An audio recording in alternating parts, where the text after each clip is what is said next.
The Last Boy by Deena Thomson. Narrated by Dorian Scott. Prologue. Leah, 1990. Leah clenched her eyes shut and let out a guttural scream. Pain and pleasure tore through her body, ripping her open in a burning sear of pain, stretching her apart until it felt like her lower body would split in two. "Just one more push," the doctor coaxes, his head peeking between her legs. She stares down, her gross, distended stomach looming in front of her. They'd become old friends these past few months. "One more push. Just one more push." She breathes, digging deep to muster all of the strength she has left. Eyes squeezed tight, she pushes with all her might to get the little assailant who has taken over her body out. She has to do it this time. 12 hours of labor was enough torture for any average human. She can't handle any more. So she thought. The baby's head begins its descent, crown first, pushing itself lower into the birth canal, easing its way into the outside world.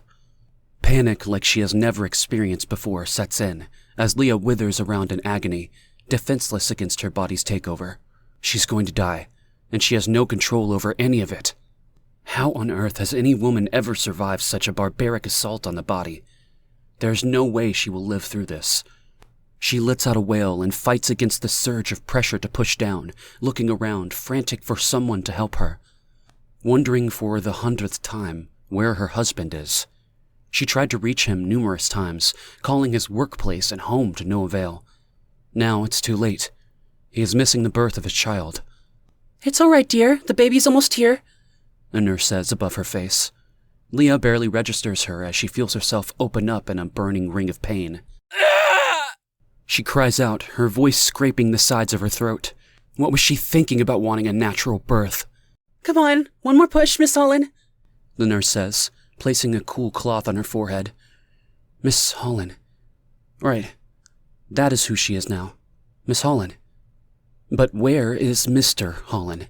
Wasn't a husband supposed to be with his wife at the birth of their child? Rising with anger, she pushes with all her might, yelling out all her anguish and pain. She peers between her quivering legs. "The head is out." "Get it out!" Leah hollers, rolling her head back and forth across the stiff hospital pillow. The stark, sterile smell of the laundry detergent rises in her nostrils, making her feel sick and abandoned. She twists the sheets between her hands, her fingers whitening as she tries to find some form of comfort within its constraints. This is not how she imagined bringing her child into the world. "Stop pushing," the doctor orders. She stares at him with his balding head bobbing between her legs. Was he for real? Stop pushing? The fiery pain that was once her crotch had a mind of its own. It was impossible to hold back the uncontrolled urge to push. She glared at him with fury in her eyes, wishing she could move just enough to kick his shiny bald head gleaming beneath the harsh fluorescent lights. She hears the doctor suctioning something between her legs. "Go ahead, push," he nods, looking up at her like she is an afterthought. Finally, she thinks. Her hands clasp the bed rails on either side of her as she musters up her remaining strength and pushes one last time. In a gush of water and relief, she feels the little body slide out, bumping, wet and warm, into the side of her thigh. A tiny cry pierces the stark room, causing Leah's eyes to shoot open in surprise. "It's a boy!" the doctor proclaims as he cuts the umbilical cord and places the slimy baby on her deflating belly. The baby scrunches up his reddening face and lets out a gummy whine. "A boy?" She stared at the wailing child that moments ago was inside her. Uncertain, she touches his damp head. He stops crying immediately. Dark eyes stare up at her. The nurse rubs him with a towel, warming his shivering body. Leah strokes his silky hair, feeling the pressure of his wet weight on hers. He feels different than he did inside her. He is no longer a stranger yet to be discovered. He is a he now. Time stands still as everything else speeds up around them. The medical staff in the room move fast, completing their duties. Everything is a blur. Her eyes are only on him, even when she pushes when told, and her placenta is delivered. "I have a son?" The words escape her mouth on their own. just like the little life before her forced himself out of the safety of her womb. Careful not to hurt him, she scoops the infant into her embrace. He lets out a mewing sound as she snuggles his apple-shaped head under her chin. His tiny skull fits in the crook of her neck, like it was always meant to be there. A hard ball forms in the back of her throat, and all thoughts of her absent husband are gone. Her lips begin to quiver as the baby's tiny fingers dig into the pink skin of her chest, grasping for his mother, grasping for her. Leah wraps her arms in a tight cocoon around his naked body. She feels the atmosphere changing along with her world as the ordeal of childbirth fades. Everything is brighter and more precise as she guides the child to her waiting breast. Instincts kick in as he roots around searching, then latches on with the strength that makes her gasp. Gazing down at his downy head as he suckled nestled in her arms, Leah's heart is tight, too big for her chest. Her lips curve into a smile as her tears turn to laughter. I have a son. Chapter 1. Leah, 1993. Leah's fingertips tapped against the cold window pane, making a slow rhythm of emptiness in their wake. Her eyes, glazed and unfocused, stared out into nothingness. The night sky appeared dead. No life stirred in its inky depths. No stars twinkled, no moonlight shimmered. Just a vast blanket of impermeable darkness. Only the thump of the pads of her fingertips broke the silence. She leaned into the window, her body swaying as the quiet stillness swallowed her up. Staring into the empty night with desperate hope, she willed a beam of light to turn up the driveway, but none came. She sighed, turning away from the picture window, flopping herself on the soft leather couch, allowing her body to settle into its contours, and immediately started chewing on her index finger's already rugged nail. How did she end up here? Annoyed, she pulled her finger from her mouth, spitting out any of the pieces of nail she was able to bite off. She can't fool herself anymore. She knew exactly how she ended up alone, waiting for her no-good husband to come home. There was no colossal mystery. Never had been. It all began 4.5 years earlier when Leah was young and naive. Well, that was her excuse, anyway. She stood alone, staring at the crowd of people mingling with each other, sipping her rye and ginger ale, letting the bubbles tickle the back of her throat. As she surveyed the area, she felt that old, familiar, awkward feeling creep up on her. Everyone walked around her and talked and laughed with ease, comfortable with each other. Clearing her throat, she tried to stand straight and confident, but the moment she stood tall, she sank back into her familiar, slouching position. She couldn't help herself. Her height of 5'10" was not the tallest, but she reached it at a young age. She was always taller than most of the girls her age, causing her to stand out when all she wanted was to blend in with the crowd. Memories of a tall, gangly girl being taunted by her shorter peers still haunted her all these years later. So much so that at 25 years old, she still felt self-conscious about her height. She coughed, trying to brush off her growing nervousness, thrusting her chin forward.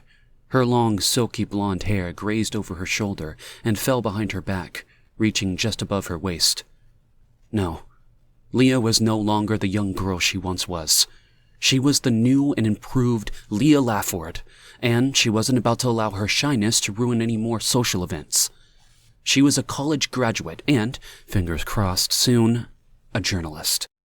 A secretive smile spread across her face, thinking about the diploma on her table. Only a few hours ago, Dean Sherman grasped her outstretched hand, offering her the tightly rolled paper wrapped with a cheap purple ribbon, and smiled. Power seemed to emanate from the scroll. After 4 long years of journalism, she'd graduated. Okay, not at the top of her class, but not the bottom either. She did well. Her parents would have been proud. They would have loved to see her adjust the black martyr board on top of her head, tugging it to fit as she maneuvered her tassel into the correct position. They would have beamed with pride, watching from the audience, their eyes misting with joy as they clapped enthusiastically at seeing their one and only child graduate. Leah fingered a tiny tear forming in the corner of her eye. No point in getting all worked up about it. They were not here and would never be. Well, in person. She knew they were with her in spirit. She had to remember that when she felt lonely. which was most of the time.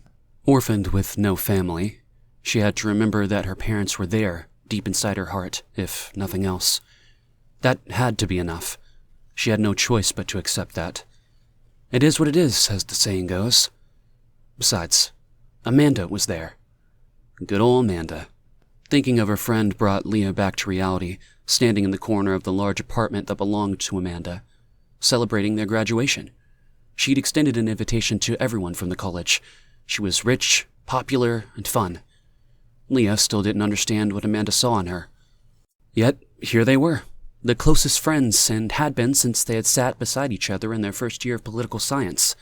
The small, slender girl with vibrant red hair took one look at Leah and struck up a conversation. They hadn't stopped talking since. Leah glanced around, the feeling of anxiety beginning to crawl up into her chest and into her throat. Amanda stood chatting with a man at the entrance to the living room. She straightened her shoulders and stood tall as she walked towards her friend. There was no point in hiding in the corner all night. Becoming a journalist meant ditching the role of the wallflower once and for all. The moment Amanda spotted Leah walking toward them through the throngs of people, her hand shot up, waving high in the air, beckoning Leah to come closer. Her lips curled into a relieved smile as Leah allowed her body to relax a little and moved to stand between the two. Where have you been hiding? Amanda beamed, throwing back the rest of her drink. From the giddiness in her voice, Leah could tell Amanda was already feeling no pain. I wasn't hiding, just observing, Leah whispered as she watched Amanda talk with the man. She met his eyes straight on. They were about the same height, and she could make out the greenish hazel of the iris. He had a long, straight nose and a slender yet masculine face. Despite his lean and slight physique, he exerted manliness. Light blondish hair adorned his head, and when he smiled, he displayed straight white teeth only achieved by braces. See anything interesting? He said with a slight smile in his voice. Some, Leah said, sipping her drink and forcing herself not to slouch. Her heart felt pinched in her chest. What the heck? Did those words just spill out of her mouth? She sipped harder from her straw, averting her eyes. Hello? Amanda in the room? I haven't even introduced you two yet. Lulu, this is Ben Hollen. He graduated a couple years ago, but still likes to sniff around the college gals for some fun. Amanda cackled, hitting Ben on the arm. He smirked, not the least embarrassed by the comments, and drank from his beer bottle like he had all the time in the world. You're making me look bad, he spoke in a steady tone, never breaking his gaze from Leah. Damn, she wished she had a fresh drink. Amanda tilted her head back, letting out an exaggerated laugh. She took another sip from her glass, slightly swaying as she did so. Make you look bad? Okay, Ben. Anyway, bad boy, you need to meet my best pal here. She is a college gal no more. As of today, Leah Lafford is a graduate. We are looking at the next top investigative reporter. Leah felt warmth spread across her cheeks, but it was impossible to contain the smile that formed on her lips. Amanda's words were like a reaffirming embrace, reassuring Leah that she wasn't alone, that her friend was there for her, always, like family. Ah, so you're a journalist, are you? Ben replied, unflinching at Amanda's words, his eyes still glued on Leah. Well, I just graduated today. Just wait and see. She will be the top journalist. Amanda exclaimed as she took hold of the arm of the guy walking by, who embraced her warmly. Be right back, guys. Keep Lulu company, Ben, until I return, she said over her shoulder as she disappeared into the crowd. Lulu? Ben's right eyebrow arched. A burst of laughter escaped from her, impossible to contain. Amanda and her need for nicknames. I like Leah better. Lulu sounds like a cartoon. Ben reached out to take her glass, the melting ice clanking against the sides as he gently removed it from her long fingers. He linked his arms with hers, their bodies now intertwined. You, Leah, need another drink. Following Ben into the smoke-filled room, Leah was surprised at how well their arms fit together, like puzzle pieces. It didn't take long for her to fall into bed with him. Not that she was one to sleep around. Ben just had that effect on her. Once he singled her out of the crowd, she was his. And not long after, Adam was born, arms and legs flailing, much to his mother's delight. Ben wasn't at Adam's birth. Despite relentless efforts, Leah wasn't able to reach him in time. It hadn't been easy. Nothing with Ben was. He'd been furious when Leah discovered she was pregnant despite using a diaphragm. As days turned into weeks, the thought of starting a family became more and more attractive to him, and before they knew it, they were exchanging vows, becoming Mr. and Mrs. Ben Hollen. In the beginning, Leah's eyes were filled with stars, madly in love with Ben, oblivious to the consequences of her actions, but those stars didn't take long to dim. That was the thing with Ben Hollen. He always managed to squash out the light in everything. She sighed once more as she lay back on the tanned leather couch. No point in having regrets. It was reckless to have married Ben, but Adam came from it. She loved that little boy so much that it hurt. Physically. Right in her heart. Every time she imagined a life without him, a tightness gripped her so strongly it left her paralyzed. He was worth everything, even the endless nights of waiting and staring out the empty window, wondering when Ben would come home. She knew where he was, or rather, what he was doing. He never claimed he would be faithful. At first, Leah cried over his infidelity. Still, after a while, when the rose-colored glasses were finally lifted, it didn't matter what he did anymore. She just wanted out of this prison sentence that was their marriage. She needed to pick up Adam and start her own life without Ben. But how? Leah ran her fingers through her thick hair, letting the softness of the strands calm her aching mind. It was easier said than done. She wanted to leave, but where would she go? She had no family. Her parents died in a car accident years ago, leaving her an orphan as a teenager. Now, at 29, she was isolated from most of her friends. Ben claimed they poisoned her against him by making her think he was bad. Even Amanda stopped calling after a while. She was alone. Well, except for Adam. Sweet Adam. A ray of light in a bleak, dark life. She didn't know what she would have done if it wasn't for Adam. It was a lot of pressure on a 3-year-old boy to be the center of his mother's life, and Leah felt guilty about it. Another of the many reasons she needed to get out of this relationship.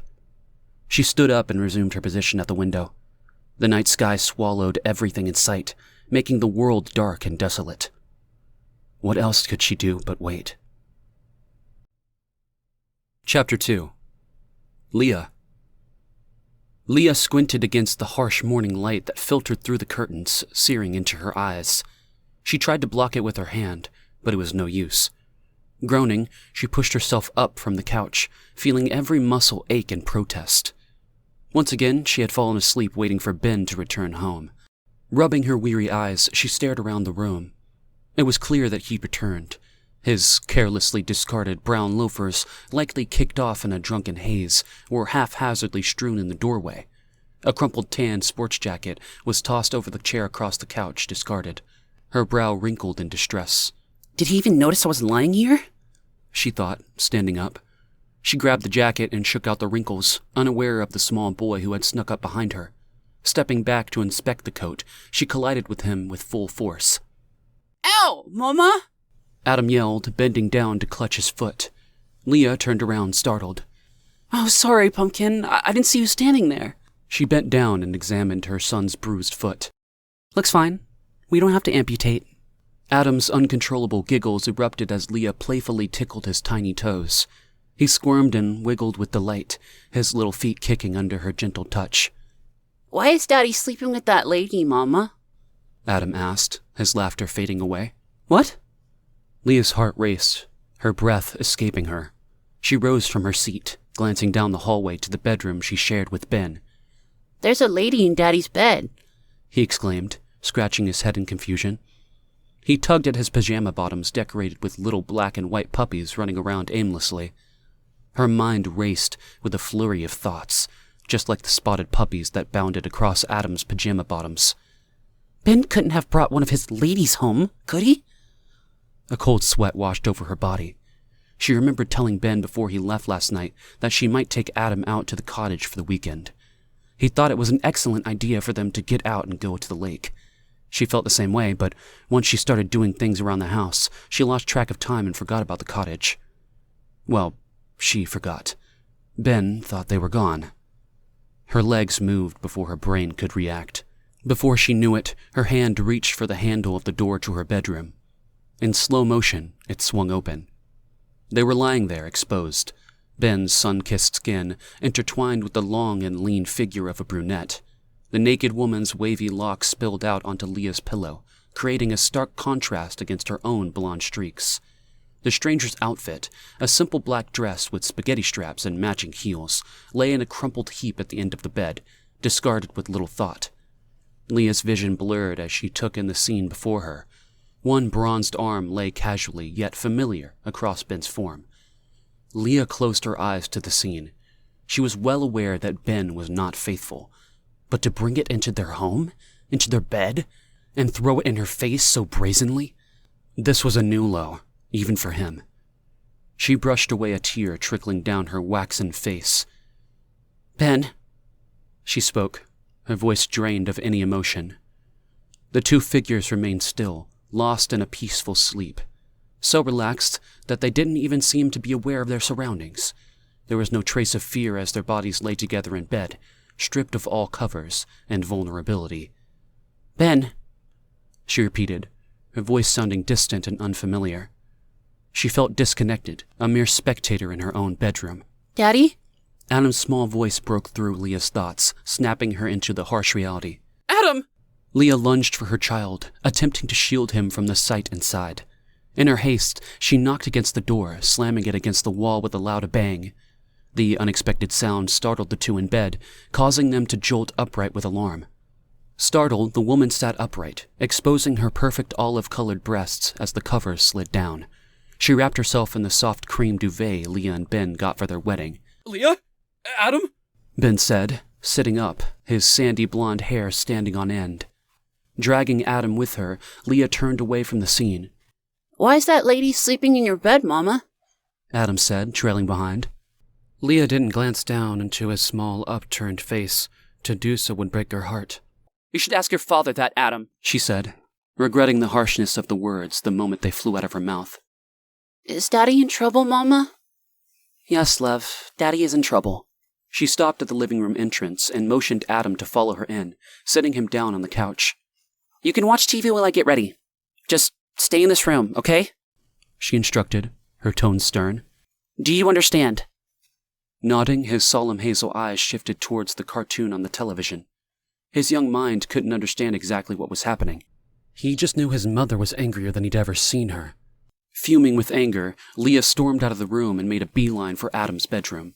She opened his closet and grabbed his small suitcase, stuffing in random articles of clothing as fast as she could. It wasn't until he spoke she noticed Ben standing in the doorway. "What are you doing, Leah?"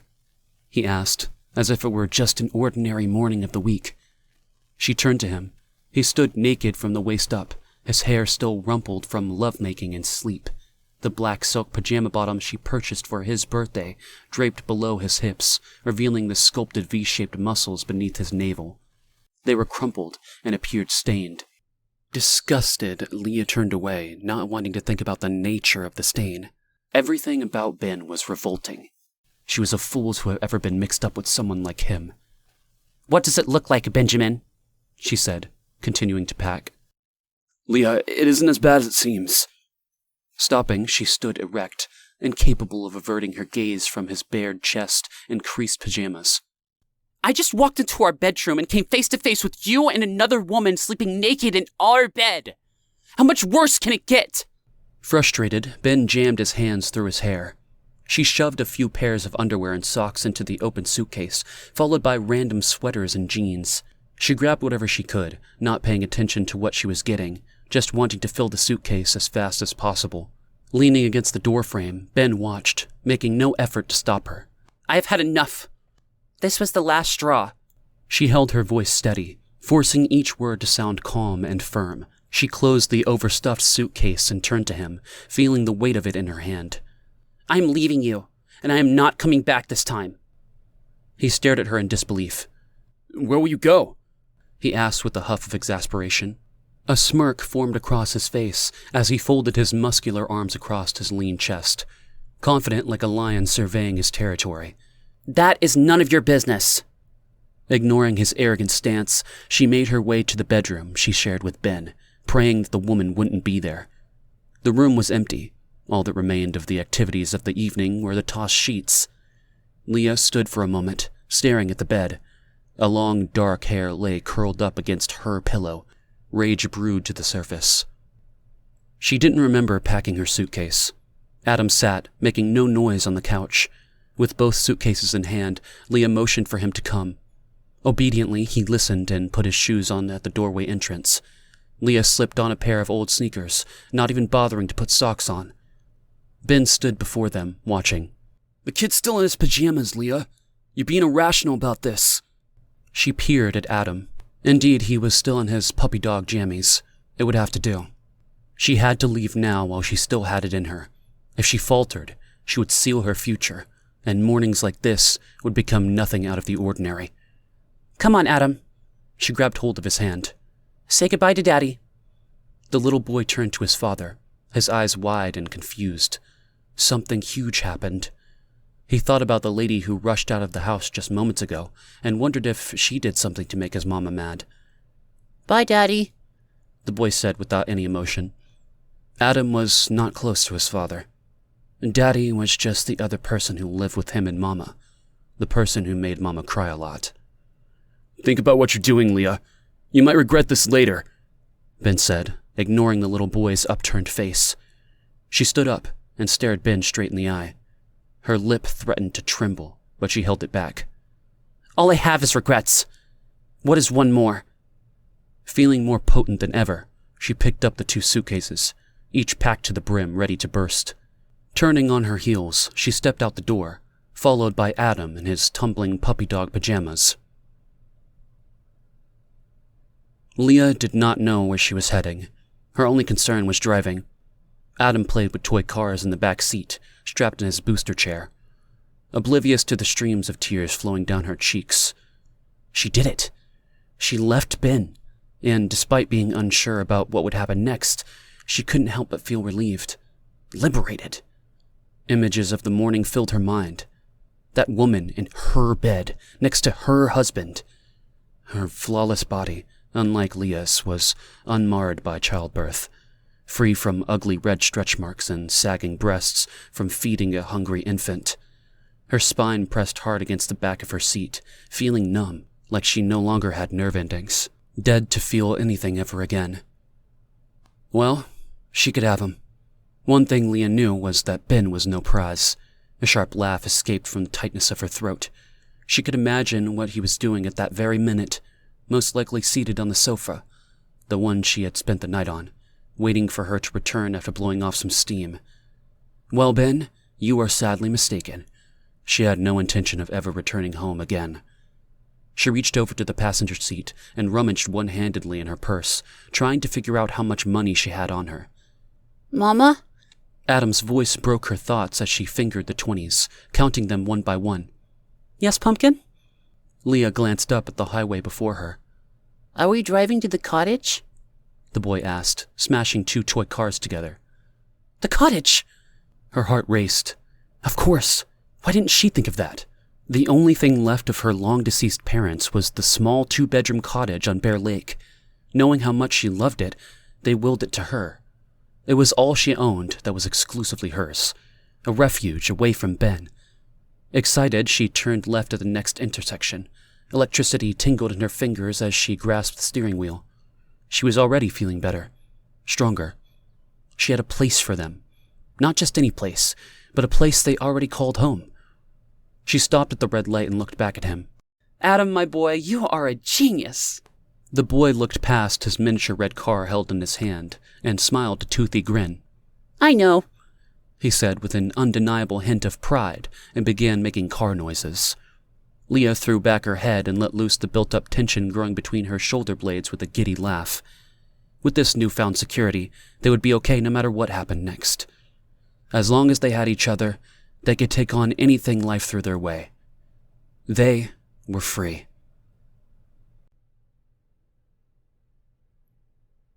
Chapter 3. Leah.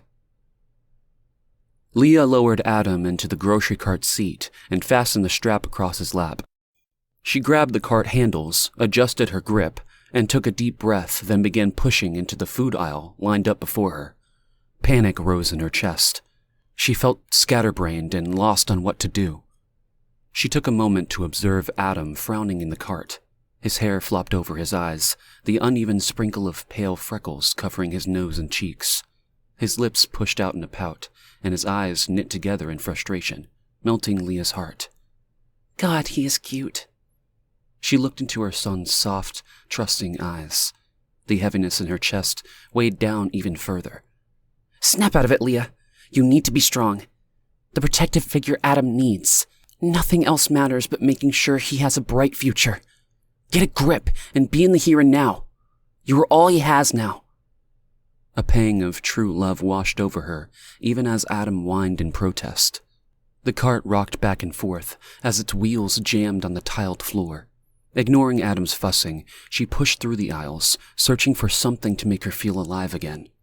Shaking her head, she let out a sharp bark of laughter. Ridiculous.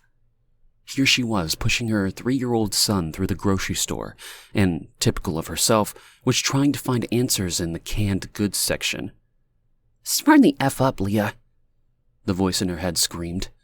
Adam groaned again, twisting and turning even more in his seat. What was she thinking? How was she supposed to be Adam's protector when she couldn't even walk through a supermarket without feeling helpless? Adam moaned louder, squirming in his seat. Her thoughts raced as she pondered over Ben and the path her life would take. The days blended into each other. A week had swept by since she walked into the bedroom she shared with her husband and found him naked with another woman, her body tangled in Leah's sheets, on the very side she slept on. She could never go back now. Ben did the unthinkable. There was no way she could make any excuse to stay with him. How could she? She would be a fool, and yet there was a large part of her who desperately wanted to run back to the car, buckle Adam safe in his seat, and drive as fast as she could to his father. Strange sensations ran through her body, as if it did not belong to her. She felt numb and paralyzed, yearning to take control of the situation, but unsure how. Why? Why did he have to bring her home? She shook her head, trying to erase the image of the long, dark, curly hair spread across her pillow and the olive-colored arm draped across her husband's bare back. Familiar, like it belonged there. Leah clenched her teeth and breathed deep through her nose, willing herself not to hyperventilate. How could this be real? How had she gotten to this place, pushing the stupid grocery cart that kept veering toward the cramped shelves that wanted to devour her? She paused, standing in the center of the aisle, wondering what on earth she needed to get for the cabin. The cabin that was now her son's home without his father. Adam fussed in his seat and threw back his head, letting out a whine. Mama, I don't want to sit in this baby seat. I'm a big boy. Let me out. He began to kick the heels of his feet against the cart, making the metal bars rattle. The vibrations traveled up through the handles, making their way up to her arms, causing her jaw to tighten in response. She was not in the mood for a tantrum. Fine. She forced a tight smile and tried to keep her patience. Scooping him from the cart, she set him down on the floor. If you want to be a big boy, you have to stay near me and don't wander away, she said sternly. Adam glanced up with a solemn expression on his face. Okay, we have a deal. Leah smiled, ruffling his hair affectionately. Spinning away from her, Adam took his position at the helm of the shopping cart, striding with the enthusiasm of a soldier who had just received orders for a new mission. Leah couldn't help but laugh. Oh, to be a child once more, where the only thing in life that mattered was being able to march without the constraints in front of a grocery cart.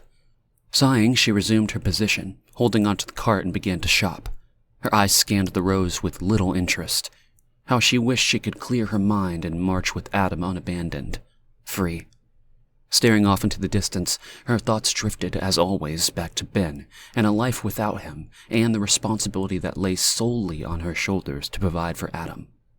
She stood still in the middle of the grocery store, lost in thought as she gazed out into nothingness. Feeling pangs of anxiety, she realized how directionless her life had become. Who was she without Ben? The squeaking of a nearby shopping cart jolted her from her thoughts, and she peered around to find several people staring at her. Flushed with embarrassment, she quickly glanced down, tucking a strand of her sun-bleached hair behind her ear before lifting her gaze back up to the front. Her feet began to move again, but something didn't feel right. Confusion washed over her as she scanned the aisles for clues what was wrong, yet nothing seemed out of the ordinary. She shook off the feeling and resumed pushing the cart, trying to shake the weird feeling creeping over her. Ignoring the increasing palpitations in her chest, a wave of panic drowned her as she bent down to look into the empty seat of the cart. The corners of her vision blurred as she frantically looked around as a chill spread through her body. Adam was gone. Chapter 4. Kai.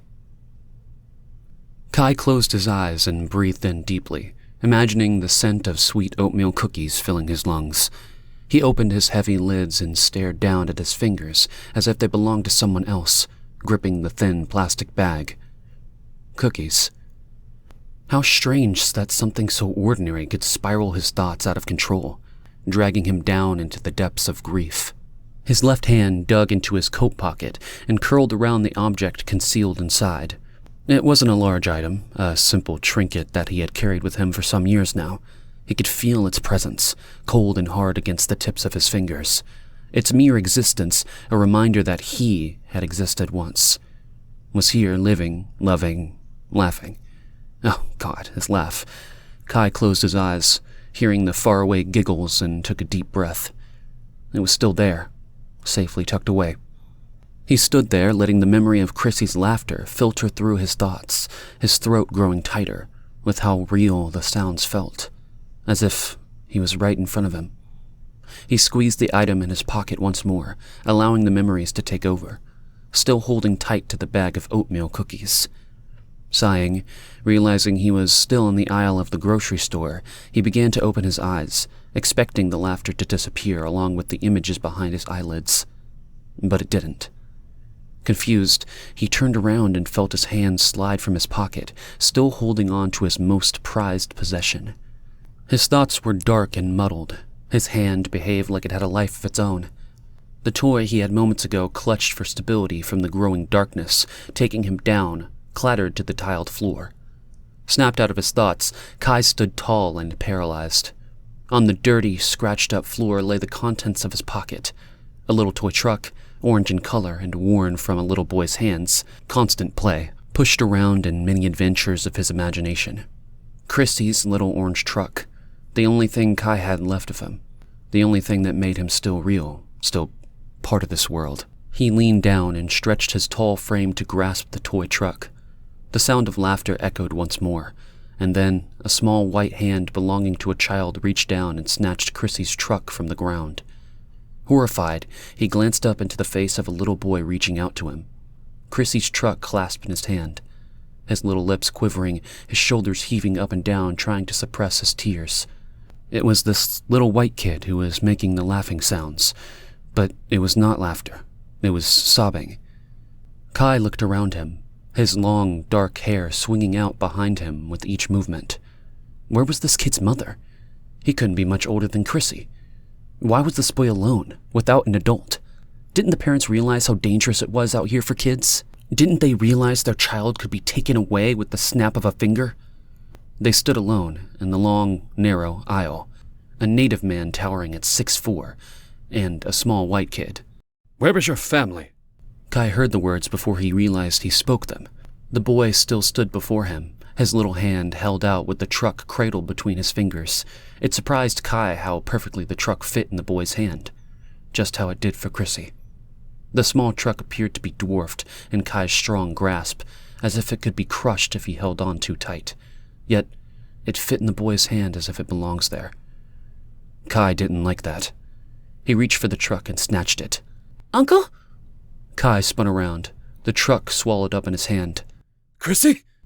He shook his head, wondering if he was losing his mind, feeling instant shame as the boy retracted his hand, frightened. Who's Chrissy? Kai looked down at the little boy standing still before him. His fingers twisted together as his head tilted as far back as he could to look up. Is that his truck?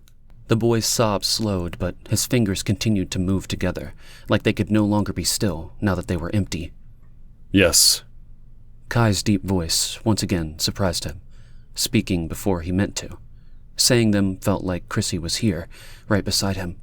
He could picture him smiling at the white boy, his hand outstretched with the truck, offering it to the other to play with. Of course he pictured him doing that. That was exactly what Chrissy would do, seeing another child alone and crying. That is the type of little boy he was. Opening his hand, he looked at the orange metal of the truck, small in his palm, and squeezed it shut once more, feeling the rubber tires and the cool sides that never seemed to warm even though it lay in his coat, day in and day out. He didn't remember it being cold when Chrissy played with it. No, he remembered it warm to the touch, from hours of fun outside, pushing it through sandy homemade roads and long grass terrains that the truck could get lost in, along with the boy's imagination. Kai closed his eyes, feeling Chrissy's presence more than ever. For a moment, he swore he saw him, standing beside the little boy with the short sandy hair. His Chrissy, with long, light brown hair. The two were so contrasting in looks, yet just two little boys. One brown, one white, still two little boys. Chrissy smiled at Kai, his laughter echoing in his ears, memories forever stamped in his mind. How could he ever let him go? How? The boy beside the ghostly Chrissy looked sad and lost, alone in the world that ate children up. Kai sighed, squeezing the truck, trying to stamp the feel of it forever in the palm of his hand. He could see Chrissy nodding his head in approval, knowing what he had to do. What's your name, kid? Adam? The boy took a sizable hiccuping sniff, his eyes locking on Kai's. Are you an Indian warrior? Kai stiffened, caught off guard by the boy's words. Are you here to save me? Adam's face lit up with hope and wonder. I never saw an Indian warrior before. Here. This is for you. He shoves the toy at the confused boy.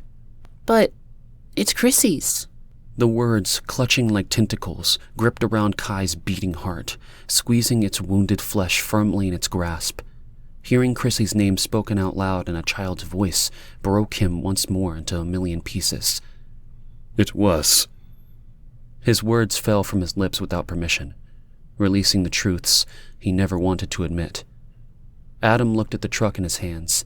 The gleam in his eyes brightened as he looked over every inch of the truck with the curiosity that was present in all little boys. Did he go away? Yes.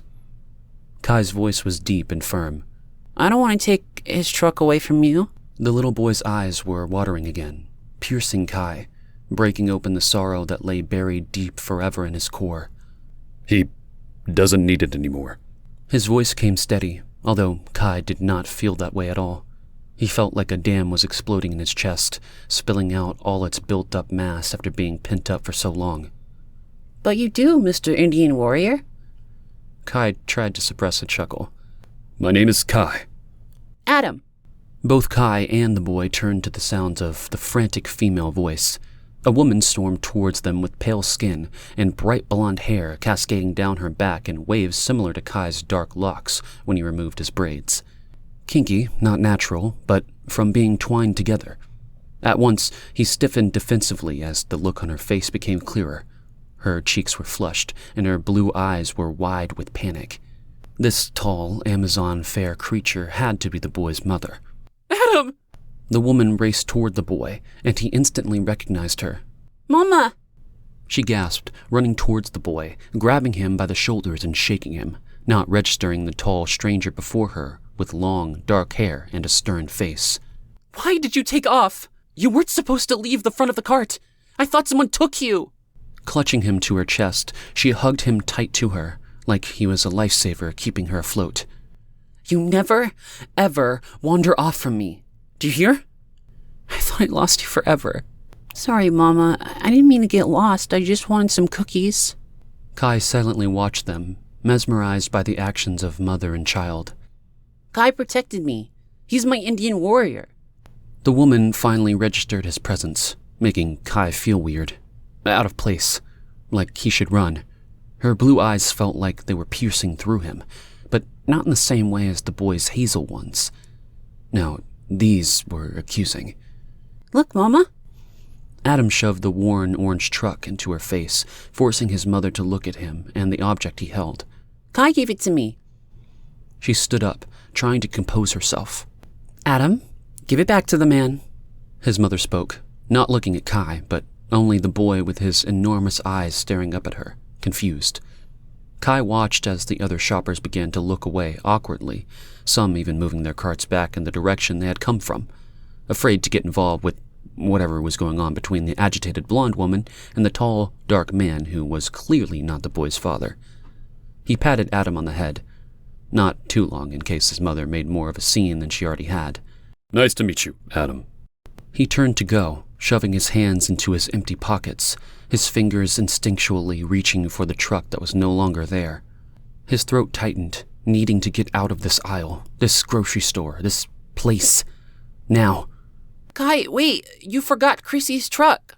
Hearing Chrissy's name again coming from Adam, Kai turned against his will, watching the boy trying to pull away from his mother's frustrated grip. Adam! She called out as the boy broke free and ran after Kai. The boy stopped in front of him, tiny and fragile compared to Kai's looming height, but he was the one who felt small and easily broken. He bent down to Adam's upturned face and tried to compose the increasing emotions that would no longer stay put in the deep, dark parts of him that were once safe. It is yours now. His words came out deep, but no longer deadened. You must take care of it. It is your responsibility now. But I don't want to take Chrissy's truck from you. He needs it. Kai sighed, feeling a warmth flow over him like a small child's hug. No, he does not need it anymore. He would want a boy like you to have it. The mother was suddenly behind the boy, her hands clasping his shoulders. Thank you. This is very generous of you. Her words came out surprisingly young and light. He nodded without speaking, briefly looking into her blue eyes, and bent his head to go. He could feel them, the mother and child, standing together, her hands holding firm to her son's shoulders, and for a moment he wanted to turn back and snatch the orange truck from Adam and run. Run so fast it would almost feel like he was never there, and Chrissy's toy truck with its rusty orange sides would be where it always had been, safely tucked in the folds of his pocket, always there, waiting for him. But he kept on walking, his focus on the glass doors opening and closing each time a person came and went, strangers passing each other. One moment in the same universe, the next, gone. Adam was just a boy, just like Chrissy. Innocent. For now. He stared ahead, his hands stuffed into his coat pocket, now only filled with lint, no longer the captor of memories. Just a coat pocket once more. He stepped up onto the glass door, and it opened with a whoosh, allowing a blast of crisp, clear air to be sucked inside. A raven cry pierced the air, breaking the sounds of the grocery store as he walked forward, the heavy weight on his shoulders feeling just a little less heavy. He turned back, only once, seeing the woman with long blonde hair so similar to his dark locks, standing still, holding on to her boy.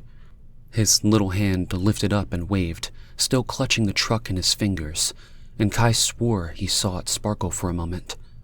He turned away, leaving the stranger and her son, his throat loosening as he walked back into the world outside. Chapter 5. Summer. Summer sucked back on her cigarette, willing the skater boy in front of her to go. They stood side by side, each with dirty running shoes on a beaten-up skateboard. She flicked her cigarette, watching the embers ignite as they hit the concrete ground. So are you ready, Pansy? She bent over her skateboard, tugging on her nylon pants so her shoes wouldn't get caught in the hems. It didn't matter what size pants Summer wore at 5 feet nothing. Everything was too long on her. An 80s song played in the background of her thoughts, right on cue. Her life was just one big 80s musical starring her, Summer. One of the many weeds popped up from the wrong side of the tracks. Smirking, she rolled up her black pants, revealing a tan, petite ankle. You're going down, Summer, the gingerhead boy said beside her. She chuckled to herself, shaking her head from side to side. Her shaggy black hair whipped around her oval face, tickling her. You wish. She spit to the side, almost hitting the group of kids corralling around them. Her light hazel eyes flicked back to the boy beside her. There he was, the boy, tall and lanky, awkward in his skater boy jumpsuit, which he should be. It was an abomination, a comical mixture of blues and canary yellows swirled around like some kind of rainbow vortex. His curly red hair and pale complexion finished off the obscene fashion fail. Her heart skipped a beat. She licked her dry lips and sucked them in tight, rubbing her tongue against them inside her mouth. The boy, Josh. Josh was far from what most girls called handsome. Too tall for his growing body, his face had yet to grow into the rest of him. His long curly hair was always tangled and unruly around his skinny face. Orange freckles spattered across his nose. He actually resembled a clown rather than handsome. As for his wardrobe, it didn't help much either. Didn't matter. A woman's voice filtered through her mind, singing out a longing voice, the emotions Summer felt as she stared at Josh. Nothing compares to you. She swallowed, trying to compose herself. Enough talk. Let's do it, she said, averting her eyes from the boy's blue ones. They teetered on their skateboards, the crowd growing louder with excitement. With a roaring swoosh of the wheels speeding across the concrete, down they went, sinking together. Their skateboards appeared to mesh with each of their bodies, becoming part of them, melting into one as the two sped down the cement ramp. Summer held her breath as she leaned forward, not daring to glance at Josh beside her. The wind whipped across her face, making her come alive. This rush of adrenaline coursing through her is why she loved skateboarding. Lived for it. The feel of the board beneath her feet, her shaggy hair whipping behind her, balancing on the edge of life. Another 80s song clicked on from the playlist of her brain. The singer's voice called out how she needed a hero at the end of time. The urge to belt out the lyrics started pulsing in Summer's throat, but she held back. She didn't show emotions. Emotions were for people who could spare them. She wasn't one of those people. She was one of the weeds. At 16 years old, Summer Rain Reeder couldn't afford to have feelings. She ran out of emotions 10 years ago, when she ended up in the first of many foster homes. Her eyebrows furrowed together, tormented by the reminder. Why was she thinking of this now? She turned, catching a quick glimpse of Josh trailing behind her. Ha! She peered back to the hill descending before her, smirking. Her body shifted, and she felt it. Her balance was off. The slight change in her weight. It happened fast. She was on the board, and then she was not. She skidded across the graveled street, feeling her ankle snap. The skateboard flipped through the air, landing squarely in a patch of dandelions growing out of the side of the road. Stunned, she tried to sit up. Pain shot from her ankle. She bit down on her lip, grasping her leg, trying not to cry. Summer! He was beside her, his blue eyes filled with worry and something else. Was it fear? He bent onto his knee, bringing the smell of his cologne with him. It was overbearing, but Summer liked it. The scent of it gave her instant comfort, despite the pain shooting through her ankle. You okay? Man, you look really flipped out. Josh sat down, his body dwarfing Summer's. His hand reached out to examine her ankle, and she pulled away, rigid. He paused, his hand hanging in the air, and stared into her eyes. Her breath came faster. Her chest rose a bit more than moments before. She felt the pressure of the air expand, and then escaped with force out of her nose. Josh's hand didn't move. It stayed suspended above her ankle, waiting. I ain't gonna hurt you. She glared at him, trying to fight back the urge to cry. She could hear the sounds of feet pounding down the hill towards them. There was no way in hell she would let one of these losers see her cry, or, worse, let Josh see her weakness. It's nothing, she said, trying to get up. It's something. Josh forced her back to the ground with a firm yet gentle hand. Look, Dragon Girl, I promise I ain't gonna hurt you. Dragon Girl? She snapped. Josh's lips formed into a goofy grin. Summer's breathing increased, mortified. Dragon Girl, if you could breathe fire, I'd be burnt to a crisp right now. You're the fiercest girl I've ever seen. Warmth flowed through her as she relaxed her grasp on her throbbing ankle. Josh lifted the nylon pants up, careful not to hurt her. The ankle was swollen and red. Blood was smeared on the skin from a wound on the inside of her foot. It seemed superficial. The ankle, however, was turning in at a weird angle. Don't look good. His eyes were still focused on the injury. He reached out and touched the affected area, causing Summer to jump in pain. Sorry, but I think it's bad. He scanned the surrounding group of teens filtering around them. Someone live close enough to get a phone? I think it's broken. It's not broken. Summer piped in, attempting in vain to stand again. Josh lowered her back down and got up off his knee to take a protective stance over her. Her heart pounded, and it pounded, and it pounded. So much so, she was afraid everyone would see it thumping through her shirt. Skinny old Josh was taking control of the situation. She didn't know how to feel about that. She was the one always in control. It never ended well when someone else took it from her. She stared at Josh's back as he skewered the group of kids until one came forward. Josh moved toward him as they talked, and then the kid was gone, running off to get help. He was beside her again, giving her no time to protest. He bent down onto one knee, like he was about to propose marriage, and placed a lean hand on Summer's shoulder. The nerves came alive, with tiny pinpricks of electric current under his palm.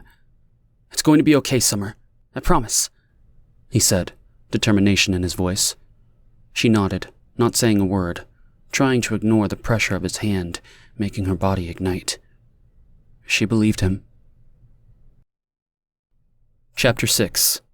Leah. Leah placed the bag of groceries on the counter. She glanced out the picture window above the sink and peered into the fading sunlight. Adam was playing with that old, battered toy truck the tall stranger at the grocery store had given him, pushing it around the yard with fixed concentration. She waved, her heart swelling with love and something else. Fear. The money was almost gone. It was a week since they left with only the bag she'd packed hastily. Only a week from her walking in on Ben and his mistress sleeping in their bed. Naked, unabashed, like it was normal for a husband to fuck another woman in the bed he shared with his wife. Only a week ago. Only a week. She breathed deeply through her nose and exhaled as she maniacally smiled and waved at Adam. Only a week ago, she finally found the courage to leave Ben for good. The tightness in her chest loosened just a tiny bit. Not a lot, but enough for her to relish the fact that she had left him. She didn't just lie down and continue to be Ben's doormat. No, she had that to hold on to. That small win. So many things can happen in just a week. A lifetime of changes. The beginning of becoming someone new. Stronger, maybe? She thought of the events earlier at the grocery store. The darkness crept over her once again. Despair and fear along with it. Wallowing in her own misery, she just about lost Adam. When she noticed him missing, all thoughts of her self-absorbed problems with Ben washed away and panic and terror took over. Adam was gone. Snapping out of her self-pity, she moved into action, trying to find her son. When she turned the corner into the cookie aisle, she froze, seeing Adam standing, talking to an intimidating tall native man towering over him. She shivered thinking of it. She'd instantly felt threatened and ran towards them, grabbing Adam to her. But Adam was okay. The man who stood ominously before her stared her straight in the eyes, reading her thoughts before she could change her composure. She clenched her eyes shut in an effort to erase the images of him and his long, dark hair and his mesmerizing, almond-shaped eyes staring at her accusingly, like she was the one who'd been negligent. And he was right. She was. It was him, the stranger who'd stood patiently with Adam, comforting the boy until Leah found him. Or so she'd hoped was the man's intention. Stop it! The words splattered across her mind, like chalk on blackboard. Leah's head cleared, and she began to focus her thoughts on Ben and the situation at hand, tucking the events with the unknown man and the grocery store into the back compartments of her brain. That was over. Adam was fine. Safe in the yard playing. She didn't have time to think of the dark eyes that bore into her, reading the weakness bubbling inside her, exposing the truth. No, it was over. She'd never see him again. There were more important things at hand. Like Ben. Yeah, great, she finally got the balls to up and leave Ben, but now what? The reality was setting in. How would she support Adam now that the money was almost gone? It was all fine and dandy she stood up to her prick husband, but that didn't put food on the table or pay for the heat to keep her kid warm. She needed to think of something, and fast. Breathing through her nose again, she inhaled the scent of the lake lingering in the air. She closed her eyes, allowing her other senses to kick in. The sound of the green leaves rustling on their branches, her little boy's noises as he played make-believe. Her breathing calmed. Something would come up, she thought. Something always does. At least there was enough food for a while. She cracked her right eye open, allowing the images of the outside world to jump into focus. The garden she and Adam would plant in the spring would soon be full. The two would start the day by going to water, weed and pick from it. Some warmed berries would soon beckon from the bushes, and it was only a matter of time before they would happily indulge in handfuls of tart sweetness. They would make it out. Somehow. She shook her head, opening her other eye to see everything before her, soaking in the surroundings. Look at this place. A canopy of tall pine and maple trees stretched for miles around her. Out of sight behind the cabin, the lake shimmered, beckoning to them, waiting for them to dip their toes into the cool depths and dive in. She stood in awe of the beauty of it all. This was hers. Hers and Adam's. She had so much to be grateful for. Stop wallowing, Leah, she said out aloud. She began putting groceries away, placing ground meat and sausages in the fridge's freezer. The screen door rattled open, and she turned to Adam, standing in the doorway. Hey, little man. The boy ambled over. Hi, Mama, he replied, digging into one of the grocery bags. Leah reached into another bag and retrieved a package of chocolate chip cookies. Is this what you were looking for? Her brow wrinkled. Flashes of the grocery store and the tall, alluring man tried to surface back to the front of her thoughts. Adam's face lit up, his eyes bright with anticipation. His head bobbed up and down, causing his long bangs to flop down into his eyes. Sit down at the table, and I'll get you a glass of milk. Leah smoothed back the hair from Adam's warm brow and couldn't help but smile.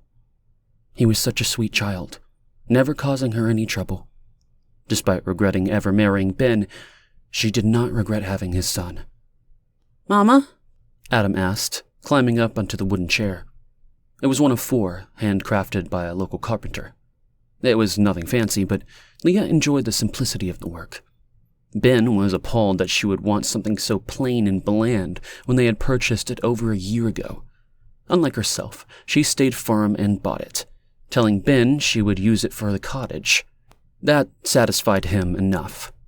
The cabin was her place. Ben was not interested in the shack, as he liked to call it. What? Leah said, bringing a glass of milk over and placing it on the table. You going to work? He asked, taking a bite of the cookie and placing the little orange tucked down onto the smooth surface on the table. The chocolate chips began to melt, smearing on his face. Leah stroked his sandy hair that mirrored his father's and sat beside him. Out of the mouth of the babes to bring fear brimming to the surface again. What kind of work do you think I should do? You write the paper, Adam said, his mouth full as he pointed to the newspaper she'd tossed on the table earlier. She picked up the thick stack and unfolded it. The words, "Spiritual Leader Malcolm Gobbo comes to town," were printed in bold font on the front cover. A cold shiver in her body like fingers of fear touched her all at once, causing her to twitch. Seeing the picture beneath the caption, she shuddered, confused by her physical reaction. A short man in his early 40s stared back at her with cold, light eyes.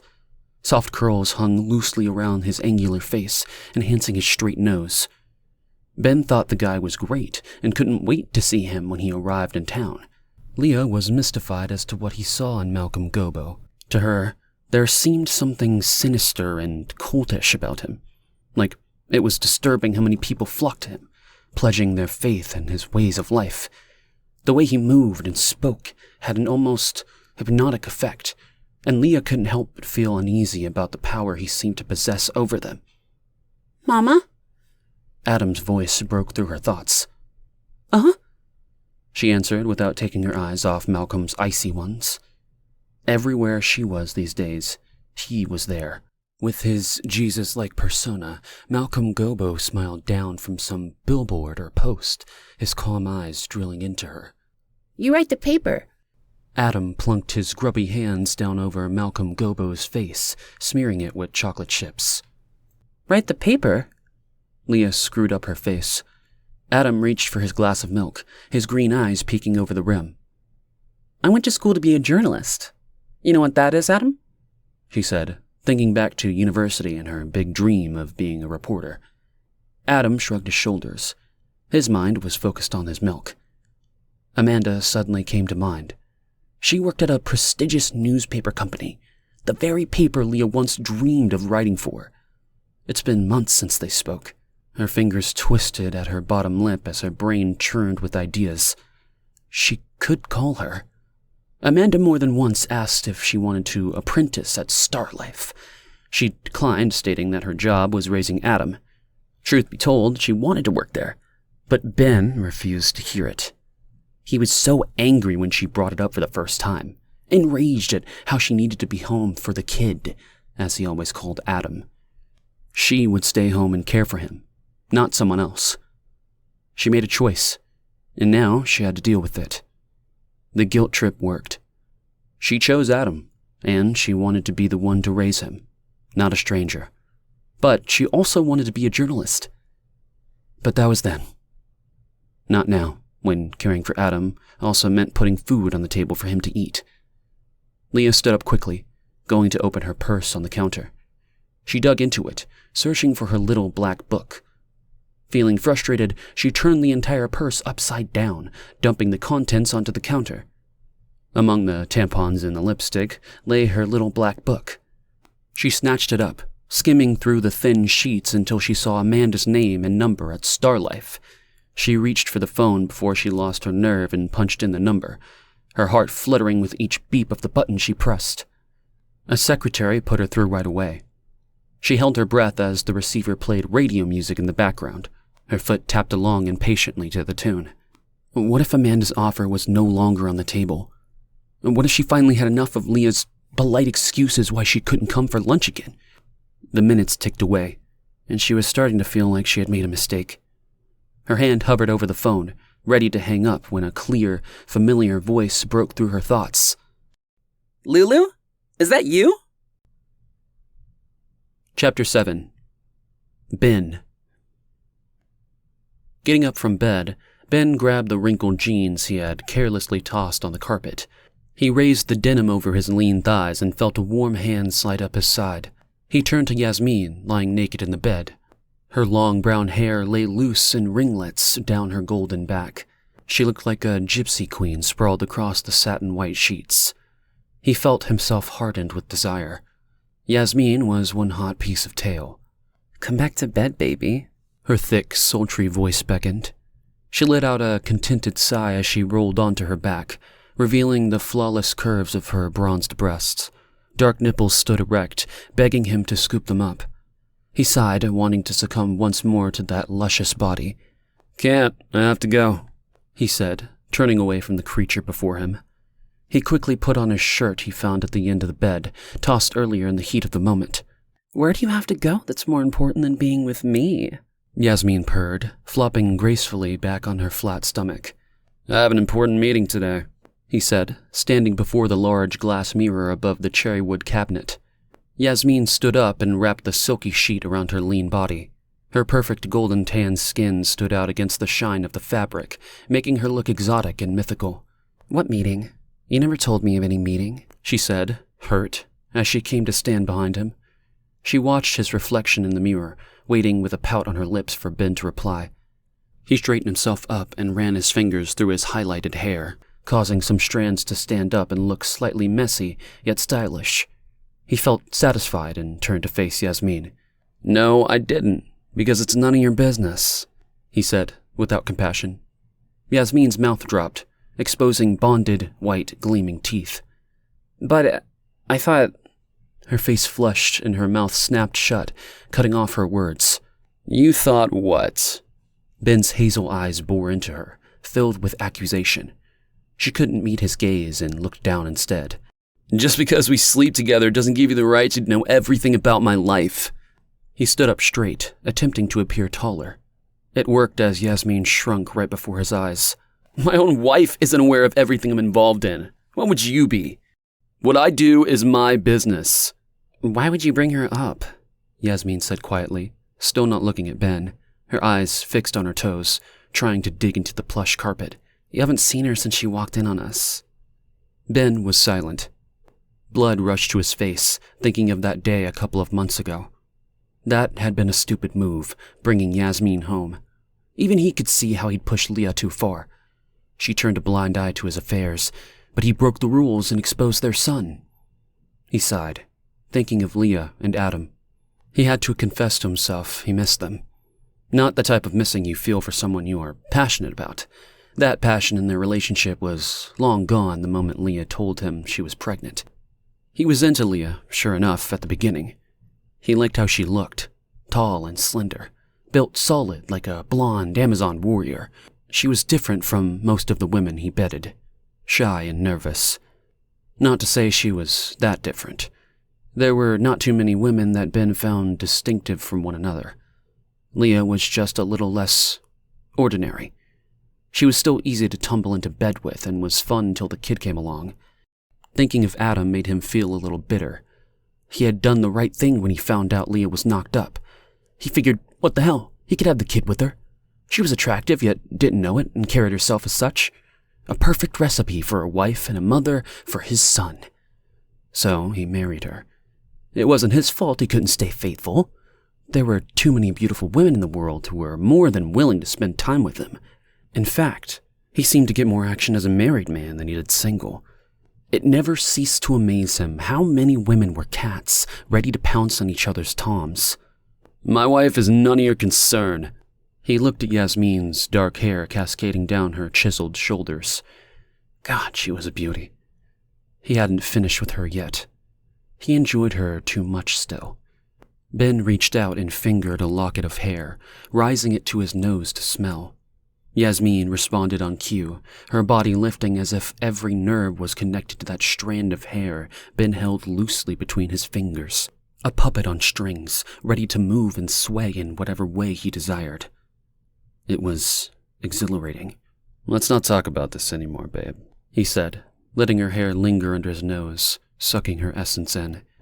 With a small, obedient nod, she let the smooth silk sheet slip from her naked body.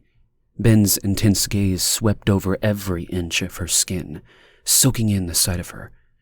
She was where he needed her. For now.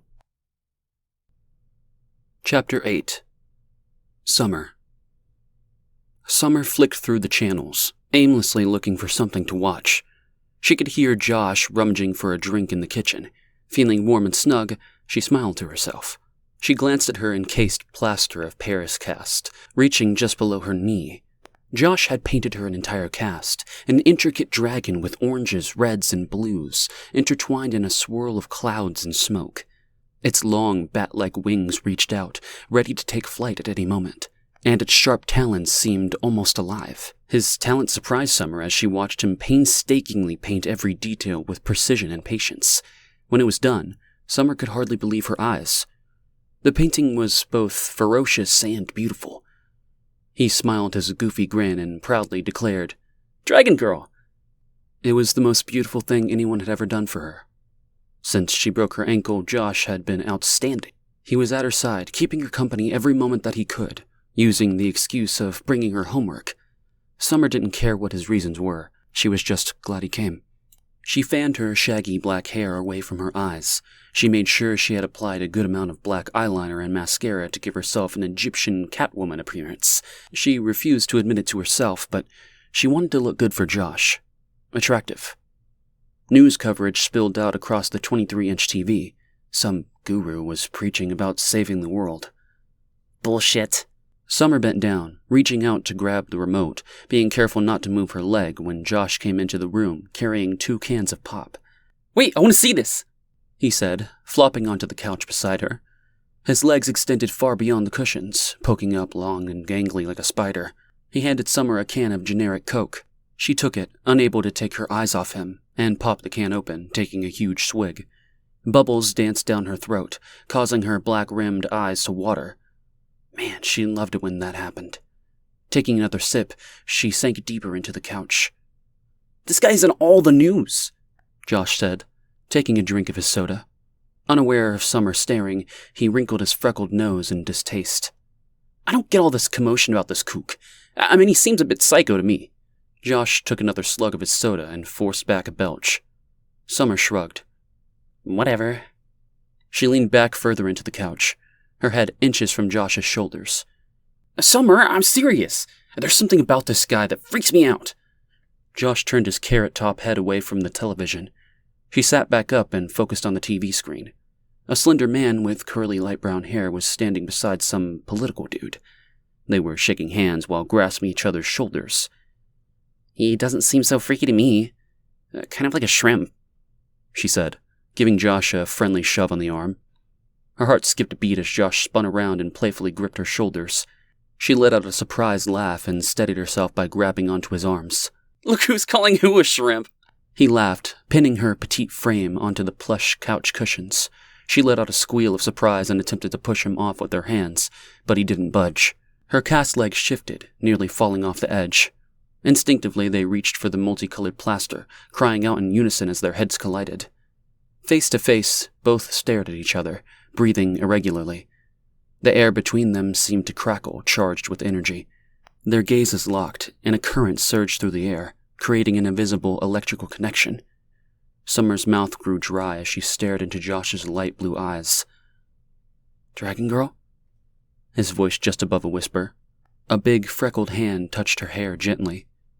She didn't move, afraid to break the moment. Her heart felt animated in ways she had never imagined. A mixture of excitement and fear as the heat coursing through her body overwhelmed her. What was she doing? She was used to an isolated existence, caring for no one, just as no one cared for her. But here was Josh, tearing all she knew apart into tiny fluttering pieces, just by touching her. She held her breath as Josh's fingers combed through her black-colored tresses. You're so pretty, he said hoarsely, his voice failing him. Shut up, I'm not.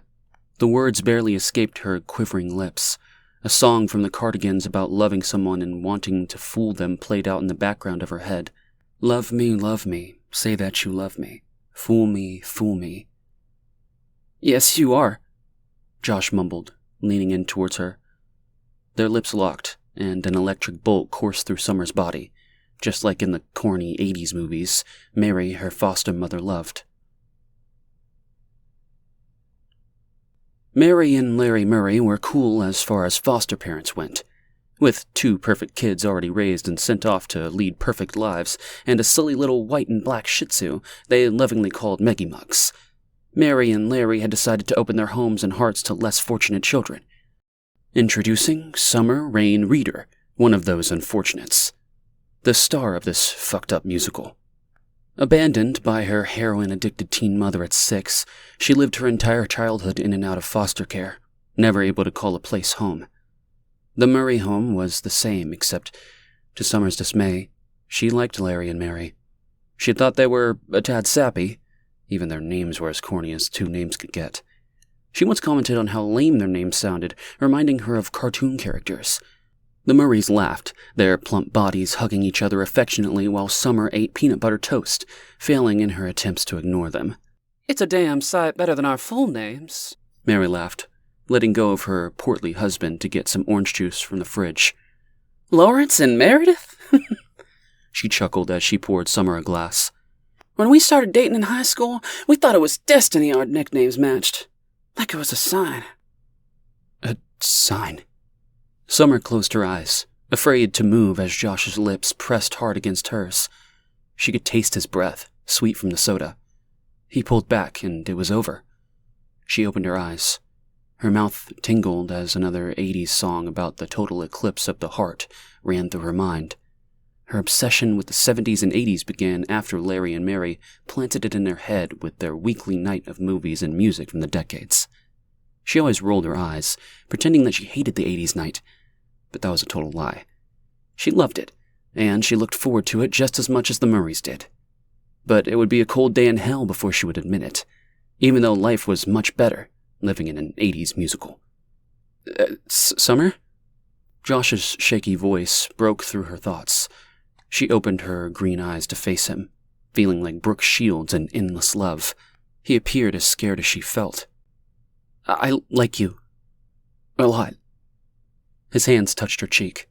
Mortified, she blushed, unable to stop herself. Shut up, fool! Summer stammered, confused by her growing emotions. She liked him too and hated herself for it. Nazareth's song about love hurting was blaring in her head. Stop! Into music, brain! Oh, what did it matter? She'd be shipped off to a new foster home before she knew it. For Summer, life was always a solitary affair. Rule number 1, don't get attached. She loved no one, and no one loved her. Josh didn't listen. With fumbling hands, he reached for her. His touch, though hesitant, sent waves of warmth through her body. He drew her closer. Summer felt powerless to resist. Their hearts beat together momentarily before she melted into his embrace. All reservations were tossed aside as she allowed herself, for the first time, to be loved by this boy, holding on to her for dear life, named Josh. The blue-tinged light from the television illuminated 2 heads leaning close together, one with dark hair and one with a mop of unruly auburn curls. The slender lips of Malcolm Gobbo moved silently on the screen, ignored by the 2 teens as they leaned into one another, meshing as one on the couch. Chapter 9. Leah. Leah stood fidgeting among the other reporters. Feeling slightly like a fraud, she checked her purse for a recorder. Blushing, she pushed it back down, burying it beneath Kleenex, change, and lipstick. Most of the other reporters had notepads and pens ready. Leah had those things too, and an old-fashioned tape recorder, but she hadn't used shorthand in years. She really wanted to turn her recorder on just in case she couldn't write fast enough. She sighed. Oh well, for now, this was good enough. She was lucky to be here. So far, since starting to work at the newspaper 4 months earlier, all she'd reported on were dog shows and local fluff stories. This was her big chance to show Bert Thomas that Amanda was right to beg him to hire her. She stood on her tiptoes, scanning the crowd of people jammed into the arena. Usually it was used for rock concerts or hockey games, but not today. Today, Malcolm Gobbo was responsible for the crowded stadium. Leah shivered, hugging herself. Something about Malcolm Gobbo made her skin crawl. Maybe it was because he was the leader of a fast-growing movement that seemed to teeter on cultism. Or perhaps it was how Ben had become so intensely interested in the spiritual guru several months back. It surprised her how quickly he became enthralled with Malcolm. Never one to be spiritual, he brought up all the books written by the cult-like leader, reading them cover to cover, fascinated by the wisdom within the pages. It was hard to ignore how passionate Ben had become about this new ideology. He even tried to convince her to read Malcolm's words. Still, she couldn't shake the feeling that something sinister was lurking beneath his revolutionary ideology. In an attempt to please him, Leah started reading one of his many books, but she disliked the messages that Malcolm preached. The way he spoke, you'd think he was the second coming. The guy was a self-proclaimed messiah, and those who did not follow him were damned. Leah pictured the black and white image on the inside leaf of the book. Beyond this life, finding your way to the truth. Malcolm Gobbo could have been a better looker. He bordered on plain, rather ordinary, looking like some throwback from the 70s with long, curly hair brushing his shoulders, and a clean-shaven face, which surprised Leah. She envisioned him with a shaggy beard, but a relatively weak-looking chin, with a deep cleft, appeared free of hair. The thing that stood out to her were his eyes. Although the picture was black and white, she could clearly tell his eyes were very light. They pierced through the picture and into her head, making it impossible for her to ever forget Malcolm Gobbo. She shivered again, unsure why, and pressed herself into the horde of other reporters. The people in the arena were a boiling mass of anticipation. The noise in the air was alive, reverberating off the walls like thunder. Everywhere she looked, faces were lit up with excitement as onlookers waited for the main event to begin. Rubbing her arms briskly, Leah overheard 2 male reporters talking beside her. Both were in their mid-30s, clean-cut and professional. The darker one seemed almost fanatical as he searched the crowd. I can't believe we're about to see him in person. This guy's a genius. I mean, an absolute genius. He ranted. His ideas are revolutionary, on the ball, and God willing, with the right people to back him up, Malcolm Gobbo will fix this fucked up world once and for all. I hear you, brother, the lighter-skinned man said, his eyes glazed with admiration. He is just what the people need for a better world. Get the society back on track. Both men nodded in agreement. The spectators stirred as activities began on the stage. Leah turned her attention away from the two reporters and watched in awe as the crowd grew quieter. In the silence, Malcolm appeared. He was short, only about 5'6", with a lean build, but he walked tall with the utmost confidence. She breathed deeply, noticing how the noisy room of a moment ago was dead silent, yet alive with wonderment about the man before them. The air crackled with electricity, and something else she couldn't identify. A chorus of cheers erupted from the crowd as Malcolm extended his arms in welcome. The applause was so loud it rocked the room, deafening Leah. Overwhelmed by the response, she clasped her ears. All the surrounding faces shared the same glazed look as the two male reporters. A rapid pulse beat in her chest. She had been wrong about her initial assessment. There was nothing ordinary about Malcolm Gobbo. His arms dipped down slowly as he grasped the podium. The crowd again became silent, waiting for their shepherd's next command. In a surprisingly gentle yet commanding voice, Malcolm spoke. "Welcome, brothers and sisters. The awakening is nearing. Our time for action is now. Soon, we will take back the earth and bring it to order. We will no longer sit idly by while our world spirals into chaos. We shall take back the land and bring it to order. The oppressive days of today will be gone forever, replaced with days of freedom, justice, and progress built by us, united as one. Our strength lies in our numbers. When we come together in solidarity, nothing can stop us. We are one force, one voice. No power can oppose it. Hear me now. There is a hope for a brighter tomorrow. We shall own the future together. Reach out!" His voice boomed like thunder, each word a shockwave of intensity that pierced the air. He thrust his hands to the sky, sending a powerful surge throughout the arena, demanding with an unyielding force, "Reach out." A sandy-haired man with a wide grin and a calm confidence materialized beside him. He grasped Malcolm's hand firmly and raised it high in support. Leah lifted herself up onto her toes to get a better view and squinted, trying to make out the face of the man standing with Malcolm. Something about the stranger emanated an aura of familiarity, making the insides of her chest clench. She squinted into the darkness, desperate to make out what seemed so familiar. She needed to get closer to the stage. She squeezed through the excited crowd, all clasping their hands in the air. They ignored her as she made her way through the intoxicated group, adrenaline pushing her forward. They clasped their hands together in a show of unity as the crowd went insane. Leah's heart pounded loudly, deafening her to Malcolm's words. She already knew who she would see when she finally got close enough to the two figures standing on the stage. Rushing blood pounded in her ears, enveloping her. Leah quickened her step until she was just beneath them. The two men peered down at her simultaneously. Recognition blazed in all their eyes.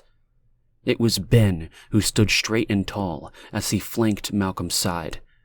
It was Ben whose steely gaze dared her to challenge their authority. Her soon-to-be ex-husband, Adam's father, was Malcolm Gobbo's right-hand man.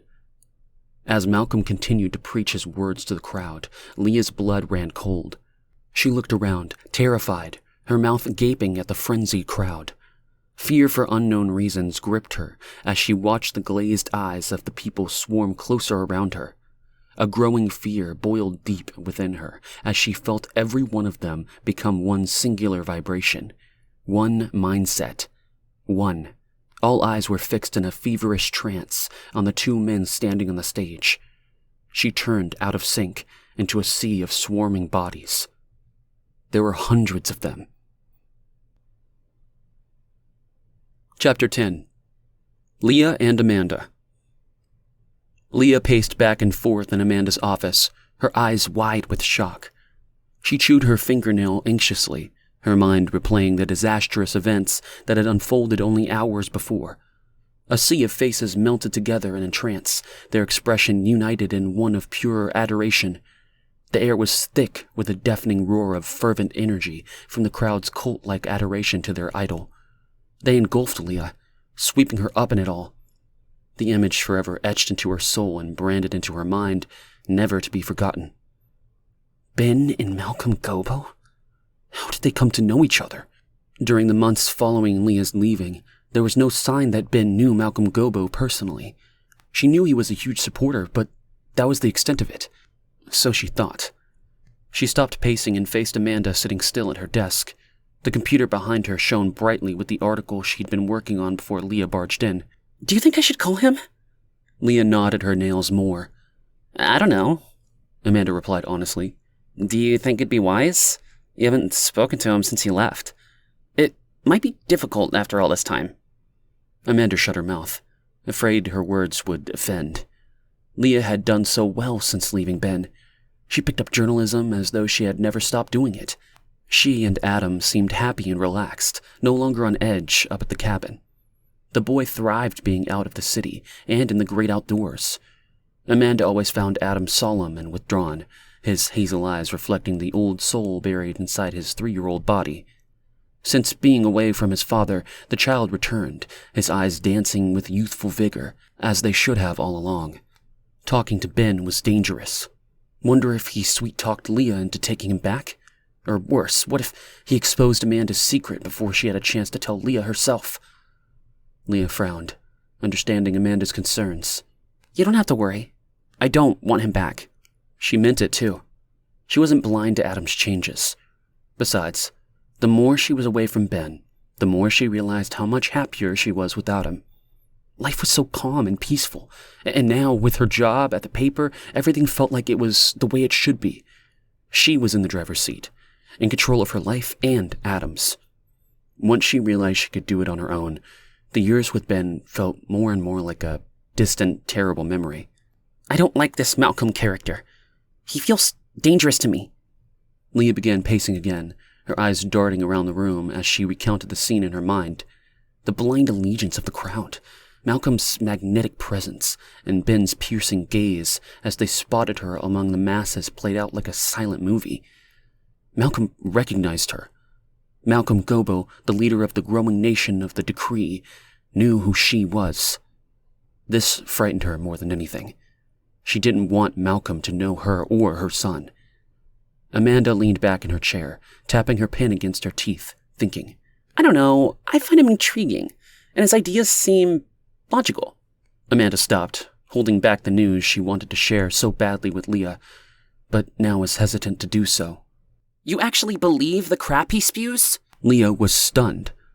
Amanda was a bright, intelligent, and modern woman. She could not believe her good-natured friend would ever believe such nonsense that came out of Malcolm Gobbo's mouth.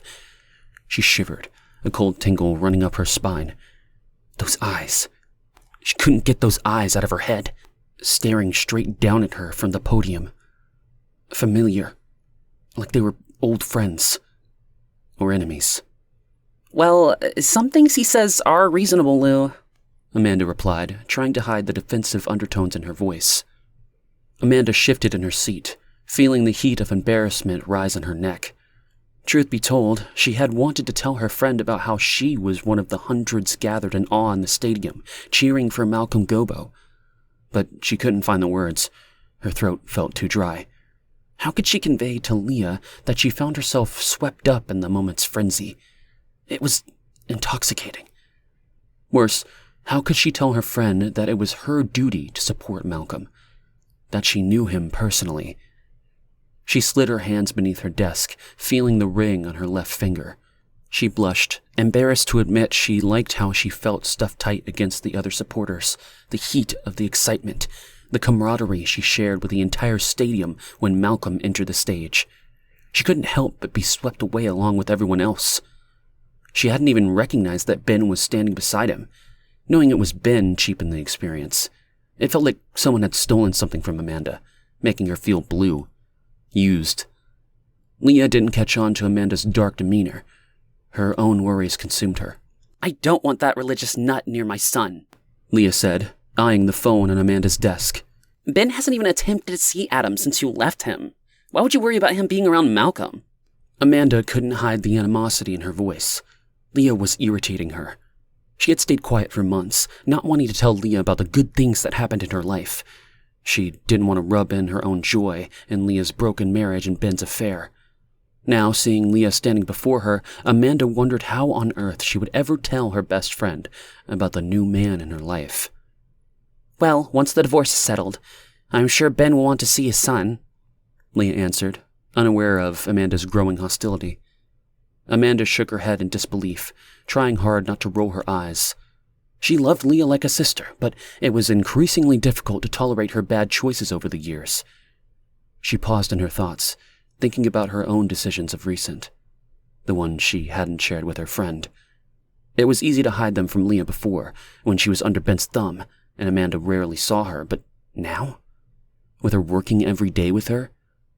No. It was becoming impossible to keep the events of recent hidden from Leah. Guilt engulfed her. Who was she to judge Leah, when she had an entire secret life unbeknownst to her best friend, one she had no choice but to come clean on? Eventually. Amanda felt a mix of emotions surge through her as she turned and stared at the article blinking on the screen. Her eyes drifted to her left hand, where the diamond solitaire sparkled in the sunlight. How did Leah not notice it, even though she'd been wearing it for months? Taking a deep breath, Amanda steeled herself, trying to block out the conversation about to take place. Leah, ignoring her, grabbed the phone and dialed out. Her heart pounded as it rang on the other end. Chapter 11. Ben and Yasmin. Yasmin wrapped the thick towel around her wet, naked body. She quickly went to the ringing phone, water trailing behind her. Ben stayed in the shower, soaking off the sweat accumulated from the day's events. It had been a hit. Malcolm was a star, and Ben was at the center of a revolution. After leaving the stadium, Ben felt a surge of energy and strength coursing through his body like never before. Malcolm dismissed him for now, but wanted him back in 3 hours for a meeting with his top people. Ben was one of them. He closed his eyes, letting the warm water cascade over his face. He felt good. Real good. He thought back to his initial meeting with Gobbo. It was shortly after Leah left with the kid. Ben was feeling slightly put off that the bitch still hadn't returned home. Was she serious this time? The thought irritated him to no end. It wasn't because he still had feelings for Leah. It was simply that if their marriage was going to fall apart, he wanted it to be on his own terms, not hers. Frustrated, he turned to his new obsession, the Decree. Malcolm Gobbo was the founder and leader of the Decree, a rapidly expanding movement that Ben found himself drawn to. Malcolm's belief resonated deeply with Ben, touching the very core of his being. It was the first time in his life that Ben truly believed in something. It was easy to contact the Decree. All he did was search for the Decree and Malcolm Gobbo in the business directory and professional associations. Both had various contact information, including phone numbers. The quick growth of the Decree impressed Ben. Politicians and other powers seemed to swarm to Malcolm Gobbo, and Ben wanted to be a part of it. He received a phone call shortly after his initial attempt to contact. His heart pounding, the caller ID number blaring with each ring, Ben answered, anticipation flooding him. It was from John Wilder, the head councilman of the Decree forces. The Decree was glad to hear from a fellow brother trying to find his way home. It was the beginning of several more phone calls, and eventually meeting the big burly John Wilder in person. Ben sighed as he submerged his face under the hot water, letting it pulse over him. He couldn't help but smile. Once meeting John, it wasn't long before he finally met the man himself, Malcolm Gobbo. The director instantly impressed Ben. He could feel the power behind Malcolm's small exterior. Ben didn't take much to see that Malcolm's dream of world populated with the true blood of the Decree was the only solution to mankind's problems. It only made sense. The world was fucked, and Malcolm was here to fix it. And if that meant a few casualties along the way, so be it. It was for the greater good of the collective, and Ben was going to be part of it all. Yasmin picked up the phone, taking off the 2-carat diamond earring Ben had bought her. It was a gift after relenting and joining the decree. She smiled to herself, remembering how proud Ben was when Malcolm christened her into the sisterhood of the decree. It was a sobering experience. The meeting went well, sort of. Yasmin shivered, thinking of the night 2 weeks ago. Clad in a white robe, it was almost cliché how she walked out barefoot into the candle-lit indoor pool room. The white fabric of her robe brushed against the tiled floor and trailed along behind her as she walked silently. The deep emerald color of the indoor pool glinted in the calm light. Others stood quietly, shoulder to shoulder, outlining the pool in an eerie stance. All dressed in the same white robes, not moving, faces void of emotion. Anxious, Yasmin ambled towards Malcolm, feeling like a sacrificial lamb. Like a god, he stood taller, grander at the head of the pool. She did not like him, but Ben did. He was obsessed with Malcolm and the decree. If Ben wanted to be one of them, then Yasmin would follow. Besides, if what he said was true, eventually the decree would be the only ones left. Malcolm made Ben one of his central men for a reason, and as Ben's woman, she would have equal importance in the decree. She swallowed and proceeded toward Malcolm, trying to focus her eyes only on Ben, standing stiff and expressionless beside him. Malcolm's wife Tabitha stepped out of the line of roped followers and clasped Yasmin by the arm. The mousy woman's sudden presence startled her, along with the strength of her grip. She didn't seem like a woman with much substance, a bland figure blending into her husband's shadow. Yet her hold on Yasmin's elbow told her otherwise. She stood in front of Malcolm and Ben, not moving. Tabitha, still beside her, let go of her arm, not speaking a word. Yasmin looked at Ben, searching for gratitude that she was doing this for him, this weird initiation. But Ben's eyes glazed over. He looked beyond her, avoiding eye contact and any signs of even knowing her. She couldn't help herself. She frowned, hurt. What the hell, Ben? She thought, tightening her lips, her brows wrinkled in frustration. I'm doing this for you. The least you could do is look at me. Nothing. He just stood there before her, his robe drawn around him. Malcolm's hand reached for her white robe. With a familiarity he did not have, he pulled on her terry cloth belt and let it drop to her sides, the front opening and exposing her naked body beneath. In an instant, goosebumps appeared across her flesh, causing her to take a deep breath. Her breasts rose, tingling erect without her consent. She cursed under her breath, angry at her body's betrayal. Today, you shed the ways of your past and clothe yourself in the spirit of the decree. This is your death and your rebirth. Malcolm spoke, his voice calm, almost hypnotic. Sister Yasmin, are you ready to leave the ways of the wicked and embrace us, the decree? Do you accept our way of life as the only way? He opened the folds of her robe, exposing her nude body. Her skin rippled, but she did not move a muscle. Malcolm's voice had a way of paralyzing her, making her do his every command. She eyed Ben, willing herself to continue and not run out of this fucked-up theatrical performance. Standing there exposed in front of Malcolm and his decree goons, she felt vulnerable. Ben's eyes fixed on hers, his face firm. She felt herself melt inside. His stony stare told her to obey all that Malcolm instructed. Yes. Yasmin's reply fell limp from barely opened lips, along with her power. Ben handed Malcolm a goblet with red liquid in it. Malcolm cupped the goblet in his hands and held it out to her. With this drink, sister, you will become one with us. Tabitha shuffled. Yasmin barely noticed she was still there. Seeing her, she felt the urge to run. Something in Tabitha's eyes made her uneasy. Almost an air of envy passed between them. Or was it more jealousy? Resentment? Yasmin turned away, feeling the force of her blood coursing through her veins. If Malcolm's wife envied her growing position, She might have nothing to fear after all. Do you accept us with all your being? Do you agree to be the wife of our brothers? Mother to our pure-blooded children?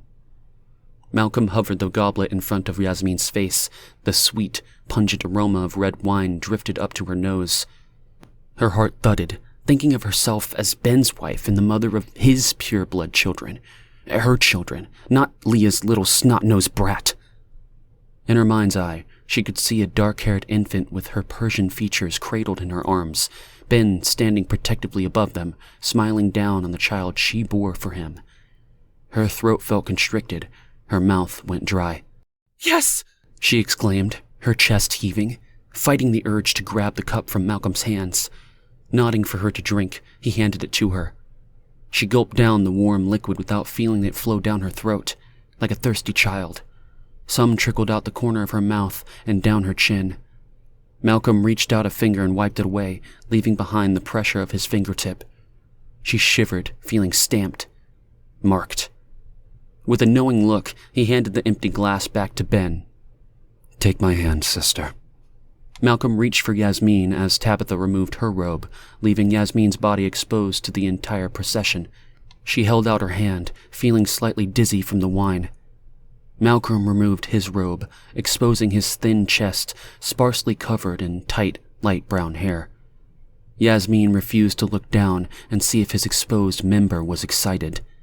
Her head felt heavy and funny. Her desire to end the charade grew stronger. Malcolm led her into the pool. It was warm and embracing. She relaxed again as the onlookers faded from her mind, and the water enveloped her, making her feel wrapped up, protected. She allowed Malcolm to lay her back, her dark curly hair disappearing under the water, leaving only her face above the surface. Nothing but the drumming of the pool filter could be heard. Her body was light and more relaxed than it had ever been. As the water sloshed over her naked body, she felt drunk and somewhat aroused. Malcolm's light green eyes were staring above her brown ones. His small chin had fresh-cut stubble, even in his deep cleft. She watched as his thin lips moved, speaking to her and her alone. Confused, she struggled to hear his muffled words beneath the water. Do not be afraid. You are the chosen one. She remembered nothing else after that. She awoke, naked, in bed with Ben the following day. Feeling embarrassed, she couldn't recall anything from the previous night. She made the decision to pretend like nothing out of the ordinary had occurred. Ben was on her the moment he woke, rock-hard and feverish in a way he'd never been before. He forced himself into her when she wasn't fully ready, but she went with it, digging her fingers into the flesh of his butt, willing him deeper inside her. He responded, pushing with more pressure, her head smacking up against the headboard. It hurt, but she only cried out louder with pleasure, wishing his body could submerge into hers, and then, maybe, she would feel complete. He looked down, his eyes piercing through her. He extended his hand towards her leg and forcefully brought it up against her torso. It pressed uncomfortably against his heaving chest. Yasmin hated this position, and he knew it, but she said nothing as he rammed deeper inside her, making her his. She needed to hold him and squeeze him tight, but her leg prevented her from touching him. Clutching the side of her thigh, she twisted her other hand into the silk sheets of the bed, tugging them tight, trying to brace herself. Groaning, she cried out his name, feeling herself rising with desire, coming closer and closer to bursting with pleasure. Ben's thrusts became more aggressive and faster, his passion ready to explode. And then they did, together. Yasmin rode the wave after wave of pleasure as Ben stiffened, pushing her leg aside with one hand, collapsing on top of her as she continued to orgasm. Clutching his spent body, she raised her hips up, trying in vain to keep him inside her as Ben's weight grew heavier, deflated and done. They had not spoken of her rebirth since. "Hello?" Yasmin spoke into the cream-colored phone, erasing the memory of her baptism. It had been 2 weeks since then, and Ben's passion in the bedroom had not waned. However, he remained emotionally distant, if not more so now. "May I speak to Ben, please?" came a cool, feminine voice on the other end. Yasmin's heart pounded. She recognized the voice coming through the receiver. She swallowed, trying to compose her growing anxiety, and felt nauseous again for the second time that day. What did she want? It had been months already. What was Leah doing contacting Ben now? Images of Leah, shocked and hurt as she discovered Ben and Yasmin in bed together, surfaced in her mind. A pain of guilt twisted in her gut, but she pushed it aside. She didn't care. It was what broke up their marriage, making Ben hers now. "And why are you calling here?" Yasmin said through clenched teeth. "He doesn't belong to you anymore." The moment the words were out of her mouth, the phone was yanked out of her hand with brutal force, banging painfully against her ear. Startled, Yasmin's hand flew to her injured ear. She took a step back, her expression reflecting hurt as Ben answered the phone with a husky, "Hello?" Chapter 12. Leah and Ben. Leah inhaled deeply, hearing Ben's voice for the first time in months. The woman who answered the phone with hostility didn't faze her. She wasn't even aware that the sharp female utterings belonged to the same person she'd caught naked with Ben all those months ago.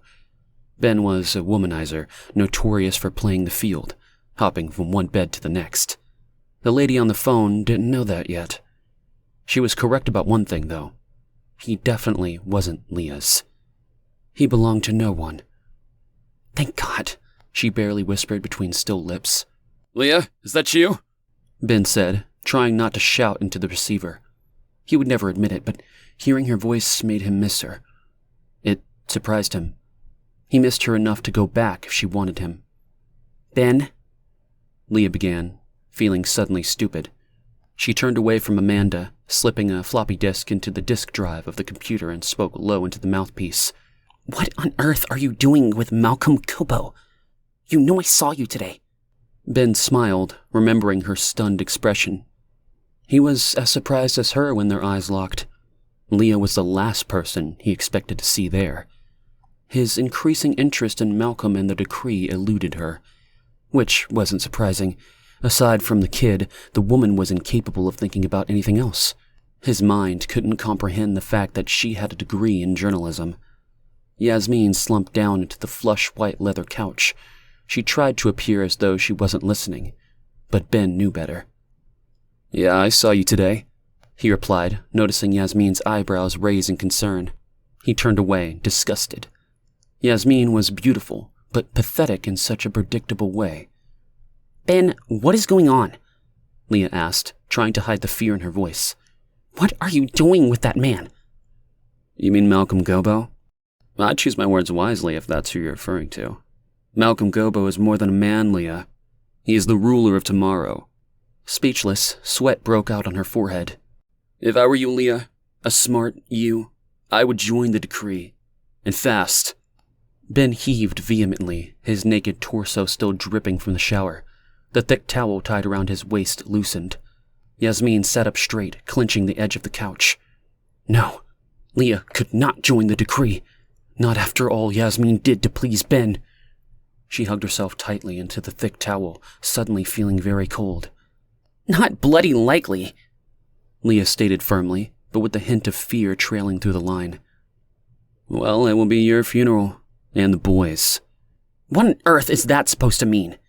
Her voice rose in anger as she clasped the receiver with both hands. "Are you threatening me? You don't intimidate me anymore, Ben. Those days are over." A mechanical, throaty chuckle filtered out of the phone like an ominous warning, escalating in intensity until it reached a fevered pitch. The sound reverberated through the line. The laughter, deafening, echoing doom in the receiver. "This isn't funny, Ben. Malcolm seems dangerous to me." Her voice stumbled out of her, the fear weaving its way inside of her heart. "Malcolm Gobbo is a god!" Ben yelled, his face turning a crimson red. Yasmin jumped at the conviction in his voice, continuously surprised at just how devoted he was to the decree. "I'll warn you again, Leah. The rest is on your shoulders. Malcolm has followers everywhere, especially political. The kind that can make things happen in his favor. Half-bloods won't be tolerated when the time comes. One more time, if you have any sense in that space you call a brain, join the decree before it's too late." Ben's voice faltered, overcome with emotion for the boy for the first time since discovering Leah had given birth to their son. He pressed his lips together. His mouth felt overwhelmingly dry. His words were not empty ones. He only hoped Leah wouldn't be stupid and ignore his warning. There was silence on the other end. A darkness seemed to radiate from him as his body felt like it was expanding taller and more menacing. Static crackled into his ear, and the soft sounds of Leah's breath on the other side of the line quickened. He smiled, engorged with his power over her, stretching through the phone line. "I caution you, wife. It's in your hands now." Adam's tiny face, so like his own, appeared in his mind.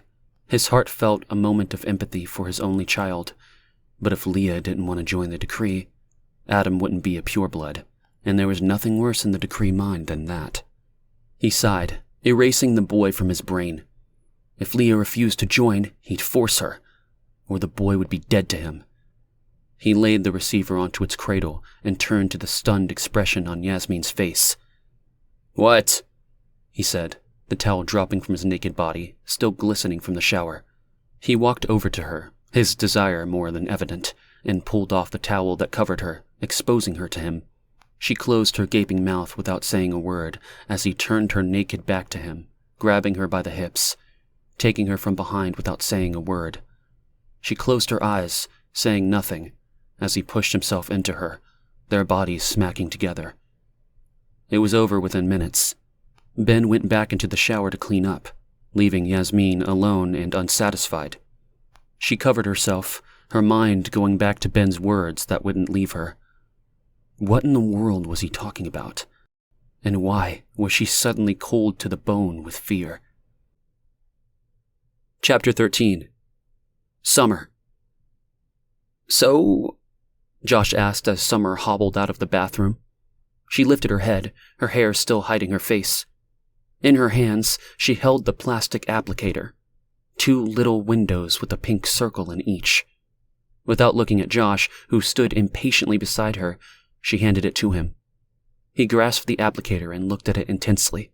What does this mean?" Josh's freckled face wrinkled up with concern, gawking at the stick, confused. "It means the rabbit died," Summer said, stuffing her hands into her low-riding jeans. She still couldn't bring herself to look at him. "Rabbit?" He reached out and gently turned her toward him. "Summer, are you—" She reluctantly turned. "Summer, are you? Tell it to me straight, man, no joke." She gazed into his light blue eyes, her own hidden beneath a curtain of thick lashes. She quickly looked away, her expression turning to a frown as she snatched the test back from him. The solid pink circles stared back accusingly at her. "Stupid, stupid girl!" Her mother's voice screeched in her head. "You think that life turned out so great? You go and knock yourself up with the first stick that looks your way. Stupid ass!" Yeah, stupid ass. Pink circles like eyes burned into her mind. How the hell was she going to solve this brilliant new discovery? The Madonna song about her papa and preaching sang out in the background of her thoughts. She squeezed her eyes shut, trying to block out the reality of what she had gotten herself into. "Summer?" Josh's grip tightened on her arms. "Means I am." Summer could barely speak above a whisper. She jerked herself free of Josh's hold and stormed into the living room. Flopping down on the couch, she flinched. The twinge of pain in her ankle served as a reminder of its recent healing. "Summer!" Josh followed her into the room, his face becoming red and blotchy. "Don't run from me!" He sat beside her, his eyes searching her blank face. She felt the heat coming off him and desperately wanted to fall into his arms and cry. But she didn't. She sniffed back her tears and put up the safety armor she built years ago. "Look, we have to talk about this," he said, placing his freckled hand on her leg. "Well, Josh..." She rubbed her nose roughly with the back of her hand. "It's like this. I'm knocked up. I will deal with the problem." "Deal with the problem?" His hand fell off the side of her leg. "What do you mean, deal?" Summer looked at him, hating how solemn and lost he was. She did this to him. She gave him that look. Her lips pressed firmly together as she tossed her head, causing her long bangs to move out of her dark-lidded eyes. "You know what it means." You don't mean... It's exactly what it means. She leapt up off the couch, unable to stand his eyes burrowing into her. No, you can't! Josh stood up, blocking her way to the kitchen. She stopped and took a deep breath. Of course he responded this way. That is just the type of guy Josh was. But Summer was no fool. She knew how real life worked. She lived it. Josh lived in a bubble, blind to anything outside the four walls of his safe home. He couldn't understand. His parents were loving. They kept him safe. They didn't dump their kid in foster care and rarely looked back to see if their child was alive. No, they cared. He can't understand Summer's life. Shuffled from foster home to foster home, all of her belongings in one ratty garbage bag. That was who she was. A life filled in a garbage bag. Now this. She should have known better. She should have. Was it that first time? Melted together on the Murray's couch, her cast leg forgotten. Was that when it happened? Was that the night that led to this day? Summer holding a positive pregnancy test, her entire world crashing around her. Josh with that look that broke her heart. Who knows? Did it even matter? After that first encounter, they never stopped touching each other. They made love anywhere and everywhere they could, behaving like, well, a couple of horny teenagers. A couple of horny teens in love. Her face began to harden. She looked at Josh, avoiding how his eyes, full of love and innocence, pleaded with her. A look that, with time, would dim and turn to resentment, and maybe more. She couldn't do it to him. She just couldn't. Her shoulders slumped for just a moment before she straightened back up, forcing herself taller. Her head tilted up to him as her hair fell out of her face, exposing her small, narrow features. The soft ridges of her chin protruded out. She bit down hard on her lip, which was quivering. Her mind was resolved. Yes, I can. And I will. Chapter 14. Kai. Kai didn't like the white man. Ever since he was a small boy, when his father moved their family from the reserve to the city, he felt their contempt, saw it in their faces as they stared at his brown skin and long dark hair. He preferred the reserve, surrounded by his people, to that of the white man in its loud, obnoxious cities. Although they weren't really his people anymore, were they? That part of his life was gone and nearly forgotten, washed away with the passage of time. He knew nothing of his people's ways, old or new. Nothing. Lonnie was different. She still remembered. Being 15 years older than Kai, his sister remembered what it was like to live with their own, but she had a different outlook about people than him. We are all children of the earth. Some have just lost their way, she would calmly tell him. The white man is not part of the people. The white man is like a serpent, slithering in the grass, waiting to take at will what he wants. Lonnie would chuckle, patting his head affectionately. Even a snake is one of nature's creations. We all take from the planet. Ugh, not the same. We take what we need to survive. No more. Kai would counter, his arms firmly crossed over his chest in defiance. Lonnie cocked her eyebrow at him. Really? Little Ocean, I beg to differ. You have romanticized what you think being First Nation is. He would guffaw, trying to hold back his words as Lonnie scolded him, knowing that he was no match against her. His sister was much older than him and experienced an entire life before he entered the world. 15 years passed before their mother, Ayana, had her second child, a son whom Lonnie herself named Kai. Kai has many meanings, Little Ocean. Earth, beauty, willow tree, sea. She winked at him knowingly, referring to her pet name for him. Regardless of language spoken, it is a life-giving name. And for you, I saw life. Kai smiled. Lonnie always made him feel better. Stronger. She was more a mother than a sister. Their mother had unexpectedly died when Kai was barely more than a baby, and their father was old when he was born. Too old to be a father. More like a grandfather. A widower, he decided to take his children and move to Lex and start afresh with a new life. work in the mines and be closer to the local university, so it would be easier for Lonnie to attend. Besides, staying at the res was too painful for their father. Too many memories of his wife were there, haunting everything familiar. They needed a fresh start as a family.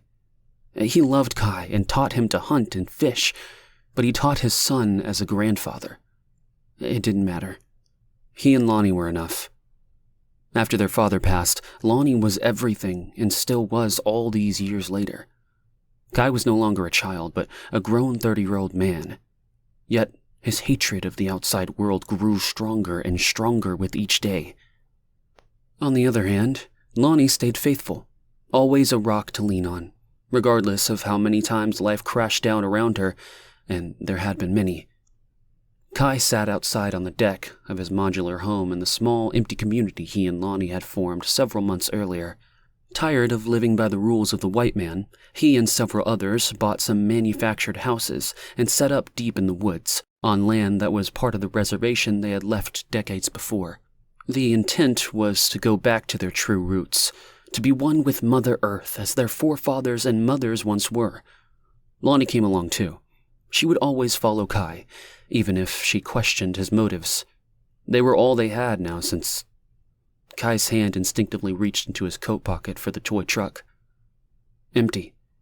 He snatched it back out, shaking his head. The boy at the grocery store popped into his mind. The truck clutched in his hand as he waved to Kai. He wouldn't think about it.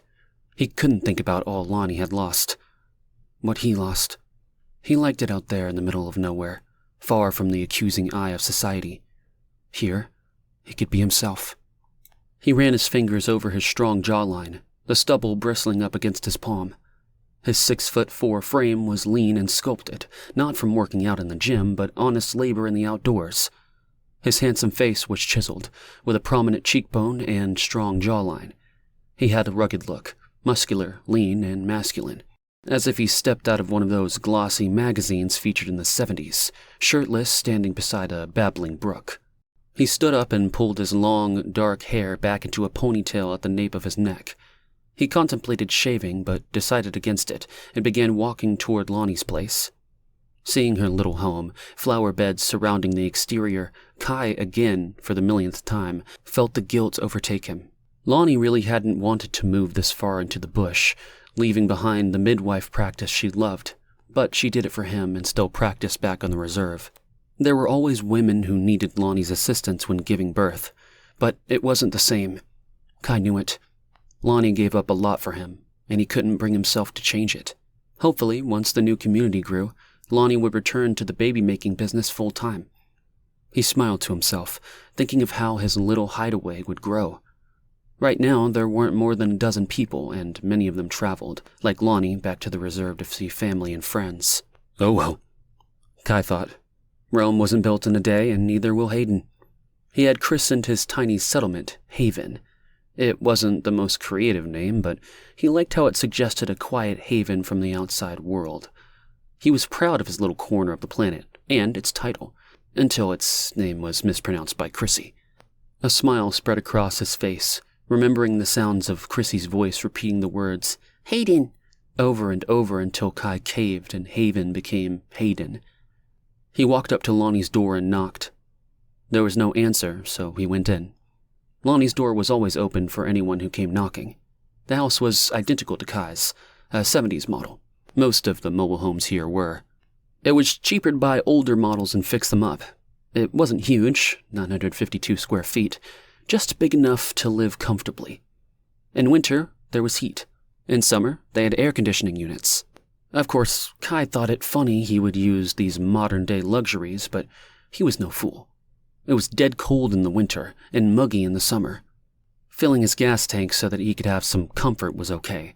He wasn't bucking all modern amenities, just the ones that didn't suit him. His eyes darted around the room. Everything was in its place. The bed had been made, and all the dishes were laid out to dry on a dish towel by the sink.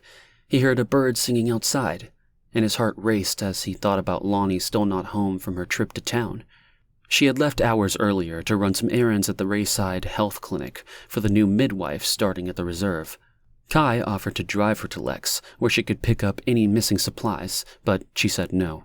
She wanted it done quickly and knew exactly what she needed. He walked back outside into the sun and waited for her return. He was sure he said she wouldn't be more than a few hours. It was already near dinner time, and she wasn't back yet. He shrugged off the fear something might have happened and rubbed his scruffy face, hating how it felt. Lonnie was tough. She would be okay. And until her return, he might as well shave. Chapter 15. Summer. Summer stood staring up at the tall, imposing building looming before her. She felt a gentle tug on her arm and looked down to see Josh's long fingers wrapped around hers. Hesitantly, she intertwined her slender digits in his and dared to meet his eyes. His blue irises were filled with love. All she wanted to do was run far away, someplace safe, and melt into him. Her hands trembled in his steady grasp as Josh gave a firm squeeze. For a moment, the urge to pull away and flee overcame her, but a longing somewhere lost deep in the depths of her darkened soul held her there, unable to resist the warmth that was Josh. He had fought hard to change her mind. "It's my baby too," he pleaded one more time, standing before her in the Murray's kitchen. Summer turned away from him, his red curly hair tumbling awkwardly into his eyes. Images of a baby with matching red hair was stamped into her mind, causing her heart to ache. She couldn't keep it. She let out a slow, ragged sigh. Her chest tightened, and her vision blurred as her mind drifted back to the years of loneliness from her childhood. The pain of abandonment by her own mother and the sting of rejection were still fresh, even after all these years. Then there were the multitude of foster homes she'd lived in. Each one was more unfamiliar than the last. She was a lost child, unwanted and unloved, tossed around like some ragged doll, constantly searching for someone who would choose to keep her and love her. It all came back to her like a punch in the gut. Summer felt broken, and Josh's love for her felt wasted. She wasn't going to saddle him with a child or her. He was too good for that. "It's my body," she said, with venom she didn't mean. "I ain't gonna strap myself down with a brat. But I would help you, Summer. I would be there. You wouldn't be alone." Josh grabbed her narrow shoulders, forcing her to look at him. God, he was beautiful. She wished she could just fall into his arms and make everything go away. She shrugged out of his grasp. "That's what they all say. I ain't seen too many baby daddies around when the kid ain't so cute anymore. But I do see a lot of washed-up teen mamas dragging around snot-nosed brats up to their ears in bills and no way out of it. No, Josh, no. That ain't gonna be me." Which led them to where they were now, standing outside Rayside Health Clinic at 8 a.m. on a gloomy Monday morning. "Are you sure, Summer? It isn't too late to change your mind?" She stared straight ahead, her heart breaking at the thought of destroying the life she and Josh had created. "No!" her mind screamed. "I am not sure, Josh. I want to keep the baby, but I can't." Sighing, she pursed her small face into a resigned fate. She was only 16 years old, but she knew the score. Why were they so careless? Why did this have to happen? Josh trailed behind reluctantly, his head hanging low, taking no notice of his surroundings as he trudged along. His large feet felt like iron blocks as he dragged them forward, each their own heavy anchor. He didn't know why he wanted Summer to keep the baby so badly. He was only 17, and his folks would have a cow that he got some teenage rebel pregnant. But he wanted the baby, and Summer more than anything he ever wanted before. He and his dad were always close, and the thought of having the same thing with a son of his own, a son with Summer's spirit, made his young soul leap. But he followed behind Summer's small form, his long arm reaching out, holding onto her hand like a lifesaver. They entered the building, and they were assaulted by a sterile white environment. Everything was hushed and quiet, keeping the secrets of what went on behind its cold walls silent. Their footsteps echoed in the high-ceilinged lobby. Gathering their courage, they approached the reception desk. The woman behind it looked up, her artificial smile never quite reaching her eyes. "Yes, may I help you?"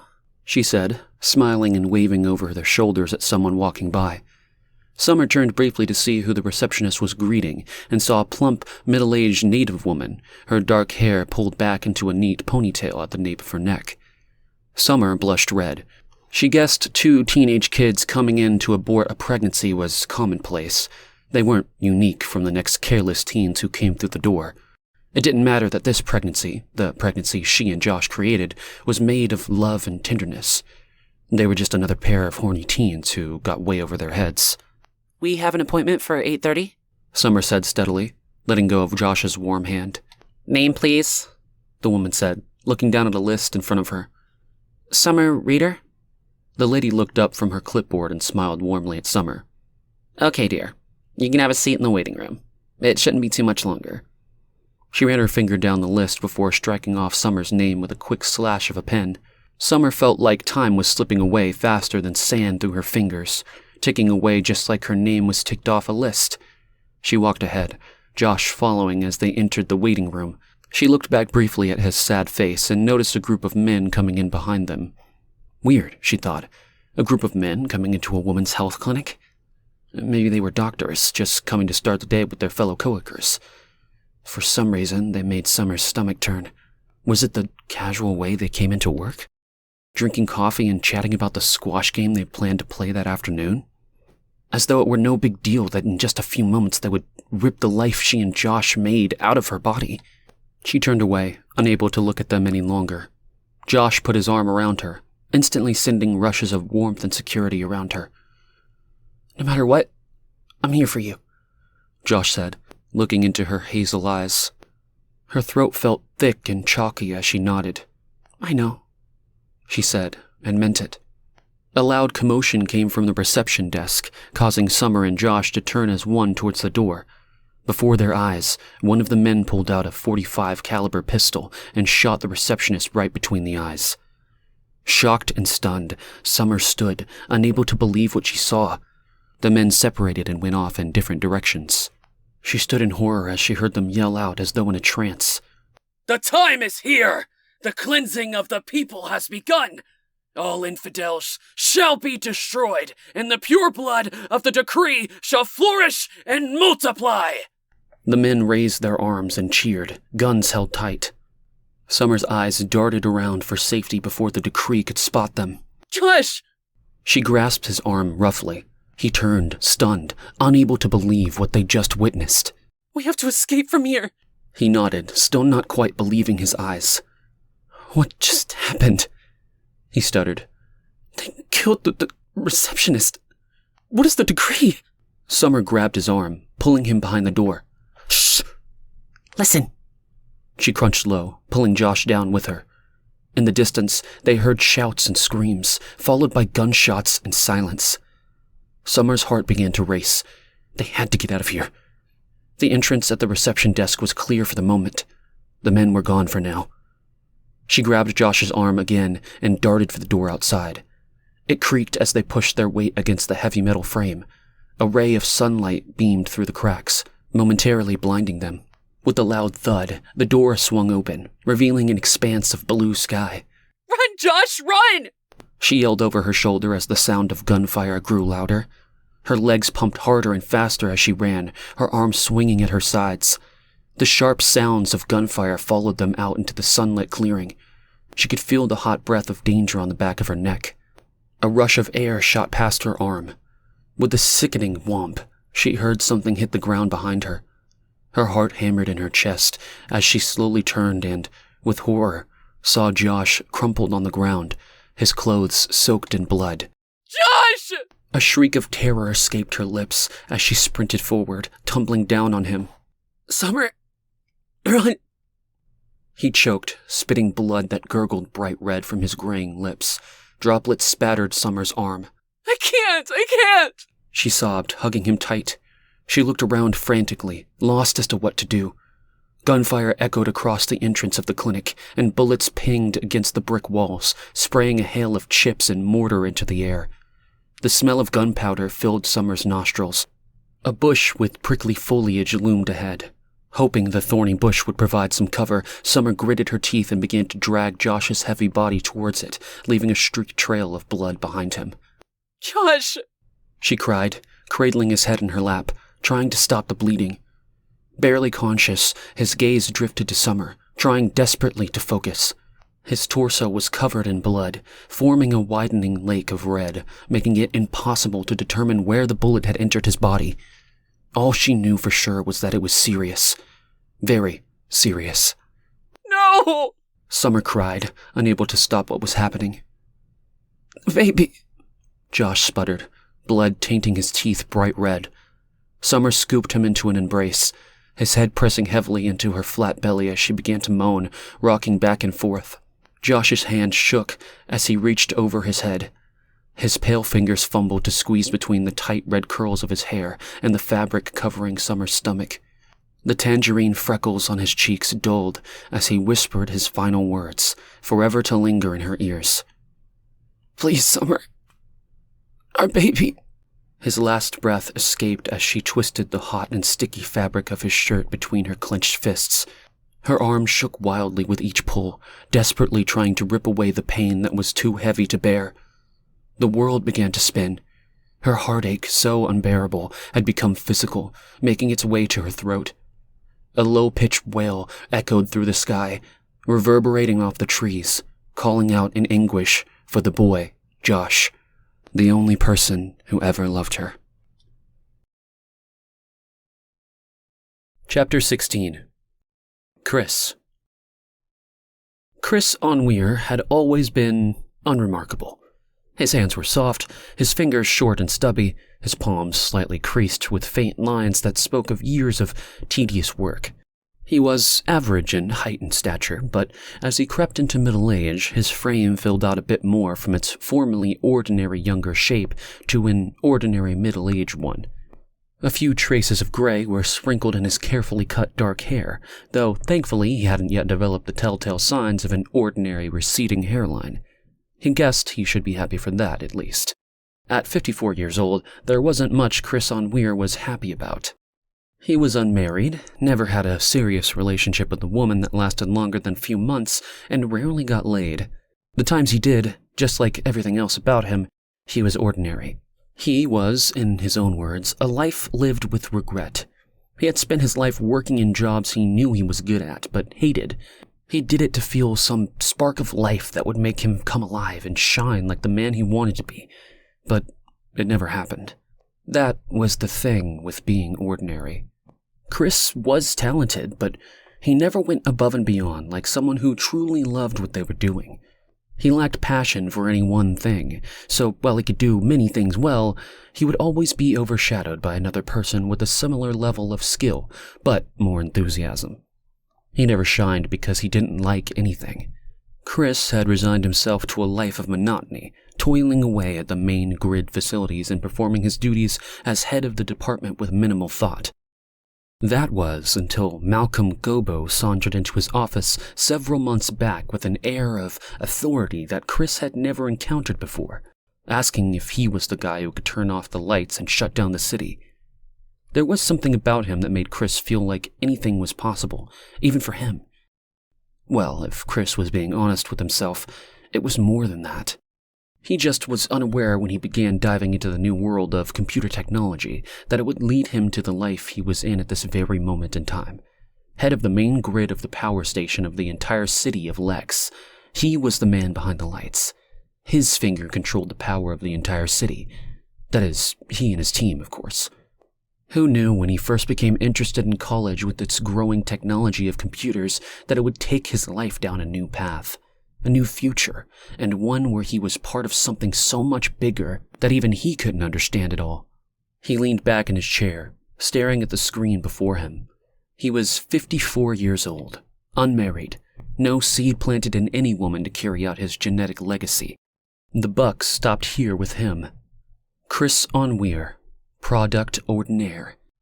His fingers moved quickly and confidently over the mechanical keyboard, each click and clack seeming to echo in his office. The comforting sound reminded him how totally rad it was to upgrade from his outdated electric typewriter. To the max, as the Valley girls would say. He focused on the instructions laid out before him, deciphering the code which would make Lex vanish, closed off and sealed as if a giant bubble had surrounded the area, cutting it off from the rest of the world. Here he was, the man of the hour, sitting in front of his computer screen staring at the blinking line waiting for his command. Power surged through him as he stretched out his hands, hovering over the keys, feeling the heat radiating from them. Was it possible? Could he feel the energy emanating from the keys, knowing what he was going to do next? No one on the outside world would know. No one. His heart began to beat quicker, and Chris was shocked when he felt himself harden. What the fuck? He said out loud as he pressed his hands down into his growing crotch. What the fuck what? Chris's hands flew up, embarrassed. His face reddened when he heard Malcolm Gobbo's deep voice booming before him, his bulky, muscular body framed in the doorway. Chris sank down into himself, wishing the ground would swallow him up. Malcolm's little brother, Malik, was everything Chris wasn't. He was a massive brute with dark, unkempt, wavy hair. A shaggy beard covered most of his face. Always dressed like that Aussie actor, Mel Gibson, in the Mad Max movies. Like he was some kind of apocalyptic survivor. Chris feared him and aspired to be him. What are you up to, asshole? You look guilty as something. Like you're up to no good. Malik's face contorted as he slammed his thick fist covered in a fingerless glove onto the table between them. His beady eyes drilled into Chris, who felt his stomach drop. Fingers trembling, he nervously pushed his glasses up to the bridge of his nose, trying to shut his gaping mouth.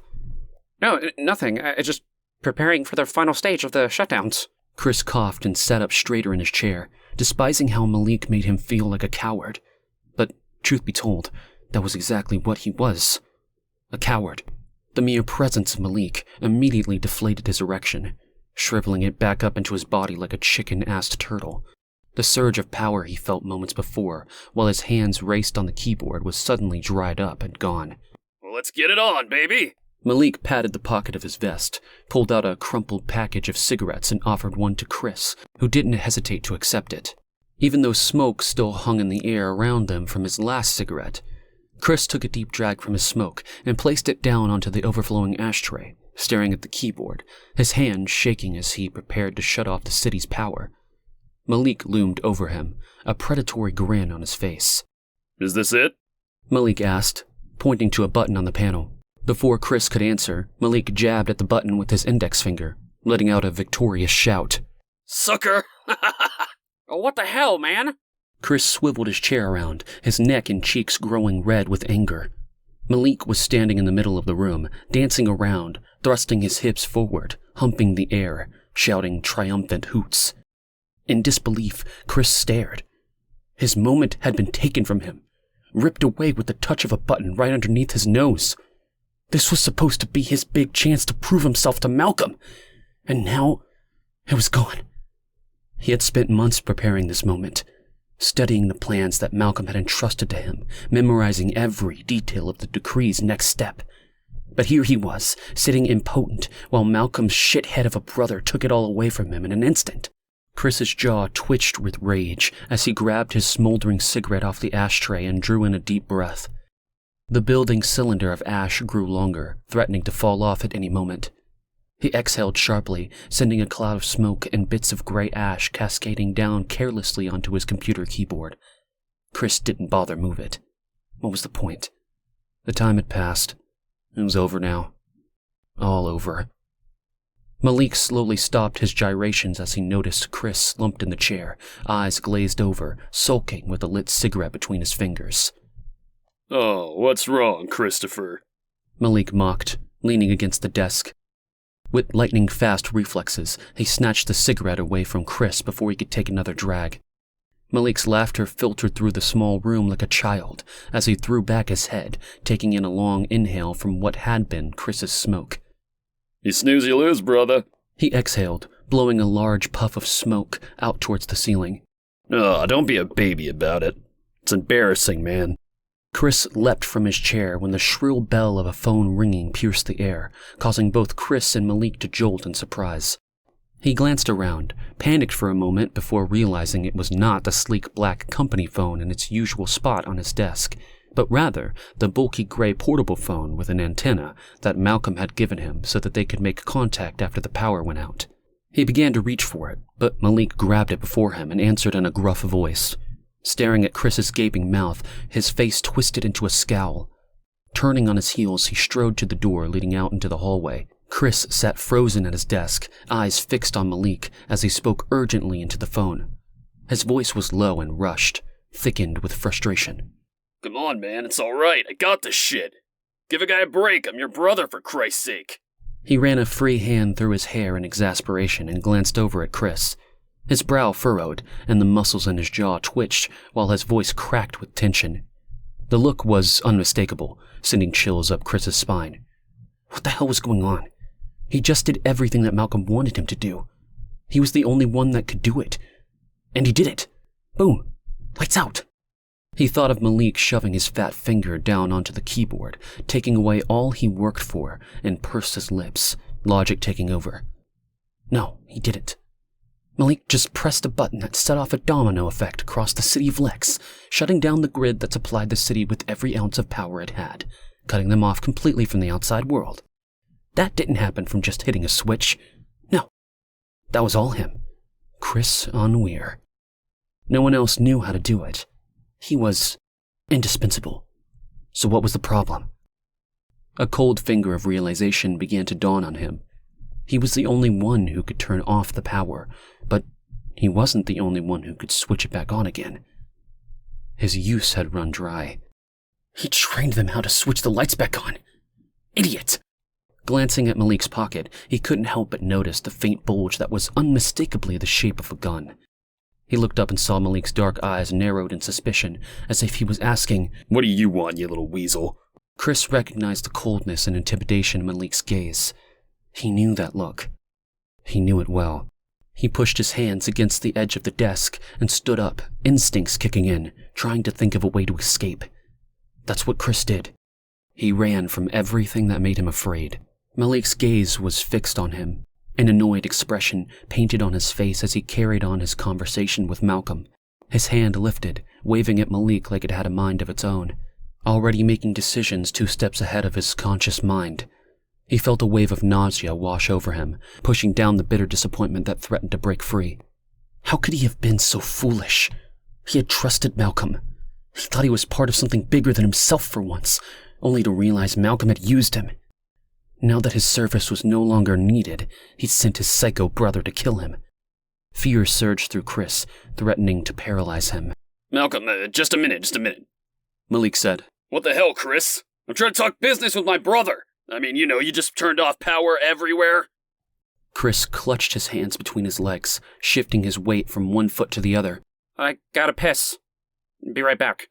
Malik, like a trained puppy, turned back to the phone, his fingers twitching in a silent gesture of command, waving his hand as if to say, Yeah, go. Chris nodded almost imperceptibly, and then left the room without another word. Malik thought he was so powerful, invincible, that no one could outsmart him. His arrogance hung in the air like a fog, heavy and oppressive. He thought he was smart, but he wasn't. Malik was the essence of predictability. Chris could read him like a book. He was so transparent. That being said, his brother Malcolm was far from stupid. If he wanted Chris dead, Chris would be dead. He hurried down the corridor, passing the bathroom stalls, looking around to make sure nobody was watching him, or if there were any other soldiers around like that asshole Ben Hollen. Another puffed-up blowfish ranking higher on the hierarchy ladder than Chris. What was I thinking? He thought of all the members of the Decree, and how the vast majority of them were not people he liked. Even Malcolm's wife, Tabitha, was creepy. A scarecrow of a woman who hovered near doors, listening in on meetings and then whispering words into her husband's ears that only the two were privy to. Why did I get myself into this? He couldn't think of one person he'd met in the Decree that wasn't shady. That wasn't true. He liked the soldier John Wilder. He was a good man. A better man than Chris. John was a tall, muscular black man with a shaven head that glistened. He wore the Decree uniform with pride, always standing at attention. Chris could not imagine John Wilder being involved with the sinister side of the Decree. He just didn't strike Chris as that kind of man. Unlike Ben Hollen, that rascal would sell out his own mother to get ahead. He exhaled deeply, his long fingers threading through his thick hair as beads of sweat ran down his forehead. He hesitated at the elevator, debating whether to get in and take it to ground level. His eyes landed on the door tucked into the left side of the wall, blending unnoticed. invisible unless you knew what to look for. Malik wouldn't think of taking the stairs, whereas Malcolm would. He would take the stairs over an elevator anytime. He would never allow himself to be caught unguarded, trapped in a box suspended by cables. Nope, not Malcolm. But his brother. He wouldn't even notice the doors leading down to the outside world. Chris grabbed one of the cold metal door handles and pulled. It groaned as it opened, sending a chill down his spine as he turned back toward where he came from. His office seemed silent except for the muffled sound of Malik's voice from somewhere in the back. He sounded annoyed, almost whiny, as he ranted to Malcolm. With his hand shaking, Chris slipped through the open door, turning back once more to see if Malik had noticed Chris still hadn't returned. He had to hurry. Once Malik knew Chris had escaped, there was no telling what he'd do to get him. He'd seen Malik in action. He knew who Malik was and what he was capable of. Turning back to the stairs, he checked around for any witnesses. In the corner lay a bucket and a mop, left over from one of the janitors who worked the building late at night. He picked it up, still dripping with murky liquid. Seizing it with both hands, he slipped one end of the mop between the two door handles, jamming them shut. Racing down the metal staircase, his shoes clanged loudly on each step. When he reached the bottom, he burst through the exit door with a loud thud, sunlight streaming into his face. Everything in him wanted to scream out loud for help, but he didn't. He kept quiet and began to assess the situation. He was at the back of the building, but he was nowhere near his car. Getting to the front would take too long and be exactly where Malik would expect him to go. So he began to run down the alley through the increasing noise of people running around, confused and afraid. What had he done? Chris had sold out every single person in the city. And why? So he could feel like a big man and be part of the decree? He was stupid. He knew what he was doing. And yet he did it anyway. Now where could he go? What could he do? Crouching, he covered his head as far away from screams and gunshots carried through the air. He ducked behind a large metal garbage bin, pressing his back against the rough brick of the walls. He could imagine how pissed Malik would be, missing out on the raids and destruction. He'd been talking of nothing else for days, weeks. Did Malik talk about executing Chris? Had he looked forward to snuffing out Chris's light as he had done to the citizens of Lex? He stood paralyzed, not knowing what to do next. People hurried past him, their voices merging into one confused blur. He couldn't make out any individual words, and then something horrific happened. He heard Malik's voice coming around the building and froze, squeezing closer into the wall, not moving a muscle. Malik was still on the phone, the portable device pressed against his ear as he walked, engrossed in the conversation. Chris stared in amazement as he watched him, aghast at this new invention of portable phones. He heard the muffled sound of a voice coming from the device and was taken aback by the speed of modern technology. He shook his head, disgusted. He had just shut off all mechanisms, causing all this chaos, leaving him cowering behind a garbage bin like the sniveling traitor he was. Not breathing, he watched as Malik walked by, still ranting to his brother on the other end of the portable phone. Its antenna shimmered in the wind as Malik's pace quickened. Yeah, man, it's done. I told you I'd get it done. I'm into Rayside now. Hey, they're my men, Malcolm. I should be with them. He paused, not looking around, just glaring with the phone held tight to his ear. Chris is dealt with, okay? We don't have to worry about him anymore. Yeah, I gotta get out of here, brother, before I miss everything. Malik began to move again, his voice trailing off as he turned the corner of the alleyway and disappeared. Exhaling heavily, Chris sank down into the crusty cement, his body leaning against the exterior wall of the building. He had dealt with him? Well, that's pretty strange, Malik, because I'm right here, still alive. Chris thought. He didn't move as he heard a door slam in the distance and the sounds of wheels squealing away. It was Malik, heading to the Rayside Health Center, where the lead soldiers were about to begin in the first stages of the takeover. Chris, his heart beating in his throat, sat on the filthy ground in the alleyway, unable to move, thinking of Malik and what would happen at Rayside Health Center. He didn't move for a very long time. Hours. Fuck you, Malik, you sick bastard, Chris thought, still hiding behind the overflowing garbage bin. People ran by, and he thought for a moment how it was him, not Malik, who had turned off the power, causing chaos to erupt. stinking just like the garbage he was hiding himself in. Chris Onweir, an unremarkable man. He moved forward from his hiding place once the people had passed. He'd run with them, hide amongst the people. That's what he was going to do. That would keep him safe and hidden from the decree. For now, all he needed was to think of the moment he was in. He would worry later about the lights and his role in it all.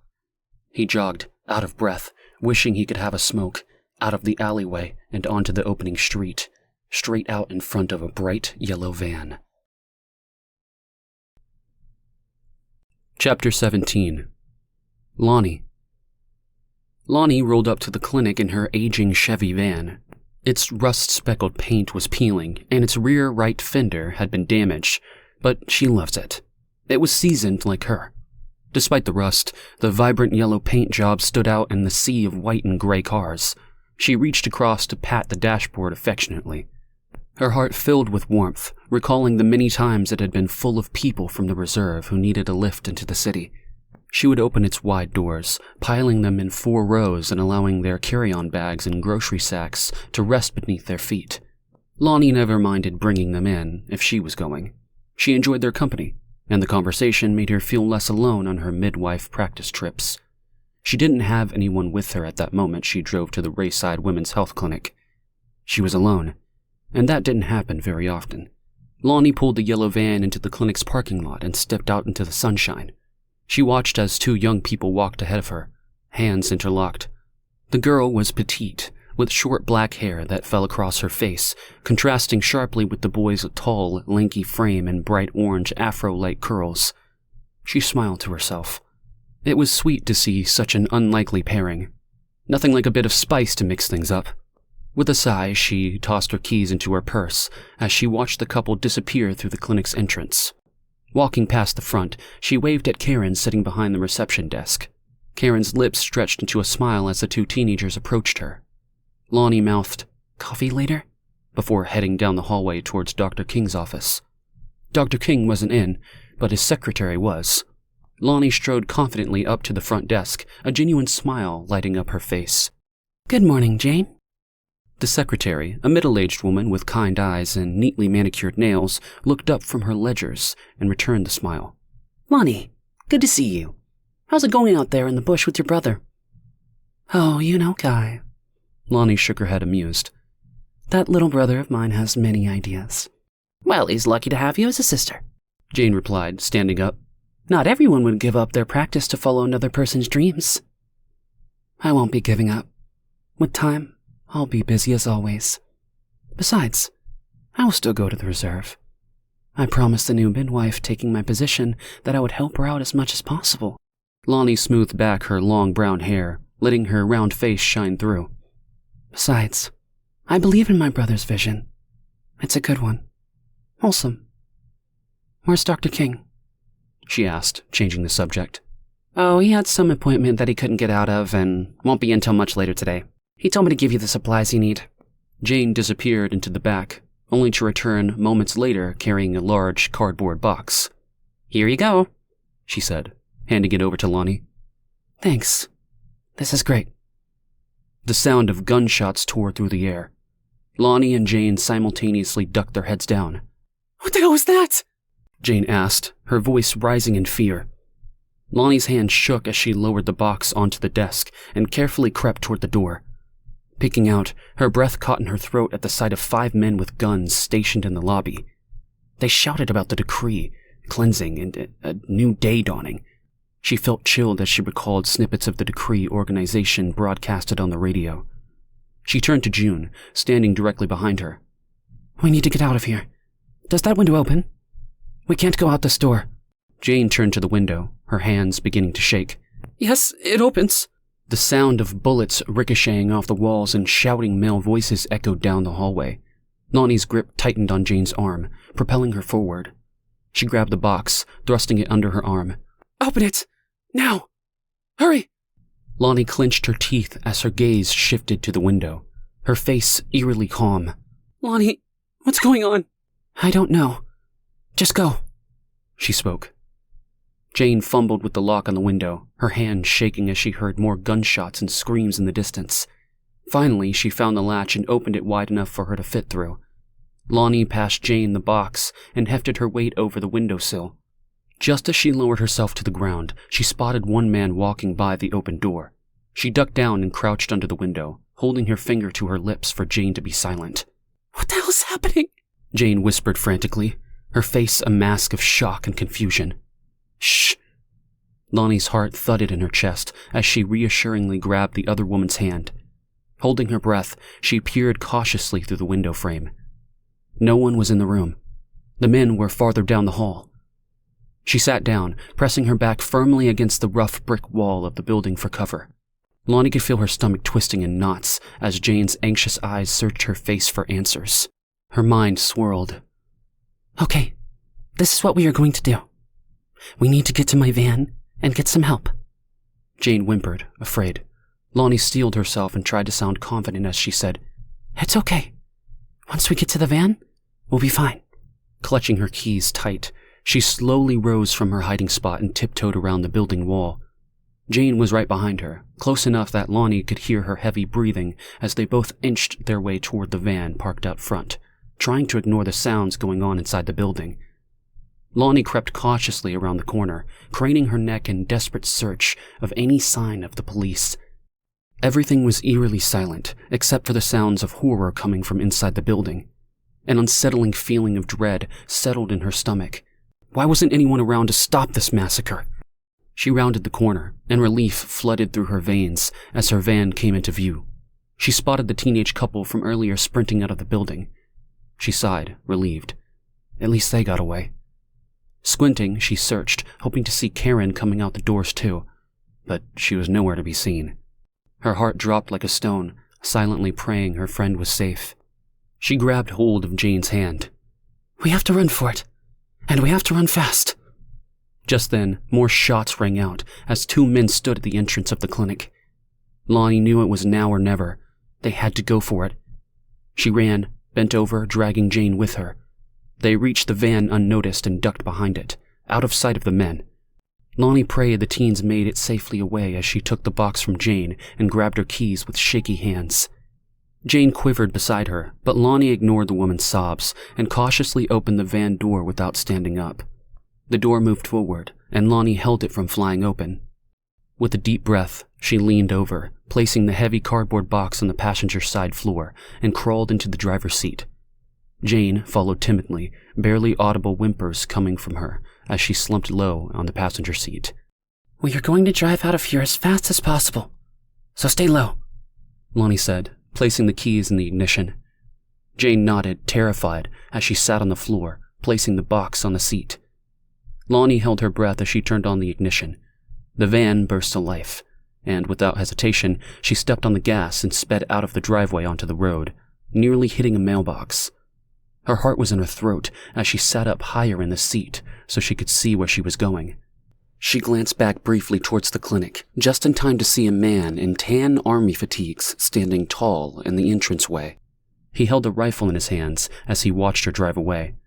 His curly hair was pulled back and an army cap peeking out from behind his neck. He had an evil look and grinned at her, as much to say, I'll deal with you later. Lonnie whipped the car around, her foot pressing harder on the accelerator. Her hand shook as she took a deep breath. Her stomach was twisted in knots at the image of the soldier. His face burned in her brain with each passing mile, his cold eyes drilling into her. She could feel her throat tightening as saliva pooled in her mouth. She tried to swallow past the lump in her throat, forcing herself to stay focused on the road ahead. Lonnie gripped the steering wheel tightly, her knuckles turning white. She gritted her teeth. In her head, she suddenly heard a voice that seemed to come from outside of herself. Come on, girl, it said in an unmistakable tone of encouragement. Jane sat motionless, still huddled on the floor of the passenger seat, looking over at Lonnie. But Lonnie remained focused on the road ahead, watching as the trees flew by in a blur. Sweat beaded across her forehead as she peered down the long stretch of highway, urging her van to move faster. Her mind raced with questions and worries. Lonnie repeated the phrase like a mantra. Come on, come on. Slowing was not an option. She had to get to Kai and Hayden. Chapter 18. Malik. Malik stood, observing the native woman driving away in her van, his gun smoldering from shooting at the teen couple, still reveling in the power after watching the adolescent hit the dirt on his knees, orange curls bouncing as the skull connected to the ground with a loud thud, and the girl, powerless to prevent it, stumbling onto him. He had been tempted to shoot her also, but something in her cries made him hesitate. A sick satisfaction encased him as he watched her screams of anguish for the boy as her hands moved over his body, pulling on his shirt in desperation. Her devastation radiated through him, so he stayed there for a while, watching, soaking up the girl's pain like a sponge, basking in her anguish. That was until the rusty yellow van tore down the dirt road, kicking up plumes of dust that swirled and danced in its wake. Malik's fingers tightened around the gun. He squinted, lining up his shot until he saw her, the woman at the wheel, looking back at him with piercing eyes. Her gaze ripped through him, tearing through to his core, exposing the darkness that festered, bubbling up higher and higher inside him, finally able to be released.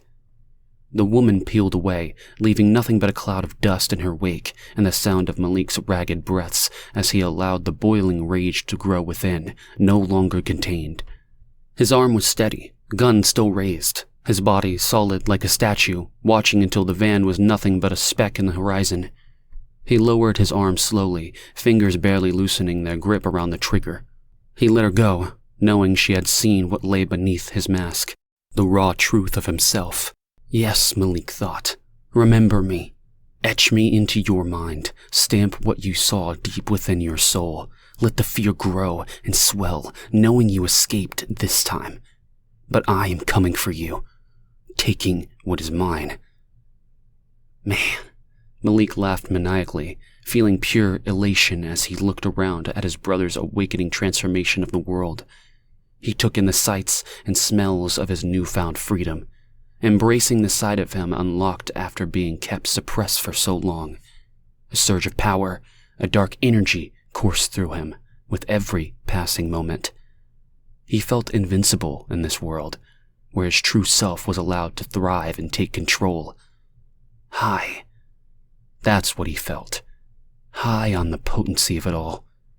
His mind drifted back to a few hours ago when Chris, that sniveling little coward, had somehow managed to slip away.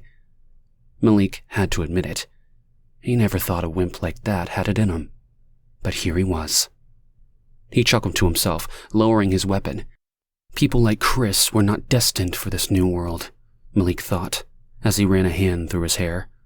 So what if Malcolm wanted him dead? Sure, Chris had gotten away, but that was beside the point. Irrelevant. It wouldn't be too long before Chris met his fate. Malik took out a cigarette and inhaled, thinking of Chris running away like a squealing little pig. The thought of him being slaughtered by one of his soldiers gave Malik a case of the giggles and yet made him feel slightly deflated. He was supposed to be the one to execute Chris. He needed to round up his men and make sure that when Chris was captured, it was he, Malik, who would be the one to slaughter the little piggy Chris. No one else. He felt good. Real good. He would hunt down Chris before Malcolm realized Malik had lied to him. This was better, he thought. Tracking down Chris like wild game. That's how he thought of everything. Everyone was his prey, and he was the predator to take them down. Just like that kid with the wild curls bouncing around his face like a beacon as he ran. Just waiting. Waiting for Malik to cock his gun and shoot him down. Everything was going exactly as his brother promised. The only thing that ticked off Malik was the fact that he had missed out on the initial invasion of the health unit. That was something he could not forgive. He had mapped out every intricate detail of the attack, yet he had been deprived of the exhilaration of leading his men guns blazing into battle as they stormed the health unit. Hell, it was Malik who managed to recruit most of the soldiers needed to take over the city, buddies he'd met doing stints in prison. The kind of buddies that would have no problem executing Malcolm's plans without the other Decree members finding out. They were his men. His. He cursed Malcolm for demanding Chris to be taken care of immediately. Chris was going to pay for that. Malcolm's voice played out in Malik's mind, inquiring if he was certain Chris had been taken care of. Like what the fuck? Malik took a long, deep pull from a cigarette between his fingers. He exhaled slowly, watching the smoke rise in a wispy spiral before dissipating into nothingness. He flicked the butt, watching as it spun in the air before hitting the ground with a light sizzle, sending up a shower of sparks on the empty road before him. His brother's perpetual doubt and disappointment only made him feel inferior. Didn't he understand that they were both a team now? Malik was his brother, his equal, his partner in the decree. Why did he still treat him like he was the weeping little baby who needed protection when they were kids? Those days were gone. It was Malik's turn to help lead the decree and build the world Malcolm imagined into reality. The problem was that other guy, Ben Hollen. What the hell did Malcolm see in him? The guy wasn't much to look at, just a pretty boy. 5, 8 if he was lucky. Not much of a soldier at all. But then again, he wasn't just a soldier, was he? No. He was far more important to his brother. And that is what confused Malik the most. What did Malcolm see in Ben that made him choose him to be second in command? Malik just didn't understand it at all. Here he was, loyal to a fault, yet his brother chose Ben over him, every time. Then there were the issues surrounding Ben's bitch. Why did they have to get her? Why was she so important when Ben already had the other one? What was her name? Yasmin. The sassy little Persian chick with dark curly hair. Now that was a hot piece of ass. He felt himself harden and gave himself a little squeeze, jiggling his member, smiling, amused. Yasmin, the one Malcolm declared was the chosen one. Sure, brother, sure. The chosen one. Tabitha, Malcolm's scrawny little wife with her pinched face, popped into Malik's head. She snuck around everywhere, trying to blend in. Hidden, but not.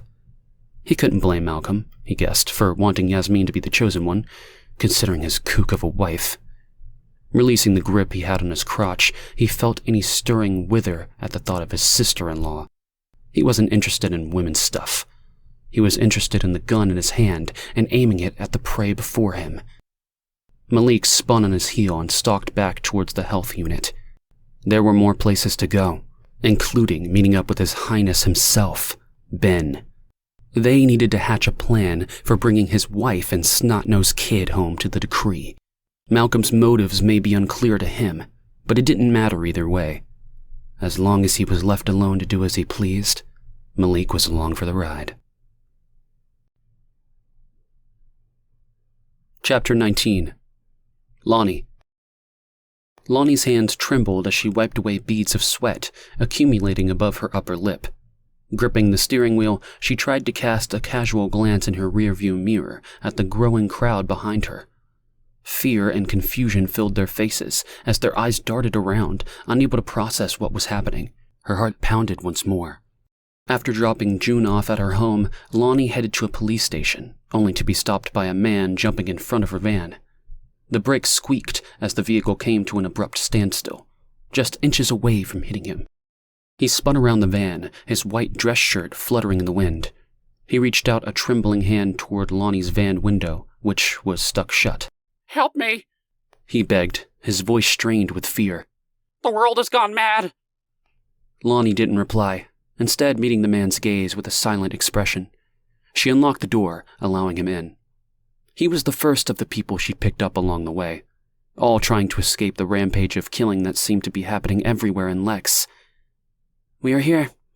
Her voice drifted out of her dry lips, sounding foreign to her ears. She stopped the van and turned her pale face to the passengers behind her. One by one, the people stepped out of the vehicle as if in a trance, their faces marked with exhaustion and fear. "Thank you."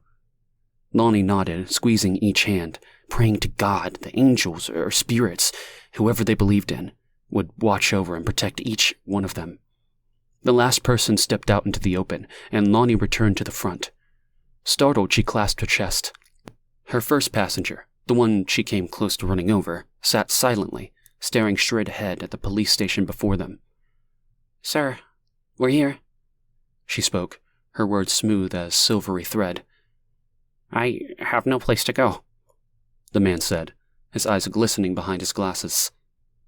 Lonnie raised her gaze, and for the first time since almost running him down, she took in the man's features.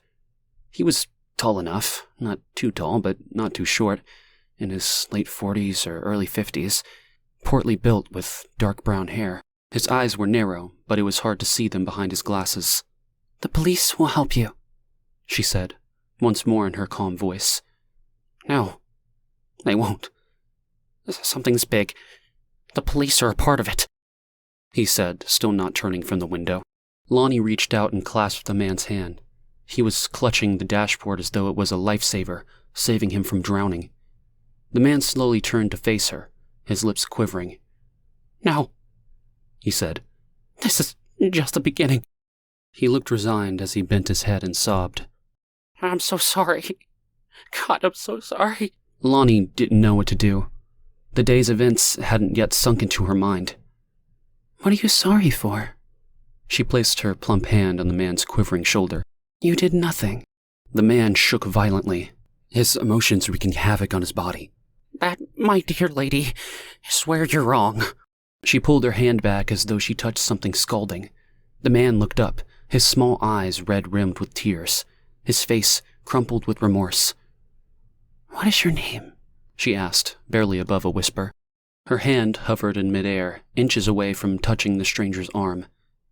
"Chris," he sobbed. Lonnie's heart lurched. "Christopher." She closed her eyes against the urge of grief that threatened to overwhelm her, trying to claw its way to the surface, begging for release. "Later," she told herself, reining it in, clutching the emotions bubbling below the surface. "Later, I will let the past visit my soul. This is not the time, Chrissy." She opened her eyes, pressing her trembling lips together. After all these years, his name, still like a physical force that pushed the air out of her lungs as all that had happened came rushing back. His presence inhabited everything that had ever existed and ever been, even though he wasn't there. Chris? She cleared her throat and opened her eyes. It was just the stranger once again. She safely put away the memories of the past, like an old quilt tucked in a cedar chest, waiting for the right time to bring them out, shake them free, and view and savor them. "Now, why on earth do you put such a heavy burden as this on your shoulders? What made you decide to take on such a massive responsibility? Blame should be placed on this decree group." Chris winced at the mention of the decree. I thought... He burst into fresh tears once again. "I never thought this would happen. When he asked me to shut the city down..." Lonnie's face scrunched up, confused. "Shut the city down? I don't understand." A calmness came over Chris, sending shivers of ice up Lonnie's spine. "The mayor, Lex's political elite, every powerful bigwig, they're all in Malcolm Gobbo's pocket. Every political heavyweight in Lex dances to Malcolm Gobbo's tune. They are all associates of the decree." Chris took a deep breath and continued. "He ordered the shutdown. I was one of the people responsible for the mass surveillance that has been going on for the past year. My job was to help isolate Lex from the rest of the world, making it so no one will know what is happening here for a long time." "What are you saying?" Realization courses through Lonnie's veins, cold and blue. I didn't know this is what they meant by beginning the purification. I didn't think they would kill." Chris buried his face in his hands. "It was supposed to be a way to prevent terrorism." Surveillance? It was far worse than Lonnie could have imagined. This sounded more like an infiltration. Her scalp tingled with tiny pinpricks. Flashing lights filled her vision, each one a vibrant burst of color that seemed to pulse in time with the deafening beat echoing in her ears. The constant boom, boom, boom, and piercing ringing were like warning signals with every throb. Lex was closed off from the rest of the world, left in the clutches of the decree. No one could stop Malcolm Gobbo before it was too late. "This is just the first city." Chris's voice cracked in the distance. "The political manpower behind Malcolm Gobbo is limitless. To the highest level, those who follow but aren't part of his inner circle are swayed by his influence and charisma, making them blind to the corruption and manipulation that is taking place until it's too late. This is what happened to me. I escaped execution by son of a bitch brother, Malik. They planned on disposing of me once they were done with my help. Can you believe that? I thought I was one of them. One of them trying to help bring harmony to our broken world, and they tried to execute me. Dispose of me like garbage no longer needed. He bent his face into his palms of his hands and shook with sobs once again. Like an invisible string, she was pulled out of the sounds and colors dancing around her like voices reaching out, trying to warn her of what was coming. She tried to stay where she was, but it was too late. Her attention returned to the real world and the man seated in her van. Chris, a name that filled her with love and joy, but also smothered her with sadness that she could never shake and didn't want to, even though it ripped her heart out. She longed to return to the past, yet dreaded having to come back and face the truth always with her in the present. Lonnie cleared her throat, seeing the building, the man beside her, and the steering wheel before her. In the here and now, she was alive, right where she was meant to be. There was still work to do and people to love. Her story was not over yet. Like it or not, she was meant to live. Yes, she replied, turning to face the front window. She turned the ignition, starting up the vehicle. I can believe it, she said, her voice calm as she pulled out of the police station. This isn't the first time in history that man has destroyed his brothers in the quest for power and control. She turned to Chris, who sat shell-shocked, gazing at her. Somehow, we have to stop this, she said, unaware of how she was supposed to accomplish such a task. She thought of her brother, his anger and sorrow, eating away at him day after day. And she thought of Hayden, the sanctuary Kai had built, intending to create a community away from all that hurt and that surrounded them in the outside world. She turned the van onto the highway and pressed on the gas. Chris flew back against his seat, startled. Lonnie's eyes focused on the view ahead. Her pulse was racing like she had just completed a marathon. She needed to go see her brother, hold him tight like she did when he was a little boy. She needed to talk to him about Hayden and all she had gone through that day, including the people she had assisted. If what Chris said was true, there would be more, and they would need a safe haven to shelter from the decree. This can't be happening. She barely breathed through tight lips. Chris grabbed the dashboard, his fingers trying to dig into a safe hold. It's too late. It's already begun. His voice trailed out over the roar of the engine. Lonnie stepped harder onto the gas. Malcolm Gobbo is too powerful. He's exterminating anyone who comes in his way. He is just a man, and a man can be brought to his knees, Lonnie replied, her voice unwavering as she gripped the steering wheel. She remained motionless in her seat, her breath shallow and uneven as she tried to ground herself in the present moment, hoping it would strengthen her. She wished she felt as confident as she sounded. Chapter 20. Amanda. Amanda stood over her desk, scribbling the last few words on the paper, her pen scratching against it. She slid the folded letter into a white envelope addressed with Leah's name in her shaky handwriting. She paused, allowing her index finger to trace over her friend's name, offering a silent prayer that Leah would open it and come to her senses. A wave of guilt washed over her. She was committing to the ultimate betrayal of her best friend, hiding a secret life that involved the decree. But how could she not? Besides, Malcolm Gobbo had recommended silence until Leah was on board with joining them, stating she would understand when she was in the fold. Amanda was growing increasingly doubtful her best friend would ever agree to join Malcolm's calling. Now more than ever, with Ben so close to Malcolm, Leah could only see Ben's involvement in the decree. She saw him as someone deep in the organization's hidden agenda, with the details of his activities shrouded in mystery. Little did she know that behind it all was a complex organization with many layers. It was just as John had said, the decree was a new way of living. At first, Amanda was astonished to find out the true scope of the decree. When she first heard of Malcolm Gobbo, she assumed it was a cult-like organization or a pyramid scheme. However, what she discovered was so much more than she could ever imagine. People of all backgrounds, ages, and social classes were part of the society, living together in a close-knit community, unified through shared goals. Malcolm and John showed her the various parts of the decree. Committees were dedicated to education, healthcare, housing, trade, and entertainment. Each committee had its own set of rules and regulations that needed to be followed to keep the harmony between members intact. Everyone had a role within the decree, a self-sustaining organizational system designed to provide safety and stability for all its members. The Decree compound was the first community, with the first members leaving behind the old world and entering the new one. Amanda's heart overflowed with gratitude as she was embraced by the community. She could feel an instant camaraderie with fellow members as they worked together to improve their lives and those of others in the community. She had become passionate about the Decree. It was something special, something groundbreaking. And now she had John. Her cheeks flushed a deeper shade of pink at the thought of him. He was the perfect embodiment of tall, dark, and handsome, with an extra dose of muscle definition that rippled beneath his shirt like granite stone. His skin felt hard to the touch, like a rock. A soft electric warmth stirred in her belly as she recalled the sensation of her hands exploring the contours of his arms, feeling the hard sinews press beneath her fingertips. She closed her eyes, inhaling deeply, longing to be touched by him again. She couldn't believe that Malcolm had chosen John to be her partner. Initially, she was hesitant about the laws of the compound, which required all adults of childbearing age to be married. Malcolm and his wife Tabitha would assign them a spouse based on who they believed would be a good match. It seemed archaic to her and backwards, but her dating history had left her lonesome and alone with no prospects in sight. In truth, Amanda wanted to get married and start a family. John Wilder was more than she could have ever imagined.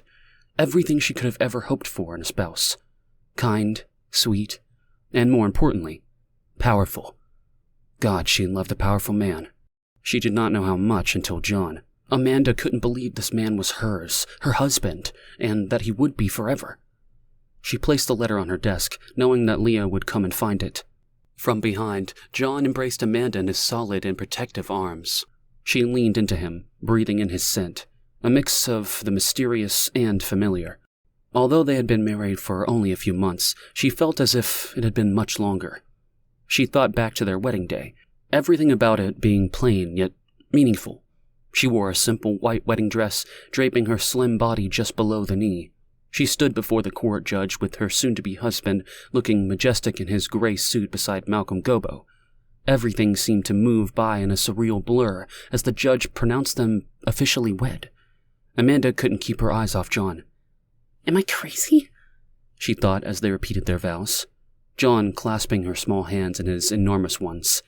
This is nuts, she thought, yet somehow when John looked at her with his shockingly gray eyes that contrasted with the shade of his skin, everything about him felt right. Like they always knew each other and were just waiting for this moment to reconnect. Her yin to his yang.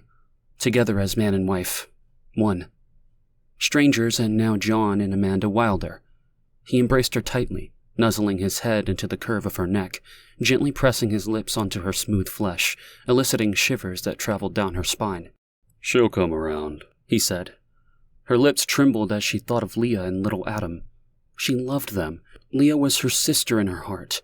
And Adam, that sweet boy Adam, he was the nephew she didn't have. I hope so, John. She leaned back into him. I feel like I've betrayed her. John pulled her close, turning her to face him. Their eyes locked in a tender embrace. His hands cupped her face, his fingers gentle as he lifted her chin. "She'll be with you soon." I don't know. She's pretty stubborn when she wants to be. And then there's Ben. Honestly, you don't know how bad it was for her when she was with him. With a sigh, John held her close, his chest, hard as stone, pressed against her ear. She could feel his heart pounding beneath his shirt. "Ben is Malcolm's right-hand man. Leah can't have a separate place in the decree apart from him. Plus, Adam is his son. Whether or not you like it, the boy is his child." He reached out his hand, placing it on Amanda's stomach. A thrill she'd never felt before bolted through her. "Maybe we'll have our own little one soon." The idea of carrying John's baby stirred up a flood of exhilaration within her. Light, warm colors and soft edges burst open in her mind. Her hip bones weren't as prominent as they had been last month. A fluttering feeling deep within her belly stirred up a torrent of sensations and emotions she wasn't sure how to process. It overwhelmed her. How could this be her new life? How did her life transform from a cycle of lonely dates to being married to this incredible man, envisioning their future children together? It's all thanks to Malcolm. Malcolm was the man who would shape the world and make it a better place for Amanda and John, and maybe the child that she hoped was already growing inside her. John crouched down on his knees and placed his lips upon her flat stomach, breathing his hot breath against the fabric of her shirt. Oh, how she wanted to ravage him right then and there, to just wrap herself around him and never let go. Are you in there, baby? Can you hear me? Are you snuggling in Mama, growing and getting stronger? His voice vibrated against her skin. Amanda cupped John's bald head, loving the feel of the smoothness of the flesh, the nooks and crannies of the bones of his skull. This was her man. Only she could touch him this way. Nothing could ever take that away. John gave her stomach one last peck and stood up, placing his lips on hers. He's waiting. We have to go, he declared, his eyes sparkling with nothing but love. I know, she said, patting his arm, looking over her shoulder back at the letter that she hoped Leah would read and realized that the compound was the best choice for her and Adam. Everything's happening today. We need to get back to the compound. She'll be there, Amanda. She'll come. He pressed his large hand between her shoulder blades and guided her out of the room. Amanda sighed, taking one last long stare at the letter. She knew something big was about to happen. Malcolm was essentially taking control over the city. With his extensive connections, Malcolm would execute it in a sweet and swift manner, allowing those who did not want to become part of the decree to leave the city in peace. Malcolm was a good man. He changed her life for the better, and now he would change Lex. She just hoped Leah would be there with them, even if it meant supporting Ben. Touching her stomach, she considered the possibility of being pregnant. She could be. She and John sure were trying. If she was, she'd need Leah to be by her side. She laced her fingers through John's and stepped out of the office into the dim hallway. The door clicked shut behind them, leaving a lingering scent of paper and the hum of its fluorescent lighting.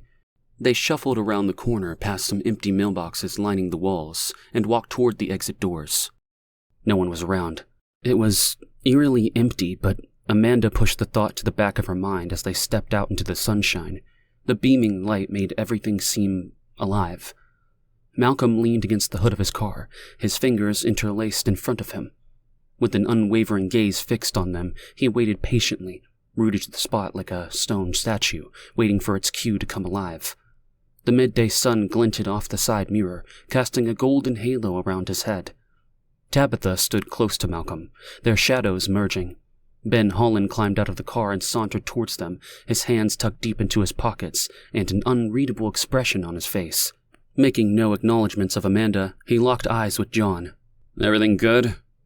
John nodded, giving a gentle squeeze to Amanda's hand. Everything's cleared and ready to go.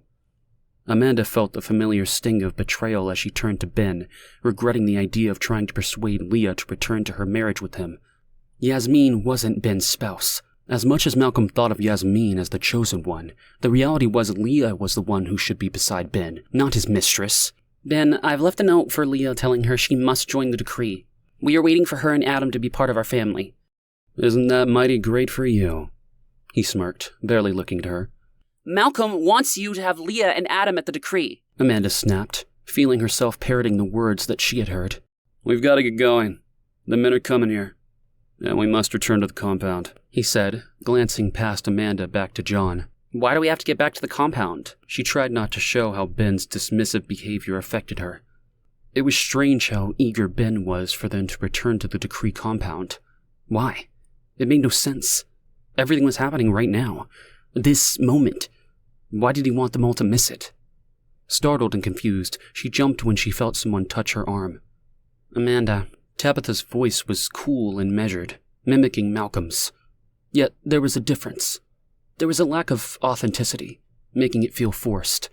She adopted a haughty attitude, treating the conversation as if it were with a child rather than an adult, in contrast to Malcolm, whose voice exuded calmness and comfort. It's important to return to the compound where the others are waiting. Numerous members are in the midst of moving in. Besides, we'll get in the way. Amanda rolled her eyes, not taking one word out of Tabitha's mouth as sincere. That makes no sense. There's plenty of soldiers there to watch over the community. Amanda snapped back, not meaning to.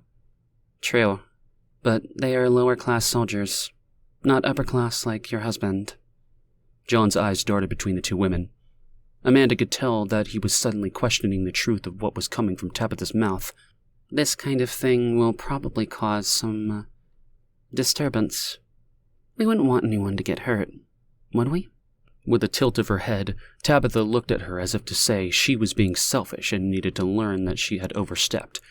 Amanda opened her mouth about to speak, but Tabitha interrupted her. Your husband is one of Malcolm's top sergeants in the decree. It would be very unwise and irresponsible for us to not have someone who is visibly important and a high-ranking member of the decree when the members arrive. My God, Amanda. We have women and children there. Pregnant mothers. What would happen if some of society's not-so-innocent occupants were to come knocking on our door? Who would you want to protect you and your unborn child? Tabitha's eyes drifted down, resting for a brief second on Amanda's stomach. She felt her insides curdling and instinctively wrapped her arms around her waist, trying to protect what might be growing inside of her, away from Tabitha's leering eyes. Amanda didn't trust her. No, she didn't trust her at all. Tabby. It was Malcolm. Yes, darling? She said, eyes not wavering from Amanda. Is there a problem? Amanda blushed, feeling like she had been caught red-handed, like a child with her hand in the cookie jar. Absolutely not, darling. Amanda and I are just discussing logistics. Amanda wanted to crawl inside herself, embarrassed that she had questioned Malcolm's authority. John was the obvious choice to be the face of the security for the decree members settling into the new world. It was scary to let go of the old and embrace the unknown, but it was worth it. Something nagged at her. Was it the way that Tabitha seemed to simmer inside with anticipation, ready to pounce hungrily for what was to come? Which was what? The air suddenly felt light, and the nagging thoughts pecking at Amanda's brain were gone. Tabitha's demeanor changed. A curtain had been drawn over the real person hidden inside. She turned to Ben, who was not paying attention to her either, and spoke to her husband. Is Amanda an upstanding member of the decree, Malcolm? Malcolm's face illuminated. A knowing smile crossed his features. With his cupped hands raised, he pressed his index fingers together in an upside-down V against his lips. Unable to contain himself, he nodded in agreement, causing his lips to stretch even more. Ben, please do not speak to the bride of the decree with such disrespect. It is beneath someone of your status. Amanda has nothing but good intentions for your wife and son. She wishes for them to be part of the decree. Show respect and be more proactive in achieving it. You have a son. He will be part of the future.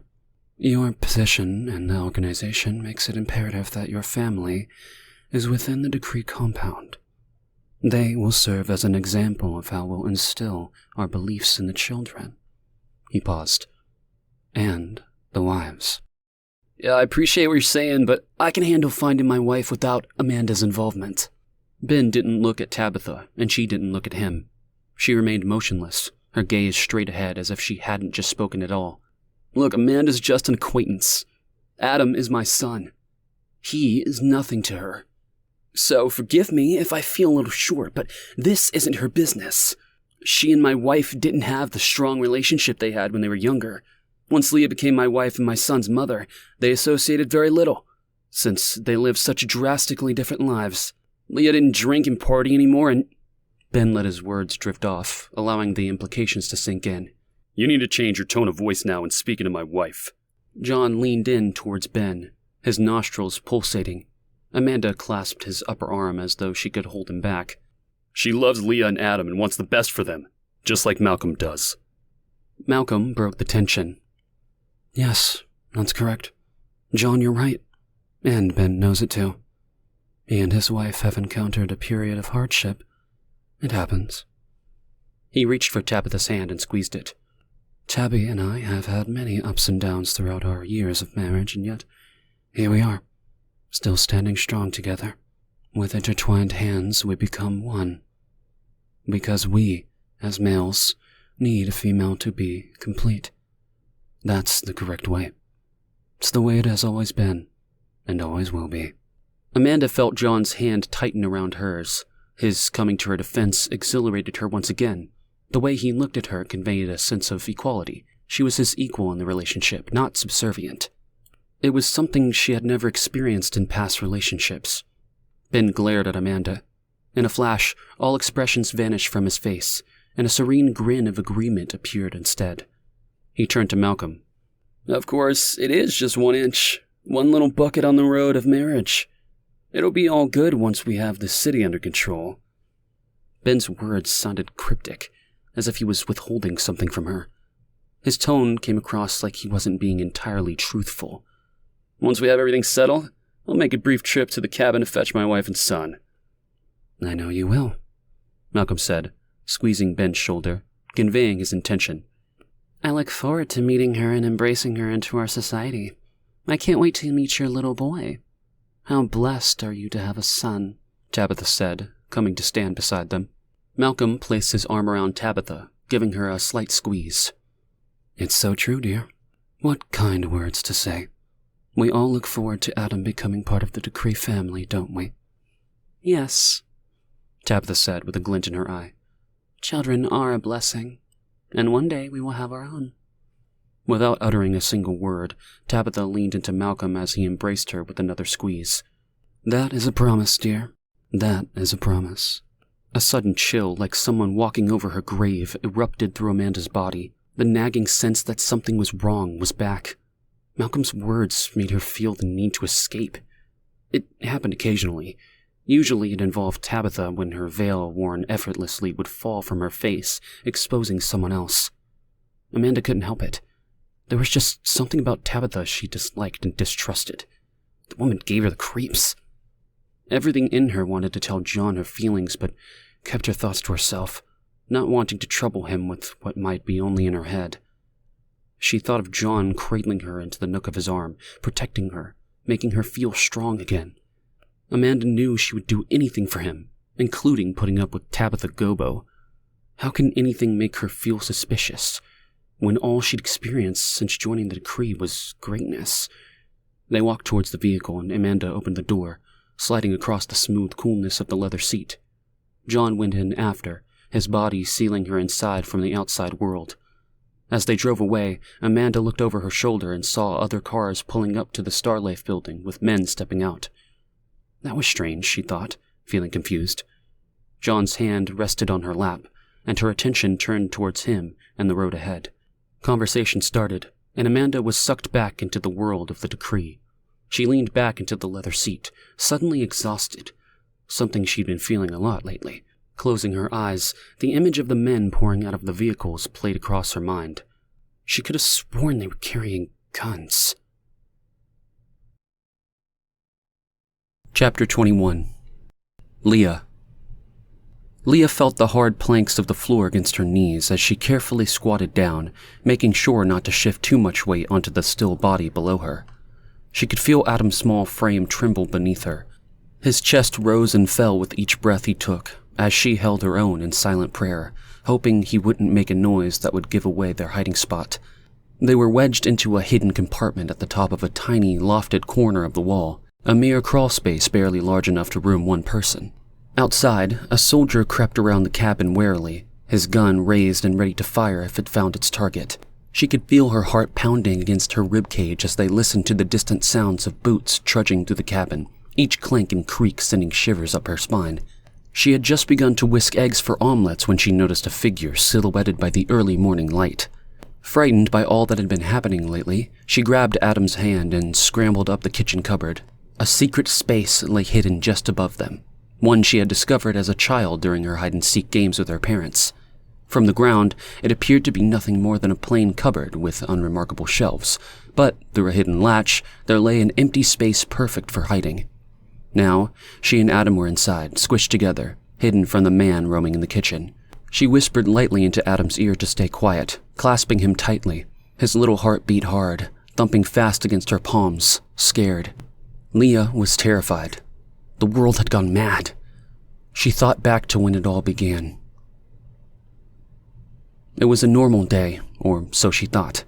Adam's laughter echoed from outside as she prepared for them to take a trip into the city.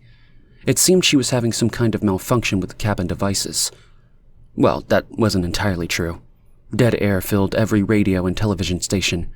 As she flipped through the channels, each TV screen remained black and mute. Even when she turned on her only radio, all she heard was static. Even the phone didn't work. She unsuccessfully tried several times to reach both Starlife and Amanda, yet all her other appliances functioned. Her stove still turned on, her fridge was cold with her food safely inside. It was weird. It'd been a couple months since Leah had gone into Lex, and at first, when the phone didn't ring, she assumed Al, her boss, didn't need her. It was late spring after all. There wasn't much to write about when most people were off to their cottages and their other vacation plans. Not much happened in a city like Lex except for outdoor live concerts at Ring Park, where most people, when stuck at work, escaped to swim in the evening and listen to the local musicians play. But when the second week came and went, she began to wonder why Al, or even Amanda for that matter, hadn't contacted her. She picked up the phone to call, and that was when she discovered her phone was dead. At first, she didn't think much of it, figured it would turn back on eventually, even though a nagging thought kept creeping up, whispering in her ear. How long has the phone been out? That is when she turned on the TV. They rarely used it. Adam loved being outside, and the two of them spent most of their days hiking to the lake just a little way down from their place, soaking up the beginnings of lazy summer days, lounging in the shade and splashing in the water. They had food and drinks and floaty devices. What more did they need? They were both drowsy and silent when they came home in the evening, not much in the mood for anything but food and bed. It was wonderful. Leah felt herself come alive in something else. Herself. Remembering who she was before Ben came into her life, taking her as a wife and stealing her confidence. She was healing and even started writing again. Not just articles for Star Life, but real writing she loved. The kind she did her entire life in secret. Short stories that eventually looked a lot more like novels. She was becoming Leah again. So, when she picked up the phone expecting to hear the piercing tone on the other end, she was a little surprised, but pushed the thought aside until a few hours later, it was still silent. Nothing but static on the other end. That was when she wondered how long the phone had been out. She stood holding onto the handle, staring at it, and noticed the television out of the corner of her eye. She placed the receiver back onto the phone's cradle against the wall and walked over to the TV. Bending, she clicked on the power button. A snow-white screen snapped on with a loud, crackly static penetrating the air. She stood rooted to the spot, confused. What the heck? She turned the knob to find the news station, but each channel was the same. Just a glowing white snowy screen, exactly like the last channel. That was strange. She wrinkled her brow, not knowing what to think, but shrugged her shoulders. Some power lines must be down, she thought, not understanding how power lines worked, and not caring. It wasn't a big deal, except that she might have some missed calls from Star Life with jobs they wanted her to do. That was when she decided to take a ride into town, packing up Adam and heading out, unaware of what she was driving into. At first, nothing looked out of place. Everything was the same. The trees on either side of the road swayed green from side to side, in union with each other, a dance of nature. The open window of her car rustled Leah's hair, just like it tossed the leaves around on their branches. She smiled back at Adam, whose hand was up, trying to grasp the wind. The pressure of it tickled his hand with cool, sweet-smelling air. Everything was perfect. The same. Until it wasn't. The first sign of something wrong was the black smoke swelling faintly in the distance. At first, Leah thought little of it. It was like so many things in her life. She didn't put too much thought into stuff that she didn't connect with what was happening around her. Typical of people who are used to a life of comfort and safety. The idea that something might be wrong didn't digest into her thought process. Not until it was directly in front of her, and she had no choice but to see. The closer they got to Lex, the darker the sky became, filled with the billowing black smoke coming from the city. She didn't even think, but pressed onto the gas and headed straight into it. Leah stepped outside, unable to drive further. The remains of the city lay before her. Overturned cars littered the area, with shattered glass covering the ground and a thick layer of dust coating everything. She saw blasted-out buildings and broken windows everywhere she looked, with car wreckage strewn across the road and the eerie silence of a world laid waste. Adam clung to her hand tight as they navigated around debris, silent except for their labored breathing. Eventually, they arrived at Star Life, desperate for clarity. But when they went inside, they found it empty, except for a few scattered tables and chairs tossed about. Not even Amanda was there. Searching for answers, she rummaged through the debris. An unopened envelope rested on Amanda's desk, untouched. Leah's name was written in her friend's large, swirling handwriting. She quickly opened it, removing a single sheet of paper with trembling hands. She glanced up at Adam, sitting on one of the office chairs, kicking his feet up so the chair would spin around. A soft little wee sound escaped from his lips. She darted her eyes on the sheet held in front of her, unable to read the words written across it. Leah squinted and tried to focus, letting the words seep into her mind and form something she could comprehend. She looked up again at her son, ensuring he was still where she could see him, and began to read Amanda's letter. Dear Leah, I have joined the decree and I have left to be with my new husband, John Wilder. I know you won't understand why I'm doing this, but if you knew what Malcolm Gobbo stood for, you too would join the decree and help to make the world a better place for our children. For Adam. Please reconsider and come to 1453 Pochet Road. This is a complex where the new members stay during our orientation period. The world is changing, Lulu, and Malcolm is at the head of it. I'll miss you, but I must follow my heart and start my own family with my husband, John. He's sweet, Lou. Really, really sweet. And I know you would like him. Who knows, I may have my own beloved boy before long. Can you imagine? Me? Married and a mother? Can you read how happy I am? I can't describe this feeling, Lou. I can't. I need you now more than ever by my side. You have to listen to me and bring Adam to the decree complex. I know how you feel about Ben, but don't let him ruin your life and the opportunities Malcolm Gobbo was offering you and Adam. I hope you change your mind. The decree doors are always open. Love, Amanda. Folding the letter, Leah stuffed it in her back pocket. Where's Amanda, Mama? Adam hopped off the chair, letting it turn slowly behind him as he walked over, his enormous hazel eyes looking up innocently at his mother. Gone, sweetheart. She's gone. Where did she go? To a bad place, Adam. A place where I never want you to go. She knelt down, so she was eye to eye with him. Listen, darling, some terrible things have happened. Adam's eyes grew bigger, and his lips drooped slightly into a frown. We can't trust anyone now. Not Amanda, not Daddy, not anyone but each other. Why, Mama? Did they do something bad? Yes, Adam, they did. Leah closed her eyes briefly. The images of the posters plastered onto every available surface outside burned into her mind. Malcolm's face was everywhere, testimony that he was responsible for the horror that had begun. She wasted little time staying at Starlife. It was too dangerous, and besides, Leah was afraid Adam would see something horrible that would scar him for life. Plus, she was frightened. They had seen no one, but she sensed people were around, watching them, waiting. They returned to the cabin where they stayed hidden, isolated completely from the outside world. Leah tried in vain to contact someone, anyone, from outside of Lex through radio or telephone. She even tried an old CB radio she found in the attic. Nothing. Only white noise came through, snapping with static. She and Adam were on their own. Ben and Amanda were with the decree. Everything else she knew was missing. They were alone in the woods for a month. Leah's head shot up when she heard a second voice from the doorway. "Did you find him?" The familiar male voice said.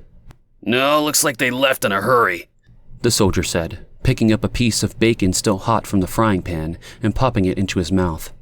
He turned around to face the voice speaking to him, chewing. Adam's breath sucked in. Leah clasped her hand around his mouth, silencing him as they looked down at the two men. She could feel his lips forming the word, Daddy. That is surprising. I'm sure they're here. They have nowhere else to go." "Yeah, well, I searched the place and they aren't here." The soldier pulled out a cigarette and lit it, tossing the burnt match onto the kitchen floor. "Malik, must you?" Ben sneered as the smoke swirled in front of his face. "Anyone else you think your wife would go to besides the Amanda chick?" Malik said, ignoring Ben's distaste. "Yeah, there's no one. My wife's not a woman of many friends. She's here someplace. Maybe out with the kid doing something. I'm sure of it." Ben turned around, and for a moment, Leah was sure he spotted the door to the secret compartment. She pulled herself and Adam back further into the cubbyhole, holding her breath. "Ugh, this is a waste of time," Malik said, scratching his unshaven face. It was a bad idea to wait this long to get him. I'm heading back. If my brother wants to find your old lady and the kid, he can come looking for himself. I'm done. Leah watched as Ben shifted his gaze to the soldier standing beside him, dressed head to toe in army fatigues. She could feel the animosity towards the man radiating off of him, like a thick fog. Malcolm would be disappointed, Ben said matter-of-factly. Yeah, well, he should have thought of that before. Stupid idea to leave her and the kid alone for so long up here and risk them leaving. The soldier smirked at Ben, the look of enjoyment dancing across his face. Looks like you were wrong about your old lady being too chicken shit to leave this place, huh? He rummaged around in his pocket for a lighter, found it, and pulled out a crumpled cigarette tucked behind his ear. He cupped his hands, and sparks erupted from the lighter as he lit it. Smoke billowed out of his mouth, and he tilted his head back before blowing a cloud of it towards Ben. I think I'm gonna go to town and round me up a little pussy. Your brother has specific orders. He wishes you to follow them through. Ben grasped the counter tight, his knuckles turning white. Malcolm isn't gonna begrudge his baby brother on a little fun. Besides, he's been disappointed before. He'll get over it. Come on, Ben. We'll go into the city, find a sweet little thing, have fun with her, then come back and get your damn wife and brat. That's if they're even still alive. Malik walked past Ben and slapped him firmly on the shoulder. Stay here if you want, but I'm gonna go get some. He grabbed his crotch and jiggled it up and down. Ben turned away, disgusted. Malik laughed as he turned to walk out of the cabin. You snooze, you lose, brother. I'm gonna get my dick drained. Standing in the middle of the kitchen, surrounded by the unfinished breakfast, Ben stood, not moving as Malik's truck roared away in the distance. Leah, I know you're hiding somewhere. Come out now. Silence answered him. He waited. I have a message for you. Malcolm wants you to join the decree and bring Adam. If you don't, the consequences will be yours to deal with. I won't be able to protect either of you. I suggest you come out of hiding and bring me the boy. He stood stock still, his ear cocked to hear any whispers of life while his eyes swept the room. He stepped towards the stove and slowly grabbed the pan, still warm from cooking, feeling its heat against his callous hands as he placed it in the metal sink. Did you ever wonder why all the appliances were still working when nothing else was? Did it ever dawn on you? Why did the stove, the water, and the heat still work when nothing else needing power did? Because you should have. That should have been your first clue. It wasn't by accident that you still had power with certain things. I'm sure you have enjoyed that luxury the last month and a half. Considering what everyone else was experiencing in Lex. Such a silly, silly girl you are. Ben smirked, unable to contain a chuckle coming out deep from within his chest. Say goodbye to those privileges, girlie. The laughter ended abruptly, his tone shifting as his voice turned to ice, emotionless and distant. Get your fucking ass to the decree, unless you want to starve to death. Enough of this bullshit. If you care at all for the kid, you get to the decree. Fast. He turned abruptly and left, slamming the door behind him. Frightened, Leah and Adam didn't move from their hiding spot for an hour. The fear of the man named Malik coming back finally forced her out of hiding. He said he would return, and Leah didn't want to be here when he did. Mama, are we safe? Adam asked as Leah gently placed him on the ground. No, Adam, we are not. Where are we gonna go? I don't know, but far away from here. Leah surveyed the small cabin, taking in the wooden walls, the plaid armchair that had been her father's favorite spot, and a shelf of old books that could keep her occupied for hours. She sighed, taking in the dressers that held their few belongings and the windows where morning light was streaming in. Her family had been coming here for many years, ever since she was a little girl. But now, what would happen? They would have to leave. There was no question about it. But where would they go to be safe? Who could she trust to protect Adam from the decree? After what she saw in the city, she knew she had to protect Adam from Malcolm Gobbo at all costs. Her skin crawled at the memory of it. She and Adam ran to the vehicle that fateful day they went into the city. She quickly buckled him into the back seat, her eyes focused on him while also trying to be aware of her surroundings. Once she had him safely secured, she pushed down the lock of his door and slammed it shut, reaching for the keys from her front pocket. Pulling them out, her eyes scanned the street ahead. searching for anyone, both hoping and fearing she would see someone. She opened her door and quickly put the keys in the ignition, pulling the car away from the destruction that was now the city of Lex. As the vehicle weaved through the debris in front of them, Leah kept her eyes focused on what lay ahead and glanced in her rearview mirror at the road behind her. Leaning forward, she thought she saw movement in the mirror. A man or something, flashing like a shadow between burning vehicles. Mama, what's that? Adam's voice broke her concentration, snapping her attention to the road ahead. She slammed on the brakes. A slumped form lay on the center of the road. It looked like a duffel bag or a bundle of clothing. She slowed down, unsure what it was. Apprehensive, she rolled down the window to see if she could get a better look as they drove up beside it. She saw and gasped. Mama, what is it? Adam craned his neck to see outside. His hands pressed against the seat as he tried to raise himself up high enough to look out the window. Close your eyes. Now, Adam. Now. Leah whipped around, heisting herself over the seat so she could pull her son down low. Bend your head down and do not look up, She yelled, pressing his head to face the ground. You're hurting me. His voice came out frightened and confused. Leah never raised her voice to her son, let alone physically forced him to do something. I don't care. Her voice was shrill, touched with hysteria. Do not open your eyes or lift your head until I tell you. Do you hear me? Adam's whimpers came from the back. Do you hear me? Answer me. Leah's voice was demanding. I hear you. Adam began to cry. His little sobs mingled with the beginning of hiccups. She slammed on the brakes, the squeals of the tire leaving behind the smell of burning rubber. Adam swung back against his seat. His eyes flickered open for a moment as they sped past the object in the middle of the road. He squeezed them tightly closed and covered his face with his hands as his mother sped away, leaving the heap behind them. Leah was frigid to the bone, remembering it, stamped forever in her mind. The need to escape was stronger than any she had ever felt before. Nothing prepared her for what she saw that day in the city. Nothing. She made Adam keep his eyes closed and head down until they were miles away from the city of burning smoke, far from the possibility of him seeing the carnage left behind from whatever had taken place while they were hidden away at the cottage. Unaware of it all, Leah swallowed hard as her precious boy looked at her for answers. Her little son, who she held in her arms the day he was born and promised she would protect him at all costs. They couldn't go back to the city. They would have to go someplace else, far away from all this. But where? Where on earth was she going to go where Adam would be safe? Was there anyone left who wasn't part of the decree? And would they help her protect possibly the last boy alive? Chapter 22. Summer. Summer couldn't believe she killed a man. She stumbled along the desolate streets, her gaze darting from corner to corner, desperately seeking something. But what? Hope? She didn't know anymore. All she saw was an empty void. Each step she took felt like a burden, her worn-out boots sinking into the heaps of discarded debris that covered the ground as if the chaos had always been there, a permanent fixture.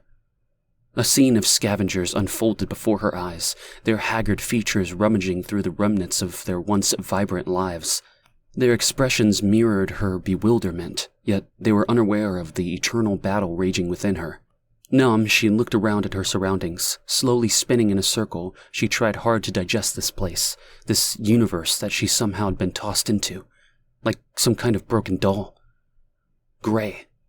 Everywhere she looked, the world was gray, like the color was bleached out of everything and turned dull. It was as if she had stepped into a haunting, dystopian world straight out of a grim movie. Was she the lead role, or just a supporting one?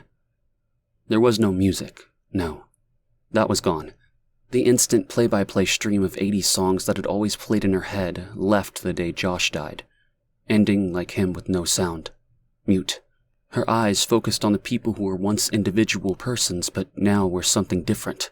Looking at her with distrust, they searched for food and something to trade. Were they forced to do what she had just done? Were they now turned into nothing more than savages ready to take a life? Nausea threatened to overwhelm her again, but this time it was a mix of fear and the growing life inside of her. She had done something horrible, but what else could she do? It was the only path available to her.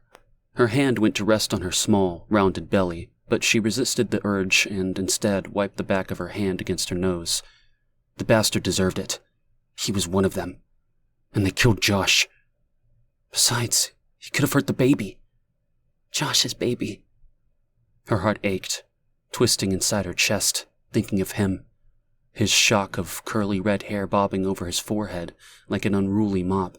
His face contorting into a clownish smirk, forcing her to laugh, despite herself. Angry, she tried to push the thoughts aside. What was the point of thinking of him now? He was gone. Nothing more than a rotting corpse. Summer doubled over, her throat seizing as the bile came up with a vengeance. Her eyes streaming, she heaved, spilling the contents of her nearly empty stomach onto tossed cans, fast food wrappers, and other discarded items that cluttered the sidewalk.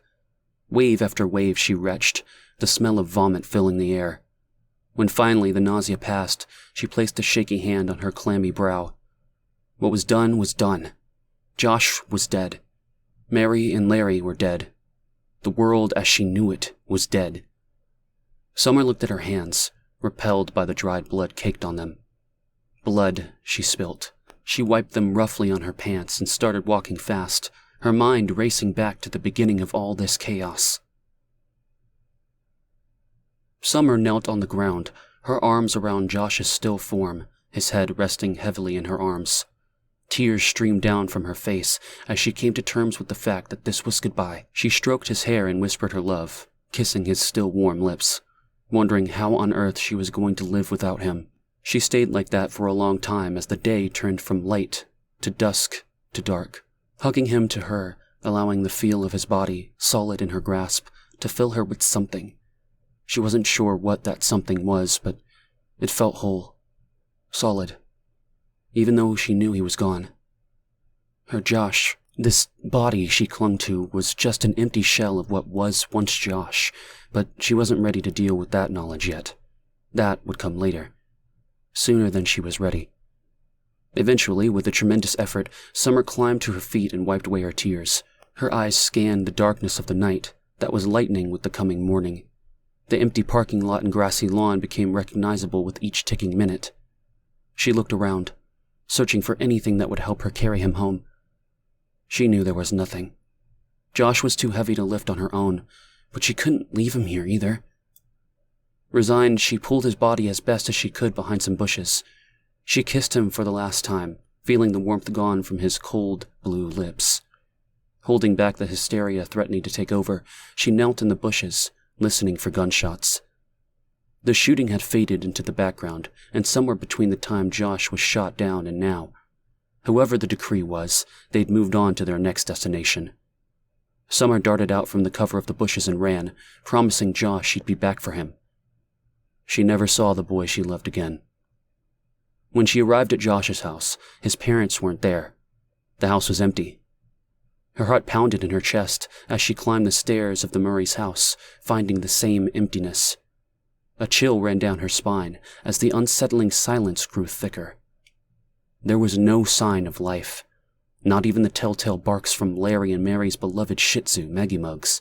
She stepped out onto the porch and called their names, but received only an eerie echo in response. Her stomach sank at the thought of what could have happened. On the horizon, smoke rose from the charred remains of buildings that used to be bustling with life. She saw bodies strewn across the street, eyes vacant and cold in death, their lifeless eyes staring back at her in horror. Ignoring the corpses laid out before her, she called out for Larry and Mary again, cupping her hands around her mouth, hoping it would carry her voice to her foster parents. She even called for the dog. The crash of a window in the distance answered back. She hugged her arms around herself, squeezing tight. She bent her head, allowing herself to feel defeated, and sobbed. What do I do? She sat down on the front steps and began to rock back and forth, still clutching her arms. What do I do? Closing her eyes, Summer tried in vain to drown out the last 24 hours. Was it just yesterday she and Josh walked hand in hand to end the life of the baby that still lay growing in her womb? Her life seemed completely upside down then. What a joke. She shook her head, trying to erase the image of Josh's red-stained teeth spitting blood. What a freaking joke. Something cold and wet touched her hand, still clutching the sides of her arms. She jumped, startled, her hands raised to attack, and felt the tips of her fingers graze something soft and furry. A whelp pierced her brain as she tried to focus on what had touched her. Murray's dog, Maggie Muggs, scampered away from Summer. The dog turned around, her dark eyes looking hurt.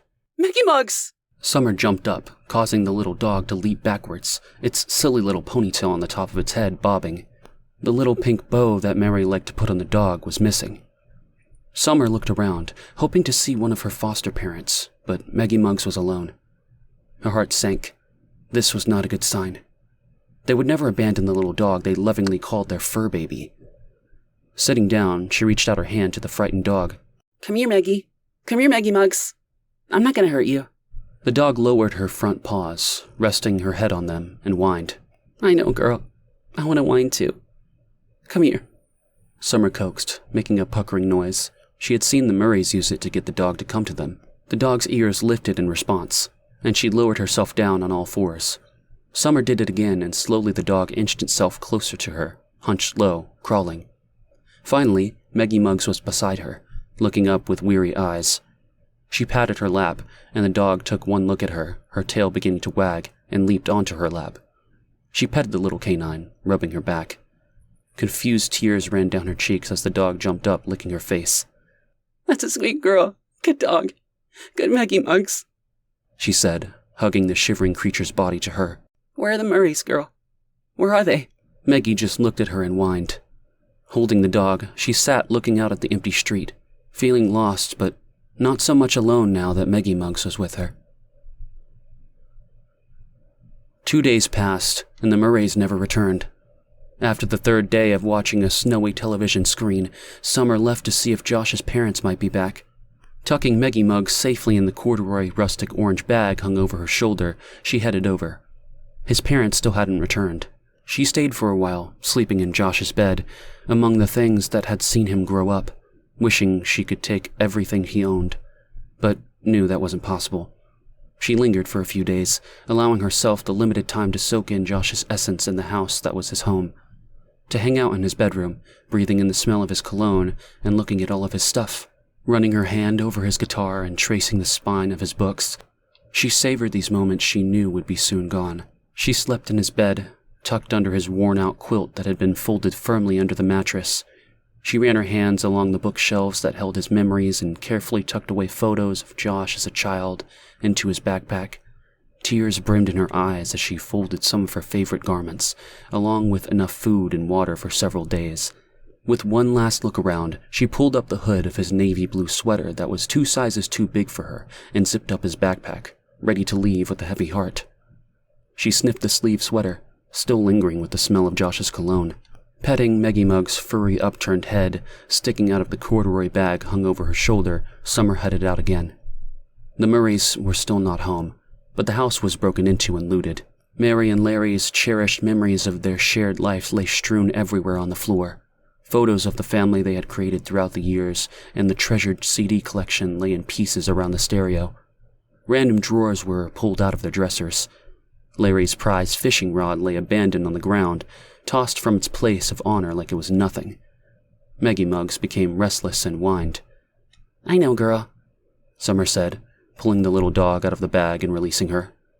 Maggie Muggs trotted off towards the scattered things and sniffed and jumped back, giving a little bark of anger. She looked back at Summer, cocking her head to the side, and then let out a cry as she laid down, resting her furry head onto her front paws. They're gone. We have to face facts. They aren't coming back. Maggie Muggs let out a little growl of protest. We can't stay. It isn't safe anymore. It didn't take long before Summer stood looking at the sofa, the backpack stuffed with more of her own clothing and 3 large kitchen knives. She envisioned her and Josh embracing, her dragon lady cast standing out against the dark color of the couch, their clothing half on. The baby was most likely conceived on that sofa. Josh's baby.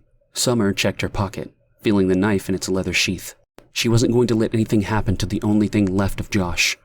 Maggie Muggs sat staring at her, her tail wagging. Fidgeting, she gave a little sharp bark. I know, girl. We have to go. She sighed, giving the room one more look as she held onto Larry's fishing rod, now in its carrying case, along with an attached tackle storage kit. We need to find other people. She thought of the baby safe inside of her for a moment. Eventually, she would need help, but she couldn't think of that right now. That was for future summer. That is, if there was a future summer. Maggie tilted her head to the side and gave a little whine, her ponytail still sprouting from the top of her head like some kind of hairy waterspout. A faint smile pulled at the corner of Summer's mouth. Silly little dog. She hadn't much thought of the little thing before. She was always just there, usually resting comfortably in Larry or Mary's lap. A spoiled little canine used to being pampered. The Murray's precious little furball. There was no way Summer was going to leave her behind. It was the least she could do to pay back the kindness they had shown her, the first place she almost felt at home in. Almost. She rubbed her nose with the back of her hand, sniffing. It wasn't safe here anymore to stay here. The looted house was proof of it. Sure, it was eerily silent outside, oddly so. She didn't come into contact with many people, but she knew they were there, hiding and watching. They knew when she came and went, and that scared her more than anything. Summer sighed. That was 2 months ago. Since then, she'd witnessed more than she could have ever imagined possible. Thinking of Josh brought up her recurring guilt for leaving him alone in the bushes. How could she have done that? Left the boy she loved to rot in the grass hidden away behind a bush. She closed her eyes, trying to squeeze the image of him lying there, his curly orange hair bright against the green grass. Was it still bright, or had it faded, just like his life, to something pale and hideous? She never saw his parents or the Murrays. She was alone and pregnant, and the world was over. Rubbing her shoulder, she thought of the man she'd stabbed only hours ago. She thought she was safe, tucked away in one of the wrecked buildings near the edge of town, curled up in the corner, tight against the wall and sheltered by shadows. She was exhausted yet alert enough to be startled when she heard a heavy boot step up on the floorboard next to her head. Before she could react, his hands pinned her arms down to the ground with iron grips as she tried to squirm free from underneath him. Instantly, she recognized his militant tan dungarees. He was the Decree. A deep chuckle rumbled out of his chest. Hey there, little girlie, he said, breathing his sour breath down onto her face. She turned away repulsed. Well, what do we have here? The soldier said, turning her face to him. His eyes bore into hers. His face was scraggly with facial hair, and he looked like he hadn't bathed in days. Aw, you shy little girlie. Summer fought to turn her face away. She looked around the room quickly, trying to see where Maggie Muggs was. She sat off to the side, up against a wall, staring at the soldier on top of Summer. Her little furry body jerked to do something. She opened her muzzle in what seemed to be the desire to bark, but she settled down, bending her head on her front paws and whining softly. Summer stared at her to be silent, hoping and praying the dog would somehow understand her penetrating gaze. His weight pressed down firmly on her small belly, just starting to show signs of pregnancy. In a panic, Summer's mind worked fast. I'm gonna make you a sister of the Decree, little girl, he said, running his finger down her chin. You'll make the perfect little brooding whore. The Decree? She turned to look straight into the soldier's face. He paused a moment, not expecting her to speak to him. Yeah, he said, relaxing his grip. Her hand was free, and she moved it up the soldier's leg, resting it firmly between his pants. She felt the contents inside harden instantly. Repulsed, she began rubbing. Can you take me? Can you take me with you back to them? The startled soldier looked down at the girl beneath him.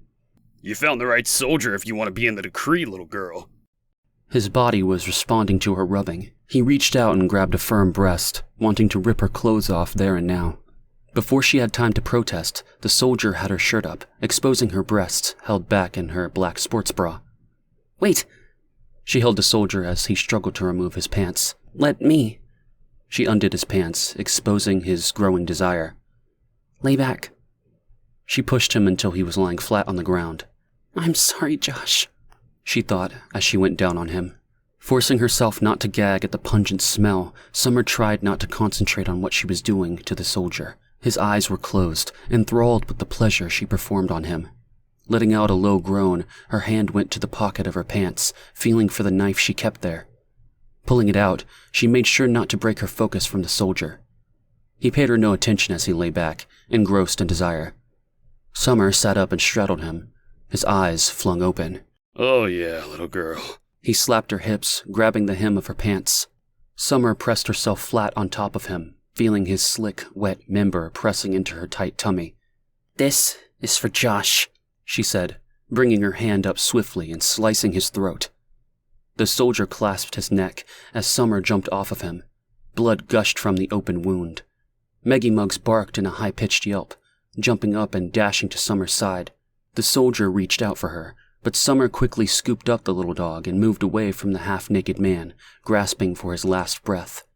Grabbing her shirt and bag, still holding the yelping dog, she fled, not wanting to see the soldier's final dying moments. The image of his stiff member in her mouth stained her mind, haunting her forever. She was small. He was large. Summer did what she had to do. She would not think about it again. Ever. It was hours before she came to the forest. She couldn't stay in town anymore. She needed to get away from the images of death and destruction. Images of the soldier naked from the waist down with his neck pulsing blood. The woods seemed the most logical place to hide. Worry burrowed deep inside Summer's head.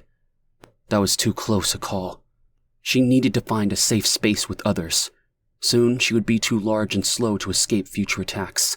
She wasn't stupid. Summer knew she was small for 16, and a pregnant teen alone with just a little shaggy dog for protection was easy prey. The next attacker might not be so easy to distract and escape from. She trudged on, ignoring the gnawing hunger in her belly. After a while, she put down the dog, allowing Maggie Muggs to walk beside her. The little dog's tail wagged side to side, her dark eyes constantly looking at Summer. Was she making sure she was all right? Or was she afraid Summer would leave her? We'll be okay, Maggie Muggs, Summer said, more to herself than the dog. The dog glanced up and kept trotting along, her silly little ponytail now gone.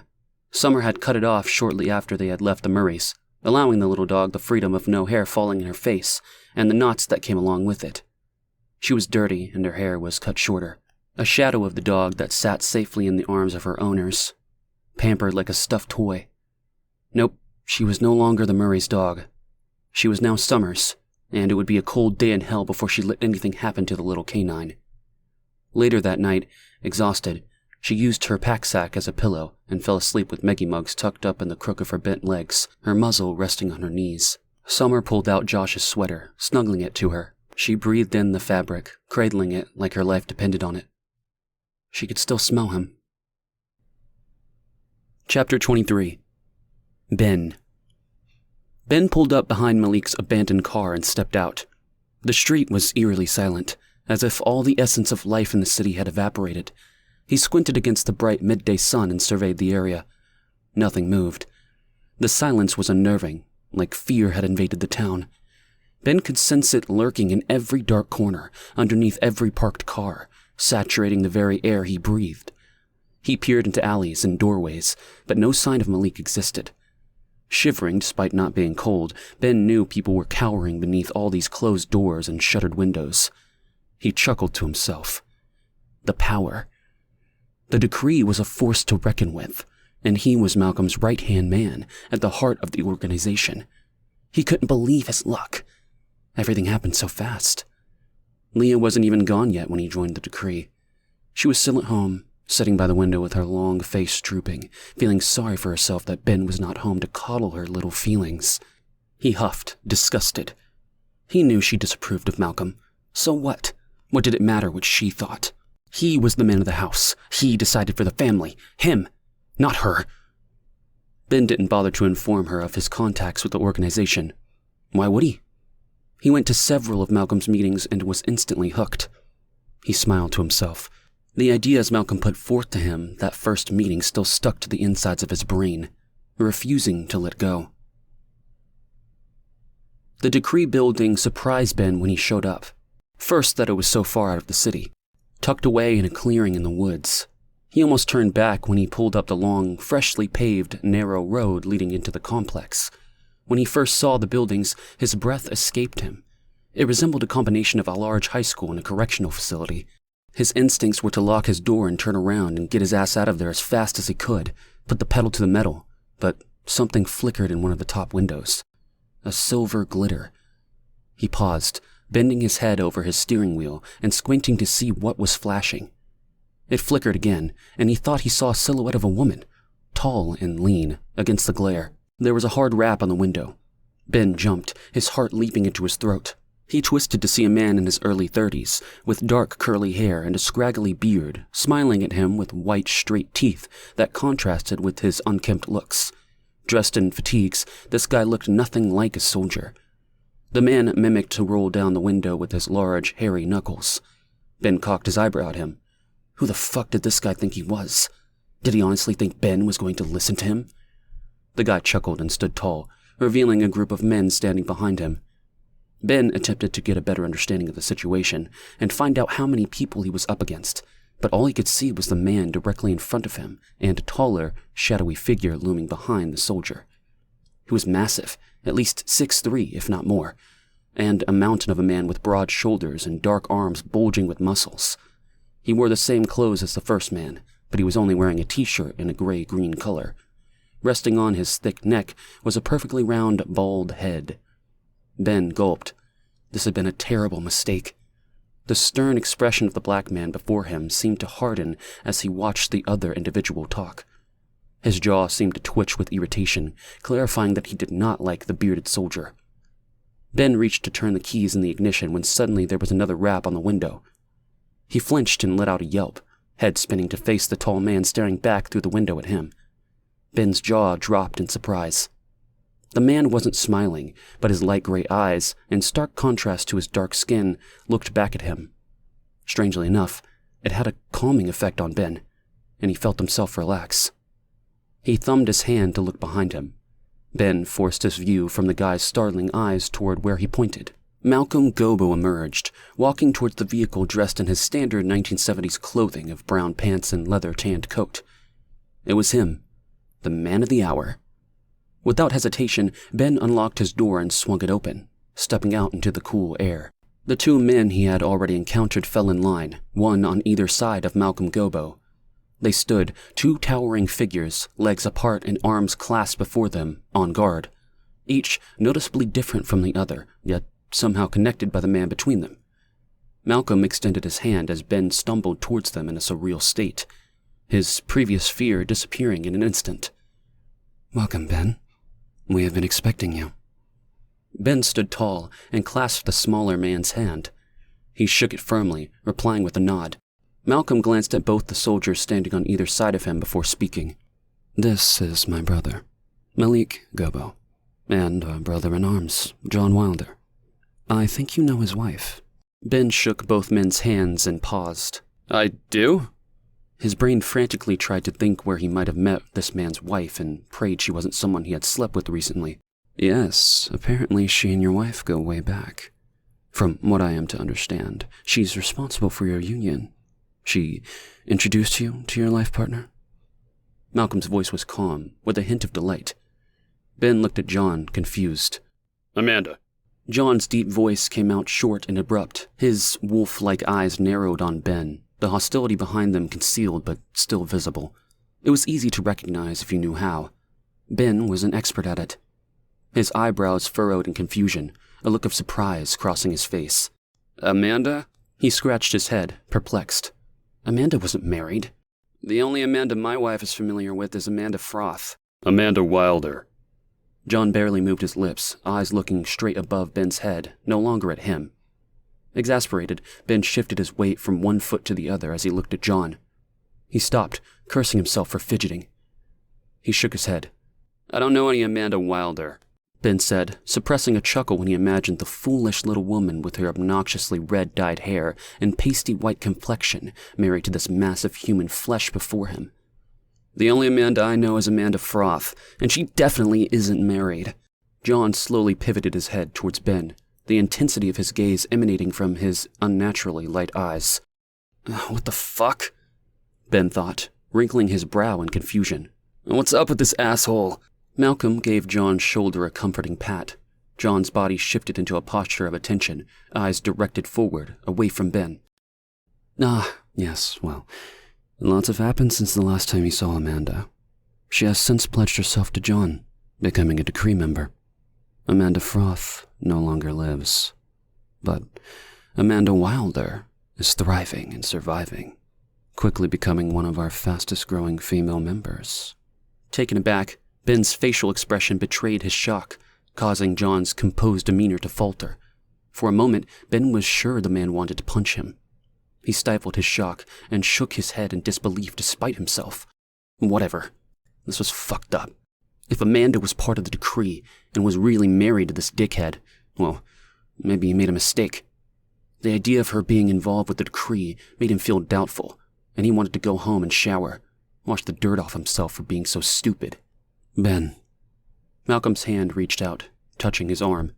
He jumped unintentionally and cursed under his breath, embarrassed. What kind of weak pansy was he turning into? What? His voice came out annoyed, and he ran his hand through his hair, cursing again under his breath. Fuck this. He moved to turn away, but swung back to face Malcolm, his finger pointing in accusations. Man, what the hell is going on here? What bullshit is this? Amanda isn't married to this clown. His eyes darted over to John, who stood glaring straight ahead, nostrils flaring. The other guy, Malcolm's brother, snickered, trying to keep his face composed. Ben was both outraged and embarrassed. With open hands, Malcolm slowly raised his arms up to the sky.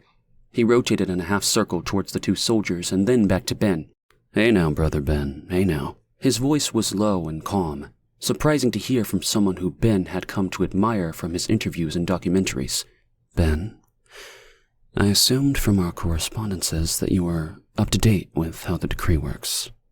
Am I wrong in thinking this? He didn't lower his hands, holding them still up in the air, one hand slightly tilted at Ben and the other towards the men behind him. Ben tusked, rolling his eyes. Dude, I have read every single thing you have written and have gone to every rally you have had since I've discovered your books. I know what you're about. Oh. Malcolm dropped his hands slowly back down, clasping them together in front of him. He tilted his head, looking directly at Ben, not saying anything for the moment. Ben stood up tall, his legs apart, and clasped his own hands together in front of him, mimicking Malcolm. He stared back defiantly. He was pissed now. Really fucking pissed. He would not be fucked around anymore. Malcolm sighed, his shoulders rising and then relaxed. A smile spread across his face. Then you know the rules as a brother of the decree. Ben paused, his brow wrinkling. Marriage, Ben. Ben's expression didn't change. Malcolm breathed out, but his demeanor was now light and his smile seemed more like a gentle smirk, almost playful. All adults of the decree are married, new members included. We are a family-oriented organization. Dawning circulated in Ben's brain. He could see the pages of words in Malcolm's books detailing the importance of how the patriarchy of their society was one of the organization's keystones.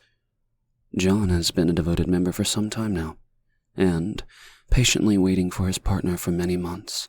As a respected member of our society, it was imperative to meticulously choose a suitable wife for him. When your friend Amanda arrived, well... Malcolm turned to John, chuckling. John didn't move, but Ben could see something in those eyes of his, something that looked like light. I think it's safe to say that John was smitten.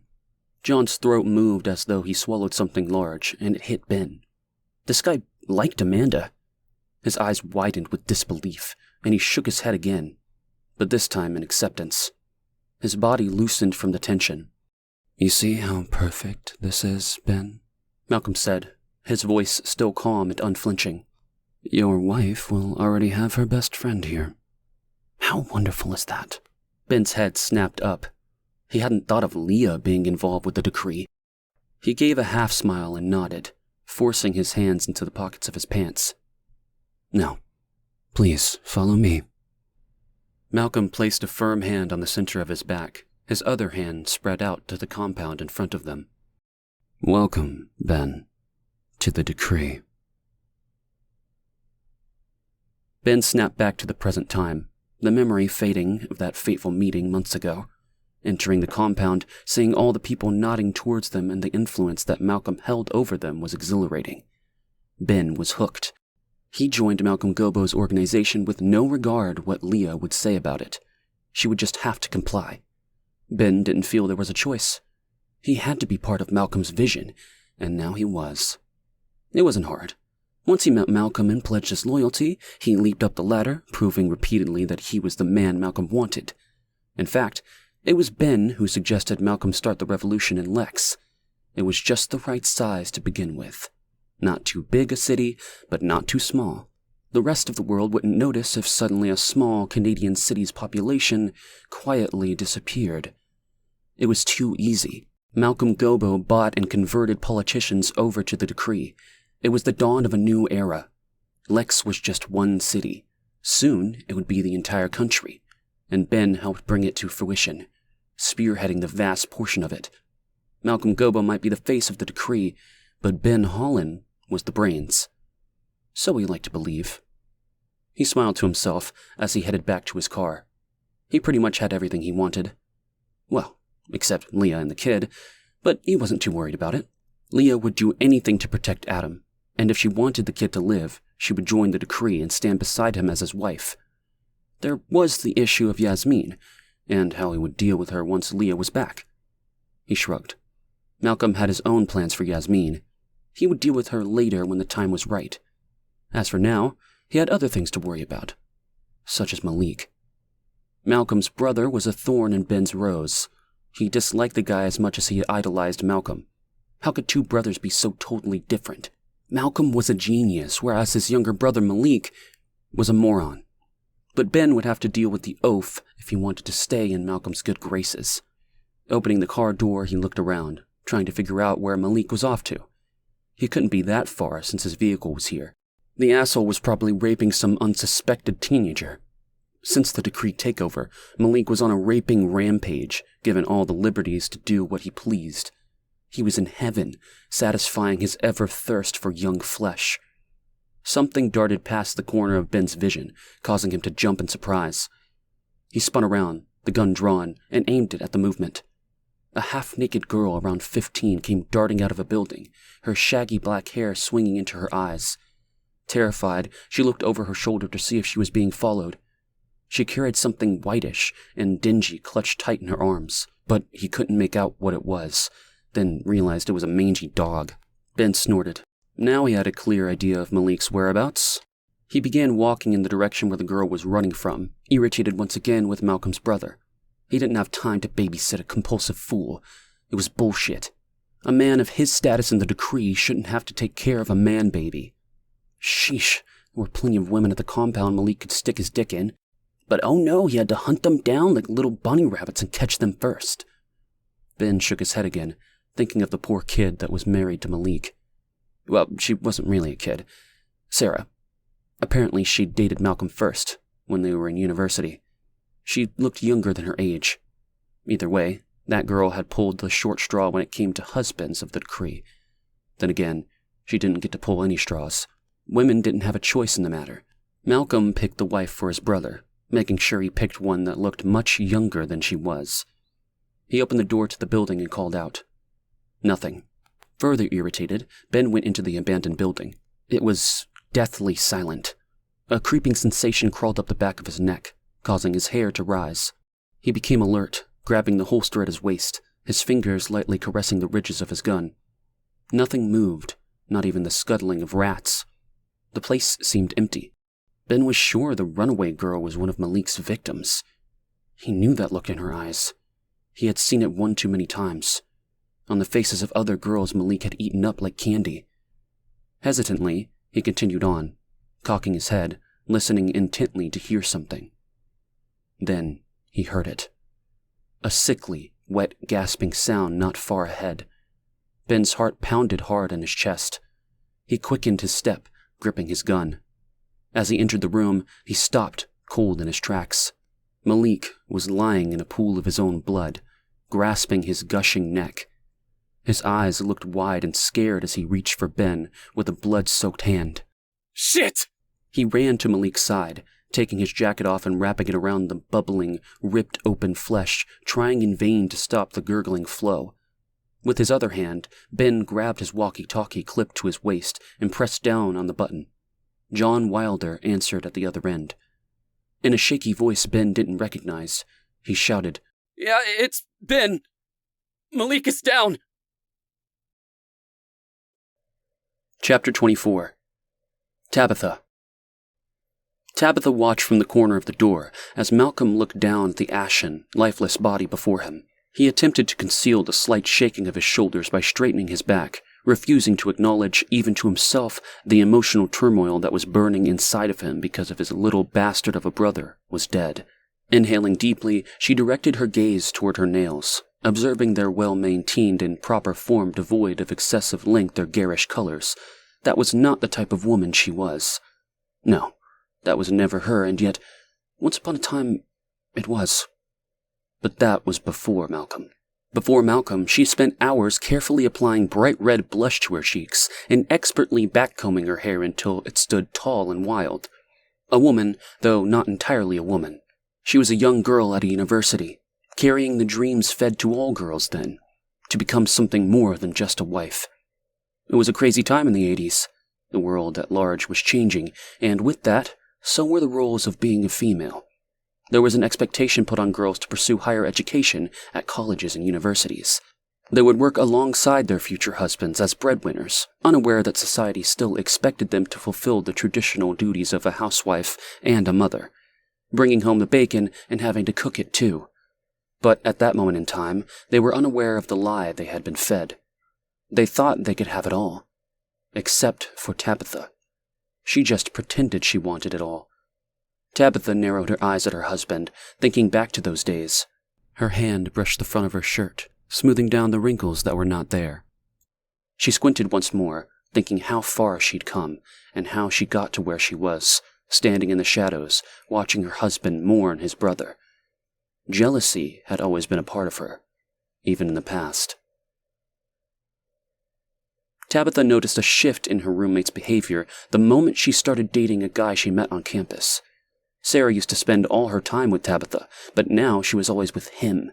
Despite Sarah not being a big drinker, they went to all the campus parties together. But now her focus was only on this guy, leaving Tabitha feeling like an afterthought. The once close friends were growing apart, and it didn't sit well with her. She didn't like it one bit.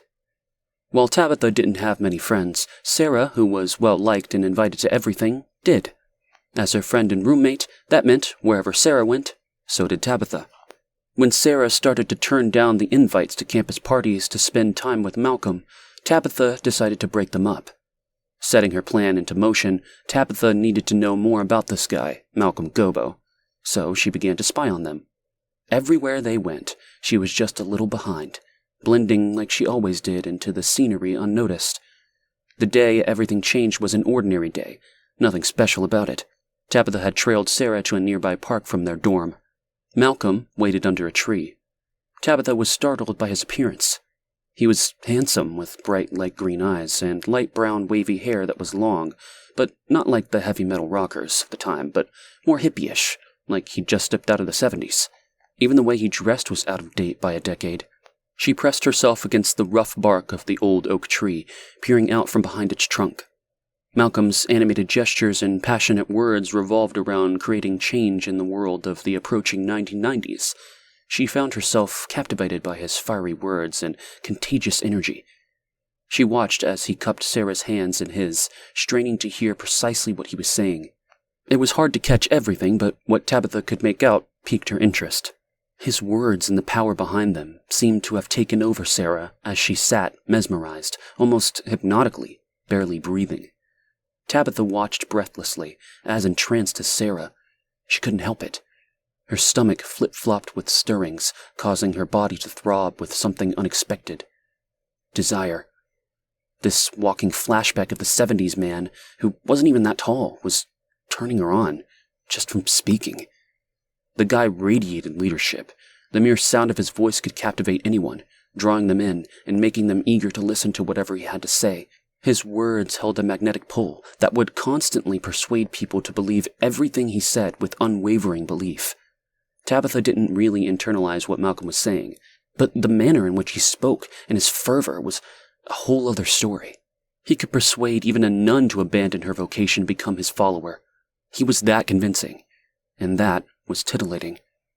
Later that night, seated on Sarah's bed, Tabitha leaned in close and asked casually about her day with Malcolm. Trying to show interest in her friend's relationship. It wasn't hard, she wasn't lying. She was interested, but not in the way Sarah thought. Tabitha felt a twinge of envy as she saw her friend's eyes light up while discussing their date. Although she appeared interested in her friend's relationship, her questions stemmed from more than mere curiosity. As they sipped on their steaming tea and chatted, Tabitha couldn't shake the thoughts swirling in her head as she imagined Sarah and Malcolm together and wondered what it would be like to have him look at her with the same adoration. Her initial intention to split the couple up had shifted. Originally, she wanted Sarah for herself, but her focus turned to claiming Malcolm for her own. Listening intently, she masked her true designs with a fake smile as Sarah recounted every detail of her day with Malcolm.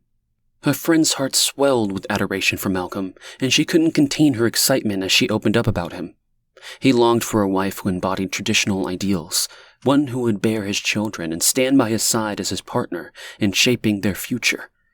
His destiny was clear: to establish a fresh political platform that would bring positive change to the world. Tabitha listened intently as passion burned in Sarah's eyes as she envisioned standing beside Malcolm on his journey towards greatness. With a knot tightening in her stomach, she turned away as Sarah droned on about Malcolm and his future plans. With each word, excitement built up stronger and stronger in Tabitha. She wanted to know everything about him and the organization he had created called the Decree. So she listened intently, hungry for every bit of information Sarah provided. And provide Sarah did, feeding Tabitha Malcolm's upcoming itinerary and giving her the opportunity to devise a plan. As Tabitha approached the door to the small hall where Malcolm would speak, she ducked into a nearby bathroom before slipping into the crowded area. She'd skillfully pinned her hair up in an elegant bun, revealing her sharp cheekbones and strong jawline. Early that evening, she'd applied just enough makeup to enhance her features without looking like she was wearing any at all. With a quick touch of a lip balm, she gazed at herself in the mirror. Her hand smothered down the cream-colored sundress with tiny pink flowers. She'd spent her last few dollars purchasing it along with the tan sweater that hung just above her hips, enhancing her waist, giving her a soft, womanly look, yet still modest. Feeling an air of confidence, she turned from the mirror and walked out into the event.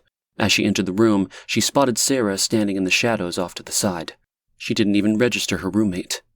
Standing at the back, Tabitha went unnoticed, her eyes locked on Malcolm as he spoke. Listening intently, she studied his body language, analyzing every word he said, taking mental notes for her upcoming introduction with him. She watched in awe how the crowd stood mesmerized by each word he spoke. It captivated her. She had never witnessed somebody with such authority over a group through just their words alone before. Malcolm's voice vibrated through Tabitha, awakening a long-held yearning buried just below the surface, within her, wanting. The strong desire for power. It was always there, driving Tabitha. She was not naive. She knew that success was only attainable by being with a powerful man. Malcolm was that kind of man. She wanted him. Sarah was oblivious to it all. Unbeknownst to Sarah, Tabitha had compiled all the information she could about Malcolm. From knowing what he wanted of a woman by studying his girlfriend, her mannerisms, the way she tilted her head, her silly soft giggles at the slightest thing that Malcolm would say. Tabitha knew what Malcolm wanted in a wife, because what he wanted was someone like Sarah. So, Tabitha became a better version of her friend. A cleverer one, in fact. Malcolm wouldn't know what hit him, and neither would Sarah. The difference between the two women was that Sarah was what Malcolm wanted. A naive, simple girl who would do as she was told, whereas Tabitha was playing a role, and she was an expert on role-playing. That's what Tabitha did. She played roles, turning herself into whoever and whatever she needed to achieve what she wanted, and what she wanted now was Malcolm. When Malcolm finished his speech, there was a wave of people in lineup to greet him. Demure and silent, Tabitha stood in line, observing each individual as they eagerly reached out to touch and talk to Malcolm. As one person after the other spoke, she observed his face and how it changed with who interested him and who didn't. Tabitha watched Sarah closely, noting how she positioned herself next to Malcolm, her hands clasped together in front of her, as she shook one hand after another. She greeted them all equally, with a low, tilted head and a subtle smile. Tabitha took notice of everything and everyone. mildly imitating Sarah by clasping her hands in front, lowering her head, and slightly raising her eyes, but doing it better. When finally Tabitha was next in line to meet Malcolm, she took a deep breath, readying herself to step into her new role. She had one chance, and one chance only, to steal the spotlight from Sarah. Tabitha stood before Malcolm, her hands clasped in front of her, her eyes bashful just like Sarah's. When she looked up, her friend's startled face and Malcolm's playful eyes stared back at her. Tabby? The appearance of Tabitha in front of Sarah took the girl aback, leaving her unsure how to react. In an instant, Malcolm's eyes darted to Sarah. The woman standing in front of him was familiar to Sarah, but not to him, which caught him off guard. Tabitha. Tabitha tilted her head up slightly towards Malcolm, looking him in the eye and then down modestly. She subtly expressed interest with a smile on her face. What are you doing here?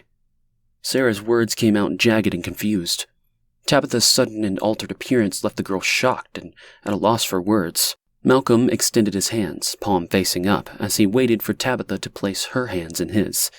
Their fingers intertwined, and he gave a gentle squeeze, not letting go. And who is this, Sarah?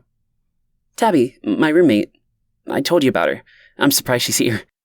Sarah's attention fixed on their intertwined hands. Unable to look away from them, worry creased her brow.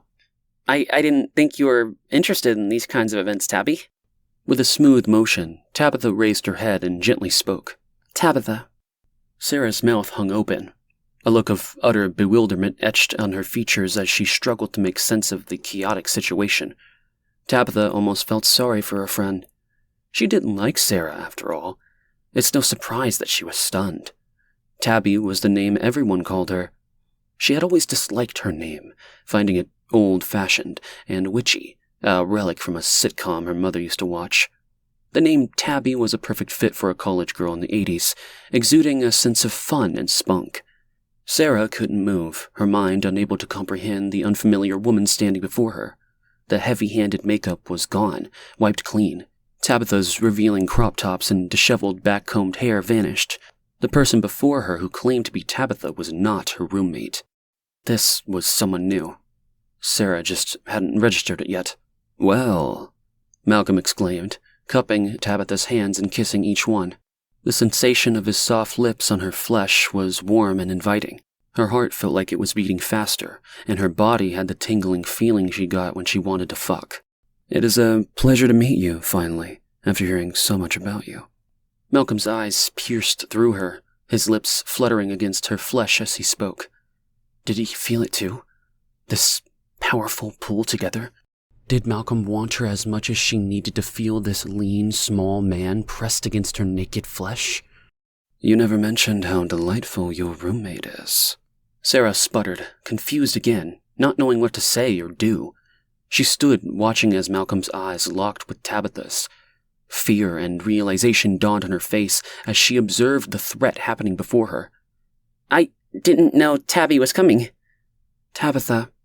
Tabitha's voice, gentle and unfamiliar, spoke again as she maintained eye contact with Malcolm. Tabitha.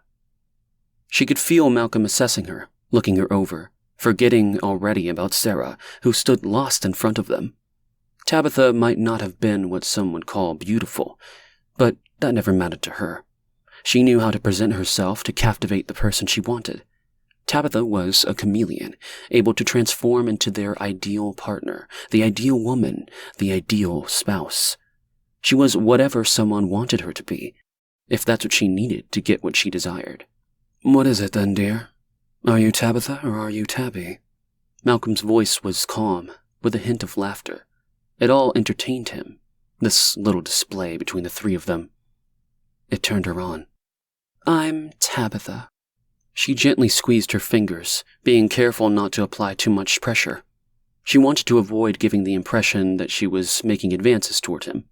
She needed it to come across more of a need for stability, like she needed him so she could stand taller. When she felt his hands grasp her own harder, she did. She stood a little taller, but not too much. No, not too much yet. "But Sarah calls you Tabby?" Sarah could feel the heat rising on her cheeks as she stood next to her boyfriend, watching in embarrassment as he flirted with her roommate. She looked like a helpless bystander, forced to witness this awkward dance between two people she'd put all her trust in. Everyone calls her Tabby. Is that so? Malcolm murmured, returning Tabitha's squeeze. I find Tabitha to be lovely. Quite enchanting. I have a strong affection for it. It elicits feelings of timeless femininity. Tabby is a name for someone on a personal level. Someone special, someone who is intimate and familiar. Not just anyone. Someone who warrants the casualness of Tabby. Tabitha's breath felt constricted, her heart pounding her throat as she wrapped her fingers around his wrist, feeling his pulse beneath her fingertips. Placing his hands around her wrists, he sensed her pulse throbbing against his flesh, mirroring his own rhythm. Sarah never had a chance. It didn't take long before they were married. Malcolm wanted a wife by his side, and he needed one fast if he was going to promote the Decree family values. They tried for children immediately, month after month, then year after year without success. Malcolm and the Decree grew larger, yet with all their success, Tabitha remained barren. They had discussed in vitro fertilization, a groundbreaking technology that had been around since the late 1970s, but as she sat in her doctor's office, her hopes were dashed time and time again. Tabitha couldn't shake the feeling of inadequacy as she watched other women around her get pregnant with ease, but for Tabitha, it still seemed out of reach. She sighed, watching her husband as he sat mourning over his brother's dead body. She knew everything that he was thinking before he thought about it himself. He was so oblivious to it, of course. She kept it that way. Tabitha knew how to get Malcolm to say and do what she wanted him to do. Well, that is, until Ben came along with his little whore, Yasmin. Now Malcolm's attention was on Ben's woman. She recognized the irony in it all, knowing he had done the same to Sarah with her. The difference was Yasmin was the type of woman Malcolm always condemned. Without Tabitha's consent, he declared this woman as the chosen one. Her spine tingled with shivers, and she felt a wave of revulsion. This was not what she had planned. Everything had been going fine until her body failed her, making her barren and never able to carry a child of her own. With her back squared and her Tabitha face in place, she moved towards her husband. With a calm, yet firm touch, she cupped his shoulder. He kept his gaze down but reached up to touch her hand resting on him. This is unsettling to me, my darling Tabby. She gently gripped his shoulder, but didn't lean down to hold him. She had to show her husband that she shared his emotions over the loss of his brother, despite Malik being a disgusting person. Nothing like his brother. She felt no remorse, no sadness, nothing. Malik was dead. In fact, she felt joy because now she didn't have to have another person to take Malcolm's attention away from her. Going forward, she could relax knowing that Malik wouldn't ruin their plans for the Decree. She took a deep breath, feeling herself grow more robust and taller. The power of her hand on Malcolm's, the way the two of them energized each other, needed no words. We must find and bring the person who did this to justice. Malcolm looked up for the first time. A sad expression covered his face as he looked into Tabitha's eyes. Her heart felt a brief flutter, like it did when she used to see him on the podium. Preaching to his people, the power in his words would course through her body like nothing else ever could. He was Malcolm Gobbo, destined to be this country's most powerful person. First in Lex, and then beyond. She knew it in the depths of her soul. Her wedding ring glinted under his hand, a promise to stand by him through thick and thin. She could already see their future children running around behind the Decree compound where the children's play area was, their laughter filling the air. No matter how they came into this world, she would be their mother, and he would be their father. Together, they were a family, and that family was going to rule the world. We will find Malik's murderer, my dear, and ensure justice is served. Malcolm's voice, for the first time since Tabitha had met him, sounded distant and uncertain. The words were heavy, loaded down with layers of sadness and loss underneath. What was Ben doing before this happened? Why did he separate from Malik? Tabitha's tone was carefully measured as she asked. She didn't want to appear too accusatory, yet wanted the heat on Ben for what had happened to Malik. They went to retrieve his wife and son. Tabitha paused. She didn't understand why her husband wanted Ben's wife to be there, along with his son. It made little sense, unless, of course, it did. If Ben had his wife here, he could not be with Yasmin. That was against the rules. Having 2 wives was not an option for Ben. He could only have one, and it had to be his legal wife, the one he had abandoned, along with his son.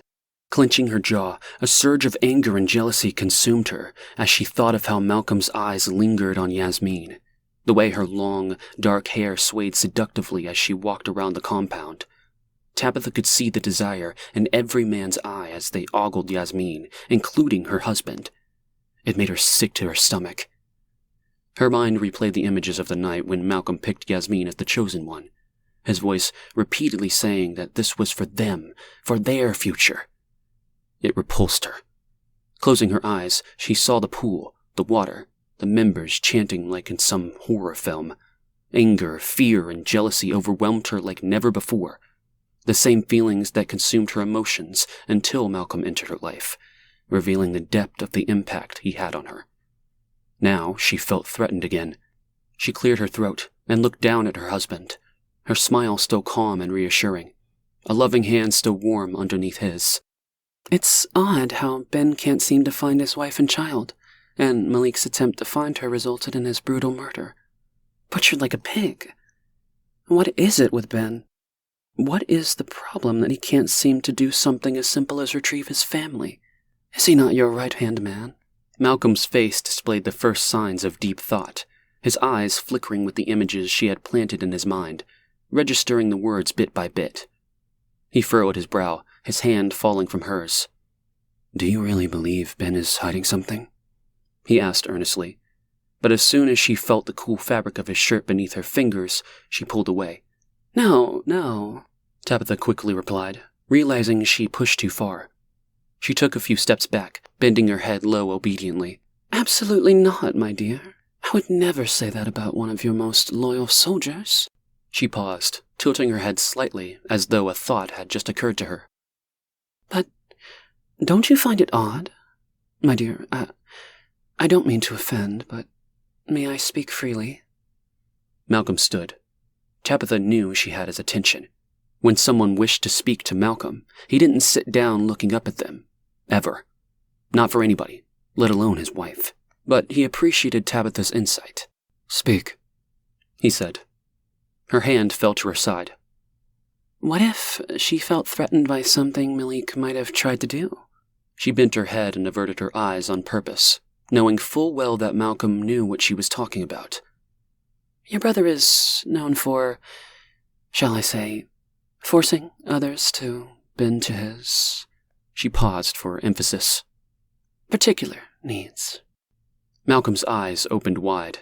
Tabby, are you implying that my brother tried to violate Ben Holland's wife? Her eyes widened in surprise, her dark gaze fixing purposely on Malcolm's. She wanted him to see the shock mirrored in her expression, to know that she was just as taken aback as he was by the unexpected turn of events. The tension in the air crackled with electricity between them, their eyes locked in silence.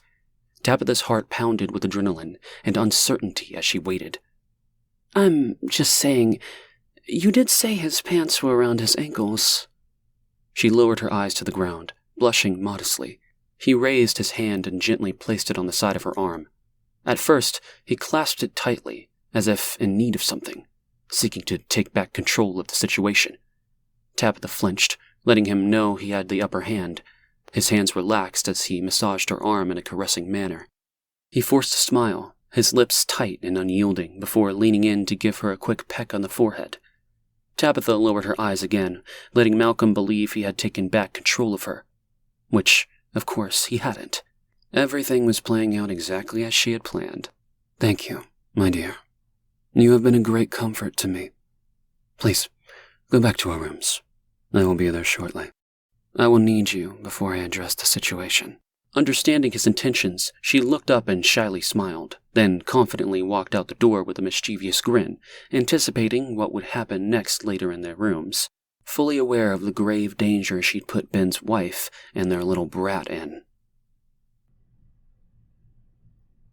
Chapter 25. Malcolm. My brother has always been my responsibility.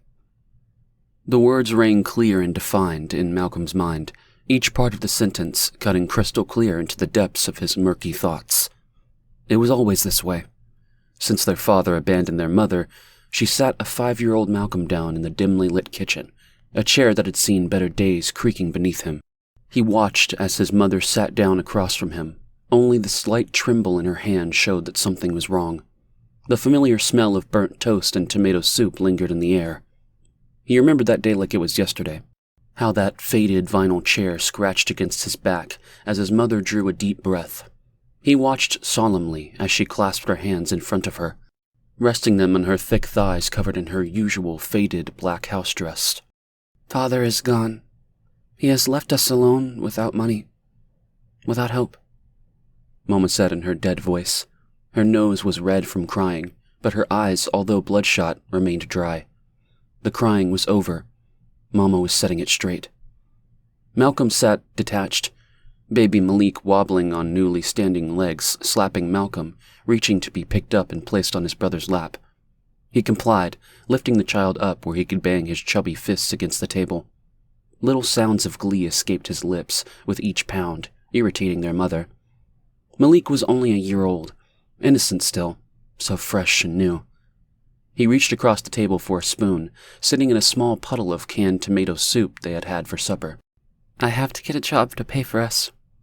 Your brother will be your responsibility now, Mama said, matter-of-fact, as she pulled back her frizzy hair into its custom bun. Do you understand this responsibility, Malcolm? She demanded a response from the boy.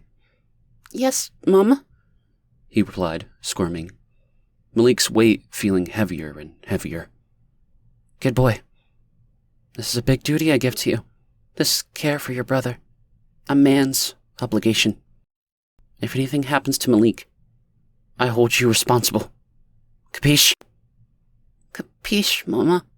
The boy he used to be replied, the baby in his lap crushing him.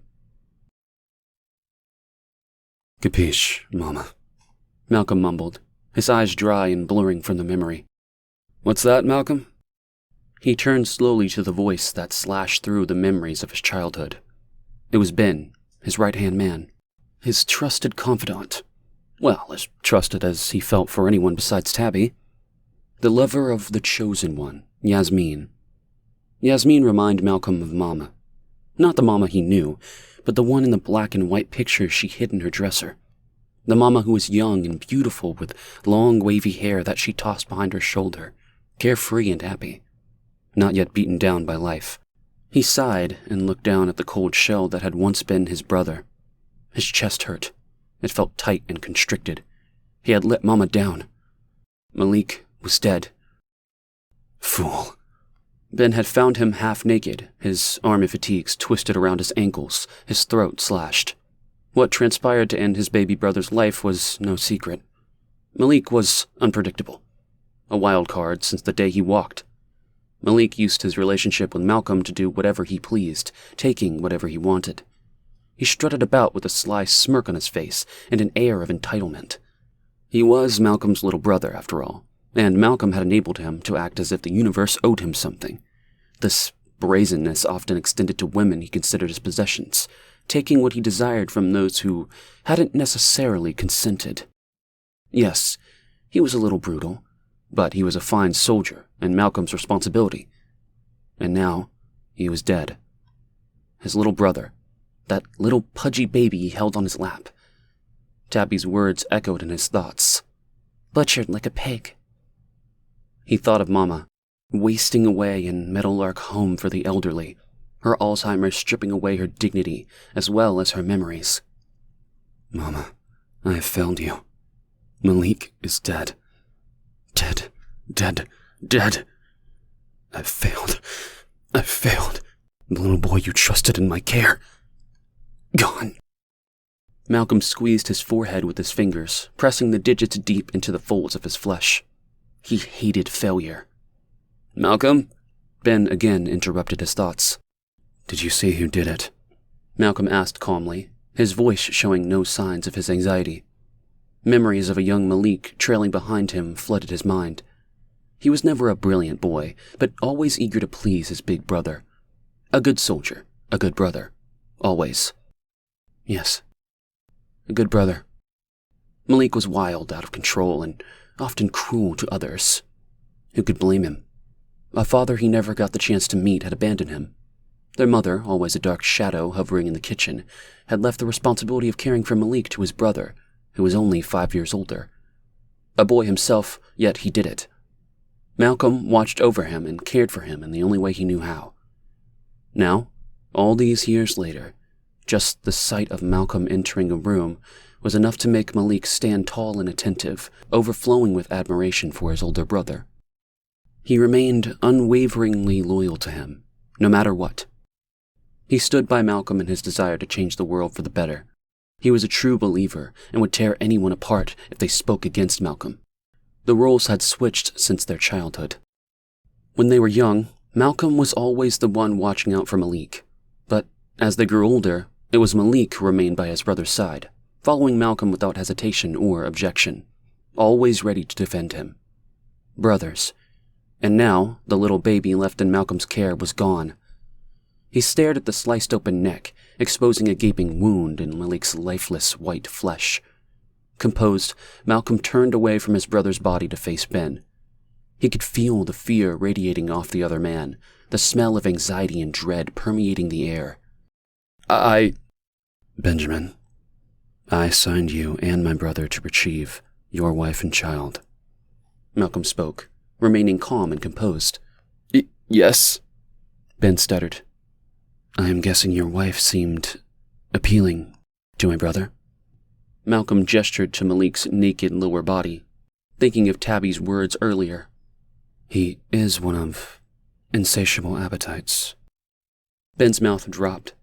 For a moment, Malcolm wondered if maybe Ben had come upon Malik raping his wife and grew jealous, stabbing Malik for touching something that was not his, but quickly pushed the thought aside. Ben proved his loyalty when he offered Malcolm Yasmin during her baptism into the decree. Yasmin was so delicious and intoxicating. Ben had held her drugged, watching without an ounce of jealousy as Malcolm pumped himself between her slender thighs until he shivered and climaxed, grasping her firm breasts for support.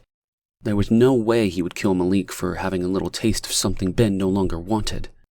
The boy was the only thing that mattered. Ben's child was the reason for all of this. Ben was aware, if need be, his wife would have to be disposed of in order to get the boy. If she came willingly, well, she could live. It would make it easier for the boy to transition into the decree. His eyes shifted to Ben's, looking to see if there was something in him he hadn't seen before. Was Ben more attached to his wife than he let on? Malcolm paused, thinking about it.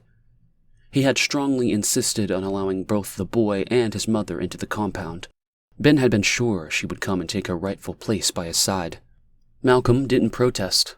She was just a woman, after all, and already a wife to Ben. He had no issues with her joining as long as she behaved and fell in line as a dutiful sister of the decree. As for Yasmin, Ben's affair with her was a problem. There were no rules to follow regarding having another woman, but that minor issue didn't matter to Malcolm either. He'd made an exception for Ben, as long as he was discreet. The truth was, Malcolm enjoyed seeing Yasmin around the compound. As he thought of her, his desire grew, and he could feel himself becoming aroused. He imagined himself touching her with the tips of his fingers, tracing the flatness of her stomach with its perfect belly button. He shut his eyes and took in a slow, deep breath through his nostrils, remembering the image of her naked body floating in the pool before him as he gently spread her limp legs apart. Stop it. His voice rose cold and stern in his mind. Capiche? Get her out of your head. He thought of Tabby and opened his eyes, his head clear and focused once again. Tabby was his wife, his mate for life, the woman who would be his future son's mother, and he would not abandon his wife and child like his own father did to him and his brother. No. He was creating a world where fathers never left sons to care for mothers and younger siblings. He was not his father. He was making a world better than the one that he and Malik had, that their mama had. He lifted his eyes with a heavy heart, understanding the magnitude of his actions and the reason driving him to this point. His future child and his people's children would not grow up like he did, or like Malik, who now lay slaughtered on a table with his pants down, exposed to the world to see. So, I am guessing the mother of your son has more in her than expected? Malcolm looked down again at Malik's body. I misjudged this female of yours. A mistake. He felt his chest tighten once more as Malik's empty eyes stared up at the white ceiling. Never underestimate the bond of a mother for her child. Ben shut his mouth, his face set. From Ben's shaken composure, Malcolm assumed he was correct in his assumption. In the heat of Malik's lust, the woman they all underestimated butchered him to escape with the boy. Unbelievable. Malcolm felt the heat rush slowly up his face, crawling up his ears. This was a grave error on his part. He placed his hand gently on Malik's face, closing the gaping eyes. His mother's words boomed loud in his ears. "Capiche, Malcolm?" Capiche. The words whispered through barely opened lips, his eyes not blinking. Ben, he murmured. "Yes," he replied on cue, like a faithful dog. This is most unfortunate. This slaughtering of my brother. Most unfortunate. "Malcolm, Shh. He raised his other hand, silencing Ben, his right hand still on Malik's face. Of course, this cannot go unpunished. You do know this. Ben stood still, not moving a muscle. Do we understand each other? Ben's lips pressed tight together, the color draining from them. A small drop of perspiration ran down his left temple. He bent his head in a slight nod. Good. Malcolm's voice cut smooth as silk through the thick tension hanging in the air. I'm glad we understand each other. He let out a deep, sorrowful sigh, the molecules of his breath visibly swirling before him as he gazed down at his little brother, remembering it all. The laughing baby carefully settled on his lap, feeling the weight and the softness of the little body as Malik excitedly slapped the table. The sound of his brother's delighted laughter, accompanied by the smell of burnt toast lingering thick in the air as Mama stirred tomato soup from a can on the kitchen stove. Chapter 26. Summer. Living out in the wilderness proved to be a lot harder than Summer imagined. She and Maggie Mugg spent the first couple of days eating cold canned stew, huddled together under several layers of Josh's sweaters. Summer would put Maggie Mugg's trembling body under her hoodies, keeping the dog pressed warm against her skin, protecting them both. But she knew she was fooling herself. If she didn't get proper equipment for living in the woods, she was going to die, and so would Maggie Muggs, and she wasn't about to let that happen, not with Josh's child growing inside of her. The only meaningful thing left of him, and the love they shared. So, despite her reluctance, she went back into town, broke into places where there were still some remaining tents, cooking utensils, bottled water, water purifiers, some flint keychains she found to start a fire with, and a warm sleeping bag for her and Maggie Muggs. She then went to grocery stores on separate days, filling her backpack with as many canned goods as she could carry, along with canned and dried dog food and whatever else she could get her hands on for Maggie Muggs. It took many trips. Each time, fear of being attacked would seize Summer, but she kept returning, searching for more goods that she could bring into the little encampment she had built. Even with the metal child's wagon taken from the local Kmart, there was only so much she could carry at a time. She packed a sizable backpack and a compact tin that she could easily carry. She broke into a library, searching the shelves for several survival books on how to stay alive in the wilderness. She even tried her hand at fishing using Larry's prize rod, with not much success. But it paid off when she could eat fish instead of using some of her precious canned goods. Those invaluable survival books taught her how to clean fish and how to snare rabbits and other small creatures. Maggie Muggs was always beside her, looking up at Summer with trusting eyes. Summer learned one day at a time how to survive in the wild, from foraging, hunting, and making small trips back and forth into town to get more supplies. She kept going and, in the process, discovered she was good at it. This survival thing. Day by day, Summer kept to the shadows, her eyes scanning the few people she saw for any signs of danger. A tattered Maggie Muggs clutched tightly under her arm, like a child's stuffed toy. Something Summer never had. Teddy bears got to stay, permanent members of each foster home. It was the children that left, rotating in one door, then out again, like clockwork. She felt afraid, alone and lost. Something not necessarily new, but yet it was. Before, it was just herself to worry about. She looked down at Maggie Muggs sitting pressed against her foot, looking shaggy, exactly like Summer. They sat by the fire, warming themselves as a can of stew she'd opened bubbled in a portable cooking pot meant for portaging. It was early to have stopped for the night, but Summer was cold and she didn't feel like walking anymore. She made the decision to stop for the night, despite the early hour. Cold seeped into her bones, and she felt exhausted from the strain of her pregnancy catching up with her. It had been at least a month living in the woods, or was it? Time had become a blur for her lately, though she knew she should be more aware given her condition. Feeling alone and famished, she lit a fire to warm herself up. Sitting by the flames, Maggie Muggs started whining and wiggling in excitement, jumping up on her hind legs, as if she wanted to go. Shush, Maggie Muggs. Summer stood up, clutching her knife by her side. She already knew that if she had to, she would kill again. There was nothing left in her that she wouldn't do to protect the dog and the baby. Nothing. Then she heard it. A boy's voice. A child in the woods. A high little laugh not that far away. Maggie Muggs let out a small yelp, her tail wagging back and forth. She desperately wanted to run to check out the noise. Summer's fingers gripped the dog's collar tightly, but Maggie Muggs was determined to escape. She jerked her head back and forth, slipping out of Summer's grasp, leaving her holding on to an empty collar. The dog let out a sneeze before darting off into the thick woods. Without hesitation, she darted after the runaway dog, dodging low-hanging branches and trying not to trip over fallen logs. She could hear the rustling of leaves and Maggie Muggs barking ahead as she pushed through the dense foliage. Sweat dripped down her face, but she didn't slow down. Come back here, Maggie Muggs, you stupid dog! Summer hissed under her breath, desperate for the dog to come back. She couldn't lose the little shaggy mutt. Not now, not ever. She needed Maggie Muggs, just like she needed Josh's sweaters. She thought about the aroma of slow-cooking beef stew wafting through the air as it bubbled over the campfire burning. Her mind raced with fear of potential intruders stealing her belongings, while she frantically chased after her escaped mutt. Damn it, I don't need this bullshit today! The dog's wagging tail froze, and Summer did the same. The furry creature bounded out into a small clearing, where a tall female figure and child stood. She had long blonde hair and was wearing a sleek designer backpack that didn't seem suited for long-term living or camping like Summer's worn and battered one. The boy had a backpack covered in colorful cartoon characters, something that Summer was unfamiliar with. She knew nothing about kids and what they liked, let alone what was popular for them these days. Her hand went instinctively to her rounding stomach, as if it had a mind of its own. Would she become one of those mothers who knew everything about kids' trends? Disgusted, she shook her head. Was she delusional?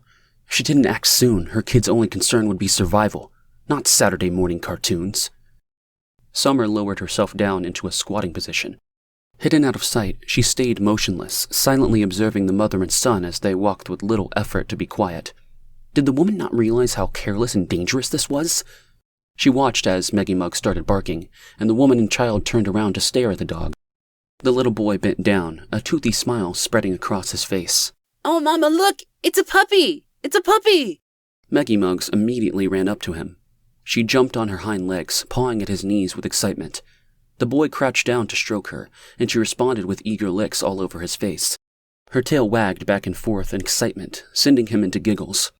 Adam, no, don't let it do that. Don't let the dog lick you. You don't know where it's come from. It could have diseases. Hiding her smile with the knuckles of her hand, Summer watched the young boy laugh as Maggie Muggs slobbered all over his face. Awkwardly, the mother stood, her nervous eyes darting around, scanning the trees before her. Did it suddenly dawn on you, lady, that maybe the dog belongs to somebody? Maybe somebody like me? Summer thought, her smile evaporating. Diseases? Was this lady crazy? Maggie was a freaking Shih Tzu, not a rat. Besides, Maggie Muggs was top-of-the-line beautiful for her breed, a prized possession of the Murrays, bought and paid for from a top breeder. Summer caught herself shaking her head in disbelief. She was actually defending the little rugrat. The same dog she had once ridiculed for being pampered and useless when the world was different. Maggie Muggs almost seemed to understand what the mother had said. She looked at the woman, bent down onto her paws, now resting on the little boy's lap, and barked at her, as if to say, "What the heck, lady?" Summer, trying to contain her laughter, clamped her hand over her mouth. She couldn't help herself. The dog was hilarious and smart. Leave it to Maggie Muggs to recognize someone who is delusional about reality. Oh, Mama, she's just a puppy. Look at her. Look at her, she's just a puppy. Maggie Muggs danced around, lifting her little paws, doing her cute thing where she put them together, making it look like she was waving.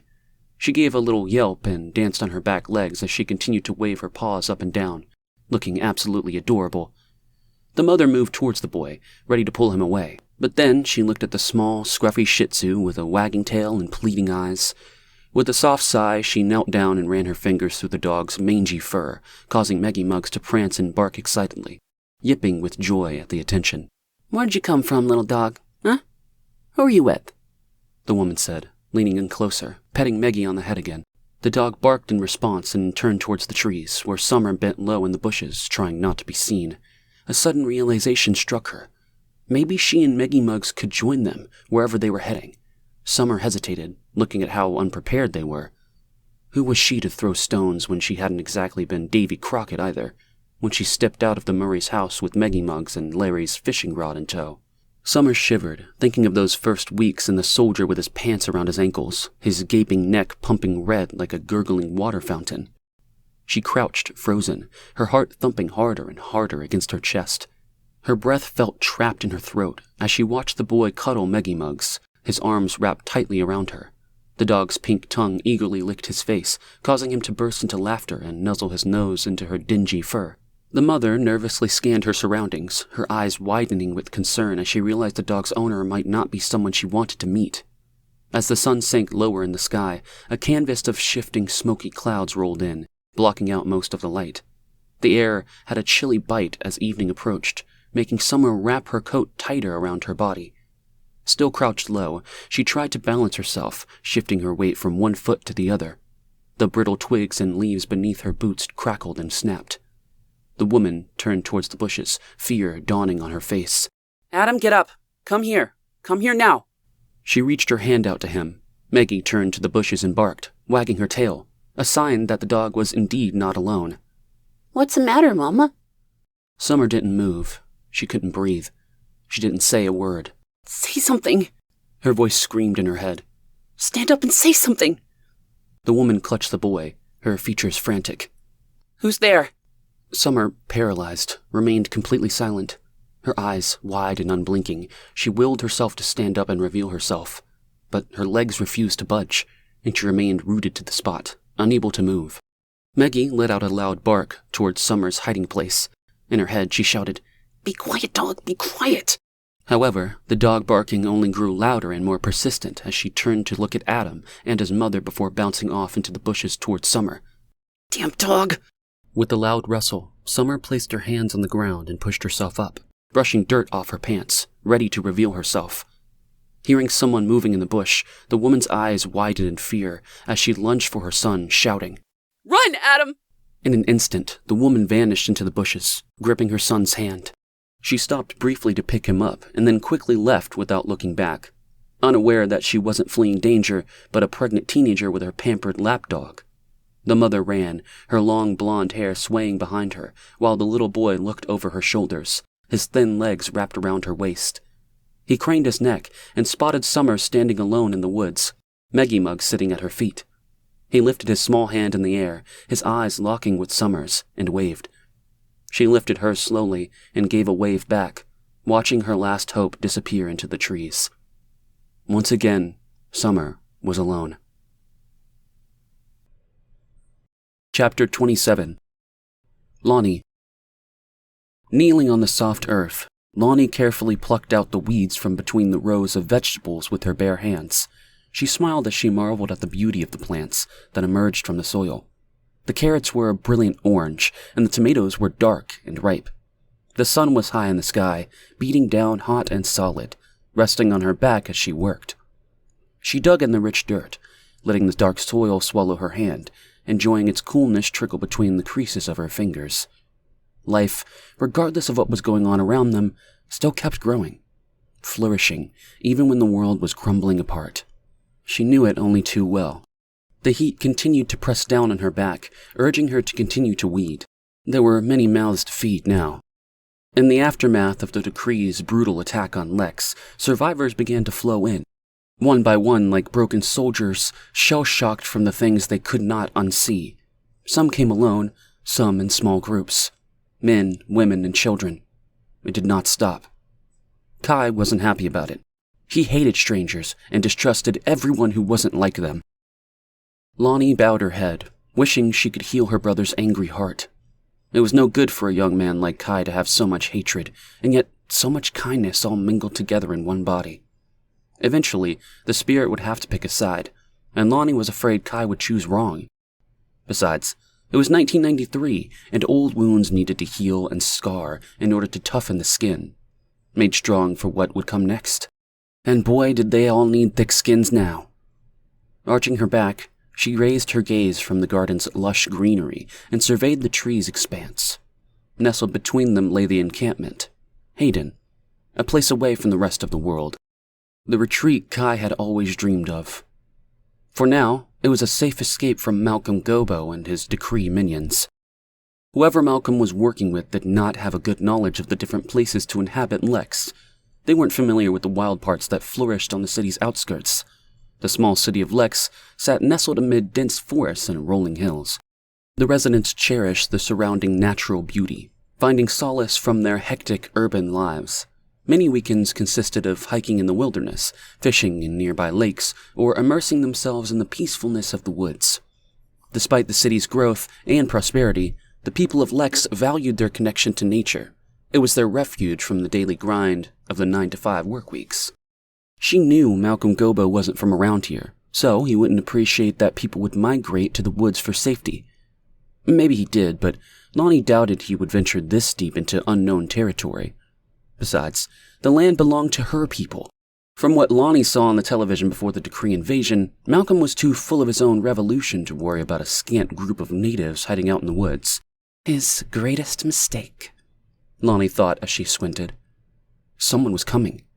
She stood up and shielded her eyes, trying to make out the image walking towards her. She could tell that whoever it was, they were unaware of her presence, and Lonnie used that to her advantage by grabbing the gun she kept beside her. With careful steps, she ventured into the thicket, moving steadily towards the lone figure. Once Lonnie was close enough to see the person clearly, she relaxed. It was just a kid with a little dog, and she looked exhausted and ready to collapse on her feet. Without a second thought, Lonnie stepped into the clearing, her gun ready at her side. The girl jumped and, out of nowhere, held out a large kitchen knife. Her exhausted face was suddenly alive and set. The little dog's ears perked up, its teeth bared. A low growl escaped between them. Lonnie stepped back, her hands raised. "I mean you no harm," she said, her fingers holding her gun loosely. The girl stood silently, clutching the knife with both hands. She was a tiny girl, and the blade looked too big for her. Lonnie didn't doubt the girl knew how to use it. There was something in the way that she stood so defiant. This was not her first battle. "If I wanted combat, little one, I would win hands down." Lonnie eyed the gun in her hand and shook it gently. The girl nervously glanced at it, but didn't retreat, although Lonnie could sense her bravery faltering. "My name is Lonnie Daxon. My brother Kai and I are running a shelter for survivors of the decree." The girl's eyes wavered as she swayed back and forth, her lips quivering. "Put down the knife and come with me. We have shelter and food." Cautiously, Lonnie moved towards the girl, trying not to make her bolt. "It is a safe place for you to stay and rest." How do I know you aren't trying to trick me? How do I know you aren't one of them? The girl said, shaking her black hair out of her hazel eyes. Lonnie glanced at her jeans, noticing the dirt caked onto her knees from hours of gardening. Her once white Pink Floyd t-shirt also had the same brown stains on it. "Look at me. Do I look like a soldier of the decree?" "I suppose not," the girl replied, her knife slowly coming down. The dog looked up at the girl and whined, then let out a small half-bark. Lonnie arched her eyebrows at the little thing. It was dirty and shaggy, kind of like the girl, and for the life of her, Lonnie couldn't tell exactly what kind of breed, or breeds for that matter, it was. She shrugged as the creature sneezed, shaking its head at the girl. Interesting dog.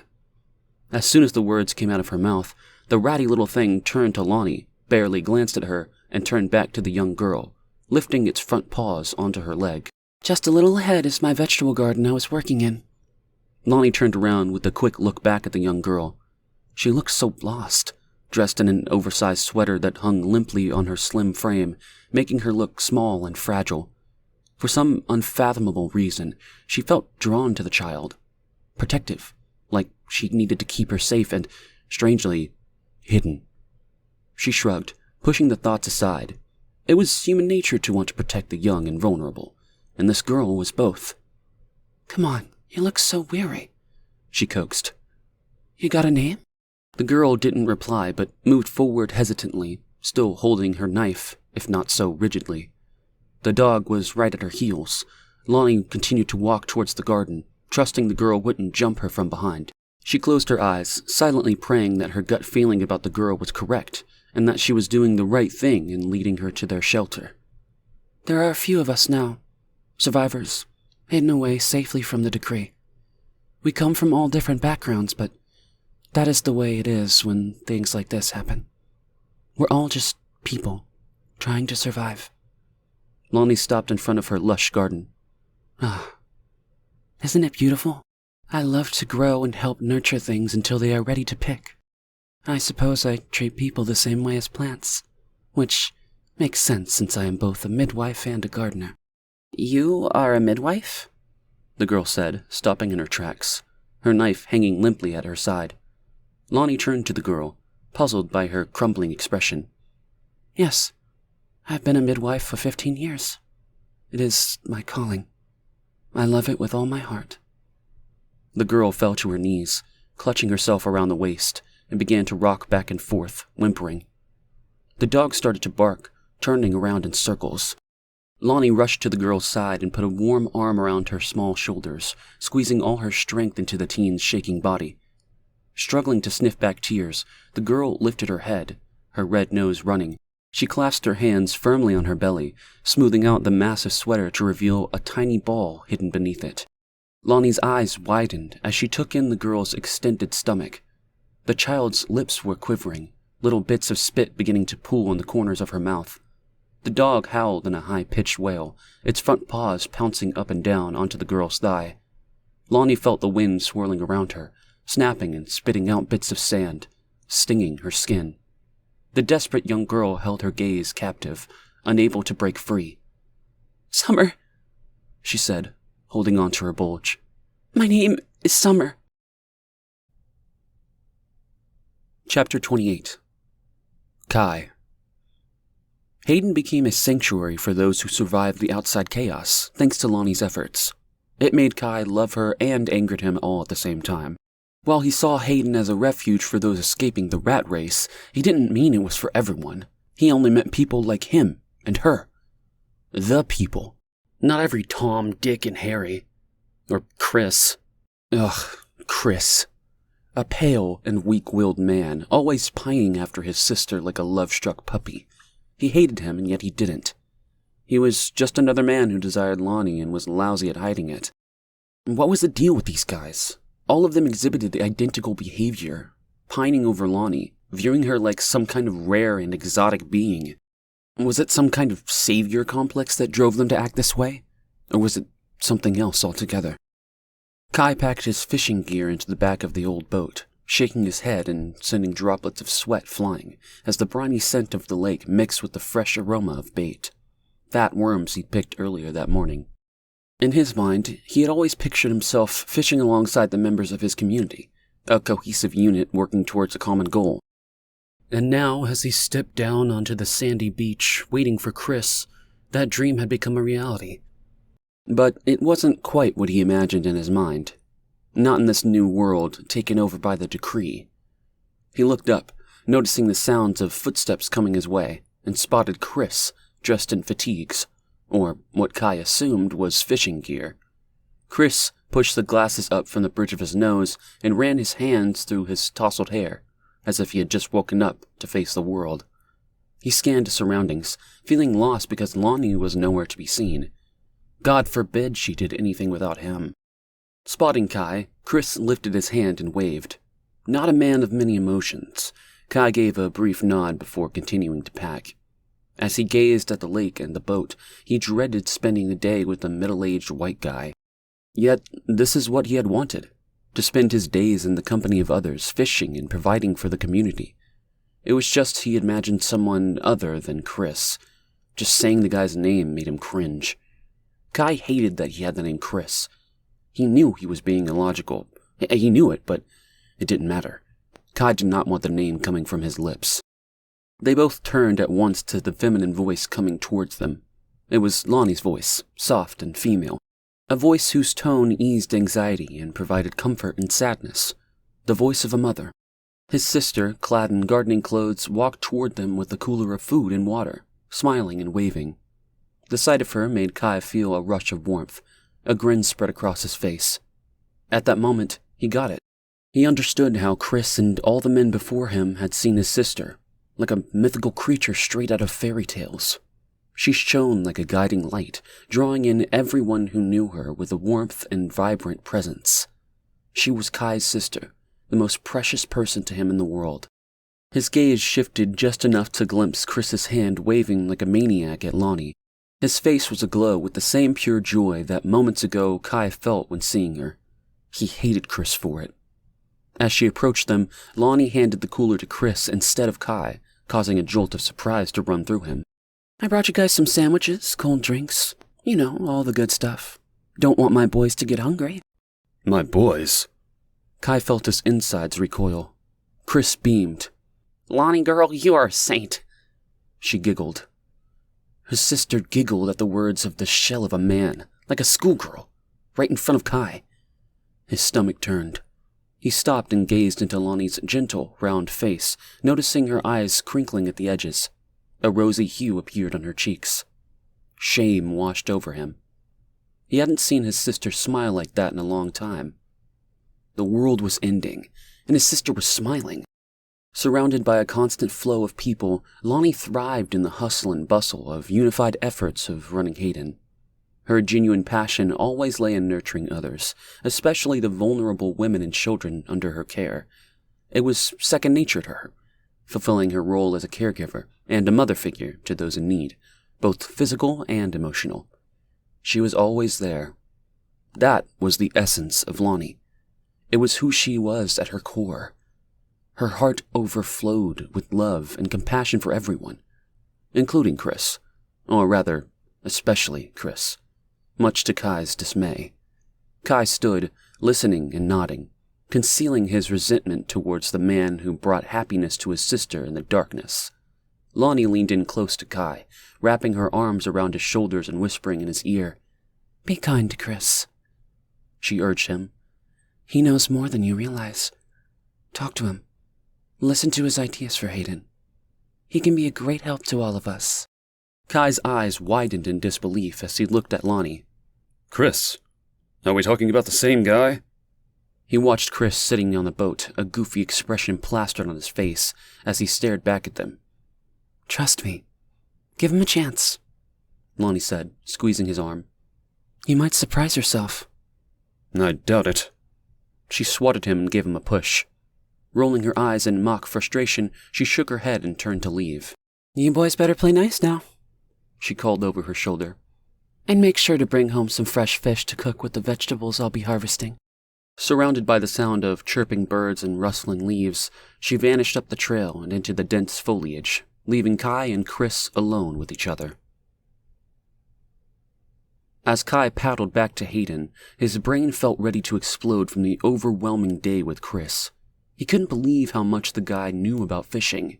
It was almost intimidating. Even though Kai was a skilled fisherman, he couldn't help but feel a mild feeling of embarrassment that Chris might be even better than him.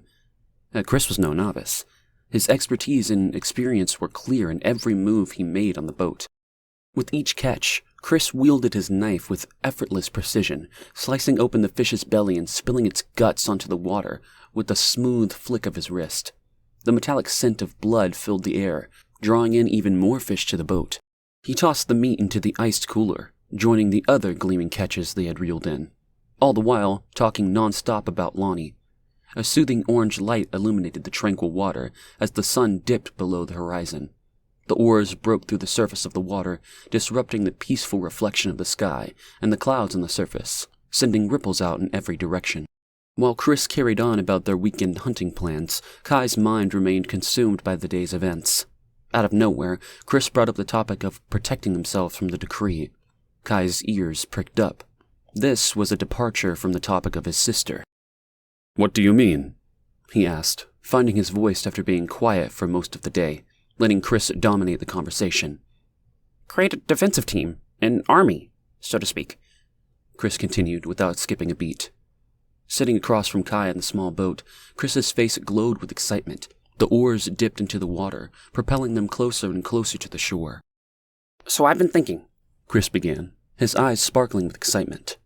We could start our own little army within Hayden. Have guards patrolling the borders, only allowing those deemed safe to enter. We could implement a system resembling a government, with a president and assigned members handling different tasks. We need to stockpile supplies, like canned goods, and search for other survivors. Setting up medical care for those in need is also a must. People get sick and hurt. We need to be prepared for it. Kai listened, his mind hyper-focused, taking in everything Chris said. He couldn't find the right words to respond. Chris made valid points, and it was crystal clear. They needed to take action. Several months had passed since the takeover of Lex, but they still saw no sign of authorities coming to their rescue. Despite not being surprised, Kai still held on to hope. Chris's face grew serious, his jaw tightened. His eyes hardened, focusing on something unseen. Witnessing an unfamiliar side of Chris, Kai felt the air turn colder, sending pinprick bumps to rise on his arms and down his back. The Decree are a powerful and dangerous force, man, Chris warned. The tone of his voice hinted at a deeper understanding of this group than he had previously disclosed. Their plans are calculated and ruthless. We have to do everything we can to defend ourselves from them. Chris's eyes revealed a flicker of fear. It made Kai uneasy. It felt like waiting for a roller coaster to drop, expecting and startling. We can't underestimate them, Chris warned. Ever. How do you know so much about the Decree and Malcolm Gobbo? Kai's eyebrows furrowed in confusion as he stared at Chris. He had no idea who the Decree and Malcolm Gobbo were until Chris had shown up on that fateful day, seeking shelter with other survivors brought to Hayden by Lonnie. He recalled hearing their names mentioned on the radio, or seeing a brief news report about the organization, but it never registered as something worth paying attention to. The rhythmic splash of the oars filled the air as Kai rowed towards the shore. He fixed his eyes on Chris. It was the first time that day he felt curious to hear more from the guy. The unexpected barking of a dog nearby broke the weight of the situation, disturbing the peaceful atmosphere around them. Not a big dog, the sound of one of those little yappy dogs that old people like to get. As the boat bumped against the sandy shore, both men sprang to their feet. With practiced movements, they began pulling the boat in, their eyes scanning the shoreline for the source of the loud barking. A small gray and white dog darted out from behind a clump of bushes, its tail wagging furiously as it ran towards them. So much so, Kai thought it would fall over with excitement. A smile briefly flickered on his face. Chris crouched down, meeting the dog's excited gaze as it stood on its hind legs. Its front paws danced in the air in a gesture that looked like a wave. Chris laughed, petting the dog, who eagerly licked his face. Kai watched, confused, feeling uncomfortable. Where did the dog come from? Oh, you sweet little thing. You sweet, sweet, sweet little thing. Where did you come from? Chris gushed, echoing Kai's thoughts. Meggie Mugs! A young female voice pierced the air, causing the dog's ears to perk up and its paws to freeze in midair. Chris rose, his eyes fixed on the direction of the dog's gaze. Lonnie emerged from the dense underbrush, clutching a woven basket overflowing with freshly picked vegetables. Following her was a scowling young girl, her dark hair tangled and unkempt, hidden beneath layers of oversized hoodies. A bulging backpack filled with camping gear weighed heavily on her shoulders. Her face betrayed a mixture of anger, youthfulness, vulnerability, and toughness all at once. The dog barked and sprinted towards Lonnie and the unfamiliar teenager, who appeared to be no older than 15 or 16. Lonnie raised a hand in greeting, giving the girl beside her a reassuring look as they moved towards them. Kai stood frozen. What on earth was going on? Chris made his way closer to Lonnie. Grinning like a little kid, he extended his arms to say hello. The young girl stepped aside as Chris, with a quick squeeze, hugged Lonnie and took the heavy basket of vegetables she was carrying. The girl glared at Kai with a mix of apprehension and perhaps a touch of fear. He could understand why. He was tall. At 6 feet 3 inches, he was intimidating, and compared to the girl, he was giant. She was lucky if she was even 5 feet. But there was something in her eyes that told him she may be small, but she was fierce. Feeling a scratch on his leg, Kai looked down to find the little dog bouncing and staring at him. Bending down, he lifted the quivering thing and allowed it to wiggle into his arms, with excitement attempting to lick his face. He lifted his chin, trying to avoid the small pink tongue. Lonnie laughed. Kai, you are nothing more than a lovable teddy bear. I can't even look at you. Chris stood with his left arm draped over Lonnie's shoulders, a wide grin spreading across his face. They couldn't contain their amusement as they watched Kai struggle with the wiggling little dog. Lonnie leaned closer to the girl beside her and linked arms. Instantly, the girl's tense muscles relaxed under Lonnie's touch. She lifted her gaze from Kai to Lonnie, seeking comfort and reassurance in her presence. The dog nestled in Kai's arms, observing the others, taking in its surroundings. He absent-mindedly stroked the dog's head, his eyes remaining fixed on Lonnie, anticipating an explanation for the unexpected arrival of these new companions. Well, I see you have already met Maggie Muggs. Kai glanced at the dog, who looked right at him and nodded a little, shivering and licked his hand as though introducing itself. And here we have Summer. Lonnie gave the girl a friendly squeeze on the shoulders, as if they were old friends. She's going to be staying with us from now on. Kai narrowed his eyes at the girl, still petting the dog's head. They looked at each other, each displaying their mistrust and suspicion of the other. Chris reached out to take Summer's hand without warning. She jumped at the unexpected touch, her body stiffening with surprise. Her hand swiftly moved to her side pocket, exposing the visible handle of a knife. In an instant, Kai became rigid, ready to spring into action. Maggie Muggs let out a bark, signaling a warning to Chris. She squirmed, wanting to be let down. Kai carefully loosened his grip on the small, scruffy dog and watched it scamper towards the girl.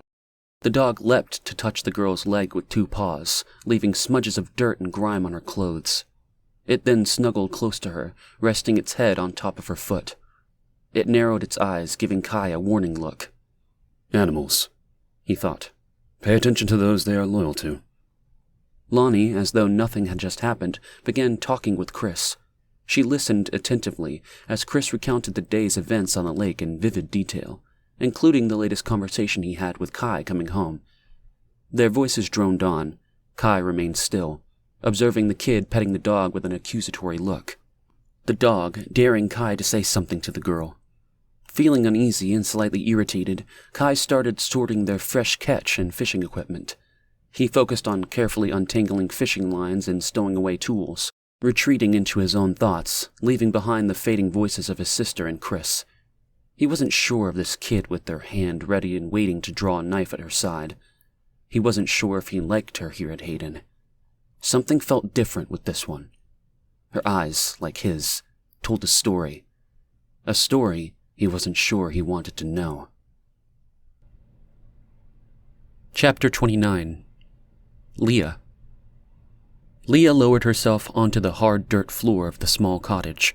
Her eyes lingered on Adam's peaceful face as he slept soundly in his bed, nestled under layers of warm blankets.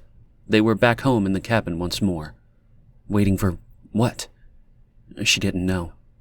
She had returned here in a panic, seeking shelter from whatever chaos was consuming the world outside. But as the days passed, she realized she didn't know what she was waiting for. Maybe for the authorities to arrive and bring order to this madness, or perhaps for someone, anyone, to come and help her survive this nightmare. Maybe even Ben. It was hard for her to admit, but she needed his help. They were alone, stranded in darkness without power or any connection to the outside world, just as Ben had warned her. With the dwindling food supply, she couldn't muster the courage to leave Adam behind and make a trip to town. She refused to subject him to the city's horrors once more, the destruction and chaos that had overtaken it. All she could think about was the bundle of fabric lying on the street during their last visit, how she made Adam lower his head and not look up at all costs. Inside the bundle was the lifeless body of a young boy, a boy not much older than Adam. She couldn't deny it any longer. Fear coursed through every inch of her body. She made a mistake by hiding from Ben. Foolish. He was one of the decree, and he had promised to protect her and Adam. They were his family. Why, oh why did she not believe him? And now, here, she faced the harsh reality of running out of food, potentially freezing to death with her little boy over winter. Their survival over the harsh winter months was at stake. She had tried so hard to go out into the woods. They trudged through the dense forest, their feet sinking into the soft soil with each step, desperately hoping to come across a haven or someone who could help her and Adam. But all they found were towering trees and the occasional rustle of a wild animal. She thought back to the day when the dog came, startled by a sudden loud bark echoing through the woods. She'd grabbed Adam's arm in fear, and they both ran away from a small dog that appeared out of nowhere, their clothes getting torn by branches as they fled. The adrenaline pumping through her body gave her the strength to keep going until they finally reached a clearing where they could catch their breath and assess the situation. She didn't bother checking if someone safe was with the dog. No, not after hearing that crackle of twigs in the bushes. The risk was too much for her to take. Her fear was the problem. She was always afraid, and now she was terrified that something bad would happen to Adam if she didn't find someone, anyone, to help her and her boy. She needed others to help protect him and make sure that this crazy world didn't suck them both up and then spit their bones out, leaving them lying on the road, just like the body of the last boy she'd seen. She sobbed, pressing her head against her bent knees, hugging them tight to her chest, tearful and defeated. What had happened to Amanda? What had happened to everyone she knew? Where were the police, soldiers, anyone? Why were they still living in this world turned upside down? Her nose ran with snot as tears streamed down her face. It was hopeless. The crushing weight of defeat weighed heavily on her, and she despised herself for it. Ben was right. She was nothing without him. Nothing without his help. She took a deep, quivering breath, sucking back the tears and snot. Why hadn't she waited? The little dog was friendly, jumping all over Adam with excitement. Maybe the person in the bush would have been friendly too. But then again, maybe not. Leah thought of Ben's last words to her. A warning. If she wanted to prevent anything from happening to Adam, it would be in the best interest for her to take responsibility for their son and join the decree. What did he mean by that? There'd been a note sitting on the counter waiting for her on their return to the cabin. She and Adam had taken off, ill-equipped for the harsh elements and the wild surroundings, being the fool, thinking she would find someone soon. They found themselves sleeping on the ground with little to no food. Of course, she had to turn back, and of course, Ben knew she would. There, on the counter, was a note, written in his handwriting, revealing everything. The coordinates that would enable her to find him and bring the boy to a place that was safe. She ignored it, crumpling it up and then throwing it into the garbage can, before the cold came and the power remained. But she dug it out soon enough. When each can of food was depleted and no other replaced it, she had dug it out right away, unraveling it and smoothing it out flat, memorizing every word, sealing the directions into her brain. Adam lifted his head from his pillow. Leah hastily wiped her tears away. The boy was frightened enough. He didn't need to see the only person responsible for him losing it. Are you crying? Why are you crying, Mama?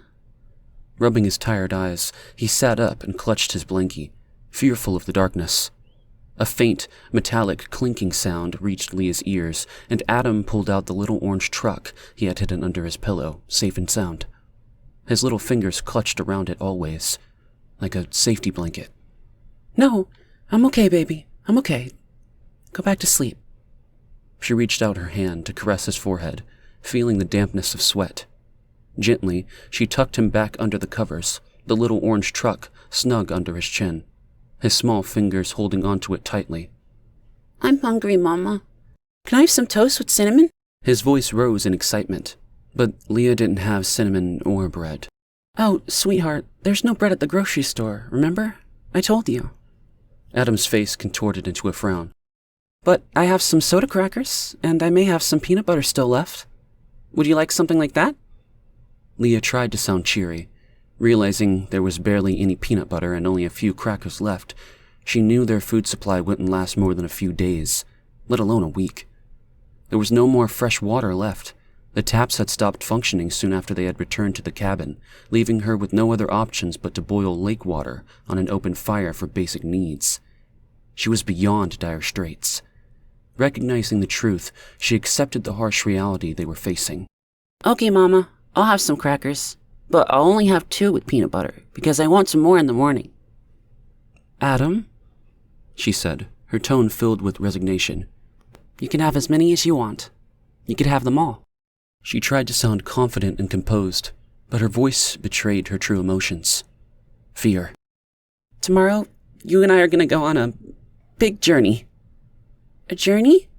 His eyes lit up with excitement as he clutched the rusty orange truck in his small hands. Adam loved that truck. Who knew that day in the grocery store when the tall stranger with long black hair handed it to him? From that moment on, it would be his favorite toy. Whenever Adam felt scared, he would hold on to that truck tightly, and a sense of calm would wash over him. It was his anchor, keeping him grounded and safe amidst his fears. Where, Mama? Well, we're going to see Daddy. Daddy? Yes, we're going to go see Daddy, and we're going to have a little talk with him. I know he'll have lots and lots of cinnamon toast for you to have. I don't care about having cinnamon toast with Daddy. Leah's heart wrenched, and she ran her fingers through her boy's silky hair. No, you don't, do you? Nah. He shook his head, running the beat-up truck along the edges of his comforter. The worn wheels squeaked and clanked against the fabric, but he didn't seem to notice as he hummed engine noises. Well, we're still making the journey tomorrow, so you can have your crackers and your peanut butter. In the morning, we'll eat up the last of them and then pack up what we need and go see Dad. Are you sure, Mama? I really don't like those men Daddy was with when we played hide-and-seek in the cupboard. They scared me. Leah's heart beat. They scared her too. Was she doing the right thing? Or was she walking herself into a trap? But what was she supposed to do? Adam was on the brink of going hungry. Something she never imagined in her life she would have to worry about. She had to do something. She had to. This was the last straw. It was a matter of survival. Ben promised to protect her and their son. She was still his wife. Leah couldn't stand by and let Adam go hungry. Ben wouldn't want them to be starving. He wouldn't want his son to be without food. He was a lot of things, but he couldn't possibly be a monster. Leah's mind raced. Was she just trying to make herself feel better? Maybe, but it didn't matter anymore. Tough times meant tough decisions, and her mind was made up. She had to protect Adam at all costs, and if that meant she would have to crawl back to Ben and beg for his help for their son's sake, she would do it. She rose to her feet, feeling like she had done something, anything, to change the situation at hand, even if it was something she wasn't sure was a good idea.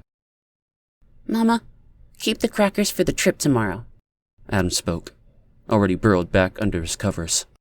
He nestled his head against the pillow and pulled the blankets up to his chin. I'm gonna eat tomorrow. I don't need anything tonight. Leah felt her heart twist. She hadn't realized how much their situation had affected him. He shouldn't have to worry about food for the next day or erasing his mother's fears. The roles shouldn't be reversed. She was the mother, the parent, not Adam. He should sleep safely in the comfort of his home, a carefree kid again, playing with his beloved toy truck and not saving food to eat. But you said your belly is hungry, Leah said, hating herself even more for hoping that Adam meant it and they could keep the crackers for tomorrow. I'm okay, Mama. I'm just tired. I'm gonna go to sleep now. Leah snuggled up behind him, draping her arms around his slight frame, and pulled him close. Adam's unwashed hair tickled her nose as she breathed in the musky scent of dirt from days without a proper bath. She hadn't bathed for days either. The lake was starting to be too cold, and warming the water for drinking was work enough in one day. I love you, Adam. Mommy will do anything to protect you. Always. I know, Mama. the boy said, his words muffled as he drifted off to sleep. Leah pressed her cheek against him, feeling the strands of his unkempt hair. She kissed the back of his head, not willing to let him go. She would do anything for this boy. Anything at all.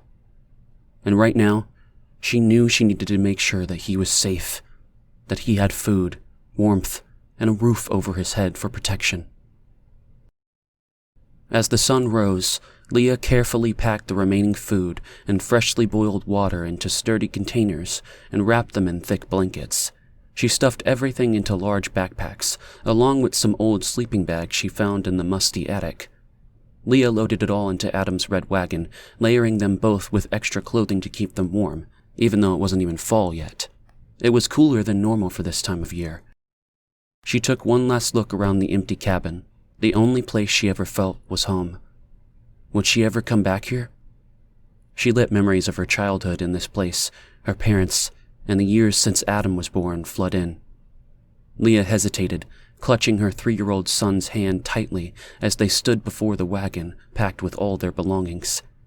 She couldn't help but feel a sense of guilt and failure as they left behind everything they knew, heading towards the Decree compound and Ben. Chapter 30. Chris. Chris stood tall in the center of the clearing, his feet planted firmly on the dirt-covered ground, watching the group of fresh-faced volunteers training. He could hear the rustle of leaves as Lonnie approached him from behind. Her scent, a mix of cinnamon and homemade bread, drifted towards him, making his heart beat faster. She stood next to him, her rubber boots sinking slightly into the earth. Lonnie glanced over at the group of soldiers training before them. "Looks like we have a good turnout," she remarked. Chris's fingers fiddled with the edges of his glasses as he nervously scratched the back of his head. He took a deep breath, trying to hide the way Lonnie's mere presence made his heart race and his palms sweat. Since that life-changing day when Lonnie nearly collided with him, the day Malik tried to kill him, their bond had deepened. He snorted, thinking about how the biggest mistake he ever made was also the day Lonnie entered his life, causing him to fall flat on his ass. She was the most beautiful woman he had ever encountered. If the Decree takeover hadn't happened, their paths would never have crossed. Despite it all, he stood next to this extraordinary woman, yearning to take her hand, kiss it, and ask her to be his. But he didn't, of course. No, kindness was just who she was. She was good to everyone, including him. There's no chance she would ever be interested in him.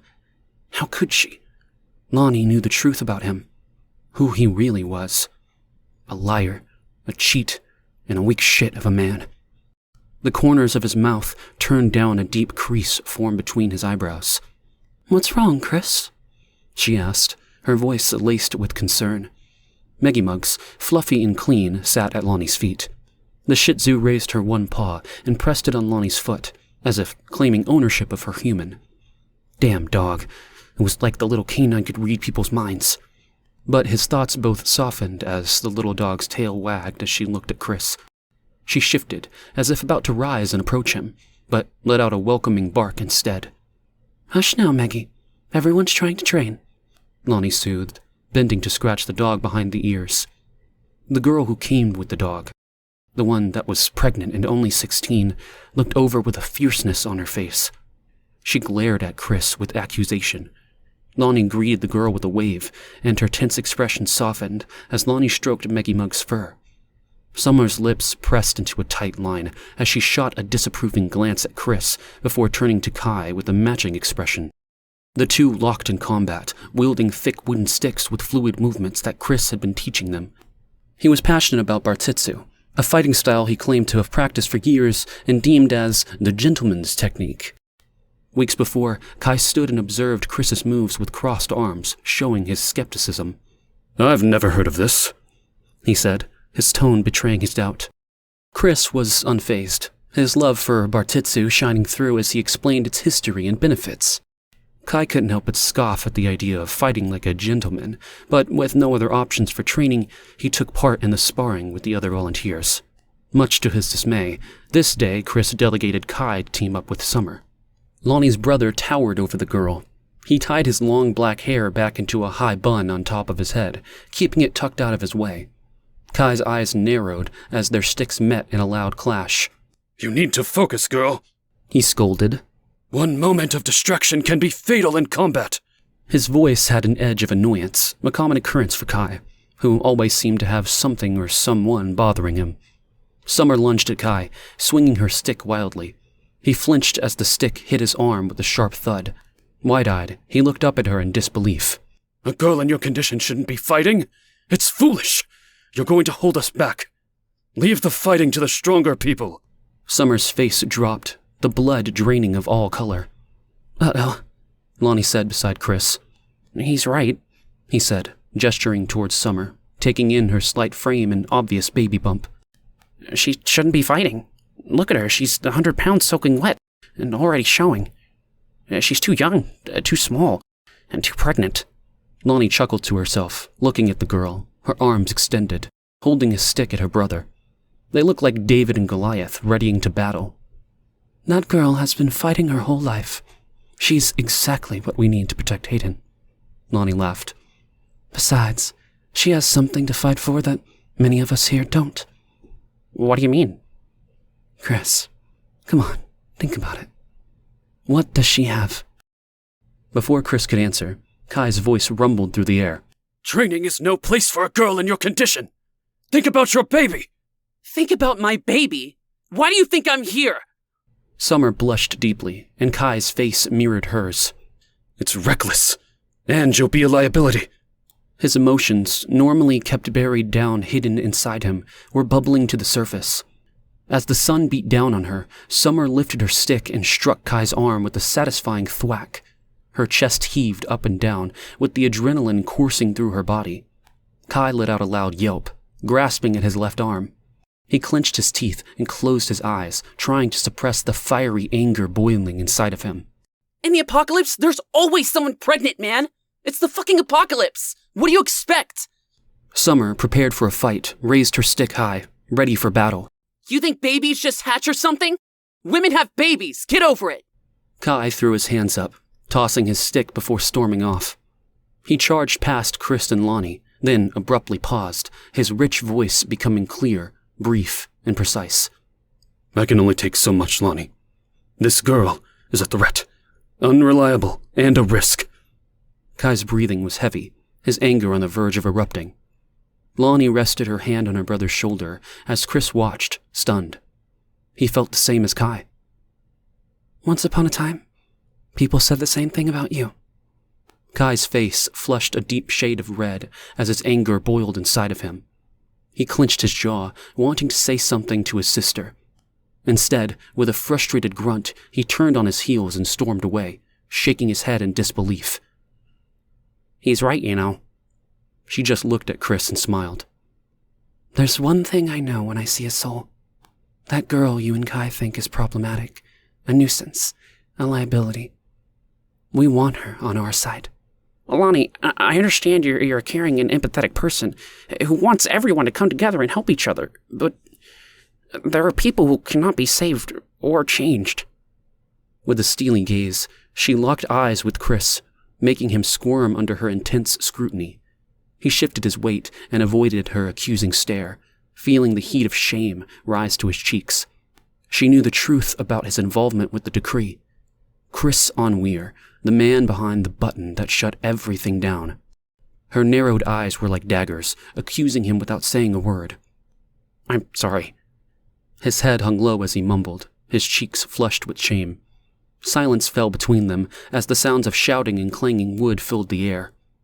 Twirling her stick, Summer executed the moves Chris had taught them. She practiced alone, the others unwilling to spar with her.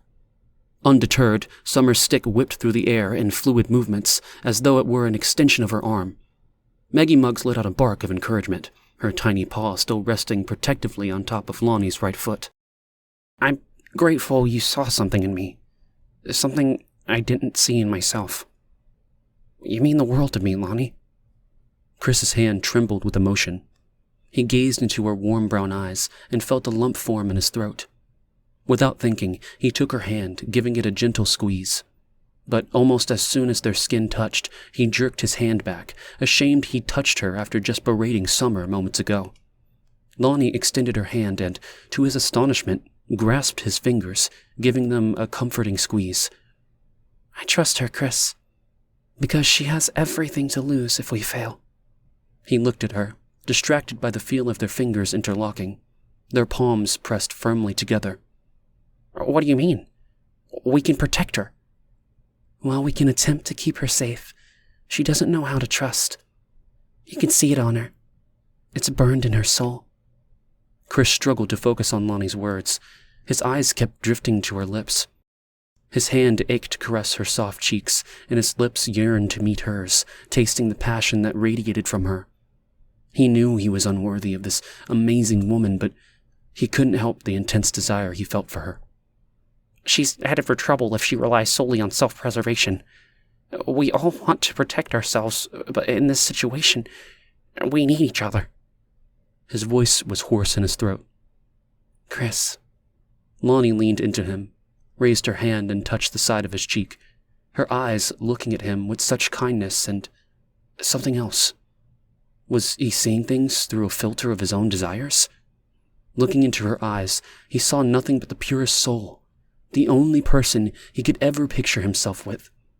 She had ruined him for any other woman. You don't understand. Her voice was soft and patient. What is there to understand? He said, stumbling over his own words. She's not doing this to protect herself. Chris furrowed his brow and turned to face the girl. Her movements were precise and forceful, fueled by determination and anger. They were the exact techniques he had taught her during their training sessions together. She confidently bobbed and weaved, her petite frame moving with grace. Her pregnant belly was barely noticeable under her well-worn hoodie, but when it did protrude out, it reminded Chris of her vulnerability. She was small and pregnant. Despite this, she showed no signs of weakness. Chris had no doubt she could defend herself for now, but for how long? That belly would not stay small. I'm sorry, Lonnie. I don't understand. See her? Look at her. She's a child trying to play soldier. She's a mother trying to protect her baby, Chris. She's trying to secure a future for her child. Chapter 31. Lonnie. Summer and Lonnie sat at a wooden picnic table outside Lonnie's trailer getting ready to enjoy their dinner in the cooling evening air. As Lonnie took a sip of her tea, she noticed Kai strolling by on the worn path, hands in his pockets and his head down. She couldn't help but feel a pang of sadness and longing as she watched him, his head bowed, knowing grief still gripped him, never releasing its clutches on his soul. She understood it more than anyone else, since they mourned the same loss. They just did so in different ways. Her grief was there always, but she gave it a place to live, a place not allowed to step into the other parts of her. She had to, or else she wouldn't be able to wake up in the morning and face the day. Kai did not. He let grief consume him. Little brother, come over, Lonnie called, waving. He nodded and made his way across the backyard, but his scowl was clear when he saw Summer sitting at the picnic table. As he approached, he couldn't help but notice the noise from inside the trailer. The door swung open, and Chris emerged with a large pot of spaghetti in hand, steam rising from its surface. Hey, Kai, Chris said, a genuine smile spreading across his face. Kai lifted his head and offered a tight grimace, and let out a quiet hey. From the corner of his eye, he caught Lonnie's disapproving glare, and shifted uneasily as he sat down at the picnic table. Glad you're here. There's some pressing topics regarding volunteer training that I want to discuss with you, Chris said, oblivious to the interaction between the two siblings. Lonnie placed a warm, freshly baked loaf of bread and a crisp bowl of salad on the picnic table. She put out plates, butter, and glasses before joining Chris as he served spaghetti onto each plate. The smell of the homemade meal wafted through the air with a mouth-watering aroma. Summer's face brightened as she looked at Lonnie with a mix of admiration and adoration that was hard to miss. This looks amazing, Summer exclaimed, her smile beaming at the feast before them. It was clear to Kai that Summer idolized his sister, and he could see why. He did too. He cleared his throat. Yes, looks delicious. Thanks for the invite. Well, Thank you guys for the company. Lonnie looked around at the group of people, a mixture of gratitude and satisfaction in her eyes. Dig in, guys, before it gets cold. The rising warmth emanated from their plates, creating a cozy ambiance as everyone eagerly served themselves. Chris grinned as he sat down, his arm brushing against Lonnie's. Lonnie looked at her brother, wondering if he had noticed the interaction between Chris and her. From the moment Lonnie kissed Chris on the training field, their world exploded, alive with new possibilities. As she pulled back from her kiss, his face showed a mix of astonishment and longing, exposing his true feelings for her. It was a yearning and the faint spark of hope for both. Chris opened his mouth to say something, but Lonnie leaned in closer and pressed her lips against his, slightly parting them. He grasped her shoulders, squeezing, pulling her to him, and she felt herself melt. When they pulled away, breathless, their gaze locked with a ravenous desire that was unfamiliar to them both. Lonnie took hold of his hand and brought it to her lips, planting a kiss on each finger. Turning, still holding his hand, she guided him towards their trailer. Could Kai tell that things had changed between her and Chris? Could he see the flush on their faces when they looked at each other? She thought of earlier, wrapped in Chris's arms, spent, surprised that she still had passion inside her. Yet she did. Oh boy, did she ever. Her face flushed a deeper red, still feeling Chris's fingers tracing down her stomach, across the faded white stretch marks below her belly button. Permanent marks etched on her flesh. A reminder of the precious life that she once carried within her. The memory, forever ingrained in her skin. Chris tilted his head down and then looked back up at her with a questioning expression. But when he caught the look in her eyes, he leaned in and kissed each of her tiny white scars, opening her up with little effort. She arched her back, yearning for his touch, wanting him to engulf her right then and there, with a thirst that she hadn't realized she had. After, as they lay entwined, Chris's stubble grazed her neck with each gentle kiss, sending a tingling sensation through her body. He held her tightly against his bare flesh, savoring the warmth of her skin pressed against his. She never wanted him to let go. His hand brushed against her soft stomach, where once a child grew. He hugged her even tighter, cradling her protectively, not saying a word. She would tell him, of course, about Chrissy. Just not then, as he held her naked. There would be time, later, for that story of loss and sorrow. In that moment, she'd indulged in their shared longing and solace of his arms. She'd long ago put notions of love and attraction aside, or so she thought. Yet, here she was. Every time she looked at Chris, or listened to him speak with his rich, joyful voice, she couldn't stop thinking of earlier. Of them, together, lips locked, each as hungry as the other. She glanced at Chris and felt her cheeks grow warm. He noticed and blushed as well, quickly turning his attention to his plate. He eagerly picked up his fork and raved about the spaghetti, claiming it was the best he had ever tasted with each bite. Lonnie chuckled at his attempt to act casual in front of Kai and Summer. So, Lonnie. Summer eagerly scooped up a forkful of spaghetti, twirling the strands around her fork before taking a big bite. Picking up a slice of crusty bread from the basket on the table, she tore off a piece and dipped it into the thick sauce. It was tasty, even with no meat in it. At the moment, the food supply was good, but that might not always be the case. With winter fast approaching and more people coming to the community, Lonnie wanted to have some heartier food in reserve for when resources became scarce. She prayed it wouldn't come down to that, but she wanted to be ready just in case. The committees agreed unanimously. They would hunt and gather as much as they could and prepare and store it for the winter, when meat and other food was harder to get, and use it to fill empty stomachs when there was less at the table. Summer took another bite of the spaghetti, savoring the rich, tangy flavor of the sauce. The spaghetti is good. Never had any sauce like this before, she exclaimed between mouthfuls, completely absorbed by it. Is it some kind of Indian recipe? It was impossible for Lonnie to hold back her laughter. What kind of Indian recipe? I don't know. You guys got a specific recipe? All I've ever had is canned sauce. I ain't got much experience with other folks' foods. The clanking of a knife abruptly broke the quietness of the meal. Kai shoved a fork of spaghetti into his mouth, shaking his head in disbelief. We don't use the word Indian anymore, and we are not all the same. We are Ojibwe, and no, we did not create spaghetti sauce. That is Italian, not Indian.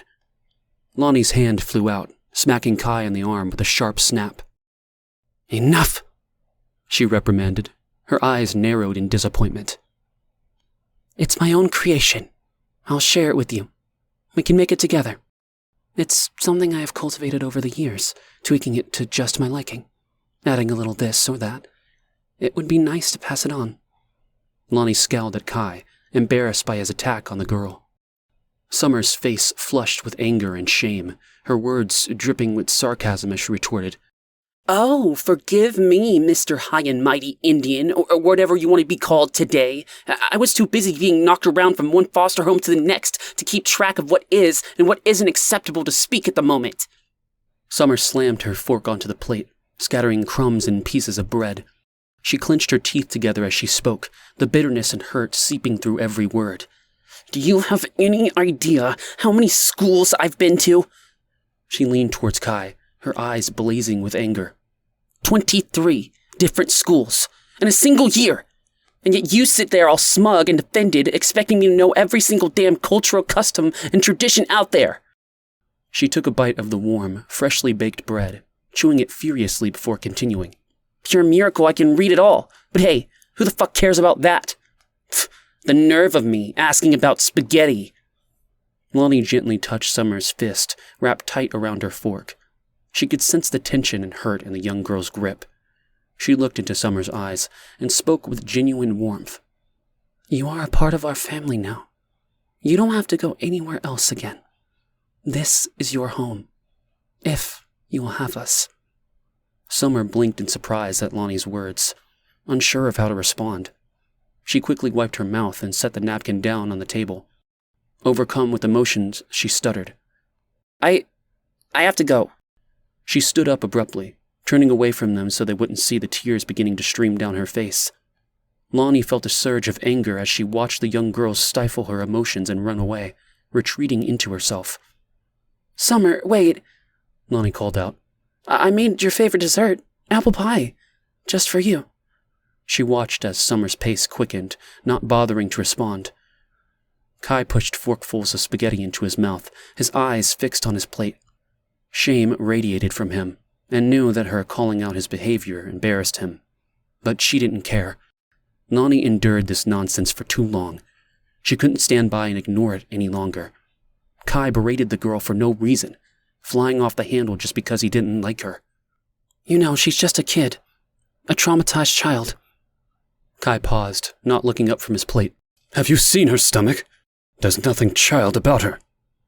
That shows how little you know, Lonnie said, shaking her head in disbelief at her brother's thoughtlessness. You are so blinded by your own grief, you forget that hard times and sadness hit many. Every person living on Earth is subject to it.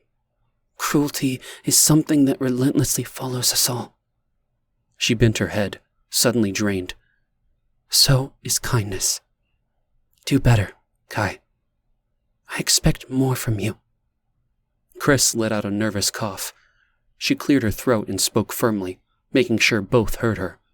Her eyes were fierce as she stared at the two men who berated Summer. Seeing the pain and the brokenness in the young girl's eyes, Lonnie had enough. They were too hard on her.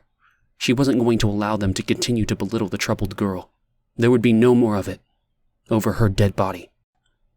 There was something about the teenager that she felt a kindred spirit with, which was weird since they couldn't be more different.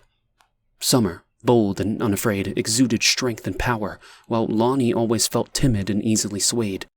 Her emotions were simple to see, yet she felt so connected to the fiery girl. An unspoken understanding between them. She wanted to protect her, and the tiny bump beneath Summer's oversized hoodie, with all her might. Lonnie's heart swelled with warmth as she recalled the many times she'd listened to the gentle thumping of the tiny heart beneath her stethoscope. Each beat a delicate note that filled her ears and brought a smile to her face.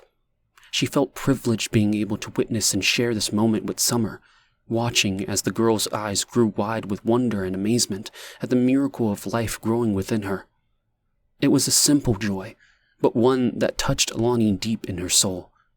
She knew who Summer was beneath her hard shell. She knew her, and she was going to protect her at all costs. Chris and Kai were going to have to smarten up and start treating Summer as family, or deal with Lonnie. She thought of Chris and his warm lips tingling on hers, her insides lightening up after a long darkness. And she thought of Kai, her only remaining family, and how much she loved him with all his idiosyncrasies, his passions, his deep sadness, and the rage that would not let him go. Yet, he was a compassionate man, filled with kindness for those he loved. He was going to have to release the burden of the darkness within him. It was Kai who envisioned Hayden, and now, here it was.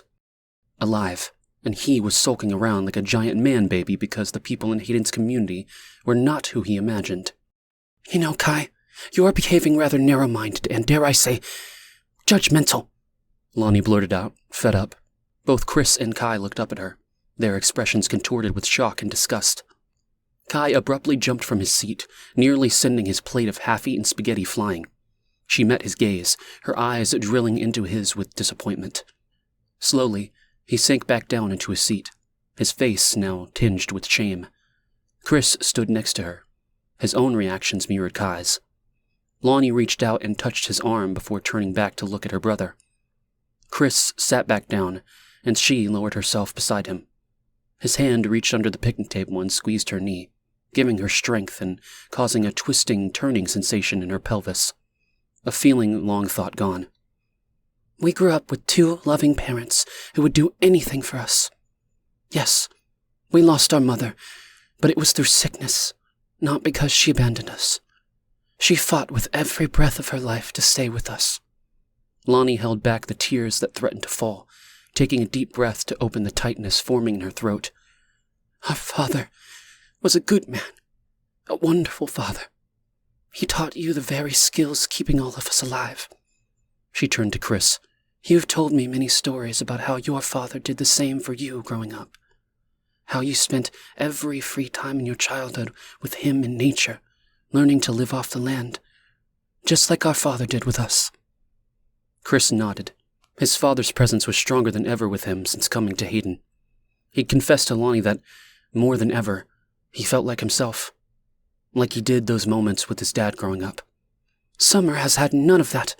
No mother, no father, no one to teach her anything but how easy it is to toss a child away. She paused, pressing her lips together, imagining Summer as a little girl, alone with no one to protect or care for her. She closed her eyes, trying to forgive a world that took children too early and threw away others like misfit toys. We are Hayden. She opened her eyes and looked at her brother. Chris's fingers gripped her knee, sending power to course through her body. You don't get to choose who Hayden's doors open for. That is not how it works. You have said from the moment you created this place that the people who need it will come. And they have. The world you envisioned is here. Those in need have come. Her face softened, seeing the struggle on her brother's face. Her heart ached for him.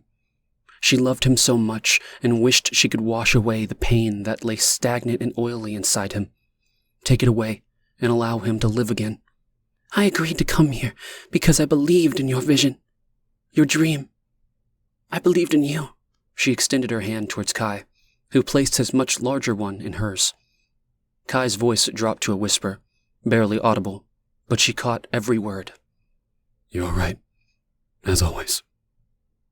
With a soft touch, she clasped his hands with both of hers, feeling the comforting warmth spread through her palms. Chris's firm grip, still on her knee, grounded her. She closed her eyes and let their presence wash over her. These two men who were hers, giving her strength and so much more. Perhaps they could begin again, leaving behind their old lives and grievances.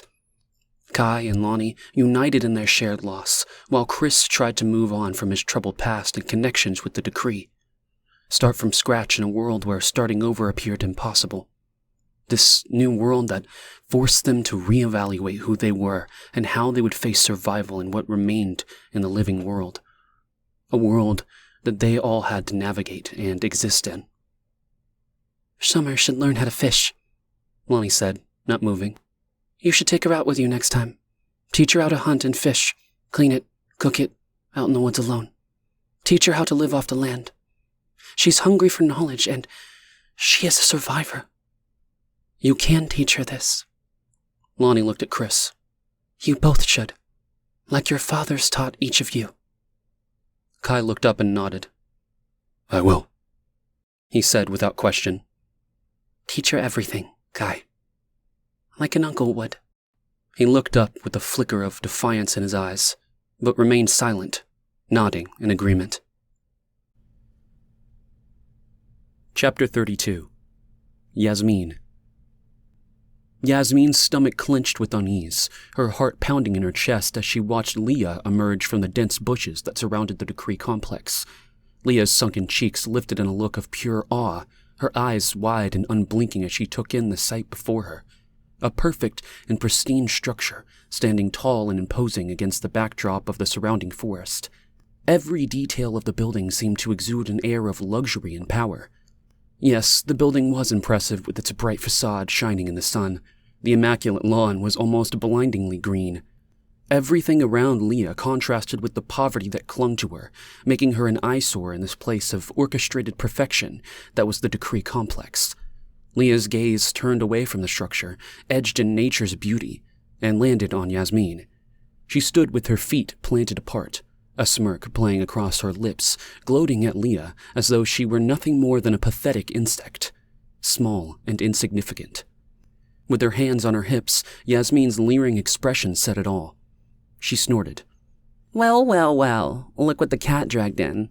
She looked up and down at Leah's frumpy clothing, smoothing down her white capris. Her hands, for a moment, rested on her still flat belly. She looked stunning and knew it. Yasmin hadn't spent months hiding out in the wilderness, doing God knows what to survive. She was as snug as a bug, safe as can be, basking in the glory of the Decree. Sure, she wasn't a true believer in Malcolm's cause. The guy creeped Yasmin out. But she was now Ben's woman and pregnant with his pure-blood offspring. This made her, pretty much, a queen in the Decree. Her face, bright and golden, lit up with a fevered grin. There was no way she could resist it. She radiated happiness. She had everything she wanted, and it showed. She was beaming deep within the very core of her being. I need to see Ben Hollen, Leah pleaded, her eyes darting around, cautious of her surroundings. She looked back at Yasmin, uninterested in the hostility she expressed. For a moment, Yasmin felt put off, her shoulders lowering a bit. What the hell? She'd slept with the woman's husband, yet Leah stood there, eyes shifting around, terrified, like she didn't even know who Yasmin was. Composing herself, she threw back her dark, loose curls with a smirk. Ben doesn't want to see you, she declared, with an authority she didn't have. Did Leah understand the risk she was taking by being here? How dangerous it was? If Malcolm found out, he would flip. He had it out for her, especially after what happened to Malik. Yasmin's lips curled into a sneer at the thought of Malcolm's brother. She was relieved he was dead. Good riddance to bad rubbish, as they say. Glad for his poor shell of a wife. She would be free from her abusive husband's shackles. What was her name again? Oh, right, Sarah. A friend of Tabitha's from university. Yasmin couldn't resist a chuckle at the thought of Tabitha ever having friends. Friends was a generous term for people who tolerated that woman's company, and from what Yasmin could tell, they sure weren't friends anymore. Looking at Leah, Yasmin shook her head. The woman seemed worn out and ready to collapse. It was unimaginable for her to think of Leah as someone who could slash Malik's throat. She displayed not a single sign of strength. The very idea was absurd. Thinking of the sweep erased all of Yasmin's thoughts. All those people, all the children. Her hand, already possessed by a mother's instinct, fluttered to her belly. She took a deep breath of reality, looking at Leah with fresh eyes. Leah looked panicked and on the verge of hysteria. What had she gone through all these months to save her child? Ben's son. At that moment, Yasmin understood Leah's feelings. She would do anything to protect the little being growing in her womb. A pure blood in Malcolm's eyes. The future leader of the Decree. Her heart fluttered. The idea that her child would become the future leader of the Decree did not sit well with her at all. She disliked Malcolm and saw him as the monster he was beneath the facade. The murderer of thousands. But she was no fool. If she wanted to live, for her baby to live, she had to continue to pretend that she was a faithful sister of the decree. Besides, she loved Ben more than anything, and where he was, she was. If he wanted their child as Malcolm's successor, then so be it. She would be a dignified mother. Listen, Yasmin softened, realizing she and Leah weren't that different. They just chose opposite sides of the war. do yourself a favor and make yourself scarce. If anyone sees you around here, you might as well kiss your little boy goodbye, Yasmin said, looking around to see if Tabitha, the ever-watchful guard, was around. Tabitha bothered Yasmin almost as much as Malcolm did. The way she fawned over her after being baptized into the decree weirded Yasmin out. As soon as Tabitha discovered the pregnancy, she clung to Yasmin, hovering like a vulture. She wanted to scream at Malcolm's wife and tell her to stop lurking in doorways, always watching and waiting around her like a desperate bird of prey. Leah's voice trembled as she pleaded, her hands twisting together in a flurry of nervous energy. She ran her fingers through her tangled hair, her eyes wide with desperation. Yasmin could feel the tension radiating off of Leah, hanging thick and alive in the air. I need to see Ben, she begged. He has to save our son. Fear. Overwhelming terror. Its intensity choked Yasmin. Her confident pose melted away as she faced Leah, her expression now serious. They stood eye to eye, mother to mother. The pain in Leah's eyes cut through Yasmin like sharp blades. Ben can't help your son. Tears streamed down Leah's face, her voice cracking. He's just a little boy. Her hands gripped together in front of her as though in prayer. Please, I beg you, Ben has to help him. Adam is his son.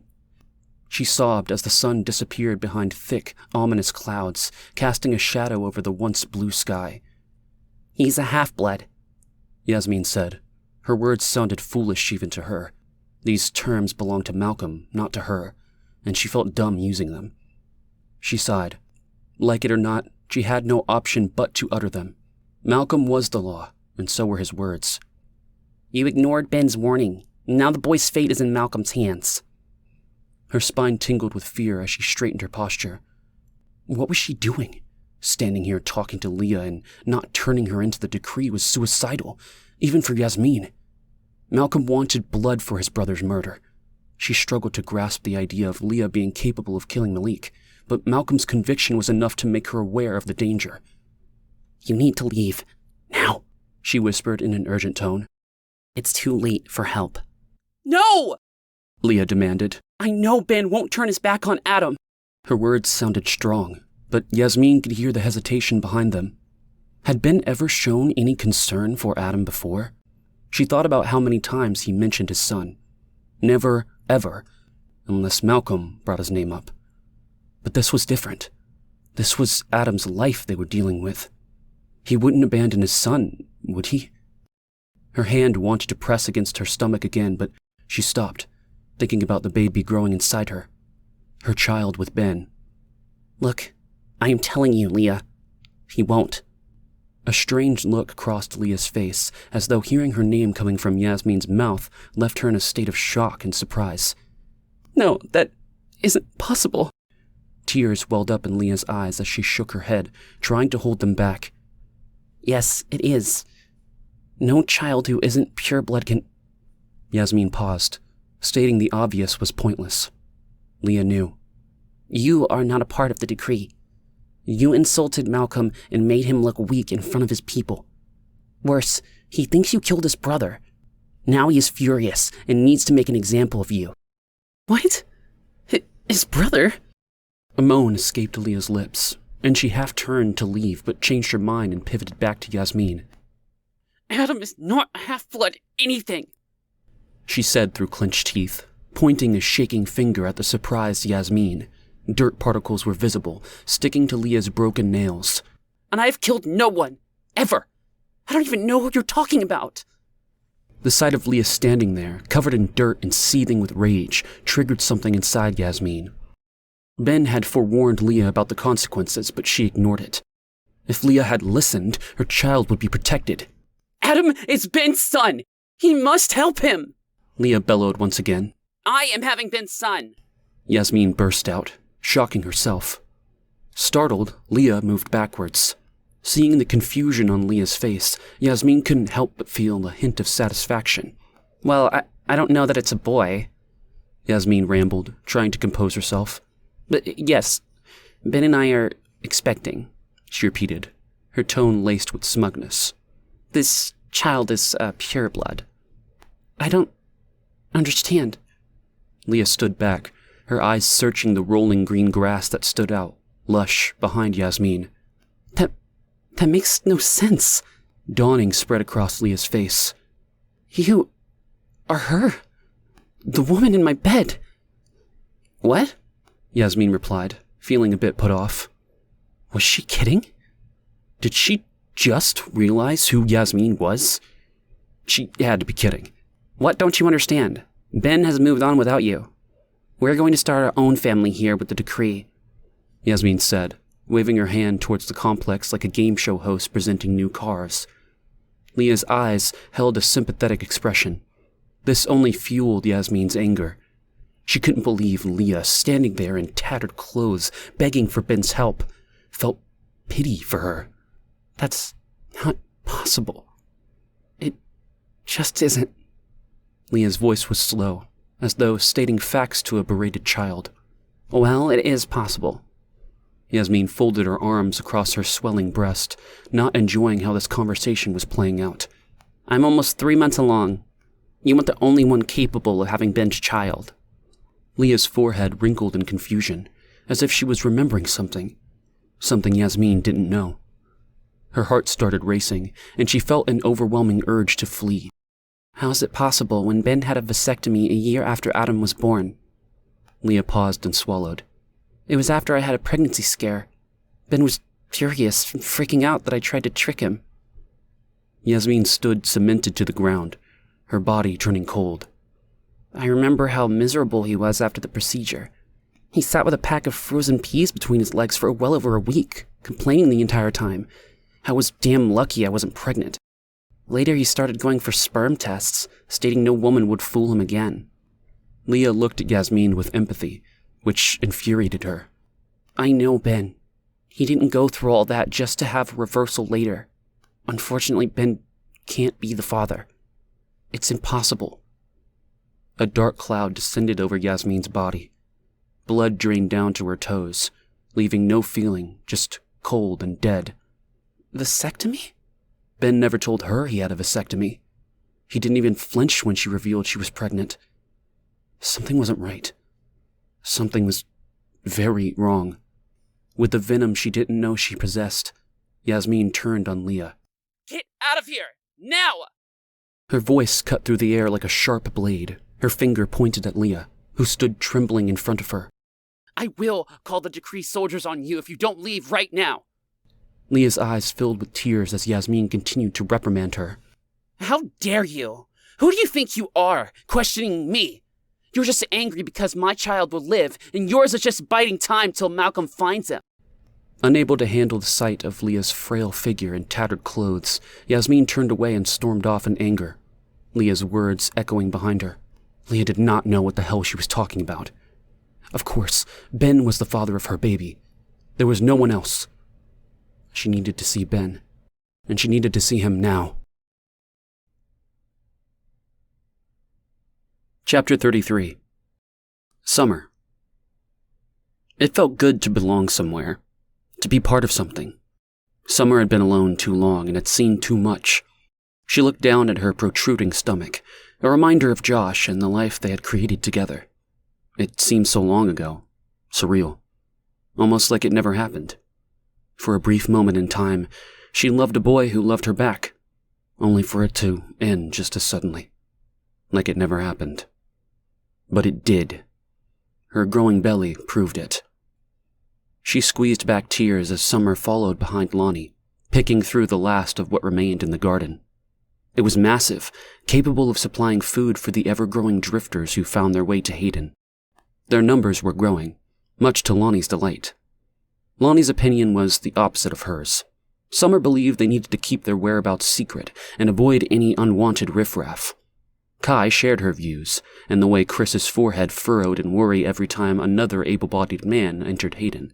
He did too. Every new person was a potential danger to their peaceful community. Was Lonnie blind to the reality of the situation? Was she completely ignorant of what was happening outside, in the wasteland beyond the dense forest? Oblivious to the horrors that lurked just beyond their safe haven? Didn't she understand that this was a matter of survival, and that desperate times could drive people to commit acts they never thought possible? Like killing a man? Summer closed her eyes, trying to erase the image of the soldier, naked with his pants down and his throat cut. It was him or her, and, more importantly, the only thing left of Josh. Their baby. With gentle fingers, she traced the curve of her swollen abdomen, imagining a tiny version of Josh sloshing around in the warm, amniotic fluid. As if on cue, a tiny foot pressed back, creating a hill under her skin. She pushed her hand down flat on her stomach as the baby kicked and rolled, already communicating. That's right, baby. I did it for us. There was no choice. She stood tall, hands on her hips, trying to stretch her back as she moved her shoulders around to make herself appear bigger. There was a resolved glint in her eye as she tried to relieve the tension that clung to her shoulders like a dead weight. The knowledge of what she had done no longer felt abstract. Instead, it sank deep into every fiber of her being. She could make all the excuses she wanted. She had still taken a life. Oh, look at that beautiful belly. Lonnie's voice broke through Summer's dark thoughts. She gave a warm smile to the woman, her initial reservations long since melted away. She couldn't help but like Lonnie. A bond had formed between them, one that even disagreements couldn't break, and boy did they disagree on many things.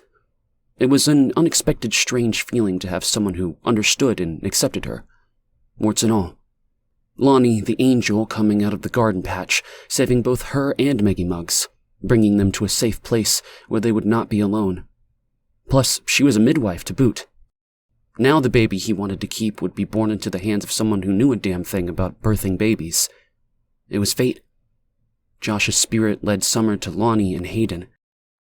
He defied death to protect them. She knew it. And now they were here. Them. It surprised Summer how quickly the little life inside her was now a part of her. She was no longer one, but two. When she thought of the future, it was her, the baby, and, of course, Maggie Muggs. She couldn't forget the Murray's little furball that had become her shaggy shadow, her tail swooshing back and forth as she trotted beside Summer. Lately, the little trader spent more time with Lonnie, dividing her time between the two of them. In the short months Summer and Maggie Muggs were at Hayden, the dog had become just as much Lonnie's as she was Summer's. She didn't mind. She was always busy with training and learning survival skills. It was good Maggie Muggs had someone else to follow around. Smirking at Lonnie, Summer smoothed her sweater, one of Josh's, over her growing stomach. It ain't too shabby of a Buddha belly if I say so myself. Not too shabby at all, little warrior. Lonnie chuckled, turning back to her chores. Have you thought of names for the bean? Summer blushed. She loved how Lonnie referred to her as Little Warrior. It made her feel strong and worthy of her place in Hayden. She may be pregnant, but she was no slouch, and proved it time and time again when she was training and out scouting with Kai and Chris. Something they did all the time now, since the blowout at the infamous spaghetti dinner. Chris and Kai were teaching Summer everything they knew about surviving in the wilderness. They showed her how to start a fire with a flint and tinder, how to hunt and butcher meat, prepping it for future use. Summer begrudgingly watched, her arms crossed over her chest. She couldn't believe she was stuck in the wilderness with these two boneheads teaching her survival skills. But memories of the terrifying moments when she and Maggie Muggs were lost and alone haunted her thoughts. The soldier. Always the soldier. The scent of his blood gushing from his throat festered like an abscess in Summer's nose. Slowly, she began to appreciate their knowledge and experience. The garden where she stood was a sanctuary compared to the danger she faced before meeting Lonnie. So Summer sucked it up and tagged along with them, soaking in every bit of knowledge they taught her. To her surprise, she loved it. To Chris and Kai's surprise, she excelled at it. She gave a little smirk, thinking of how those outings had changed everything. She could almost tolerate being around Kai, and even Chris. Almost. Yep, gonna name him Joshua. Summer puffed up proudly. Lonnie bent to inspect a group of cabbages. Oh, nice, powerful name. Her voice rose above the vegetables. Summer glanced around the trees, tilting her head back, letting the sunlight filter through the leaves and onto her face. She breathed in the crisp, earthly scent of the forest and felt a gentle breeze play with her hair. The coolness brushed against her skin, bringing a refreshing relief. Still haven't decided on a middle name yet. Maybe Robert, like his dad? She stopped. It was the first time she had spoken about Josh out loud. Lonnie didn't move.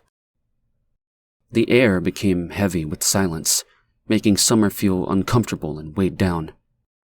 What happened to him? Summer paused, not wanting to respond.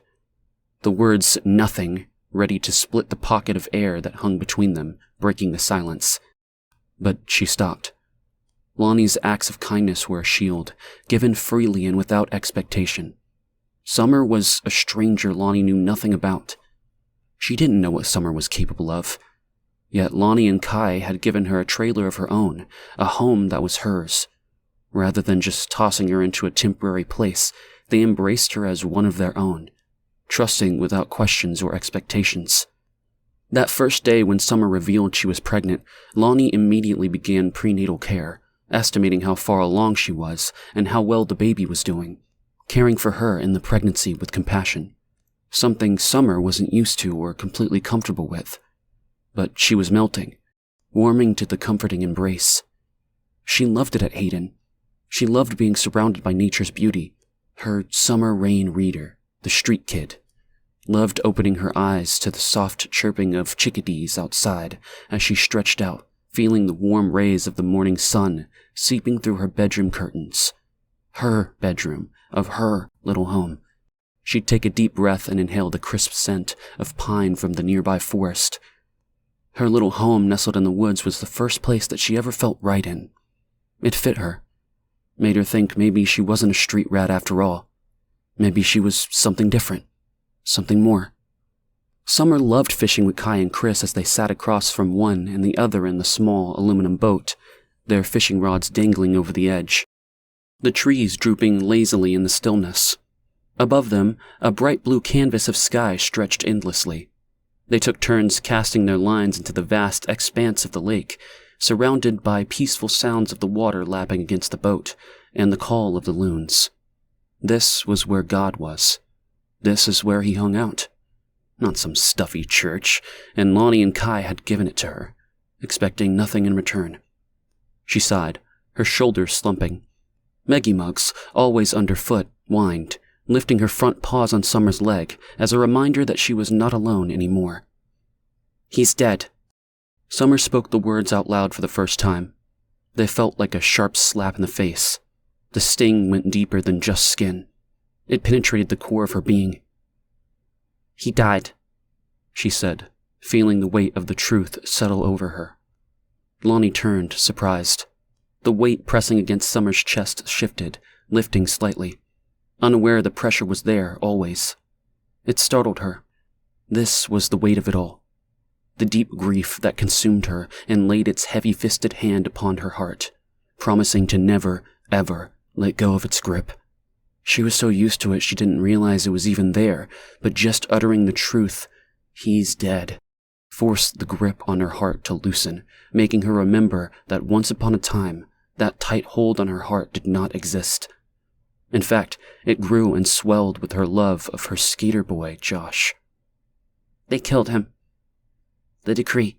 Her lips quivered as Lonnie approached her, embracing her in her plump arms. Summer breathed deep through her nose, willing the flood of emotions back at bay. She had not expected the older woman to hug her. No one hugged her. Well, that wasn't true. Josh did.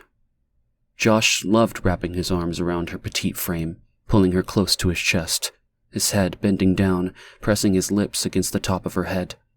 His breath would tickle her ear as he whispered, "Dragon girl." She'd blush and bury her face in his hoodie, feeling the beating of his heart against her. "How?" Lonnie gently ran her fingers through Summer's shaggy hair, the roots slightly lighter than the dyed black ends. Against her will, a choking snorkel-like sound came out of Summer's nose. Would you believe I was going for an abortion? Josh, the dad, didn't want me to have one, but came with me for support and hoped he could talk me out of it. We were in the waiting room when the decree soldiers arrived and started shooting everyone up. Josh and I ran out of the building, but they shot him in the back. He died in my arms. Tears fell from Summer's eyes as grief and guilt overwhelmed her. Josh would still be alive if she hadn't pushed for the abortion. Lonnie gently pulled Summer from the warmth of her embrace. Her face was a mixture of surprise and disbelief. Were you at the Rayside Health Clinic? Yes. Why? Lonnie looked up at the brilliant blue sky and closed her eyes, whispering, Thank you. With a soft touch, she rubbed Summer's arms, a knowing expression on her face. Looks like the universe hasn't abandoned us after all, she said, her eyes shining with emotion. It's let our little warrior and her precious being right where they belong. Summer's eyebrows furrowed in confusion, her lips parting as she tried to process Lonnie's words. Her hippie ways never failed to surprise her. Curiosity getting the best of her, she'd asked Kai once if it was some kind of cultural thing. But he simply chuckled and replied, It's a Lonnie thing. I saw you and your Josh at the clinic that day, Lonnie said, her eyes glowing with recognition. No wonder you felt familiar to me. I was there when it happened, when the clinic was overtaken. I saw you and your Josh there. The decree arrived while I was at the clinic. I barely escaped. I was one of the lucky ones. She reached down and squeezed Summer's limp hand. We were meant to survive. She placed her other hand on Summer's protruding little ball of a belly. All of us. Summer's lips quivered, a slight tremor that betrayed the depths of her pain. Memories of that fateful day as the clinic engulfed her mind, forever changing everything she knew. Lonnie was there, the witness to Summer and Josh's last moments together before the agony of losing him. Ripped away from the world in an instant. She felt an added crushing sorrow, knowing Lonnie was there. It was real. It happened, and each vivid memory cut like a knife through her heart, leaving behind scars that would never fully heal. And Josh? Ain't he supposed to survive too? I have asked that question so many times. So many times. But it is not for us to know. We're all in the dark about the universe's decision on which of us walks on this side or the other. Summer's head shook, unable to hold back the tears cascading down her cheeks. The dam inside her chest had burst, releasing all the grief inside her, rushing out, unable to be brought back in. I can't reason with a universe that took the only person who ever loved me. Lonnie closed her eyes, her eyelids fluttering as she struggled to keep her composure. She took a deep breath, fighting to suck in and conquer the rising emotion, trying to escape from within. Summer's words echoing in her heart. Me either, Lonnie screamed in her head, wanting to yell it out to the sky above. Me either. But she didn't. No. The brightness of the sun's rays forced her to shut her eyes, causing dark spots to pulse behind her lids. Images of a boy with long brown hair kept appearing and disappearing, his smile growing bigger until he was right in front of her. She gasped and opened her eyes, the boy's name a whisper escaping her lips and carried away by the wind. We each have a journey to travel. Some people, their journey is short. Some, it's long. Lonnie pressed her hands to Summer's belly, her fingers sending invisible currents of electricity to the baby growing beneath the fleshy tips. She smiled into the young girl's face. We must believe, my little warrior, that the universe knows what it's doing, even if we don't understand it. She paused. Especially when we don't understand. Summer pressed her lips tight together, demanding them to stop trembling. She placed her hands on top of Lonnie's, feeling the current the older woman seemed to emanate, tingling beneath her palms. She saw sorrow in the brown orbs of Lonnie's eyes. It was alive, but not frantic. Carved inside of Lonnie's soul, forever present but silent and still. Lonnie's voice was heavy with the weight of experience and loss. Summer glanced around, feeling an intense presence in the air. She felt a comforting warmth wash over her, as if someone had placed a protective shield around them. Standing in the garden where their fateful meeting had taken place, she could sense a presence surrounding them. It was as if Lonnie's spooky spirits were gathering in a swirling halo of brilliant light, a force that Summer recognized as God. And she felt him, Joshua, standing in the circle with someone else, someone there for Lonnie. He was smiling as their child grew bigger and bigger inside her. She could hear him, his lips moving with the crooked smile he had just for her, telling her it was okay. She turned, glancing at Lonnie. Maggie Muggs looked around, the fur on her back swaying in the wind. A small little whine escaped from the back of her throat. Lonnie? Summer could barely speak, her eyes welling with tears, as Lonnie nodded, her own tears rimming her eyes. Do you feel them? She wrapped her arms around Summer, embracing her in a way that Summer knew Lonnie needed as much as she did. They held each other as the wind whirled around them, the sun breaking through the trees, spiraling down upon the woman, the girl, and the dog. Summer looked up to the sky, swearing she heard Josh, his voice dancing across the wind and into her ears. You're home, Dragon Girl. You're finally home. Chapter 34. Yasmin. Yasmin's footsteps echoed in the hallway as she stormed into the room she shared with Ben, determined to confront him about what Leah had revealed. But her anger deflated like a punctured balloon when she saw him sitting at the dining table with Malcolm, their heads bent close together in conversation. They both looked up in surprise at her entrance. Malcolm's warm smile hit her like a punch to the gut, leaving her breathless and exposed. His calm, soft voice cut through the tense air. Good afternoon, Yasmin. She could feel her insides quivering at the sound, despising the way he looked at her with his piercing gaze. It was hungry and wanting, leaving her feeling vulnerable at his presence. She shifted uncomfortably, trying to maintain a composed facade as he greeted her with those 3 simple words. Her voice came out in a shaky whisper. Malcolm? She couldn't bring herself to look at him, her eyes fixed on the ground. Ben, I need to talk to you. Alone. She fidgeted with the hem of her blouse, unable to meet the eyes of either man sitting before her. What you have to say, you can say in front of our fearless leader, Ben said in a tone that clearly conveyed his annoyance with her. Yasmin's eyes flickered upwards in shock as she struggled to process what she was hearing. She stood, mouth wide open in disbelief. Ben, it's important. She forced back the whine entering her voice. Her fingers twisted nervously, very similar to how Leah's fingers twisted just moments before outside the complex, when Yasmin stood smugly, hand on her hips, before her. Ben remained motionless, staring at Yasmin without wavering from his initial statement. A wide Cheshire cat smile stretched across Malcolm's lips. His chin disappeared, leaving only his deep cleft.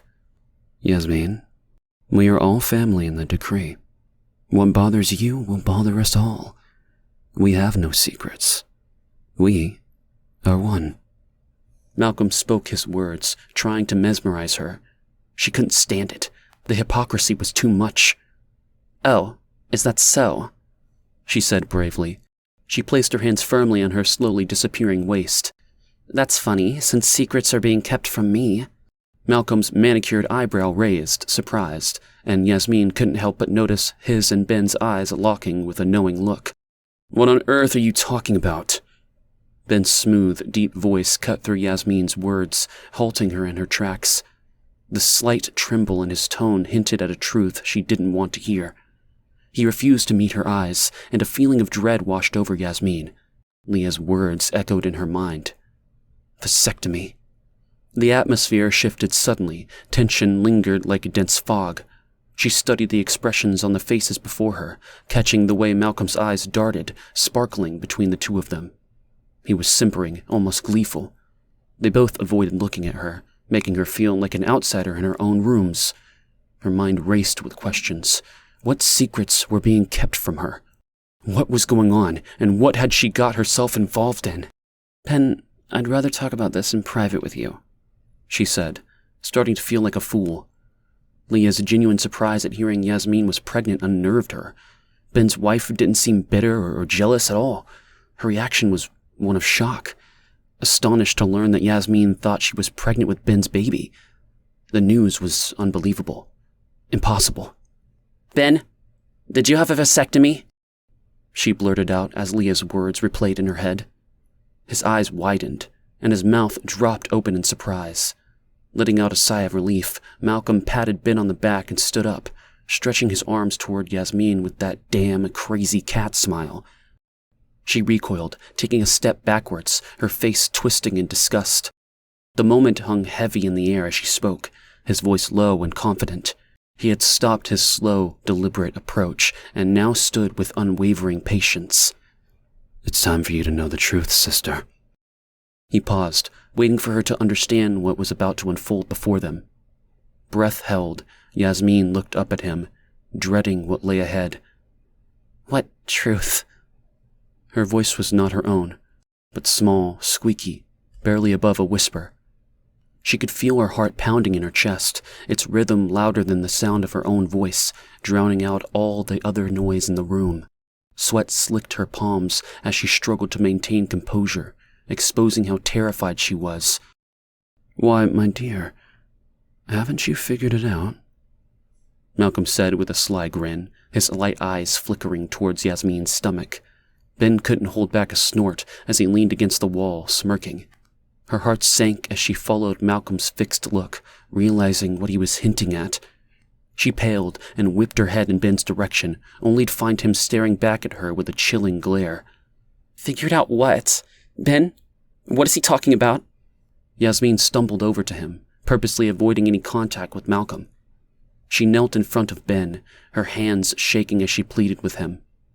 Ben remained stoic, his cool eyes showing a hint of disgust as he looked down at her. Do you think I'd ever let you get knocked up with my kid? Ben spoke, his voice cold. Do you honestly think I'd let another bitch trick me? Ben? What are you talking about? You're scaring me. Yasmin clasped her arms around his legs, burying her head into them.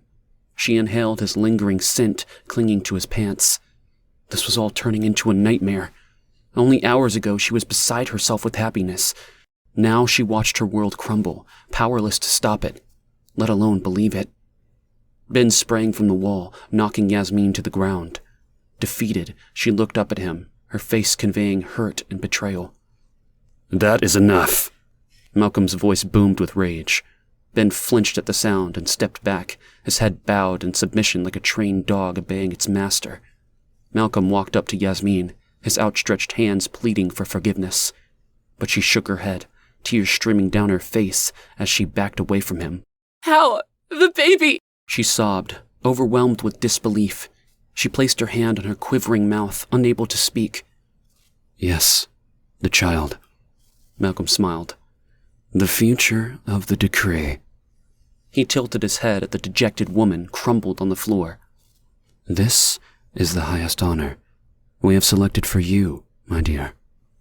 Yasmin looked bewildered, her expression twisting as she struggled to speak.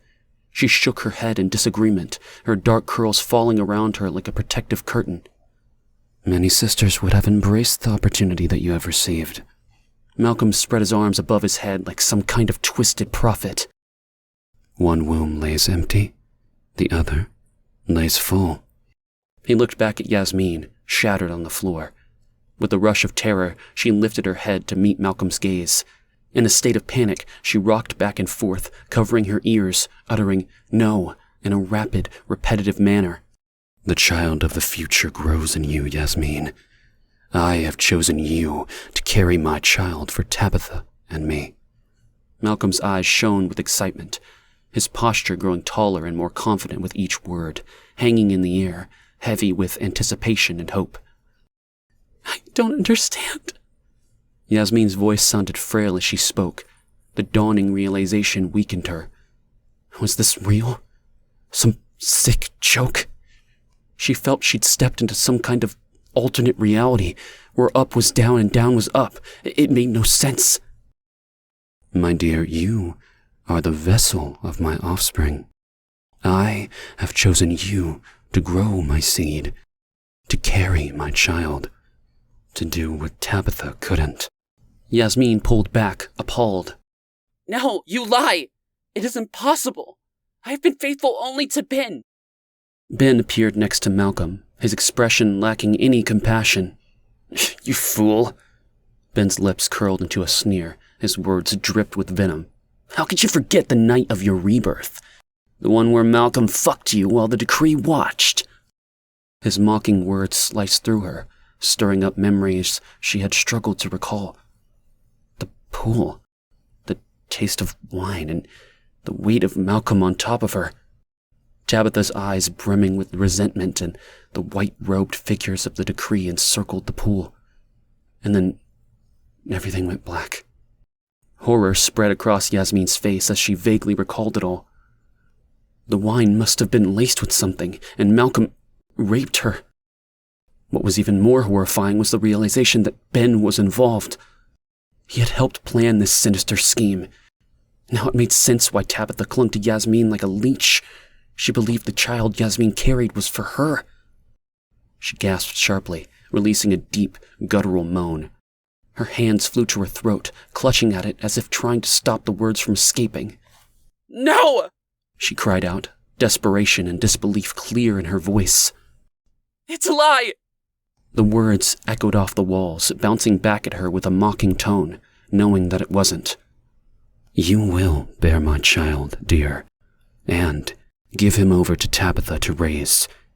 The child will become the prince of the new world, and you will have the honor of being part of history. A small smile tugged at the edges of Malcolm's mouth. His voice trembled with emotion as he revealed his plans that had finally come to fruition. No! Yasmin cried out again, wrapping her arms around her waist. No, it won't happen! Malcolm's lips parted, revealing his white teeth. He barely noticed the figure on the floor, too absorbed in his thoughts and plans for the future. His focus was on the unborn child growing inside her. The child would grow to rule by his side. Everything he had worked for and envisioned was falling into place. It was finally happening. He was like a god, untouchable and all-powerful. No one could stand in his way now. Chapter 35. Ben. Ben paced the floor, chewing on his fingernails, the salty tang of his blood lingering in his mouth. How did Yasmin learn of the vasectomy? Who had told her? His mind raced, searching for anyone at the decree who knew about his vasectomy. There was Malcolm, of course. Malcolm had to be sure only his sperm could impregnate Yasmin. Ben had been more than willing to do the latest sperm analysis he'd had prior to the takeover. It was easy. A brief phone call to his doctor secured him an appointment to jack off into a cup and verify the effectiveness of his vasectomy, along with a request for all his medical records to the present date. Malcolm's lustful and possessive nature towards Yasmin did not escape Ben's notice. He wasn't naive. He knew what Malcolm wanted. As soon as he brought up the idea of Yasmin being a surrogate for him and Tabitha, Ben saw through his ulterior motives. He was no fool. It bothered him, knowing that Malcolm wanted what was his. But as time went on, it only fueled a sense of power within him. He became consumed with desire for Yasmin, unable to resist taking her with force in any location at any time. Malcolm could ogle Yasmin all he pleased, but as the leader of the decree, he had to maintain a certain image to uphold the rules. He couldn't betray his wife or pursue another man's woman, especially a high-ranking member of the community. Malcolm presented his idea to Ben, describing how it would involve a ceremony with select elite members present, treating it like a baptism for Yasmin into the decree. Ben stood stunned in front of him, listening to the bullshit spewing out of Malcolm's mouth, unable to respond at first. So, you want to fuck my woman? The words escaped before he could restrain them. His face flushed with embarrassment. He hadn't meant to show this side of himself. The side of him who thought everything Malcolm said since coming to know him more was bullshit. But that bullshit was power, and Ben thrived on it. Loved it. It gave him the purpose he always pursued but never quite reached before. Having met Malcolm, Ben had learned a valuable lesson. The key to power was convincing others you are the one who can save them from their ordinary existence, and then convince them it was their idea to do the saving. Armed with that level of control, one could manipulate anyone into doing their bidding under the guise of improving society for all. How to be a cult leader 101. By being by Malcolm's side and observing him, Ben learned an abundance of knowledge. From Malcolm's use of a casual tone to his keen manipulation of words tailored for each individual he spoke with, making that person feel they were the most special person to him. It was an art, like magic, and Ben wanted that. He wanted that power as his own. He cleared his throat, attempting to regain control of his emotions, cursing his stupid impulse to smile at the thought of such a command over others. Malcolm would never do that. No way. He always remained calm, never displaying his emotions on his face. Ben swallowed. Malcolm had stood there, studying him, waiting for his response. Of course, such an act of loyalty and sacrifice would come with rewards. Malcolm's voice was as smooth as silk as always, but there was a hint of hesitation in his voice as he stared at Ben, trying to gauge his reaction. Rewards? Ben could feel the weight of the moment pressing down on him, knowing that his answer would have lasting consequences for himself, Yasmin, and Leah. And yet, he couldn't help but feel a thrill of excitement. His mind raced with possibilities as he waited for Malcolm to continue speaking. By granting this favor, you would show unwavering dedication to the decree ideas and, naturally, your loyalty to me. With a blank expression, Ben stood taller, suppressing the growing excitement in his chest. Ben Hollen. Malcolm extended his arm and rested his hand on his shoulder, sending chills racing up and down his body. He took a deep breath, sensing the weight of the request, without even hearing it. I want you to be my trusty companion, my right-hand man in all matters and decisions. Will you accept this role? Ben's lips pressed together in determination, fighting to maintain his composure. He kept his body rigid and held onto Malcolm's hand with a firm grip, not wanting to show any signs of how shaken and elated he felt. "It'd be my honor," Ben responded with confidence, his words precise and to the point.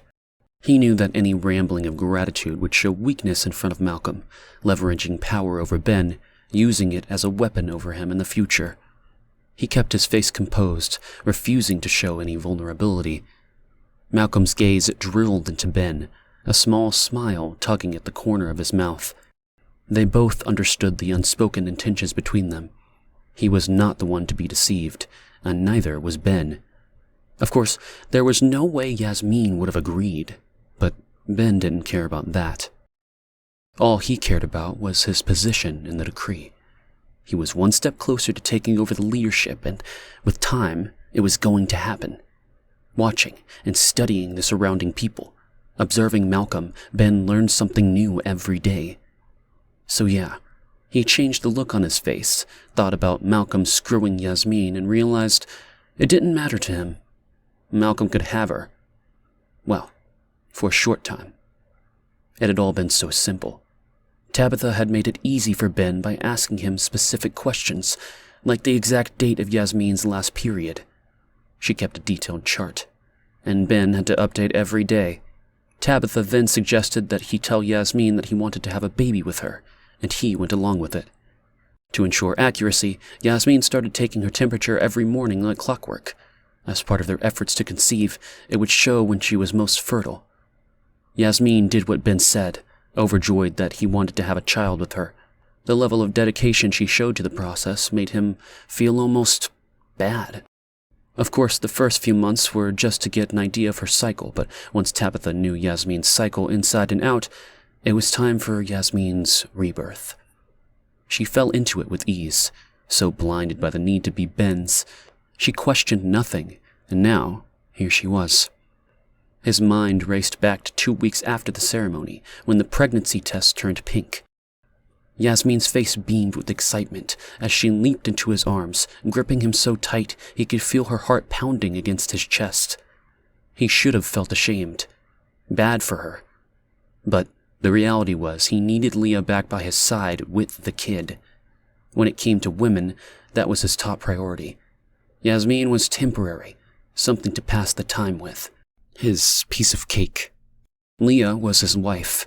His future was with his real family, and he pushed all thoughts of guilt aside. He pressed his fingers to his throbbing temples, taking several deep breaths as the past month's events pounded in his mind. That was then. This was now. And there were new pressing concerns to be dealt with. Who told Yasmin about his vasectomy? Maybe Tabitha had spilled the beans. Her jealousy over Yasmin consumed her. The way Yasmin boasted about it, it was almost as if she was trying to rub it in Tabitha's face. He wouldn't put it past Tabitha to set Yasmin straight, giving her a taste of her own medicine. Malcolm's footsteps could still be heard going down the hall after leaving, or did Ben just think he could hear his shoes hitting against the floor, never far away from finding out what Ben was really up to? He headed to the bedroom, pausing for a moment before turning the handle and pushing it open. She'd been in there for hours, lying on her bed. Despite the darkness in the room, he could see that her eyes were red and swollen from crying. She didn't even glance at him as he entered, but remained curled up in a tight ball, her back facing towards him, staring at the wall. "How did you find out about the vasectomy? Did Tabitha tell you?" He blurted out, paying no heed to the fact he was responsible for the woman lying in bed. Yasmin didn't respond. She lay paralyzed, numb from all she had learned. "I'm talking to you!" Ben's fingers tightened around her arm as he shook her, desperation creeping into his voice. "Who told you?"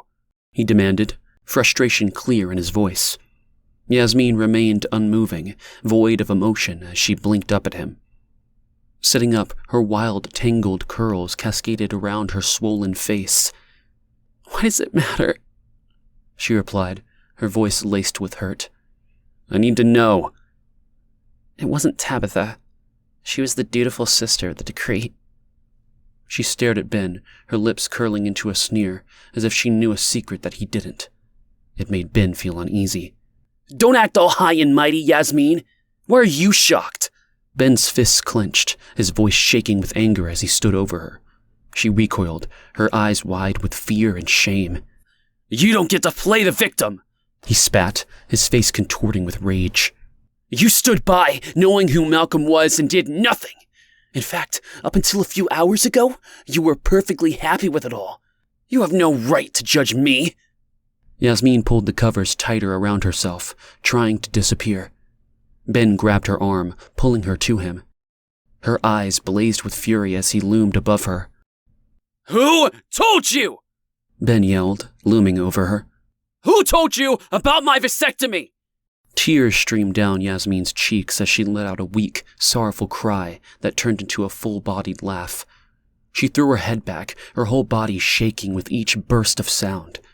Ben's face twisted in rage as he lifted his hand, ready to strike her for mocking him. "Oh, I wouldn't do that if I were you." A wave of coldness washed over him as Yasmin looked up at him with a righteous expression, one he had never seen on her before. The love and admiration that once filled her features were now replaced with pure animosity. "Or what?" Ben asked, his hand still poised. "I don't think that would sit well with Malcolm. Do you?" she said in an even voice.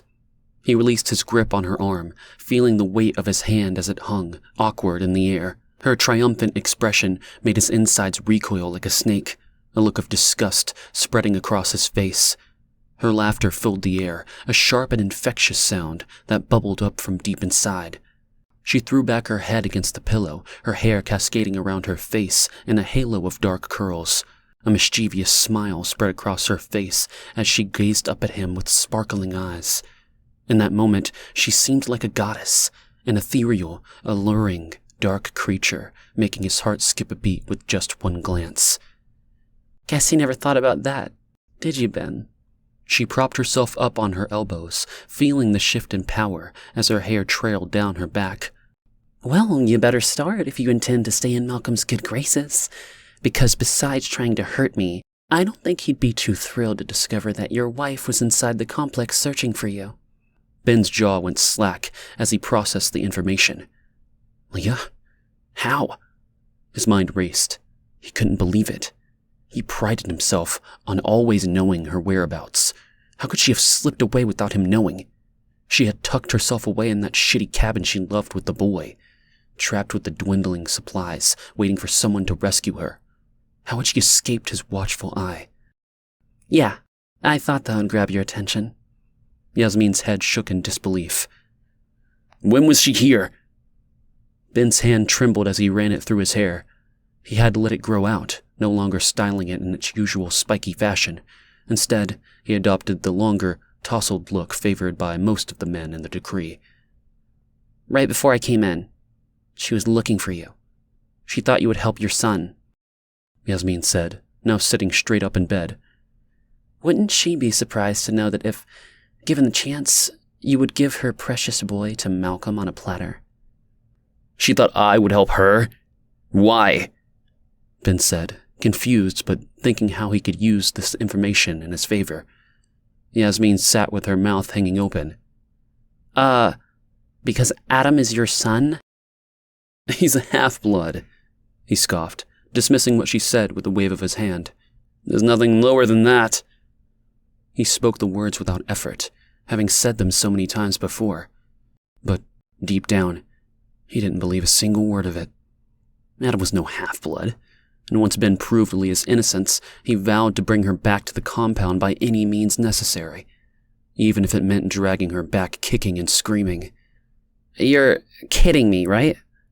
Yasmin was in disbelief at the words coming out of Ben's mouth. He smirked. You believe everything that Malcolm says? Ben's stern expression caused her to flinch and retreat into the covers, once again becoming nervous in his presence. He couldn't help but think about Malcolm's kid, the chosen one, destined to rule alongside his father. There was no way in hell Ben was going to allow that to happen. No way. It would be his son who would stand beside him and lead the decree into the future, not this little bastard growing inside of Yasmin.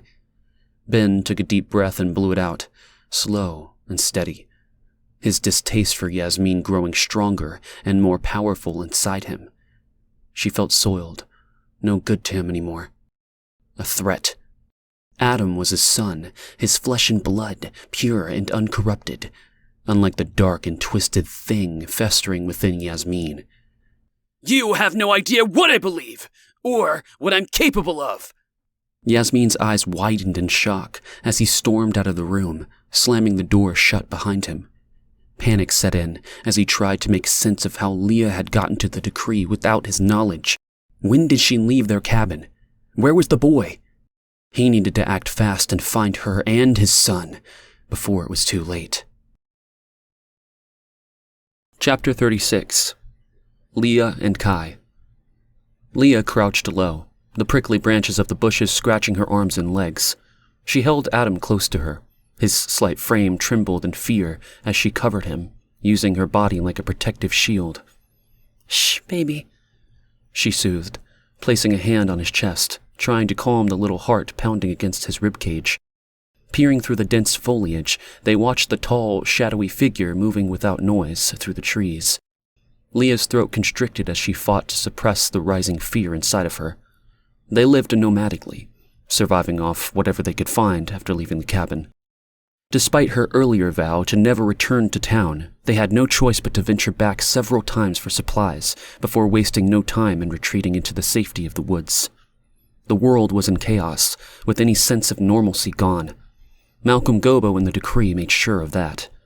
His soldiers showed no mercy in their brutal reign of terror, roaming the isolated streets, terrorizing and murdering anyone who was not part of them. Leah couldn't shake the thought from her mind, and she shuddered at the memory. She squeezed her eyes shut, attempting to push away any thoughts of Ben. But it was futile. His image burned forever on the back of her eyelids, a constant reminder of the monster she had once called her husband. Adam shifted beneath her. She cuddled him closer, trying to comfort the terrified little boy. It was difficult imagining that this kind, precious child could have come from someone like Ben. How is it possible for a boy like Adam to be the son of a man willing to sacrifice his child for personal gain? Dumbfounded, she could not comprehend how she had underestimated Ben's true abilities. She learned the hard way, hadn't she? The memory flooded back in vivid flashes. The dense forests, her torn clothes covered in dirt and scratches, and the constant feeling of being watched. Her eyes darted around, searching for signs of Adam hiding behind a bush, the overwhelming relief of knowing he was safe, concealed from view. Yet, without thinking, Leah stood before Ben's mistress, offering Adam up to Ben and the decree without considering the consequences, begging and pleading, believing that Ben would keep their son safe. It was a moment of blind desperation that would haunt her forever. It felt strange feeling the hostility Ben's mistress felt towards Leah.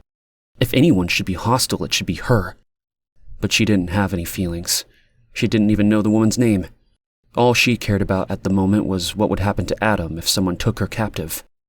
The woman spoke, revealing that she was pregnant with Ben's child, and that he wanted nothing to do with Adam. That he was not a pure blood. What the heck was a pure blood? And how was this woman carrying Ben's baby? None of it made sense. She felt a surge of sympathy for Ben's mistress, but it vanished just as fast. Adam was alone in the bushes.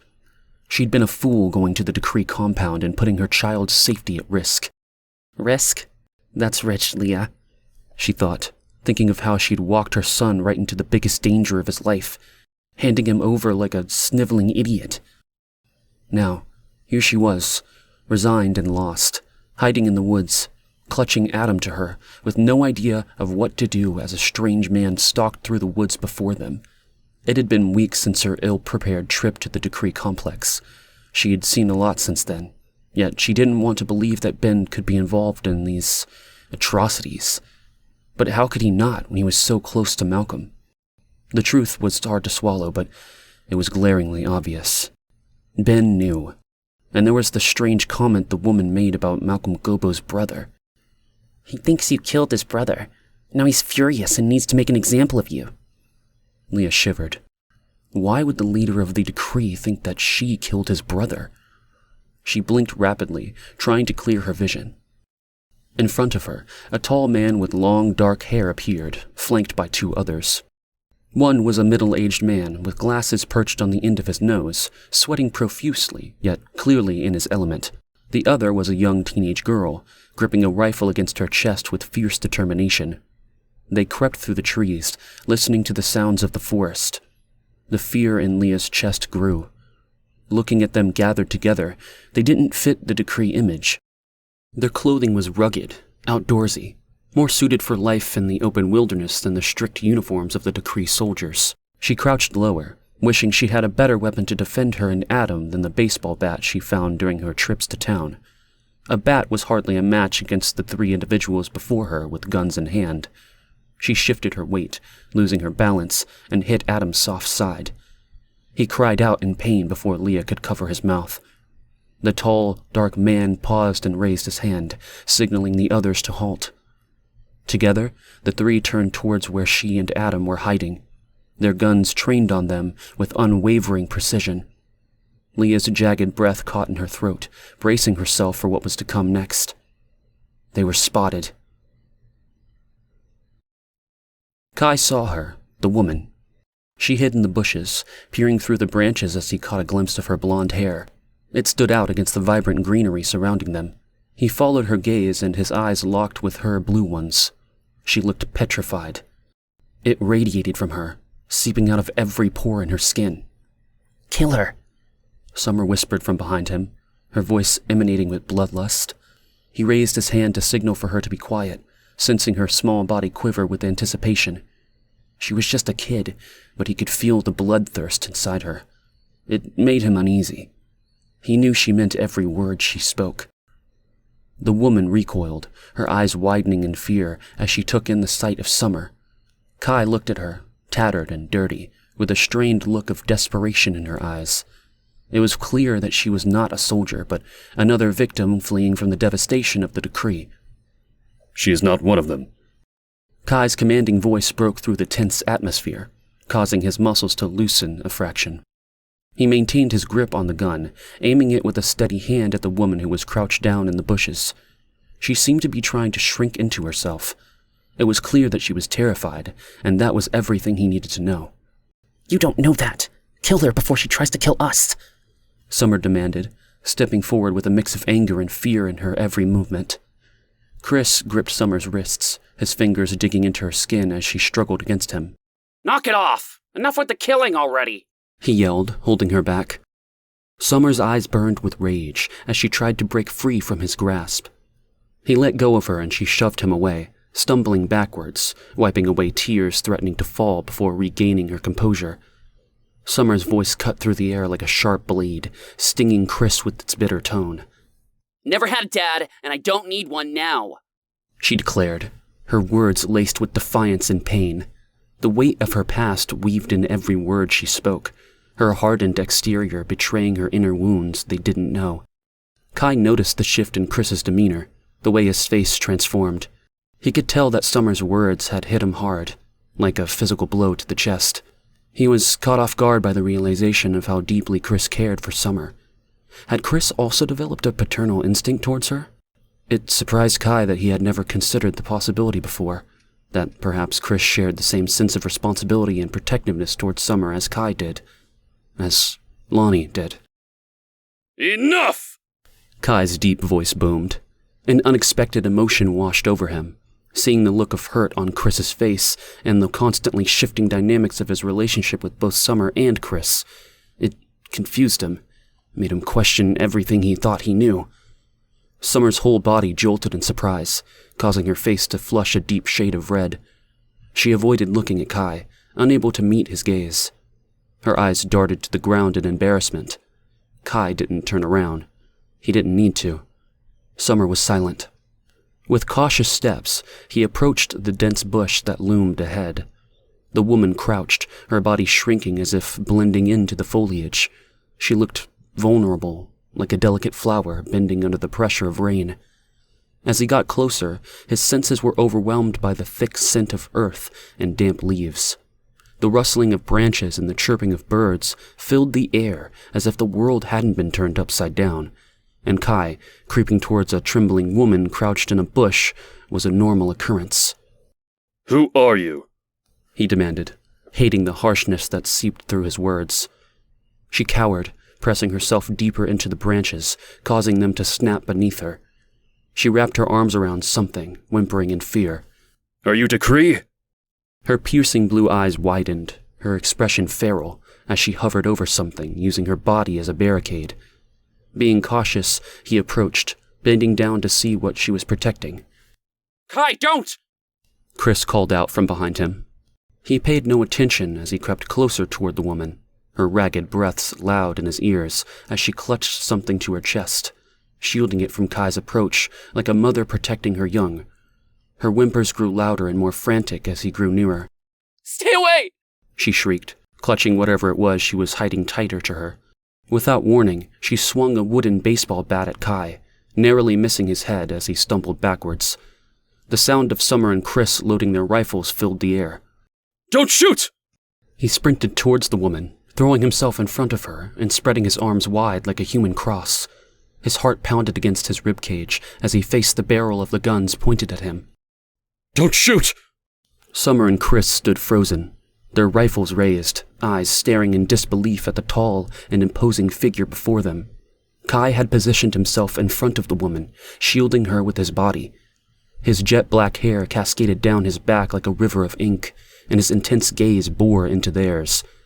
He stole a glance back. His eyes met the frightened gaze of a young boy who clung to his mother's leg for protection. The woman held her child close, shielding him with one hand while the other held the baseball bat high in the air, ready to swing into attack. She's protecting a child! Chapter 37. Summer. Summer sat on the cushion that Lonnie had set out for her on the hard wooden bench of the boat, savoring the feeling of the sun's rays on her skin and the gentle caress of the wind through her hair. Across from her sat Kai, his broad shoulders relaxed as he held Meggie mugs in his lap. The little defector looked content, with her muzzle resting against Kai's leg, her tail wagging slowly, basking in the tranquility of a quiet afternoon on the water. The corners of Summer's mouth turned up in a mischievous grin. Little traitor. Meggie Muggs gazed directly at Summer, her ears perking up with the slight tilt of her head that seemed to say, "Do you have a problem with that?" Kai turned to Summer with a look of confusion. his mind fully engrossed in his fishing. His rod bent slightly as he reeled in his line from the water, creating ripples and sending the fish scattering. Turncoat? Summer gestured to the dog. She looked up at Kai and let out a small whimper of protest. He chuckled, patting Meggie Muggs on the head before turning his attention back to the water and his fishing rod. It's possible to love more than one person at a time. Summer scoffed. Yeah, well, I don't know about that. Kai couldn't help but feel a flicker of amusement, recognizing his own voice coming from Summer's mouth. He used to be just like her when he was younger. Hell, he was still like her in so many ways. Untrusting of the world. Lonnie was right. Everybody has their own journey with challenges and judgments by others at some point or another. I don't know why we had to bring back that woman. You know who she is. The words were out of her mouth before she had time to even think about it. Kai's shoulders dropped, and a sigh escaped his lips as he reeled in his line, and, with a smooth motion, cast it out once again, so effortlessly that he didn't even disturb the unmoving dog on his lap. This again, Summer? He said, his voice deep and low, exhausted in the conversation. You know she's dangerous. Summer gazed over the glassy lake. She could see the faint outline of their boat, gently swaying back and forth in the tranquil water. The only disturbance was the gentle rocking caused by the boat drifting along, creating ripples on the flat surface. It was so peaceful out here under the sun. With Kai and Meggie Muggs, with only their rods in their hands, she hated to start a fight with him. But this new woman and her kid at Hayden was suicide. She needed to go, and Kai had to see that. He had to know it was true. Summer thought back to a few days ago when they returned with Leah and her little boy, Adam. Lonnie, of course, was there with open arms, assuring Leah that she was welcome, that they were safe, and without haste, set them up in a trailer of their own, just like she'd done with Summer. When they first entered Hayden, they all stood circling around this new stranger with the kid. The tall, blonde woman looking frightened and unsure at them all, wary, just like Summer was of her. Later, under the canopy of Lonnie and Chris's trailer, they sat outside eating a meal that Lonnie had provided with Chris bustling about her helping. Summer sat at her usual place at the picnic table, her back straight and her eyes scanning every movement of the woman across from her. Lonnie dished out homemade stew onto the little boy's plate, who said thank you and devoured his meal, obviously starved. Summer wanted to judge his mother for that, but thought of the nights under the moon, huddled with Meggie Muggs, her stomach grumbling. The constant wondering of when her next meal would be still haunted her. Subconsciously, she pressed her hand against her belly, feeling slow movements pressing against her palm from the little person within, pushing that part of her memories away. She had been hungry, and she was supposed to be protecting her child, but she ignored the hypocrisy and glared accusingly at the little boy's mother. Her baby wasn't born yet. Here sat a little boy, grubby, hungry, and out in the woods, exposed to the elements and danger. His mother didn't look capable of defending him. Unlike Summer. She sucked in her stomach, arching herself forward like she was trying to wrap around the baby, forming a shield around the tiny being within, protecting her unborn child from the woman sitting across from her. Summer was all too familiar with the lengths she would go to in order to protect her child. She stopped for a moment, surprised that she was referring to the baby as hers, instead of Josh's, like she always did. It caught her off guard. She could feel her cheeks getting warm, as if she was betraying him and his memory. Her hands moved back to rest on her belly, admiring the way it curved out and grew bigger every day, picturing the life growing inside. Her heart still ached for Josh, a pain that may never fully go away. But she couldn't deny the love that was growing inside of her for their unborn child. Summer loved the baby. She'd do anything for it, and she knew those words were not empty ones. Chris settled in comfortably next to Lonnie and began his customary inquiry, rattling off the standard questions asked when new faces showed up at Hayden. His voice was always bubbling with curiosity. Where have you been? How long have you been there? What have you seen? Leah buried her face into a steaming bowl of stew, savoring each bite as she dipped a thick slice of homemade bread slathered in butter into the rich broth. Summer watched as the woman's face transformed with pure pleasure as she took a bite of the sauce-soaked bread. Summer was all too familiar with that feeling of eating food after days without it. Her gaze swept over the picnic table, observing the smiling and nodding faces of those sitting with her, warm and welcoming the stranger at their table. None of them displayed any signs of concern. To them, Leah was just another mother with a child, an innocent victim of the decree, like themselves. But Summer's intuition told her otherwise. She couldn't shake the feeling that Leah and her kid were trouble. Leah had responded with short, to-the-point answers. There was no sign that she was trying to hide anything. Was she stupid? Did she not realize where she was? Did she not understand the gravity of their situation? It only added to Summer's suspicion towards her. With every mouthful of food, Leah's energy replenished, revitalizing her and causing her words to pour out uncontrollably. She shared everything that had transpired since the shutdown of Lex, starting with the silent days when she lost contact with both her job and her friend Amanda. Her words flowed freely, as if she had no guard or hesitation. She shared every minute detail of her life, from living with her son at the family cabin following their separation from her husband, to venturing into town only to discover the world had drastically changed in the district of Lex over a week prior. She described the destruction she witnessed and the letter she found from her friend, confessing to joining the decree and marrying one of their soldiers, and, ultimately, fearing for her safety, they retreated to their cabin to hide. Chris's complexion seemed to lose color as he asked why she had left the cabin. Leah proceeded to tell him the story, starting with her ex-husband and the soldiers who had come to her cabin looking for her and Adam. She described how they had hidden from them and the ultimatum her husband had given her after the one soldier left to go into town, bored with searching for her and Adam. Her voice trembled as she spoke of him, hesitating, as if deciding whether to reveal more about the other soldier. That man, that soldier. Leah looked afraid. He said things that terrified me.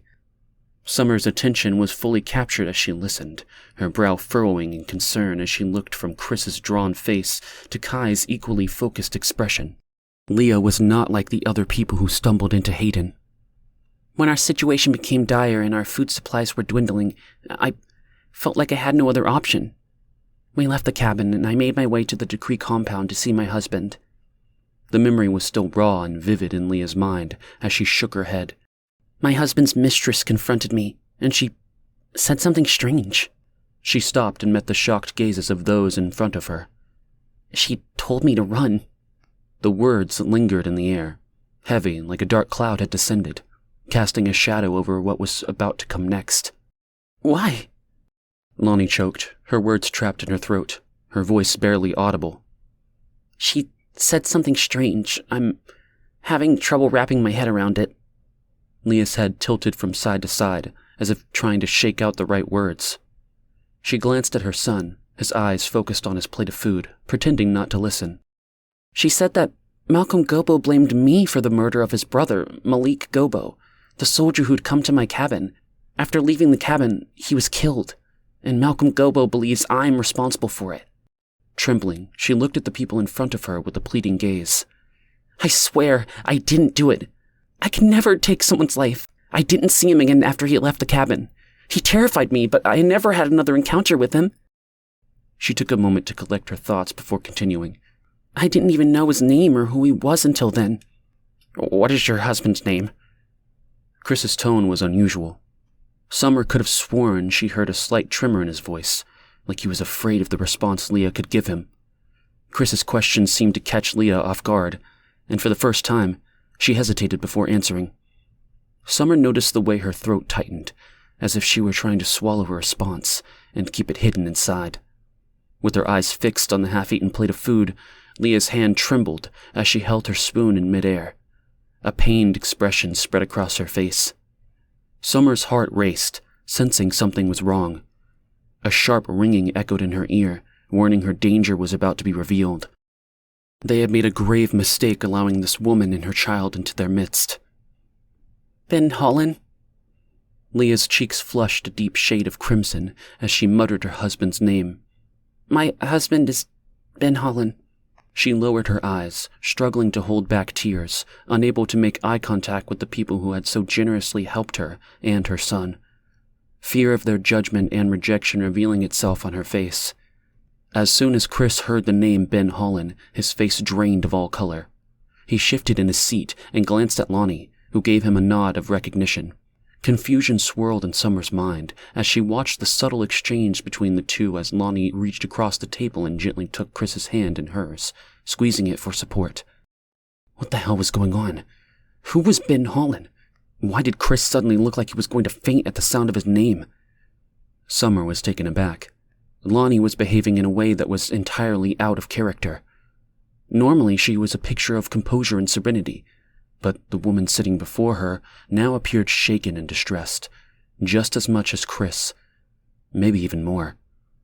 Leah kept talking, unaware that the mention of her husband's name had triggered a mass of emotions and fear in Chris and Lonnie. Summer didn't miss it. No, she noticed how Leah's words affected Chris and Lonnie. She seemed to be the only one.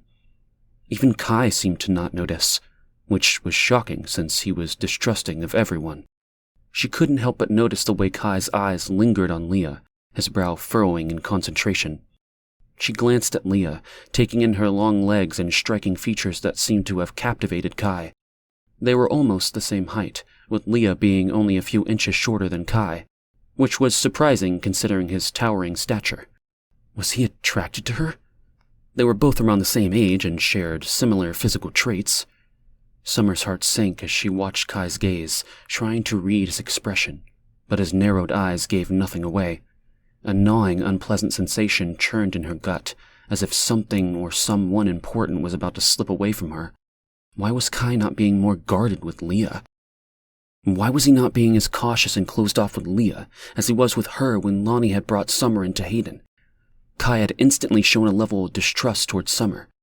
It made her feel angry, thinking about how differently their relationship used to be and how much Kai didn't trust her before. It took forever to gain his trust, even longer for Summer to feel comfortable trusting him in return. She wondered if Kai ever stopped being suspicious of her. Her hand shook as she pushed her plate away and stood up from the picnic table. The chatter continued around her as she quickly grabbed the half-finished bowl of food and mumbled that she wasn't feeling well, using her pregnancy as an excuse. She didn't look back as she made a beeline for her trailer, needing solitude and silence to calm her racing thoughts. She couldn't handle the emotional confusion of those around her any longer. Maggie Muggs had been sitting under the table by Summer's feet and got up, following her. As she approached the trailer, Maggie Muggs stopped and looked back towards Lonnie's place and whined. Sensing the dog's reluctance, she held the door open and waited patiently. With one last glance back, Maggie Muggs joined her inside the trailer and sat down at the compact table. Summer finished the last few bites of her stew, still trying to figure out why Chris seemed to be shaken by the name of Leah's husband. Another thought crossed her mind. The name of the soldier. Malcolm Gobbo. He was the brother of Malcolm Gobbo, the man who had been killed. The same day he was supposed to bring back Leah and Adam. Her mind attempted to put the pieces together, but they still didn't quite fit perfectly. Malcolm Gobbo thought Leah murdered his brother? She sat there thinking about the soldier she'd killed and pushed the memory away. She didn't like to think about it. Why was Leah being accused of masterminding it all? What on earth kind of danger did she bring to Hayden? Countless questions raced through her head. She shuddered as she placed a hand protectively over her stomach, the fear spreading through her. She needed Leah and her son gone as soon as possible. It was for her child's safety, and for her own. For Kai, Lonnie, and even Chris, although Summer was unsettled about why Chris knew the woman's husband. What did any of them really know about Chris? Where did he come from? Lonnie appeared to have all the answers, but she was also involved with Chris. They didn't even try to hide it anymore. They were living together as a couple. It made Summer feel a mix of anger and fear. She had started to trust Chris, seeing him in a new light, and she knew Kai felt the same way. But now she wondered if they were being naive. Was Chris truly who they thought he was? A whirlwind of emotions consumed her mind. Summer shook her head and breathed in the cooling air. She couldn't shake off the sense of safety she had foolishly thought she had finally had in her life was in danger. Her eyes flicked up to meet Kai's across from her. The boat swayed softly on the water, trying to disrupt the images of Leah that day that played relentlessly in her mind, a constant loop that she couldn't escape. Leah and Chris. The memory of the soldier lying on the ground, gasping. She couldn't shake the feeling of dread that hung over her like a dark cloud. You know she's dangerous, she repeated. You know I'm right, Kai. Chapter 38. Kai. Kai gazed at Summer, noticing how rigid she seemed. She wouldn't look away from him, her face etched with concern. He tried to keep his own expression neutral, but he couldn't shake the uneasy feeling in his stomach. He understood Summer's wariness of Leah and her son, but something about that woman and her child felt familiar to him. Despite racking his brain, he couldn't figure out what it was. Kai's fingers tightened on the fishing rod, letting Summer's words sink in. He could feel the frustration in her voice and couldn't help but wonder why he wasn't more concerned. He should be. What does it matter? Just because her ex-husband is part of the decree?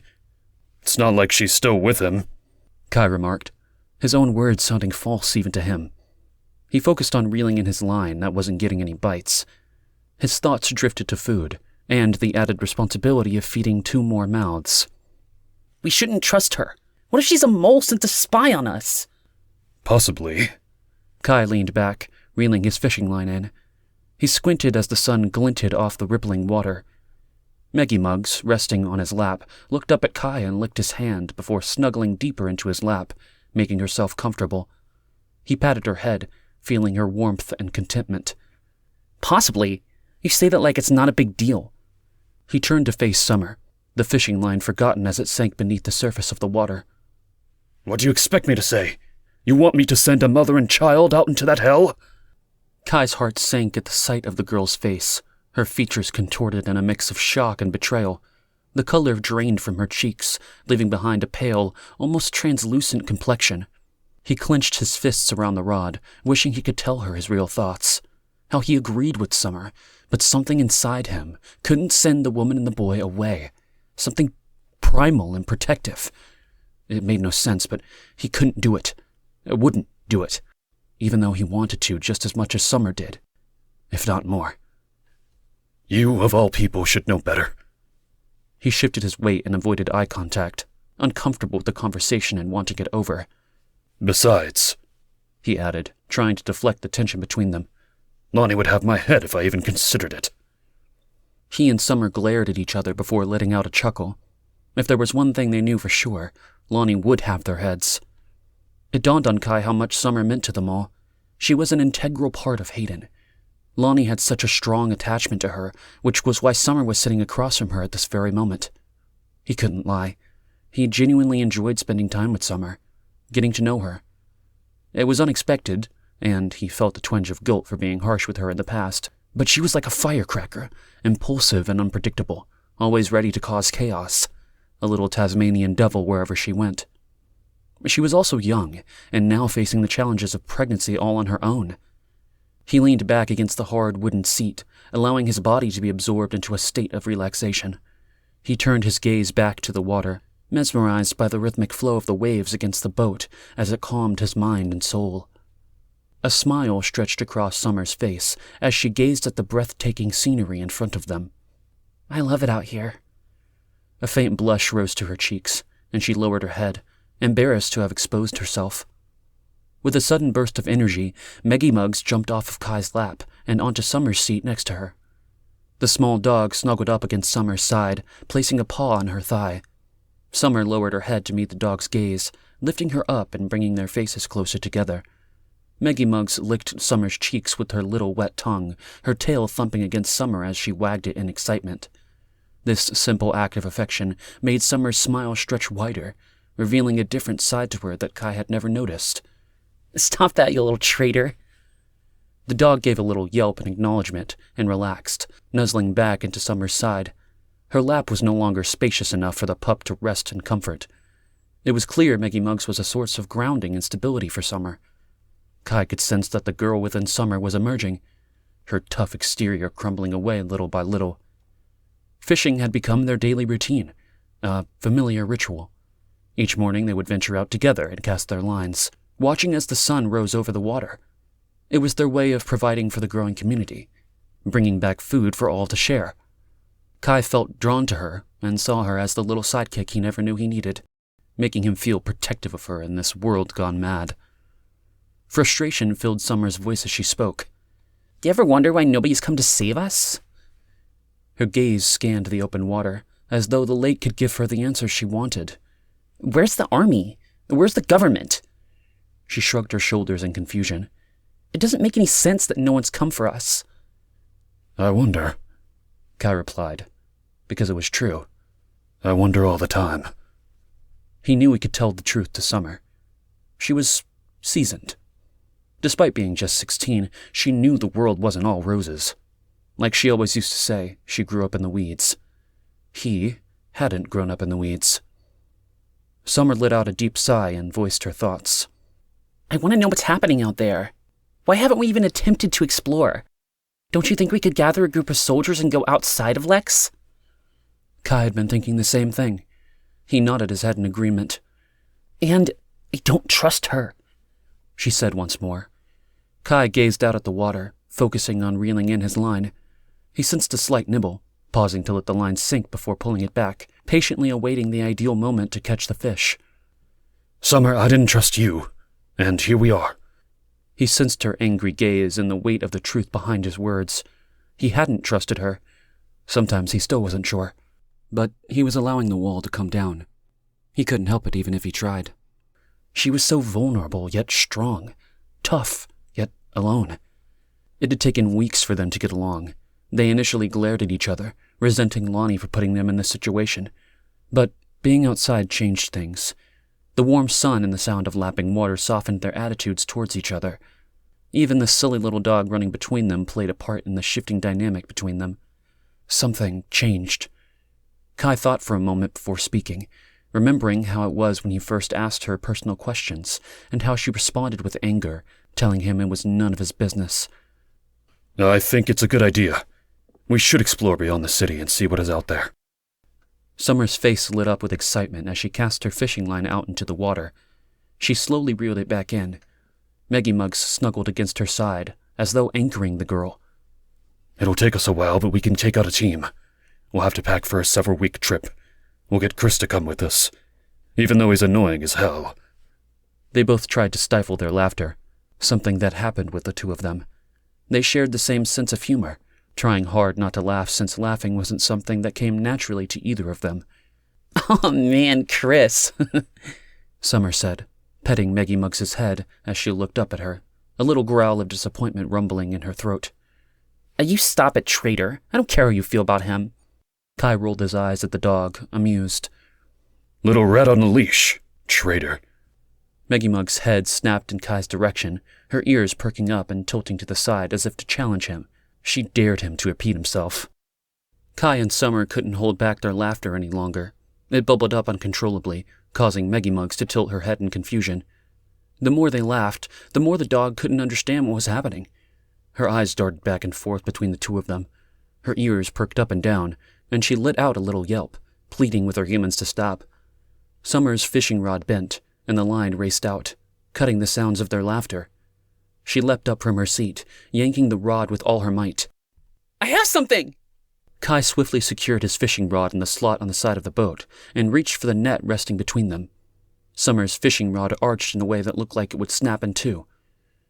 Do you need help? He asked, not moving closer, but watching as she struggled to reel in the fishing line, her round stomach protruding as she leaned back. It seemed comical on her petite frame, like a little ball daring anyone to ignore it. No! She shook her head, her voice strained with effort as she continued to fight the fish on the line. A smile lit up her face, filled with pure joy and determination. Kai stood, not saying a word, as Summer struggled with the fish at the end of the line. With her feet planted firmly, she gritted her teeth as her slim arms strained from pulling against the weight. He fixed his eyes on the water, his body still and poised for action. A triumphant cry escaped Summer's lips as a fish leapt out of the water, breaking the surface with a splash. With swift reflexes, he leaned over the edge of the boat and scooped up the large fish in his net. It wriggled in protest, its scales shimmering in the sun as Kai hoisted it onto the boat. Their eyes met, beaming with excitement and delight as the fish flopped around in the boat, entangling itself in the net. The warmth of the summer sun coated every inch of Summer's skin as she raised her arms, shaking them in the air like a victorious warrior. The fishing rod still gripped in her hand, she let out a hearty laugh and hooted with joy. That's how you do it, motherfucker! She exclaimed, the rush of adrenaline flushing her cheeks. Kai erupted in a fit of laughter, throwing back his head, surprised at how good it felt. Chapter 39. Kai. Kai and Summer strolled along the now well-trodden path that used to be untouched just months ago. Each of them held a bundle of fish in their hands, evidence of their successful fishing trip. It had been a splendid morning, but one that still played out in Kai's mind that he and Summer had shared earlier. Maggie Muggs bounded ahead of them, her eyes locking on Lonnie in the distance. Kai, despite himself, enjoyed the sight of camp's vibrant activity. It was a surprise considering Hayden had transformed into something else than originally planned, or so he thought. He turned his head, taking in the sights and sounds of Hayden.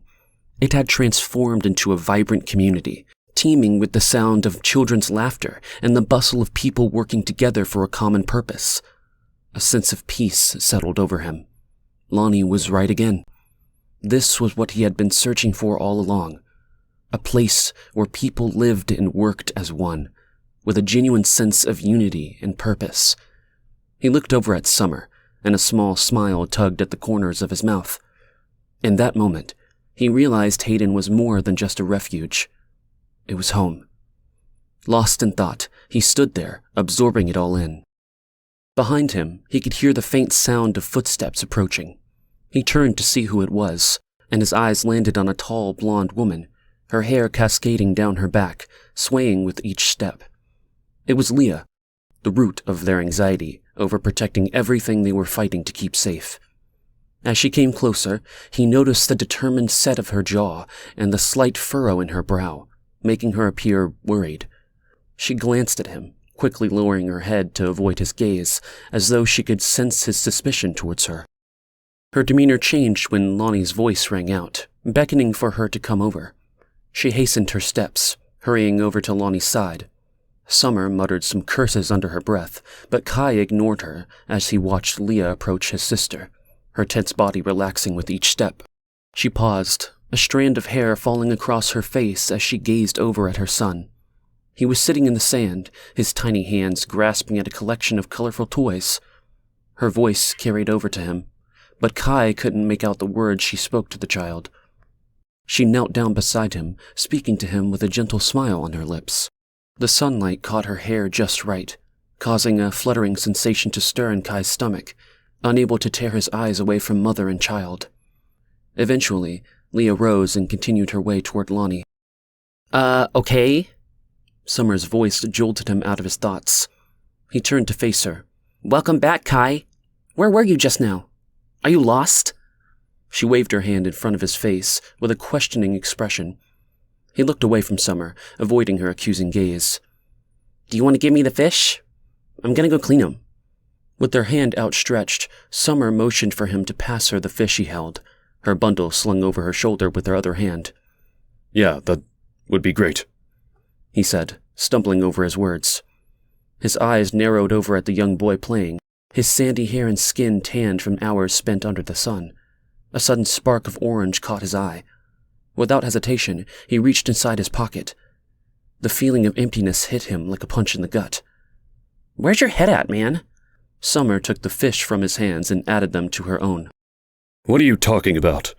Kai scoffed, looking down at Summer, now loaded up with the catch of the day. My head is right here. Just thinking. That's all. Well, I hope you're thinking about what we discussed on the boat, Summer said, irritated and something else, but Kai couldn't put his finger on it. He cocked an eyebrow at her, giving her a little shove on her free shoulder. Can you handle all that weight, little dragon? The young girl's eyes shot up, bright and alert. She seemed to grow right then and there in front of him, as if she couldn't believe what she was hearing. Why did you call me that? Her voice was hoarse, like she was about to lose it, which was shocking since she never shut up. He wrinkled his brow and shrugged, confused. I don't know, you just remind me of one. Fierce little she-devil who spits fire if you piss her off. He smirked and gently nudged her jaw with his fist. You even look like a dragon, even if you are a chihuahua-sized one. Fuck you. Summer bellowed. Her face was flushed and full of life. She turned to go, but then looked back at him, her face still glowing. You gonna come later? She nodded towards the communal space for meal preparation and cooking. It was a recent addition, easier to accommodate more people staggering into Hayden, hungry and shell-shocked. I have a couple of things I need to do, then I'll head over. Summer looked at him, and back to where he was looking at the boy. I know he's just a kid. I get it. It's not him I have a problem with. Her voice was low, the playful tone gone. I know. He didn't look at her, his eyes lingering on the boy playing. She gave him one last look, then turned, heading towards the cooking area. Don't burn anyone with that hot mouth of yours, he called out as she walked away, her back loaded down with her catch. Without glancing back, she raised her hand and flipped him off, not breaking stride. Kai's lips curled into a sly smirk as he strode towards the boy, noticing the orange object in his hand as he dragged it through the sand. He stopped in front of the child, his tall frame casting a shadow over him, blocking out the warm rays of the sun that had been shining down just moments before. The boy lifted his head to meet Kai's gaze, revealing his solemn hazel eyes. Where did you get that? Kai stooped down and grabbed the orange toy truck from Adam's hand. Unfazed, Adam watched Kai examine the toy, searching for the letters that Kai knew were there. His heart thumped in his chest as he flipped the truck over. There they were, the initials C.D., confirming what he already knew. Christopher Daxon. Kai's face paled with memories of Chrissy flooding his mind. He could still see him, holding the truck he had given his nephew years ago. Chrissy's fingers grubby with dirt from pushing it through the sand. The child's laughter deafening in his ears, his voice echoing forever in his heart. Uncle! He closed his eyes, fighting to push away the grief. When was the last time he thought of Chrissy? Shame penetrated into every fiber of his being. How could he have allowed Chrissy's memory to be pushed back into the background? How could he ever, for a moment, forget? With a gentle touch, he ran the pad of his thumb along the initials C.D., feeling the worn ridges where Kai once watched as Chrissy struggled to carve them into the back of the truck using a nail. The boy had been determined, and Kai gently placed him on his lap, guiding his small hand as they etched out the letters together. He could still smell the sweet scent of Chrissy's hair tickling his nose as he leaned over the boy, watching his little tongue stick out in concentration. Kai looked down at Adam, trying to comprehend how Chrissy's truck was now in the hands of this child. You gave it to me. In the grocery store. Stunned, of course, Kai remembered giving the toy truck to a frightened lost boy, but didn't recognize that it was Adam. Now here he was, the same boy sitting in the sand, looking up at him. Ben Hollen's son. The boy who could destroy them all. What do those letters mean? Adam's child's voice carried a weight beyond his years, as if an old soul inhabited him. My nephew's name. Christopher Daxon. Kai returned to the truck, patting the boy's shoulder as he stood up to go. He felt ashamed for not recognizing Leah and Adam from that day in the grocery store. Yet here was Adam, the boy Kai had carelessly given his most prized possession to. Was it coincidence that the same boy was here in Hayden? With wide eyes, the little boy extended his arm towards Kai, offering him the toy truck back. Look, Kai, I'm taking really good care of it. Do you think Chrissy will be proud and happy? You remember my name? Yeah, you're my Indian warrior. You're supposed to protect me. Kai was taken aback. Protect you? How so?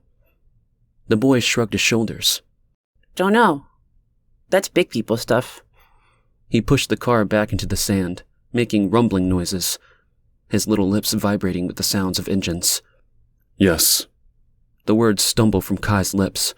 He felt weird, out of body. How was this happening?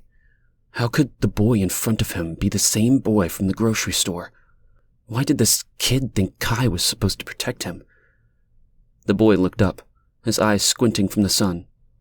Chrissy, he would be proud and happy. You've done a good job. Tickling vibrations from Adam's laughter filled Kai's ears. It was nice, he had to admit, to hear the sound of a child's laughter once again. Kai? He snapped his head towards the approaching footsteps, annoyed that Chris was coming towards him. He looked back at the boy, longing to stand for just a moment longer, but the crunching of Chris's feet along the gravel told Kai he could not ignore him. Yes? He turned and started walking towards Chris, keeping a few feet of distance between them and Adam. I was talking to the kid. Chris jumped right into the conversation, no beating around the bush. His words streamed out of his mouth, which Kai knew were not as fast as Chris's thoughts. One thing Kai had learned about Chris was he may be annoying, and Kai did not like that the guy was dating his sister, but he was quick as a whip. Chris on Weir was a smart guy. Probably smarter than Kai. Who was Kai kidding? Chris was smarter than most of them. But smart people don't always do smart things. Yeah? Kai said matter-of-factly, looking back at Adam. She was telling me about your conversation this morning. Kai straightened his back, giving Chris his full attention. And It's a good idea. Going out and seeing what is out there. It's been long enough. Chris paused, a strange look crossing his face. Kai couldn't put his finger on it, but there was always something about Chris that seemed to be hidden. Something that Kai couldn't shake or completely trust. I agree. Adam looked up, not even trying to hide that he could hear what Chris and Kai were saying. Don't worry, Kai's gonna protect us from Daddy. He's my Indian warrior. He's gonna protect us all. The two men turned in union, both startled by the eerie sounds of the boy's voice. What do you mean, Daddy? Do you know something about your daddy? Is he near here? Chris's eyes scanned the area, the look of fear visible on his face. Indian warrior? I thought that was a term we are not supposed to use anymore. Kai was taken aback. He had not seen Chris this rattled before. Adam's somber gaze remained fixed on them as he raised his hand and gestured towards the bushes in the distance. He's out there. He thinks he's hiding from us. Adam lowered his hand and returned to playing, mimicking car noises. A chill ran through Kai, but Chris's face had turned a pale gray color. Adam? Does your dad know that you're here? Kai tried to ignore Chris, the sense of fear growing in him. Had they made a catastrophic mistake, allowing Leah and Adam into Hayden? Adam nodded and began to hum, not looking up at them. Does your mother know this? Kai asked, afraid to hear the answer. Nuh-uh. He rapidly shook his head, as if the very idea was something he didn't want his mother to know. Why do you think your daddy's here? Did you see him? Adam cocked his head, as if he did not understand the question, and looked again at the trees swaying out ahead of them, like there was something or someone there, watching. He's always around. But Mommy doesn't know. She thinks we're hiding from him, but he's always there, watching us. The ice-pick chill spiked Kai's back again. Have you seen him? Has he talked to you? Kai asked, realizing he had become too comfortable with the day-to-day routine he'd fallen into. Nope. He thinks he's hiding from me, too. Adam didn't look at them, but continued playing with his toys. But you haven't seen him. Kai could sense that Adam's attention was drifting away. Nope. Sometimes I think I see him, but then he's gone. But I know he was there, even if my eyes play tricks. Kai relaxed. This was just a young boy who missed his father. He hadn't seen him in a long time. It was longing, something children with big imaginations conjure up. Chris paced back and forth, running his hands through his dark hair. Fear emanated from him with every step he took. He was always on edge, always worried about what lay beyond Hayden's boundaries, to the point of being radical. And then it hit Kai. Just like Summer. Chris and Summer had seen more of what was out there than Kai had. Adam, do you want your daddy? Do you miss him? Kai asked, his mind spinning as he stared at the top of the boy's head, willing him to give answers he did not want to hear. Adam shook his head violently, his cheeks and his little lips quivering. Nuh-uh. No way. He couldn't shake the feeling of dread and unease. The boy's innocence and his mother's desperation to save him had blinded him. She was just trying to protect her child, but now Kai feared what he had unknowingly let into their lives. This is why we need to become more vigilant about security, Chris ranted as he walked back and forth, his mind visibly churning with thoughts. Kai seized Chris's arm, tugging him away from Adam so he could not hear them. Do you know something about this Ben Hollen that you haven't told me about? Chris remained still, incapable of response. You need to be honest with me. Ben Hollen is a dangerous individual. He's not someone to mess with, Chris stated, turning towards the boy who sat motionless with the truck in his grip. He seemed to listen to every word they spoke. Did we make a mistake bringing them here? Chris looked up, his eyes already telling Kai everything he needed to know. What do I think? Kai could see the resignation in Chris's eyes, but they remained clear and focused as he looked back at him. We need all our attention on more security, a stronger force field to protect the people that are already here. Summer is right. We have to go out there, assess what remains, and get ready for the worst. Find out where the fuck help is. Why has no one come to save us? What is beyond Lex? He nods his head towards Adam. Did we make a mistake bringing Holland's family into Hayden? It's too late for that. They are here. Chris clenched and unclenched his trembling hands before looking back to where he could see Leah and Lonnie chatting on a bench.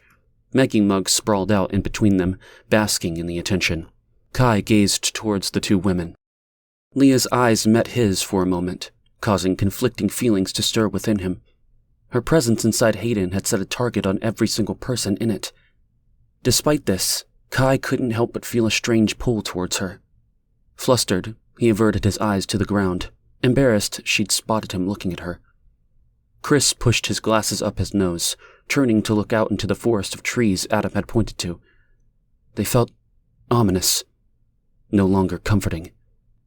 We're going to have to decide how far we are willing to go to keep this place safe. Kai looked at Adam and then back at Lonnie and Leah, still chatting, innocent of what was going on. I would do anything to protect Hayden. Anything? Chris asked, placing a hand on Kai's shoulder. Kai paused, looking at him. He cast one last glance at the boy, Adam Hollen, who thought Kai was his protector, his Indian warrior. The caw of a bird above caught their attention.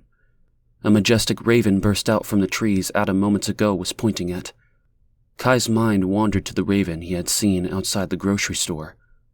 It was his symbol, his animal totem, if he believed in such things. And he did. Despite not being taught to, it was there, buried deep inside the depths of his soul. The raven soared overhead, its wings stretched wide, its cawing reverberated through the sky. It seemed to play with the clouds, dancing in the air above. His people. Something he had been searching for his entire life. Who were the men, women, and children in Hayden? Were they not his people? He thought of Summer and Lonnie, even Chris. If they were not his people, then who were? Kai knew his answer. I'll do whatever it takes, he said, his eyes reverting to Adam. The boy stood tall, neck craning as he reached up towards the raven soaring overhead, as if trying to grasp it with his fingertips. Kai felt an overwhelming sense of duty and protectiveness wash over him, something he had only experienced once before. He could sense Chrissy beside him, trying to pull on his arm. Adam was a part of Hayden, and therefore Kai's responsibility. He tore his gaze away from the boy and turned to face the mother. She was gazing up at the raven circling above. When she noticed Kai looking at her, she nodded, flushing and averting her eyes. Kai refocused his attention on the boy standing on his tiptoes, his hand straining to reach the unreachable. Regardless of all reasons to be concerned, Kai was going to protect Leah and her son. They were staying in Hayden. Chapter 40. Ben.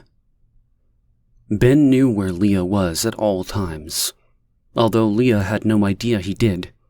She thought she was safe and sound, hidden from Ben and the decree. The rest of the world, for that matter, but, as always, Leah underestimated Ben. Overestimated her own intelligence, in fact. If she didn't focus just on herself, she wouldn't be in this situation. She lived in her own bubble, seeing only what was 3 inches in front of her. The world revolved around her and Adam, and nothing else mattered. Stupid woman. But he was always there, watching and waiting, sometimes in clear sight. He had no choice. The fact that he was watching her and the boy without her awareness just proved how much she needed him to protect her. She had no idea the danger she was in. Malcolm was out for Leah's blood. Ben had no other option. He had to follow her. He couldn't allow her to be caught by someone else and brought to Malcolm. Ben would be the one to bring her in when he was ready. She and the boy. It would be he who would retrieve his wife and bring her back to the decree, but not to be judged by Malcolm. No, that would not happen. It would look too bad for Ben. His position would fall lower in the ranks of the decree, and there were many who were just more than willing to cut him down to size. John Wilder, for one. There was no way Ben was going to allow that. His primary goal was to exonerate Leah and prove her innocence in Malik's death. Despite everything, she was his wife, and he wanted her and Adam by his side. It was crucial now more than ever. His mind struggled to comprehend that Leah had slipped away from his grasp. Even harder to fathom, she'd found her way to the compound and begged to be let in, completely unaware of the severity of her situation. To Yasmin, no less. What the hell was Leah thinking? Ugh, she was so dumb. She'd just about ruined everything. But all was not lost. After Yasmin's brief outburst, Ben had easily found Leah again. It wasn't difficult. He knew his wife better than anyone. She was predictable as the time. It didn't take long to follow the breadcrumbs she'd left after her encounter with Yasmin. Not long at all, thank God. Fortunately, Ben had been correct about Adam. Leah had hidden him, crouched behind a bush, just a few feet away from her when she confronted Yasmin. But it had been too close of a call. If Ben was going to stay in his position as Malcolm's right-hand man, his top priority was getting Leah and their son into the decree and official members. He needed both. Just having Adam wouldn't be sufficient enough in Malcolm's crazy mixed-up mind. He would say Adam wasn't true blood, even though the boy was most definitely Ben's bloodline. Malcolm's distorted concept of who was pure and who wasn't was irrational. My God, Adam was born in marriage. What more did Malcolm want? The kid that he was getting out of Yasmin wasn't even his wife's child.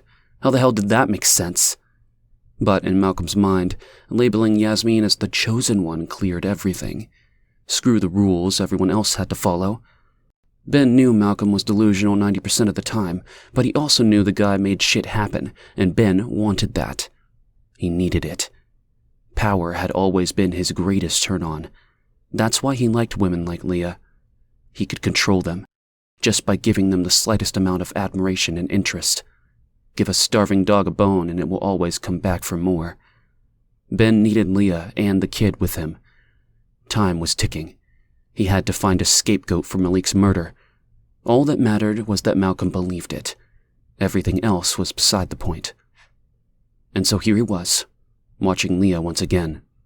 Each morning, Ben would make excuses to leave for the day. Hunting trips, visits to the soldiers and Lex. But his true intention was always clear. He was checking in on Leah. Every step she took, every move she made, Ben was there, close to her, watching, his heart pounding with anticipation, just out of sight. Nothing else mattered to him in these moments. Nothing. Malcolm had no idea. It began at first when he and Malik arrived at the empty cabin. Ben knew Leah would return eventually. Despite her love for the cabin, the woman wasn't built to survive in the outdoors. Like clockwork, she did just that. Leah had no sense of creativity. She was more predictable than the weather. He watched every day as she hid inside the cabin, huddled away, afraid and terrified to let Adam out of the house. Which was good, because if there had been any noise from that place, the decree soldiers would have been on them in a heartbeat, seizing them into custody. Leah killed, and maybe the boy too. He didn't like that, though. He did not like the thought of the boy being dead at all. Or Leah, for that matter. So he waited, knowing that they would have to leave the cabin for food. Eventually. It was a massive surprise when he missed it. Totally unexpected when she did just that thing, heading right to the decree compound like a sacrificial lamb. He was furious at his incompetence, angry he had allowed it to happen. He did not see that coming. Not at all. And to meet up with Yasmin, sheesh, that ended up blowing up everything. He didn't care about Yasmin finding out the truth. It was just a matter of time before she discovered it. It would have been better once all was cleared, and Leah was safe at the decree with the boy. Then Yasmin would just have accepted her place as his consort on the side. Malcolm had assured him that once the child was born, he could have his way with Yasmin, wife or no wife. Yet Ben couldn't help to notice how Malcolm avoided his gaze when saying it. Knowing Yasmin was his and not Malcolm's only escalated the surge of power. Malcolm couldn't do anything about it. It was priceless. Of course, Malcolm could want another child and, well, Ben was okay with that.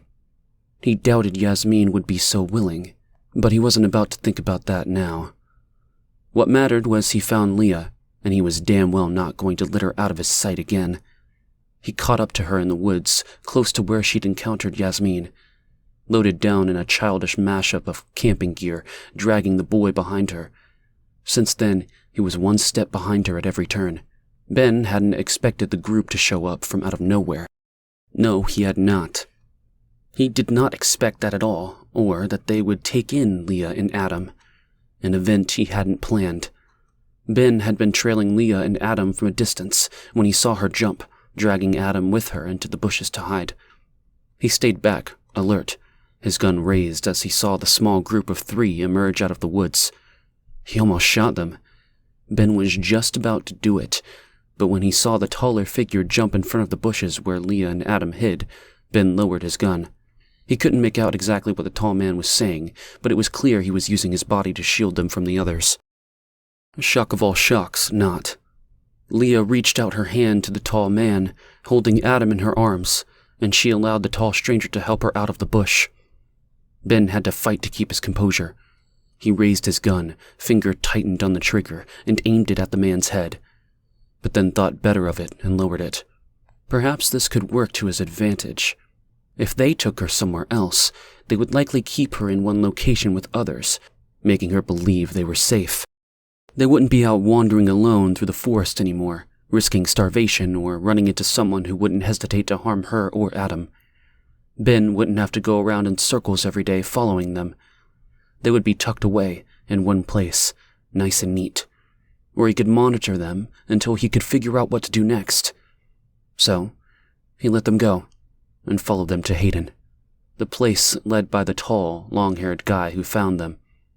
The mere thought of this man stirred up intense emotions in Ben, a mixture of jealousy and anger that made him want to rip Kai apart with his bare hands, though he couldn't pinpoint the exact reason why.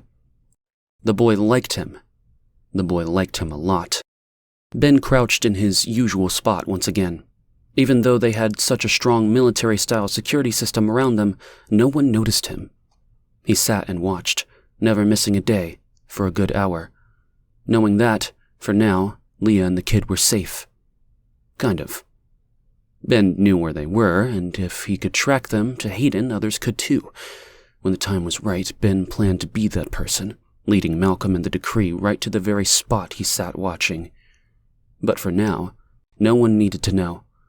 It was Ben's little secret from them all.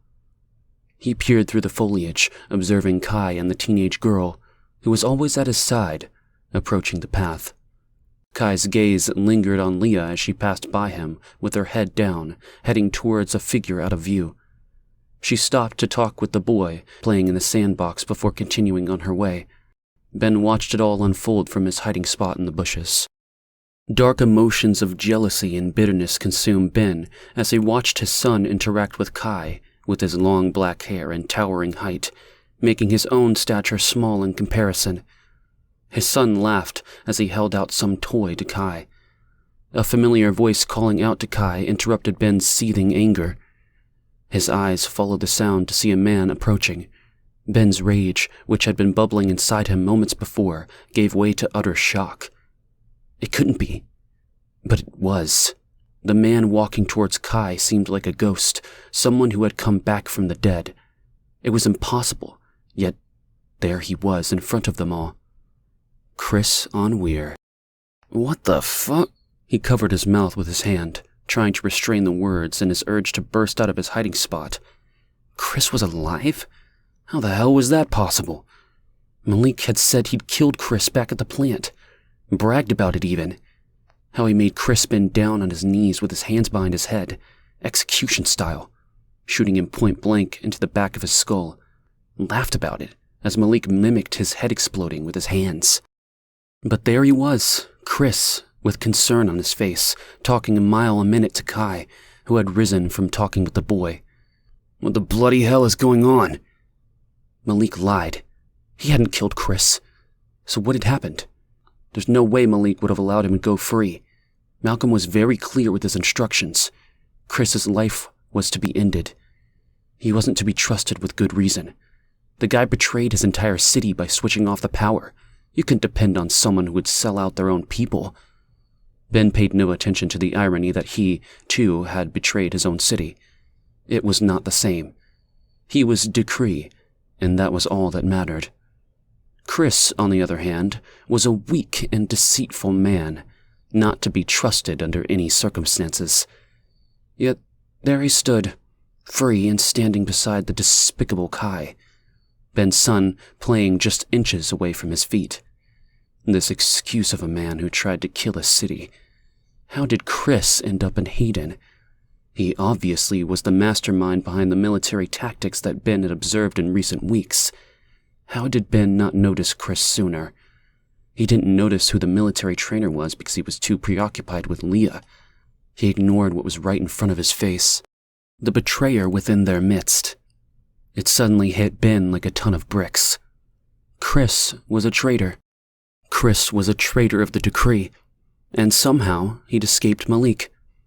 It all made sense now. Thoughts whirled around Ben's head, the ideas of how he could spin this new knowledge in his favor. Chris was the goat he was looking for, the fall guy to save Leah's reputation. Chris had every reason to kill Malik. Leah didn't. He didn't believe Chris killed Malik any more than he did Leah. The guy was too wimpy to pull something like that off. But that was beside the point. He could work with this. Bringing Chris to Malcolm alive would prove that Malik had lied, and Chris had every reason to kill him to keep that secret silent forever. It was perfect. Keeping an ever-watchful eye on his wife's whereabouts was turning out to be more beneficial than he could have imagined. Chapter 41. Tabitha and Yasmin. Tabitha sat watching Amanda from across the room, pretending to listen as Amanda rambled on about John and her pregnancy. She struggled to keep her eyes from rolling, wondering when Amanda would shut up. Who cared about her brat? In the Decree, lineage determined everything, and Amanda's child would always be below Tabitha's son, the heir to the Decree dynasty. A smile tugged at her lips as her heart quickened with anticipation. Her son. The realization was almost too incredible to grasp. After years of waiting and hoping, she would finally be a mother. Her eyes darted to Yasmin, seated on her right side. Tabitha found herself constantly fixated on her, unable to look away for too long. Catching herself staring, trying to spot any subtle changes in Yasmin's waist. Yasmin slumped in her chair, her face a blank canvas, her half-closed eyes fixed on the table in front of her as Amanda's incessant chatter with the other group of women filled the room like a swarm of bees. Her mind was elsewhere. Tabitha felt the same and wondered how long she could keep up this facade, pretending to be interested while her mind drifted further and further away. "Have you found out the gender yet?" Tabitha interrupted. She raised her cup of tea to her dry lips and gulped the hot liquid down. She couldn't care less about what Amanda was having, but she needed something to busy her mind. Seeing Yasmin sitting beside her, the tiny ball showing within her shirt was too much. She knew that Yasmin carried the child meant for Tabitha, but witnessing her day in and day out growing larger with Malcolm's child was taking its toll on her. It should be her pregnant with Malcolm's heir, not Ben's bimbo. She closed her eyes, trying to erase the image of Malcolm hovering over Yasmin's drugged body, impregnating her with the child she couldn't carry. "No, we don't want to find out," Amanda chirped on, her voice piercing Tabitha's head like an axe. "John and I figure any child will be a blessed new member of the Decree." Tabitha attempted a smile, but her mouth felt tight and constrained. It'd be so great! Our babies will grow up together. Playmates from the crib. Amanda beamed, her face the flustered look of one obsessed. Tabitha kept her fake smile plastered on, trying hard not to jump out of her skin. There was no way Amanda's brat would be anywhere near her baby. The woman's child would be bowing down and serving her son. Amanda was delusional. Tabitha hated that Malcolm wanted her to portray herself as equal to the lower soldiers' spouses. That's what John Wilder was, although he didn't know it. He and Amanda thought they were so high up in the decree, totally unaware that it was far from the truth. John Wilder was and always had been more of a recruiter for the organization, not the muscle that really got things done. But you couldn't have a growing community if all you had were criminals willing to do anything for their leader. That was for sure, although Malcolm didn't realize this, that is, until Tabitha. Of course, it was she who advised him on searching outside the collection of drunk-on-power hooligans that readily signed up to be part of the decree. They needed men with wives like John and Amanda Wilder if they were really going to be taken seriously as an organization, wanting to change the world. Family men who guarded the compound and kept care of stuff that needed to be done. There was plenty to do. The decree numbers were expanding, and soon it would be growing with new numbers born into the community. The sudden sound of a chair scraping against the floor jolted Tabitha back to the present moment. Yasmin stood, looking around at the woman seated before her. Flustered, she made a comment about needing to lie down. Everyone jumped up, as did Tabitha. I will come with you. Tabitha bristled with anger that she was forced to respond to Yasmin like everybody else. She was Malcolm's wife, not the slut who was carrying his child. A woman whom everyone seemed to react to and cater to above all others. A fact that burned within Tabitha like hot coal. No! Yasmin's voice pierced the air. Her words cut through the tense silence. All eyes turned towards her. The weight of their gaze bore down on her, but she refused to back down from Tabitha. The pressure inside Tabitha's head mounted, boiling and bubbling until it threatened to overflow. She closed her eyes and took deep breaths, trying to calm the storm raging within her. She could feel her heart racing and her palms beginning to sweat. Opening her eyes again, she tried to focus on anything other than Yasmin's retreating figure, with her long, curly hair bouncing behind her. Just a few more months, Tabitha reminded herself, wishing the time to pass quickly. Then she'll be gone for good. Despite Malcolm's reassurance that this would be true, a small part of her didn't trust him.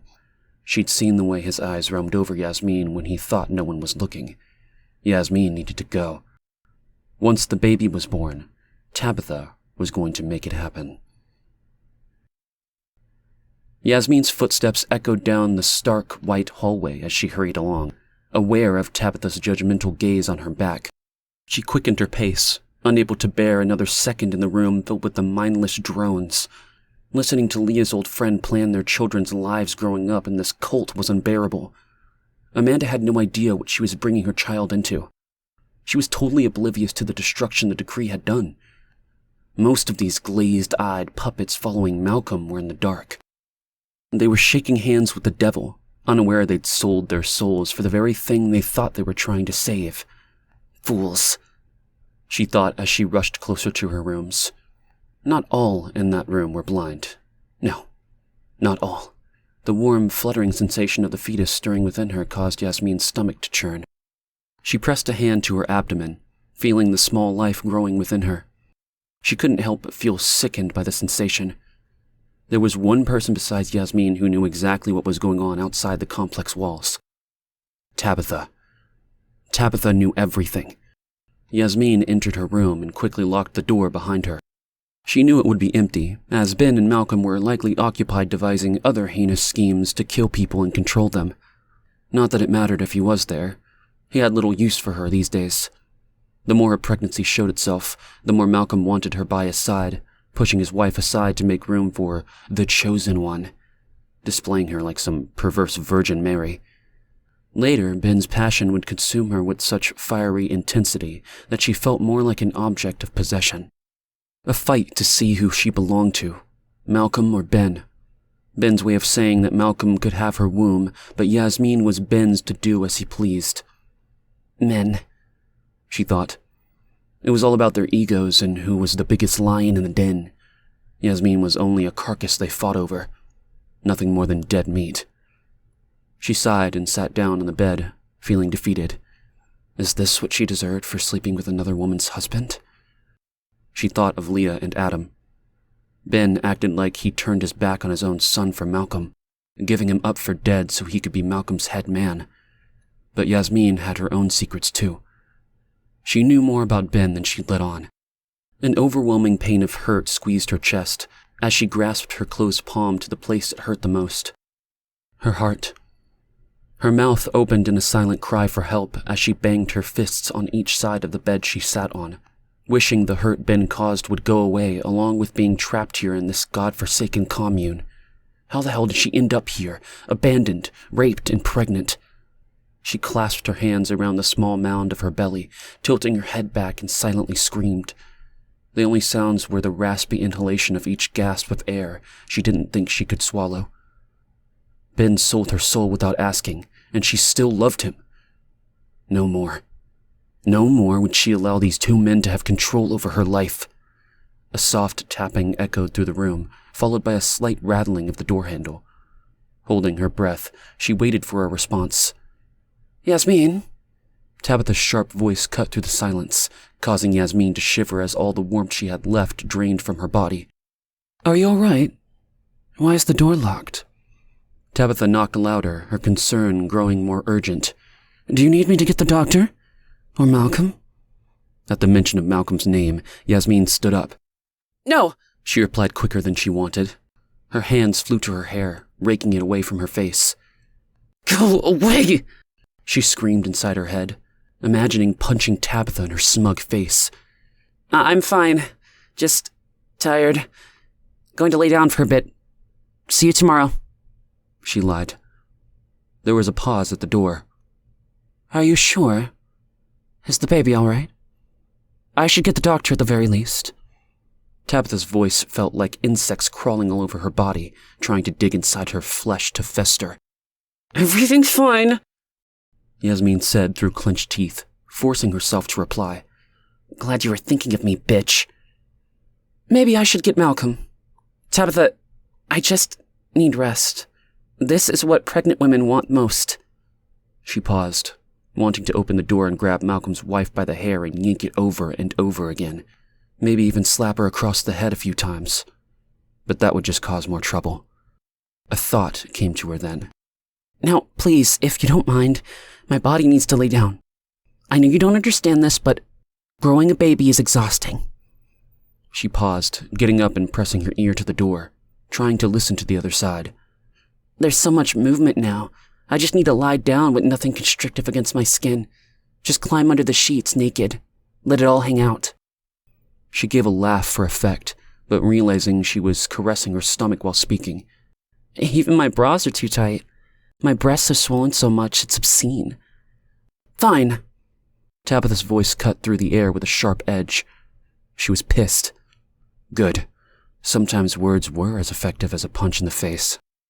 If there was anyone she disliked as much as Malcolm, it was Tabitha. No noise came from the other side of the door. It was safe to assume Tabitha was gone. But for how long was another story. It was at that moment Yasmin knew she was leaving. Tabitha would be back with Malcolm and Ben. She couldn't do it anymore. She couldn't stand by and play the happy, chosen one. More importantly, she could not play a part in making Malcolm and Tabitha parents. She looked around the room, waiting for someone to jump out and hold her down, forcing her to stop. But there was no one. Rushing to the closet, she hastily grabbed a coat and slipped it over her shoulders, the comforting weight of the fabric giving her strength. In one swift motion, she filled a leather satchel Malcolm had given her after her baptism with some belongings. She gave one look around the empty room she'd shared with Ben the last several months, waiting for some emotions to take over her, something to make her feel. No emotions came.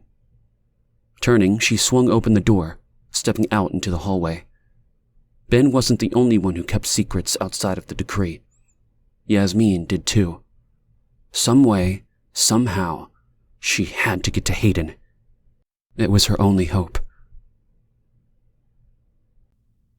Chapter 42.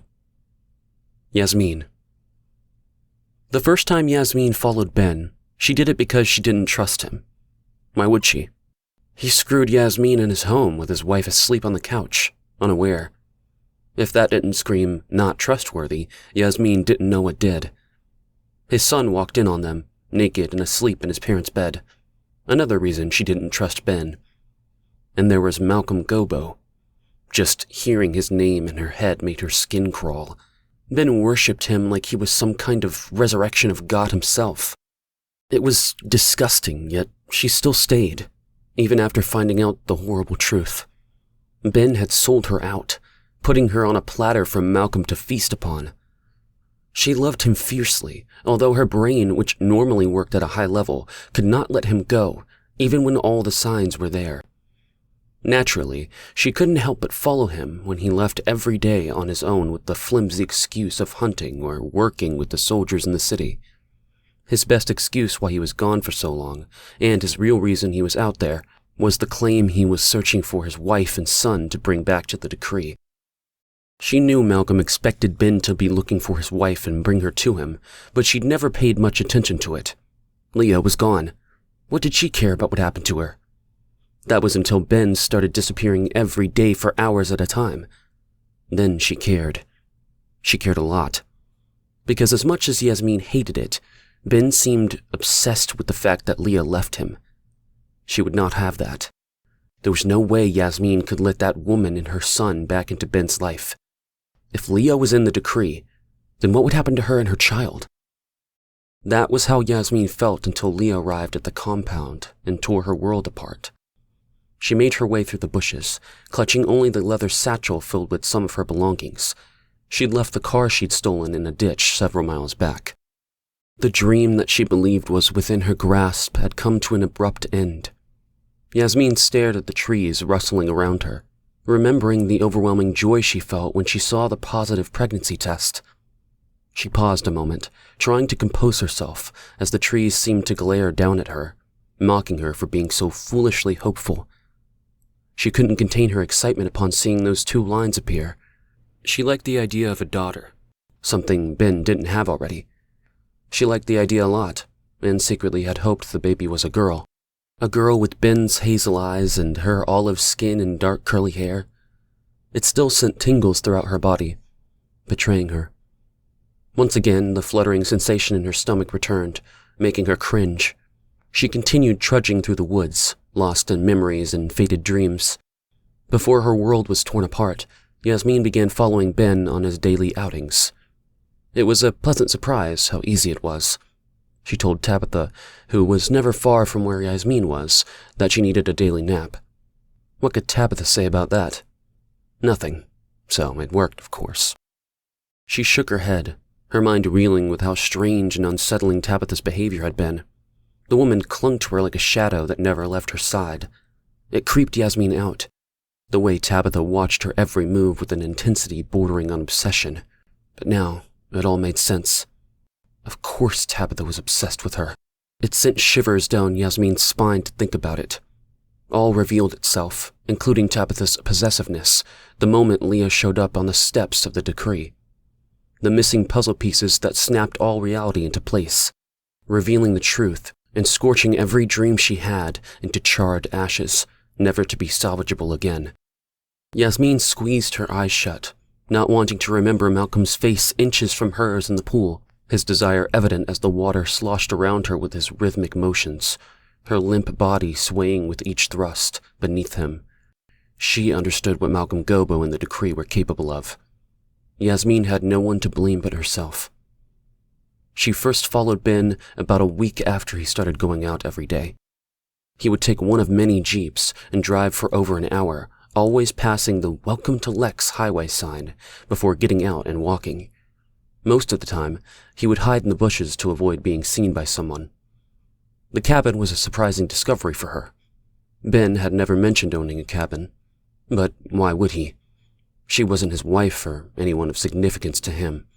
But at that time, she didn't know the truth.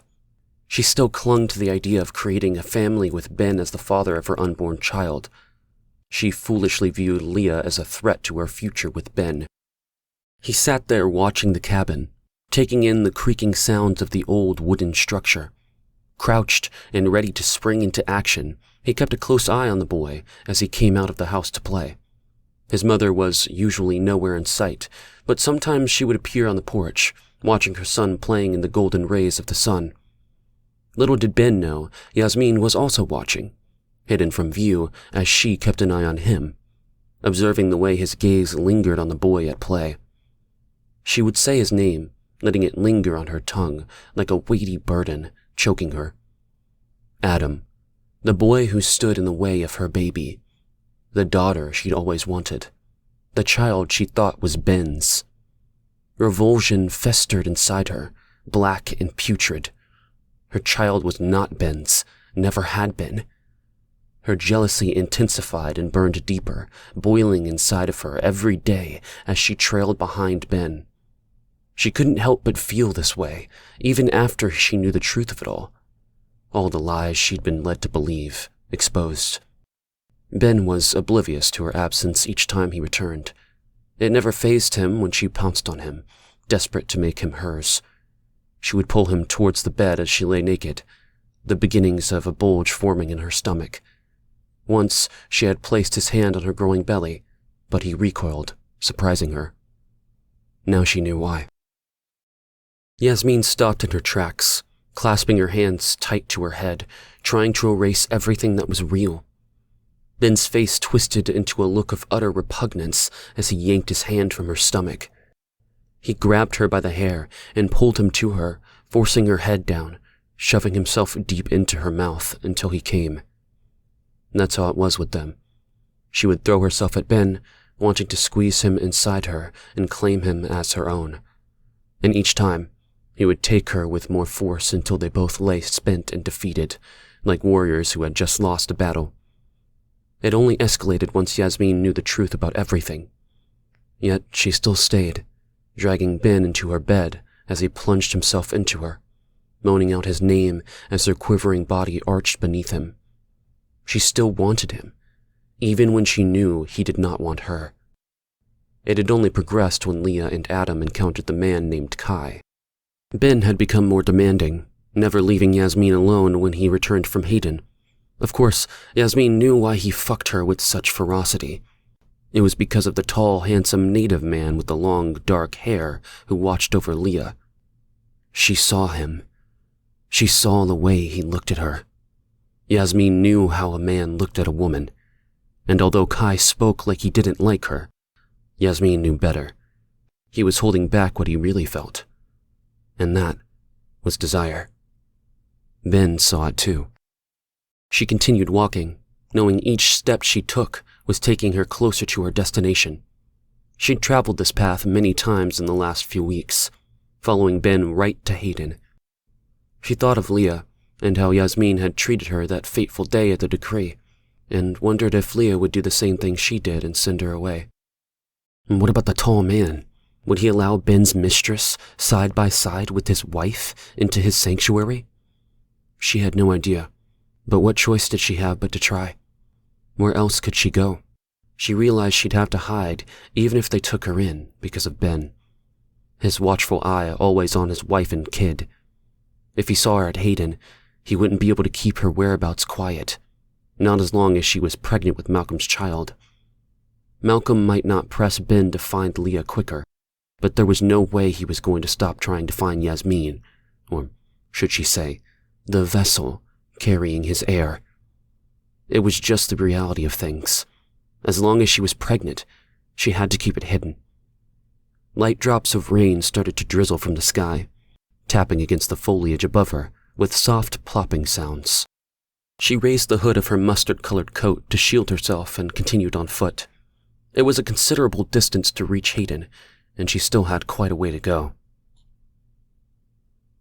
The sun had set hours ago, and the day had long since turned to darkness. The journey had been arduous, but Yasmin didn't mind. It felt like a trek through hell, but she was getting closer to the other side, ready to wash away all the wrong she'd done with the pouring rain. It wasn't over, of course. Her sins were not washed away. But as soon as she stood just outside the barrier where she knew soldiers would be guarding Hayden, This was just the first part of the journey out of hell. She still had much more to go. She took a deep breath and crossed over to the other side, knowing there was no turning back as the men dressed in dark clothing surrounded her, guns held high. Stop where you are and put your hands up! A familiar voice came from the dark. Yasmin couldn't make out any of their faces, just the glint of the guns pointed at her. Who are you, and where are you coming from? The voice from the gun in front of her said, walking closer to her. It was a voice she knew, one she hadn't heard in a very long time. She reached up and pulled down her hood, shaking out her wet curls, and looked straight at the man speaking, his face barely visible in the dark. Yasmin, Zadie? Hello, Chris. Fancy seeing you alive. Chapter 43. Yasmin. Yasmin stood, wrapped in a thick blanket the woman, Lonnie, had given her. Of course, Yasmin knew exactly who she was. She knew who all of them were. She'd been watching them for weeks, unknown to them. All of them but Chris. Now that was a surprise. She hadn't known he was here, hiding away from Malcolm in the decree. Everyone thought he was dead at the hands of Malik. Did Ben know? She wondered. He couldn't have. Could he? She didn't believe he could have. If she didn't see him, chances were that Ben hadn't either. If he didn't see Chris, alive and well as the head of the defense force of Hayden, he would soon enough. Ben may have felt comfortable not having to spy on Leah as much or as long, but he still did it regularly. It was only a matter of time before he paid attention to the military practices visibly happening all around the community, and when that happened, he was in for a big surprise. Chris Weir, risen from the dead. Shocked the crap out of Yasmin, that was for sure. She looked across the room where Chris stood next to the woman, Lonnie. His face was pale, like he was the one who had seen a ghost, and not her. Yasmin breathed deep, her chest expanding, and took a large gulp from the steaming cup of hot tea Leah, of all people, had given her. She shook her head in disbelief, feeling like she'd walked into some kind of alternate universe. Yasmin knew coming to Hayden was going to be met with some surprises, but this was nothing she could have thought of. Leah making hot tea to warm her, and the dead being alive? A little black and white dog came pattering up to Yasmin's leg and put a paw on her foot. She looked down at it, confused, moving her foot away from it. It was some kind of lapdog, something her mamani would own. Old people dog. It looked up at Yasmin, its tail wagging and pink tongue hanging out, panting. She averted her eyes, not understanding what the dog wanted, and turned back to staring at Chris and Lonnie. Well, I'm guessing I'm not the only one surprised. She sipped once again from her tea. It tasted pretty damn good, if Yasmin said so herself. She instantly felt herself warming up with the help of the tea and blanket. Comfortable enough and glad the journey to Hayden was over, but she still had to face the people in front of her, who stood staring at her with questioning faces. Yasmin? Chris was the first to speak, his voice breaking as he said her name. Lonnie put a hand on his arm. You know her? Chris's eyes darted to a young girl standing with the man, Kai. She looked accusing to Chris, almost hurt, as Chris's face reddened as he nodded. We, know of each other. He bent his head, looking ashamed. What? How? Kai now looked at Chris with the same accusations and questions written all over his face. Relax, we're not friends, Yasmin interjected. Chris's head flew up. His look of relief briefly showed in his features, but quickly vanished as he turned to Kai and the young teen. Leah stood back, observing, chewing on her index finger. She paused, hearing Yasmin speak, and moved as though she was going to step forward to say something, but didn't. The little dog went up on its hind legs and pressed its front paws onto Yasmin's mud-encrusted pants. It had already dried in the warm community room they were in. She shook her leg a bit, trying to get the dog to leave her alone. Maggie Muggs, get down! The teen ran over and quickly scooped up the canine, cuddling her in her arms, scolding her. Yasmin swallowed, relieved. It was hard to concentrate on acting like she wasn't nervous, surrounded by all these people who were victims of the decree, with a mangy mutt distracting her. Exactly what are you to each other? Kai asked, his arms crossing and his brows furrowed with suspicion. He glared at Chris before turning his attention back to her. I know her too. Leah broke the awkward silences coming from Chris. She stepped forward, pale. her fingers now twisting together in front of her. You? Kai's words were laced with disappointment as he looked at Leah. She nodded, her long blonde hair swaying like curtains on either side of her face, trying to hide from them all. She looked at Yasmin, almost apologetic. She's Ben's mistress. The room was silent for a second before it erupted with voices. Did you know this? Kai asked Chris, his voice growing with anger. The teen holding the little dog beside him just stood there, stewing in her own fury. Yes. Chris's words were clear yet low. Lonnie wrapped her arm in his, as though he would fall if she didn't, and stood firm beside him, ready to defend him. Were they together? Yasmin thought, as the room became inaudible as everyone spoke over each other. She just stood back, waiting for the clatter of accusations and confusion to calm down before, of course, it exploded again. Was, she said, needing this to be over and face the consequences so they could move on to the next part of the equation. The next step to turning everything around. Leah turned to her, understanding on her face, and Yasmin tightened her mouth, hating that Leah knew full well why Yasmin was here, knowing full well the lies that Ben had told her. There was one thing Leah didn't know, though. She wasn't privy to all the secrets Yasmin had walked into Hayden with. Nope. But she would, soon enough. They all would. They all stopped to turn to Yasmin. Comical, really. Like a circus show.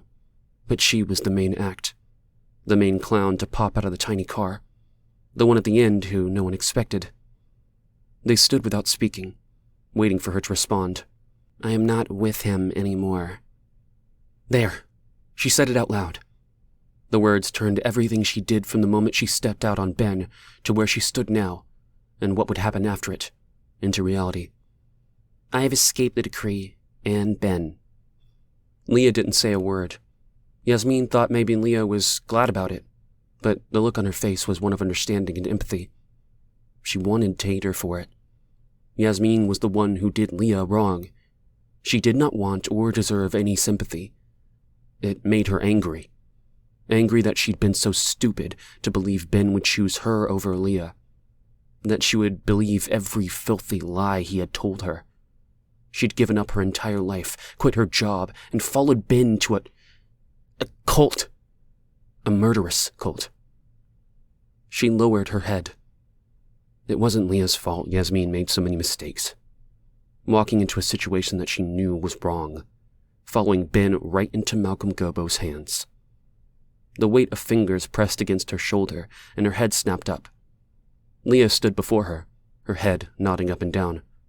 Tears welled up in her eyes. I understand, she whispered, rubbing her shoulder. I do. Yasmin didn't know what to do. She could feel her throat constricting in the desperate need to escape, but there was nowhere to go. And she was utterly drained, beaten down from the trek in the rain to Hayden, the destructive relationship with Ben, and to the horrific truth of Malcolm. There was nothing left inside of her anymore. She was empty. You are in danger.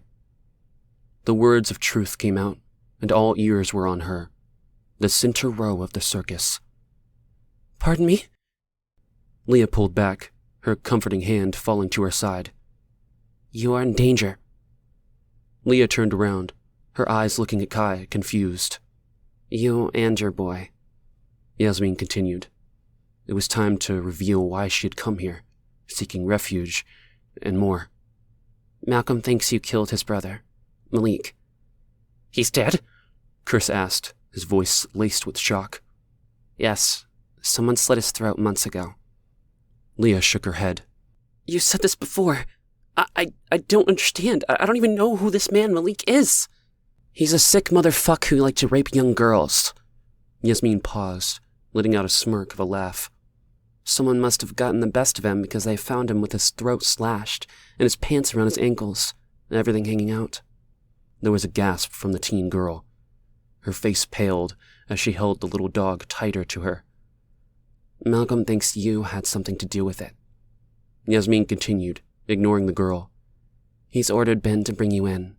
And your son. Kai was beside Leah, his hand reaching to touch her. but he pulled it back, and just stood beside her as she looked at Yasmin in utter surprise. Adam, I need to check on Adam. She glanced at Kai and turned to go, bending her head.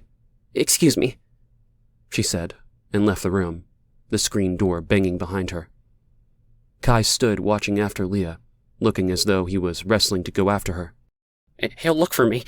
If Malcolm knows I'm alive, they'll come for me, Chris said to Lonnie, holding her hands in his. She nodded as she raised his hands in hers and kissed them. What the hell is going on here? Kai looked around, confused, first to his sister, then back to Yasmin. What are you talking about, Chris? Why would Malcolm Gobbo be looking for you? And why on earth would he think you were dead? Chris looked at Lonnie and bent and kissed her square on the lips, as though kissing her goodbye. She nodded, as though the two were communicating with each other without the need for words. He sighed and turned to Kai. Because I worked for him. Malcolm Gobbo will look for me because I was working for him and... He looked back one more time at Lonnie, who held her fist to her mouth, her eyes welling up with tears. And once my job was done, he ordered his brother, Malik, to kill me. What the fuck, Chris?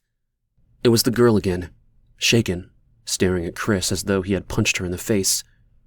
Yasmin felt overwhelmed. This wasn't part of the plan. Chris was supposed to be dead, yet here he was, standing there, revealing he had somehow gotten away from Malik and found his way here to Hayden, hiding his past from everyone. Well, not everyone, Yasmin observed. Lonnie knew the truth. It was plain to see. She knew the truth about Chris. Worked for him? Kai asked, with such shock and disbelief. Yes. Chris's voice sounded relieved, as if he had removed a long-held burden he had been carrying, even though it might have been keeping him afloat. Doing what, Chris? What were you doing for Malcolm Gobbo? I worked at the Lex District Energy Corporation. Silence. Chris's throat constricted like he was trying to dislodge something thick and furry stuck in his throat. The power plant. You worked. Dawning realization spread across Kai's face as he realized who was behind the power going out. The girl beside him looked around, lost, like her entire world was systematically being destroyed in front of her. She turned to Yasmin, her eyes blazing. You need to leave. You need to get the hell out of here. She looked ferocious and terrified all at the same time, unable to digest everything she'd just witnessed. I can't. The hell you can't? The girl let loose, beginning to shake. Yasmin noticed for the first time that, hidden under the oversized hoodie, the girl was pregnant. Like her. I can't leave. I need her help. She raised her hand and pointed at Lonnie, her arms wrapped around Chris's waist, her head resting on his chest like it was the end of days, which, in a way, it was. Lonnie lifted her head from Chris, confused, and looked up at him, looking for answers. Chris shrugged his shoulders, unaware of what Yasmin was talking about.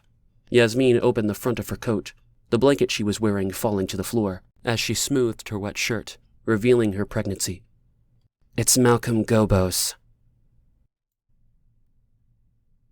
Chapter 44. Summer. What do you mean she can stay here? Kai, Lonnie, and Leah stood in the community area before the teen, letting her vent her frustrations.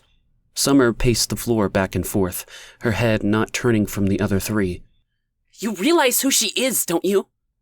She stopped purposely in front of Leah. Leah's eyes bent low, unable to face the fury in Summer's light green eyes. She's freaking Malcolm's surrogate. She is pregnant with his kid. His. Do you honestly think he will rest until she has her back? Do you? She turned to Kai and Lonnie. Summer, she has nowhere to go, Lonnie began. Summer turned on her, her face red with anger. So what? Who cares? Do you think she would have shown you the same compassion if things were reversed? Unlike Leah, Lonnie did not turn her eyes from Summer. She stood quietly, letting the teen vent.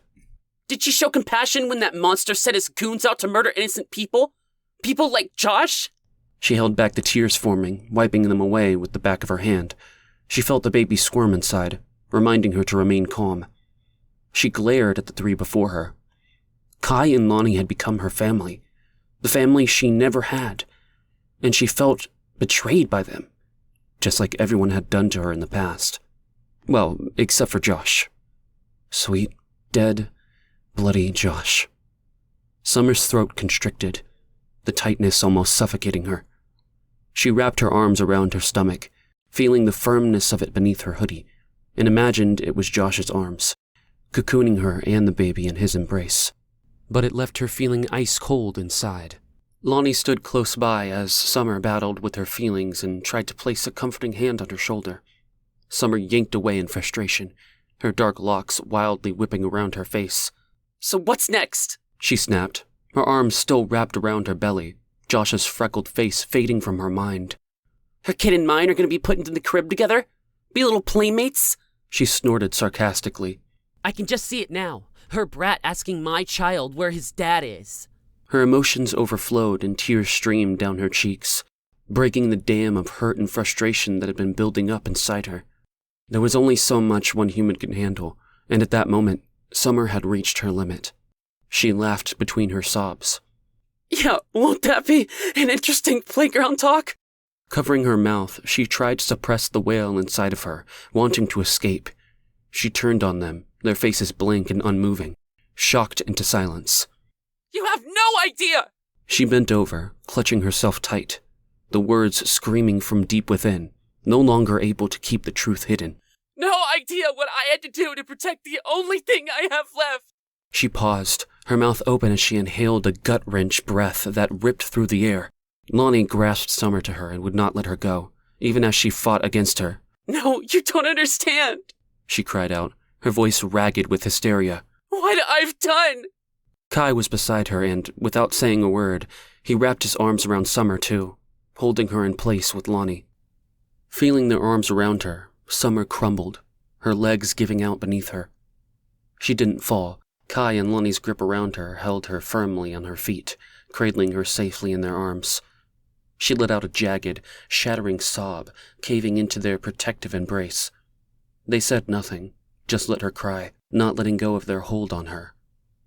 It's me, she whimpered, exhausted and defeated. I'm the one who did it. Lonnie gently pushed back Summer's hair, the soft strands slipping through her fingers. As Summer leaned back against Lonnie's chest, she could feel the soothing vibrations of Lonnie's humming against her ears. Kai held them both, silent. Summer let in a deep, wet breath and closed her eyes, seeing the day in her mind. I did it. Her words were soft, the truth releasing something inside her, festering since it all happened. I'm the one who killed Malcolm Gobbo's brother. It was me. Lonnie's hands stopped, and Summer could feel Kai's hold on her tighten in surprise.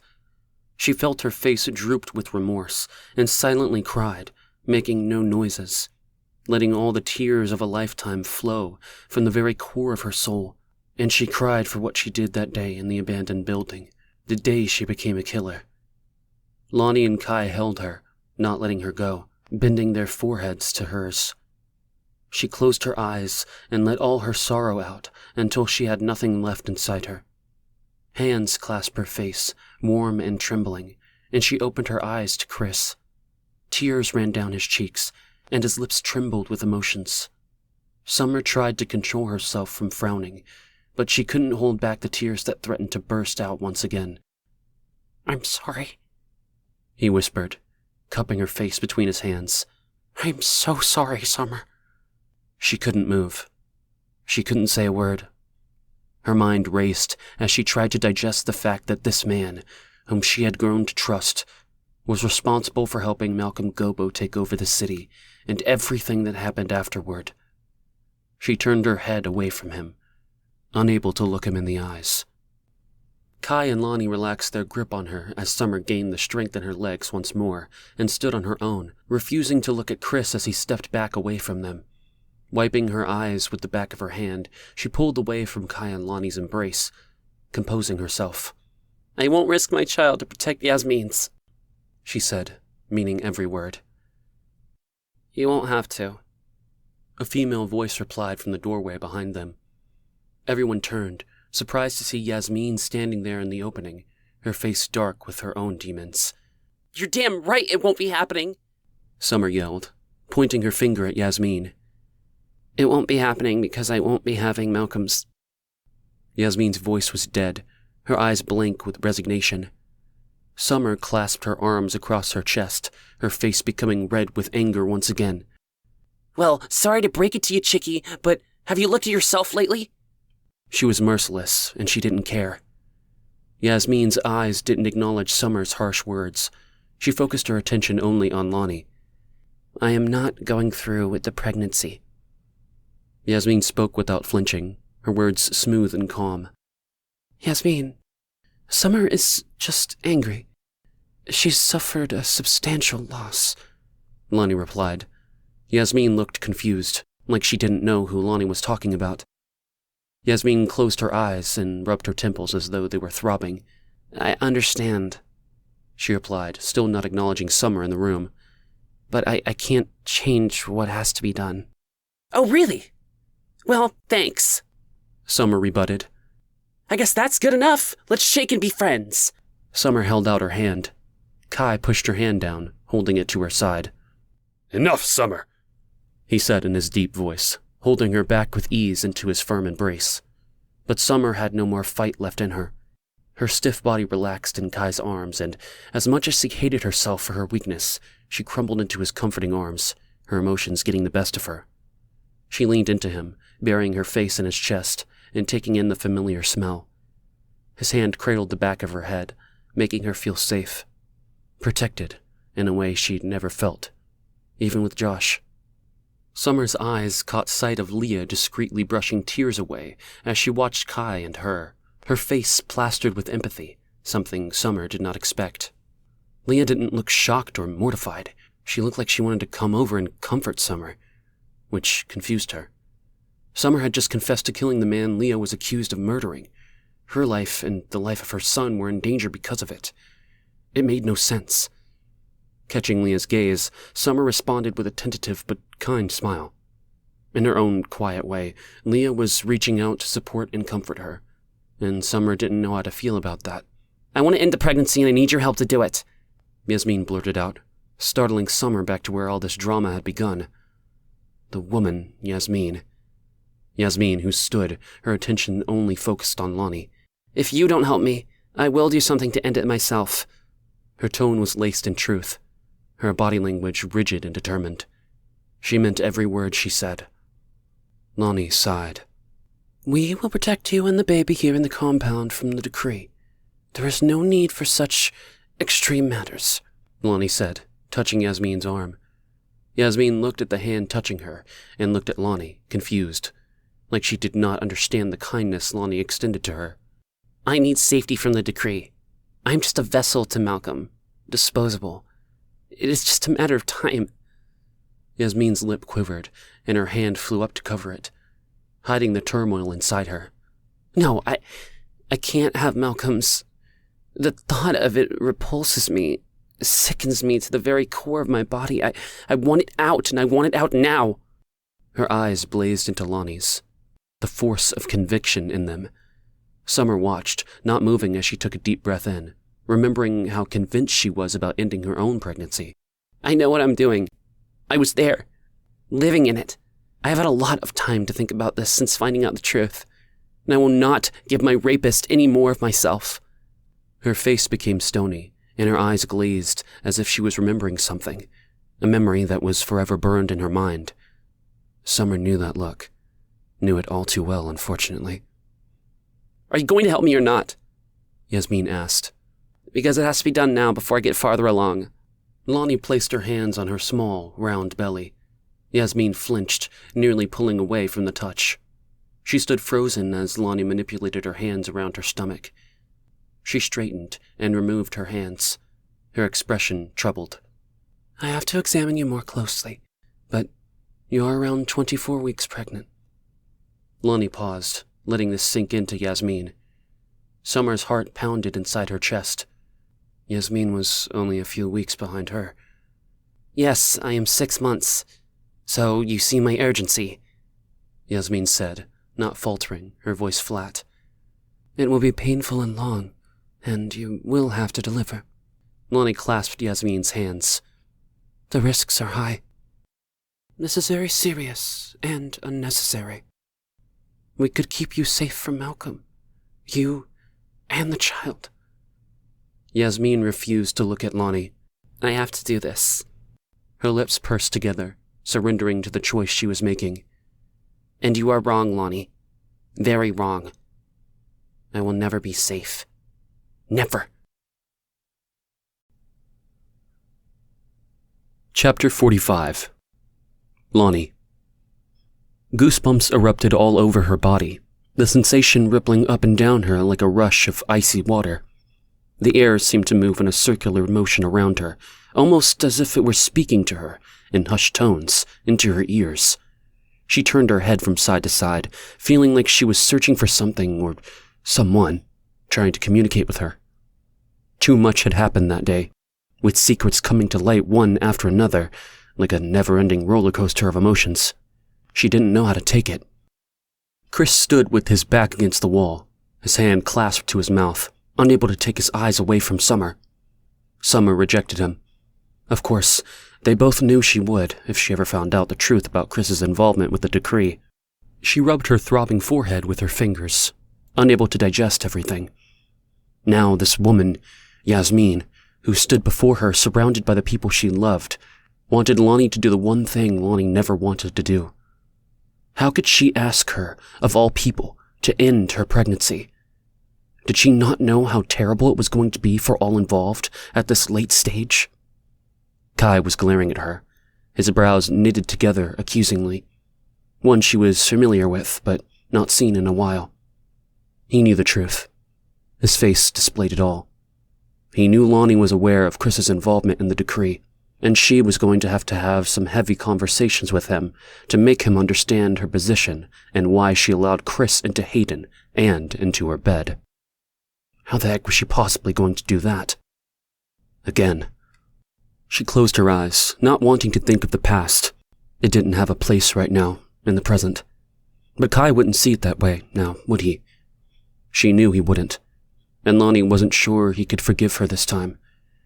She sighed, trying to deal with what was directly in front of her, right at this moment, and start from there. Yasmin, you don't know what is involved at this stage. I don't think you realize just how dangerous Malcolm Gobbo is. Yasmin barked back. Lonnie looked at her. She was a beautiful young woman in her late 20s, yet older than her years. Bitter. Lonnie understood how it happened. Life and loss could do that. Age you before your time. I think I do, she said, avoiding the glaring eyes of the others in the room. Don't you think we will be in more danger if I help you end your pregnancy? Yasmin's expression fell, taken aback by Lonnie's unexpected response. Suspicions seeped into Lonnie's mind. How come she singled Lonnie out and not anyone else? Out of all the individuals at Hayden, how would Yasmin have known that Lonnie was the one with enough expertise to end a pregnancy? I didn't think of that. Yasmin turned, contemplating the situation and organizing her thoughts. Why me? Why are you asking me? Yasmin turned like a deer about to be hit by a truck, completely taken off guard. Yeah, and how did you know we were here? Kai chimed, coming to stand beside Lonnie. She felt a small amount of relief come over her, seeing her baby brother come to her side, but stayed calm, not showing any emotion, because she knew she was not out of the woods with him yet. She had a lot of explanations for both him and Summer.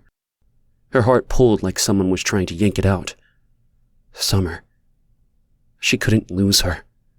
Lonnie could not lose this girl who came charging into her sedated life and lit everything around her into exciting red and orange flames. She loved her and already loved the little one growing inside her. Lonnie wouldn't look at Summer. She couldn't just yet. If she did and saw rejection, she would crumble broken to the ground, and this time, when it happened, she would not get up. Lonnie was just going to make Summer forgive her. She had to. The girl needed her, and she needed Summer. Now that she knew the dark secret buried inside of the girl, she needed to be there for her and help her heal even more. I stumbled into Hayden. Yasmin stuttered. Bullshit. Summer's voice was no longer laced with anger. It was subdued, quieted with the constant stream of events, like those tennis matches that shoot balls at a person, yelling out in pain the first time it hits, but after several blows with the ball, just standing there annoyed, trying to avoid what was coming next. You came here with a purpose, Kai said. Yasmin looked frightened, trapped in the headlights. That is what she is, isn't she? Lonnie thought, watching Yasmin. She even looked like a deer with her dark doe-like eyes, a deer trapped by hunters. Lonnie was no hunter. She was a caregiver. All her life she cared for others, learned how to help women bring life into the world, a mother figure. Without thought, she looked at Summer standing there glaring at Yasmin. Summer had never known the love of a mother, and now she was going to be one. And Lonnie? She was once a mother, and now was not. Just speak the truth, she uttered, clearing her mind of all the jumble, trying to take control and be seen. If you want my help, you need to be straightforward with us and cut the crap. The woman was contemplating what to say next, weighing out what exactly she should reveal, but then her shoulders slumped. I've been watching Hayden for weeks. She turned to Chris, who stood up from leaning on the wall, his mouth open to say something. I never saw you, Chris. I honestly didn't know you were alive. You were spying on us? Leah stood in the doorway, returning from checking on Adam. Yes, Yasmin said, matter of fact. Leah grunted, speechless. I saw you, Lonnie, Yasmin continued. Discovered who you are, what you do. Lonnie pressed her lips together, feeling violated and foolish that they had been so arrogant to think they were safe, so careless with what they thought was security. How did you find us? How long have you been watching us? Kai responded. Yasmin paused, wrestling with what to reveal next. Weeks. She bent her head. I have been watching for weeks. Yasmin sighed and revealed the truth of the events that had transpired since Leah had showed up to the Decree compound. She told how Malcolm drugged and raped her, and how Ben had been a part of it. She avoided Leah's eyes when she revealed just what kind of man Leah's husband was. Shocked and mortified, Leah couldn't remove the expression of empathy she had for Yasmin, as she delivered the words Leah never wanted to hear or believe. She told of Tabitha and how she stalked her, never leaving her side, waiting for this pregnancy to be over so Yasmin could hand the baby over to her. She told it all, except how much she still loved Ben, and how she laid with him every night, letting him have his way with her any way he wanted, both physically and emotionally. That was too hard to admit, too embarrassing to reveal. She told it all, but not that she followed Ben. She almost did. She almost told them it was Ben who led her straight to their doorsteps, that all the work they did to guard this place was not enough, not even close. It had been so easy, in fact. I followed Leah that day, she blurted out at the end of it all. Me? Leah looked at Kai, stunned, unaware of what Yasmin was talking about. Yes, after you left the compound. Yasmin kept going. It wasn't completely a lie, yet it wasn't completely the truth either. After you left, I was concerned, she said, taking a moment to gather her thoughts, carefully choosing her words so she wouldn't come across as a crazed stalker following Ben. It was what you said about Ben and the vasectomy. I couldn't get it out of my mind. Then I saw you with your son, and the next thing you know, I was keeping an eye out for you. Leah looked surprised, unsure about Yasmin's truthfulness. When you came here, I planned my escape from the decree, Yasmin continued. I waited and strategized, holding out for as long as I could bear, until I couldn't wait any longer, and now, here I am. Lonnie sensed things falling into place, though some pieces didn't quite fit the puzzle. Yasmin was keeping things out, not telling the complete truth. Lonnie, Yasmin pleaded.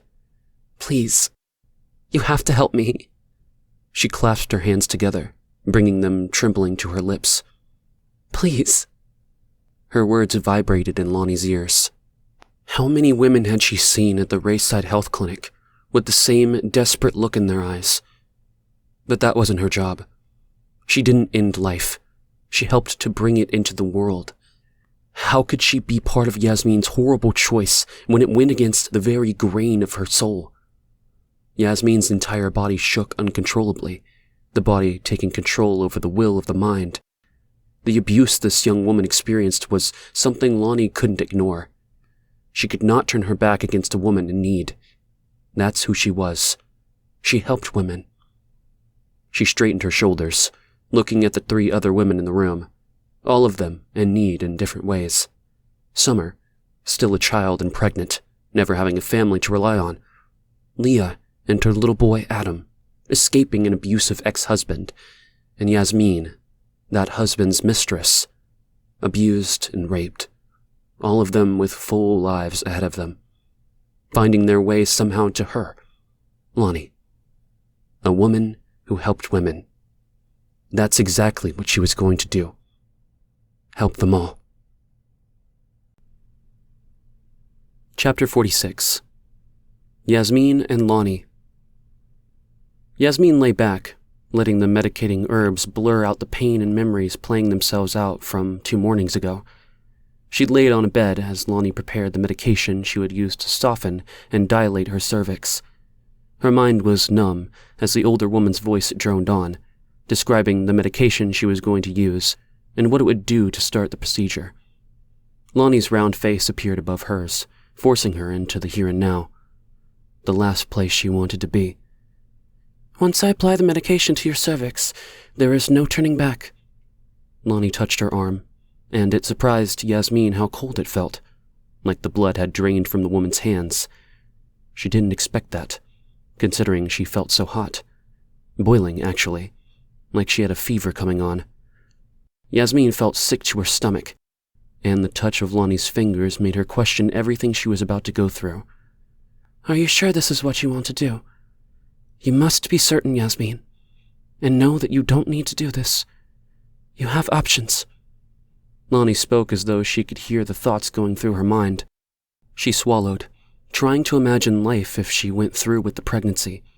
A life where, even if she ran forever from Malcolm, he would find her. There was no way he would let her escape with his child. Yasmin knew this for the truth it was. Her bottom lip trembled, remembering how excited and hopeful she was when she discovered she was pregnant, when a life with Ben and their child was a reality. But it was never real. It was only in her foolish mind that this dream lived. The life planted inside her took it all away, ripped it from her heart, and in its place left something dark and sinister against her will. She couldn't have it. She couldn't allow what was forced against her will to happen. It was her only option, the one thing she could take back control of. I'm sure. Her crisp voice, unfamiliar and disconnected, said. The older woman sighed, with a slight nod of her head. Yasmin knew Lonnie didn't want to take part in this terrible choice, but was going to do it anyway. Yeah, she felt guilty for a moment, but then pushed the thoughts aside. She wouldn't allow her mind to think about what Lonnie wanted. Not now. Maybe later, when it was over, when she was free to think of other people once again. When life could start fresh, even in this messed up world she was a part of. I will repeat myself again, Lonnie said, fiddling with a long cylinder, her hands slightly shaking. I have never done this procedure before. She paused, trying to steady herself. It's not what I'm trained to do. I understand. Yasmin's dull words fell, foreign, from her dry lips. She fought the urge to touch them, afraid if she moved her hand she would reach for her stomach, with a mind of its own, and that was something she would not allow to happen. That would make her sit up and run from this room and Lonnie, sealing a future that she did not want. I will give you meds for the pain, but I am limited on supplies. Lonnie's face pinched, knowing what would come after she inserted the medication into her cervix. It will be unpleasant. You will feel sick, have painful cramping. It will not be easy. Yasmin swallowed, listening to Lonnie's voice become hollow, echoing as though in a long tunnel. The fetus may be born alive. Yasmin refused to blink, not wanting to think about that, not wanting to hear those words. Alive. She nodded and closed her eyes. That was 2 days ago. Lonnie was right. It was horrible. The cramping and the nausea, the running to the bathroom as she held her clammy forehead in her hands, wishing for death, feeling she would rather die than to deal with more. The terrible truth was it just begun. The worst was yet to come, and it did. 2 days after Lonnie, with shaking hands, had placed the medication into Yasmin's cervix, she lay again on the cot-like bed as Lonnie manually stripped her membrane, forcing her tight cervix to dilate so she could break Yasmin's bag of water. The fluids gushed, and were still gushing hours later. Throughout her labor, Lonnie was a constant presence by her side, aiding with herbal remedies as she wiped away the sweat from Yasmin's forehead with a cool cloth. Her admiration for the woman grew in those terrible moments. She found solace in Lonnie's words as her labor persisted. When Lonnie gently rested her stethoscope on Yasmin's small, round belly, she felt a comforting squeeze from her hand as she whispered the words that sealed it all. It is over. The womb is silent. Yasmin's eyes shot up, betraying the small flickers of pain visible in her dilated pupils. A single tear rolled down her cheek, the only tear to ever fall. She nodded her head and wiped the lone drop away. How much longer now? She cleared her throat. Before... She stopped, unable to ask the question. Lonnie's grip on her hand tightened as she gently rubbed her clammy skin, visibly shaken after hearing no heartbeat. It won't be much longer, she said, her voice trembling as though it might falter. I'll do my best to make you as comfortable as I can. Lonnie stood up, turning from Yasmin, but she could see the older woman's hand go to her mouth, her head bowed, trying to compose herself. Leah was there, standing back in the shadows, the only other person witnessing the horrible choice Yasmin had made. Ironic, she thought, that it was Leah here to help her and Lonnie. Leah, of all people, showing compassion towards Yasmin. Leah rose from her seat and approached Lonnie, gently resting a hand on her arm. Lonnie's lips were pursed together, a clear expression of remorse and sorrow visible on her face. Her skin looked pale, but she squeezed Leah's hand in response, offering reassurance. It won't be long now. Lonnie's voice was hoarse, on the verge of breaking. Stay with her. I need to see what else I have to help after it's over. Leah nodded, rubbing Lonnie's arm, and watched as she left. Without a sound, Leah stood beside Yasmin, looking down at her. Yasmin turned her head away, ashamed to be looked at. The cramping that had started 2 days ago felt more intense, and she bit her fist, trying to disconnect from all that had happened and what was about to come. She felt Leah's hands, soft and gentle, as she placed a cool cloth on her forehead and smoothed back her hair. She said nothing to Yasmin, but continued brushing back her hair as she sank into the chair that seemed to materialize at the end of her cot. From the time Lonnie declared there was no longer a heartbeat, Leah stood steadfast beside her, a comforting presence as Yasmin struggled through the pain. She held on to Yasmin's hand, offering her strength and support as she pushed the lifeless form of the child from her body and into Lonnie's waiting hands. The room was filled with the heavy scent of sweat, antiseptic, and silence. It was over.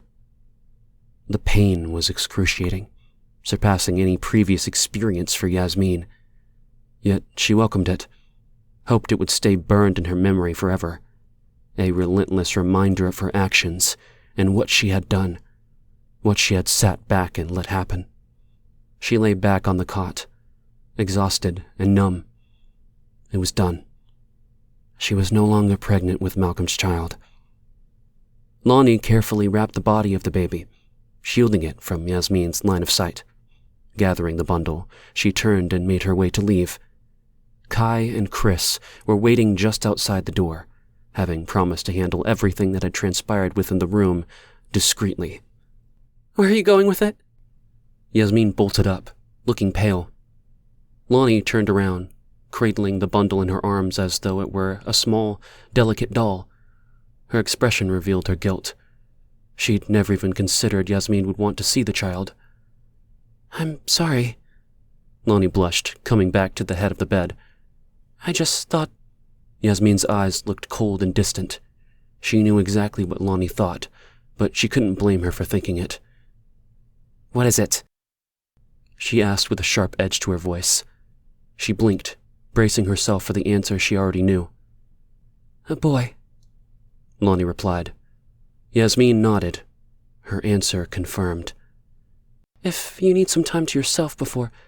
Lonnie motioned for Leah to come closer. Take all the time you need, Yasmin. There's no rush. Lonnie handed over the bundle wrapped in a white blanket.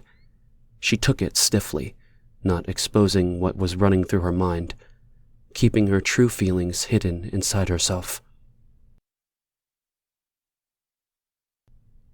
Taking Leah's hand, Lonnie guided her toward the door. As they walked, she glanced back at Yasmin, who sat emotionless, with the bundle in her arms, staring blankly ahead. Remorse overwhelmed Lonnie. What had she done? What on earth had she allowed herself to do? Do you think she'll be all right? Leah asked. That was... Her eyes lowered. Horrible. Lonnie's gaze remained fixed on the closed door as she spoke. Time has a way of forcing us to move forward, even when we don't want to, she said softly. The memory of Yasmin cradling her lifeless child on the bed was already burrowing deep into Lonnie's mind, never to fade away. She stood still, taking in the sight of Kai and Chris standing across from them, waiting. Their eyes were like windows into their thoughts. Kai's brown eyes held anger and accusation, as she had expected. She felt a sharp pang of guilt hit her soul even deeper. Chris, on the other hand, his blue eyes were gentle and sympathetic, with a hint of longing in them. Lonnie couldn't bear to look at either of them. Her mind's eye was fixated on the closed eyelids of the small child she'd moments ago held in her hands. A miniature version of his mother was already visible in his features. The image of his perfect face would stay with Lonnie forever, haunting her for the rest of her life. She had taken his life, and the reality of it all could not be changed. No excuses or reasoning would erase the fact that Lonnie was responsible. No matter how hard Yasmin pleaded with her, she could have said no, but she didn't. And now, another innocent life was lost because of her actions. Christopher. The name rolled off her tongue like a caress, her heart swelling at the memory of her son's bright smile, his tiny teeth like pearls on full display as he waved at her with his chubby hand, the sunlight catching on his light brown hair he'd inherited from his father, making it dance and shimmer around his cherubic face. She could almost feel the warmth of his embrace. He felt so close. Chris took a step towards her, his hand reaching out to offer comfort, but Kai grabbed his arm, stopping him and shaking his head. Chris's confusion was evident, but Lonnie remained still as Kai stared into her eyes with understanding. But then, in a flicker, the sympathy turned into something else. Something that Lonnie always knew was buried deep within Kai. Accusation and blame. Blame for what had happened to Chrissy. Lonnie's heart twisted and contracted as though it was being torn from her chest. She let out a gut-wrenching gasp, the weight of remorse crushing down on her like heavy chains.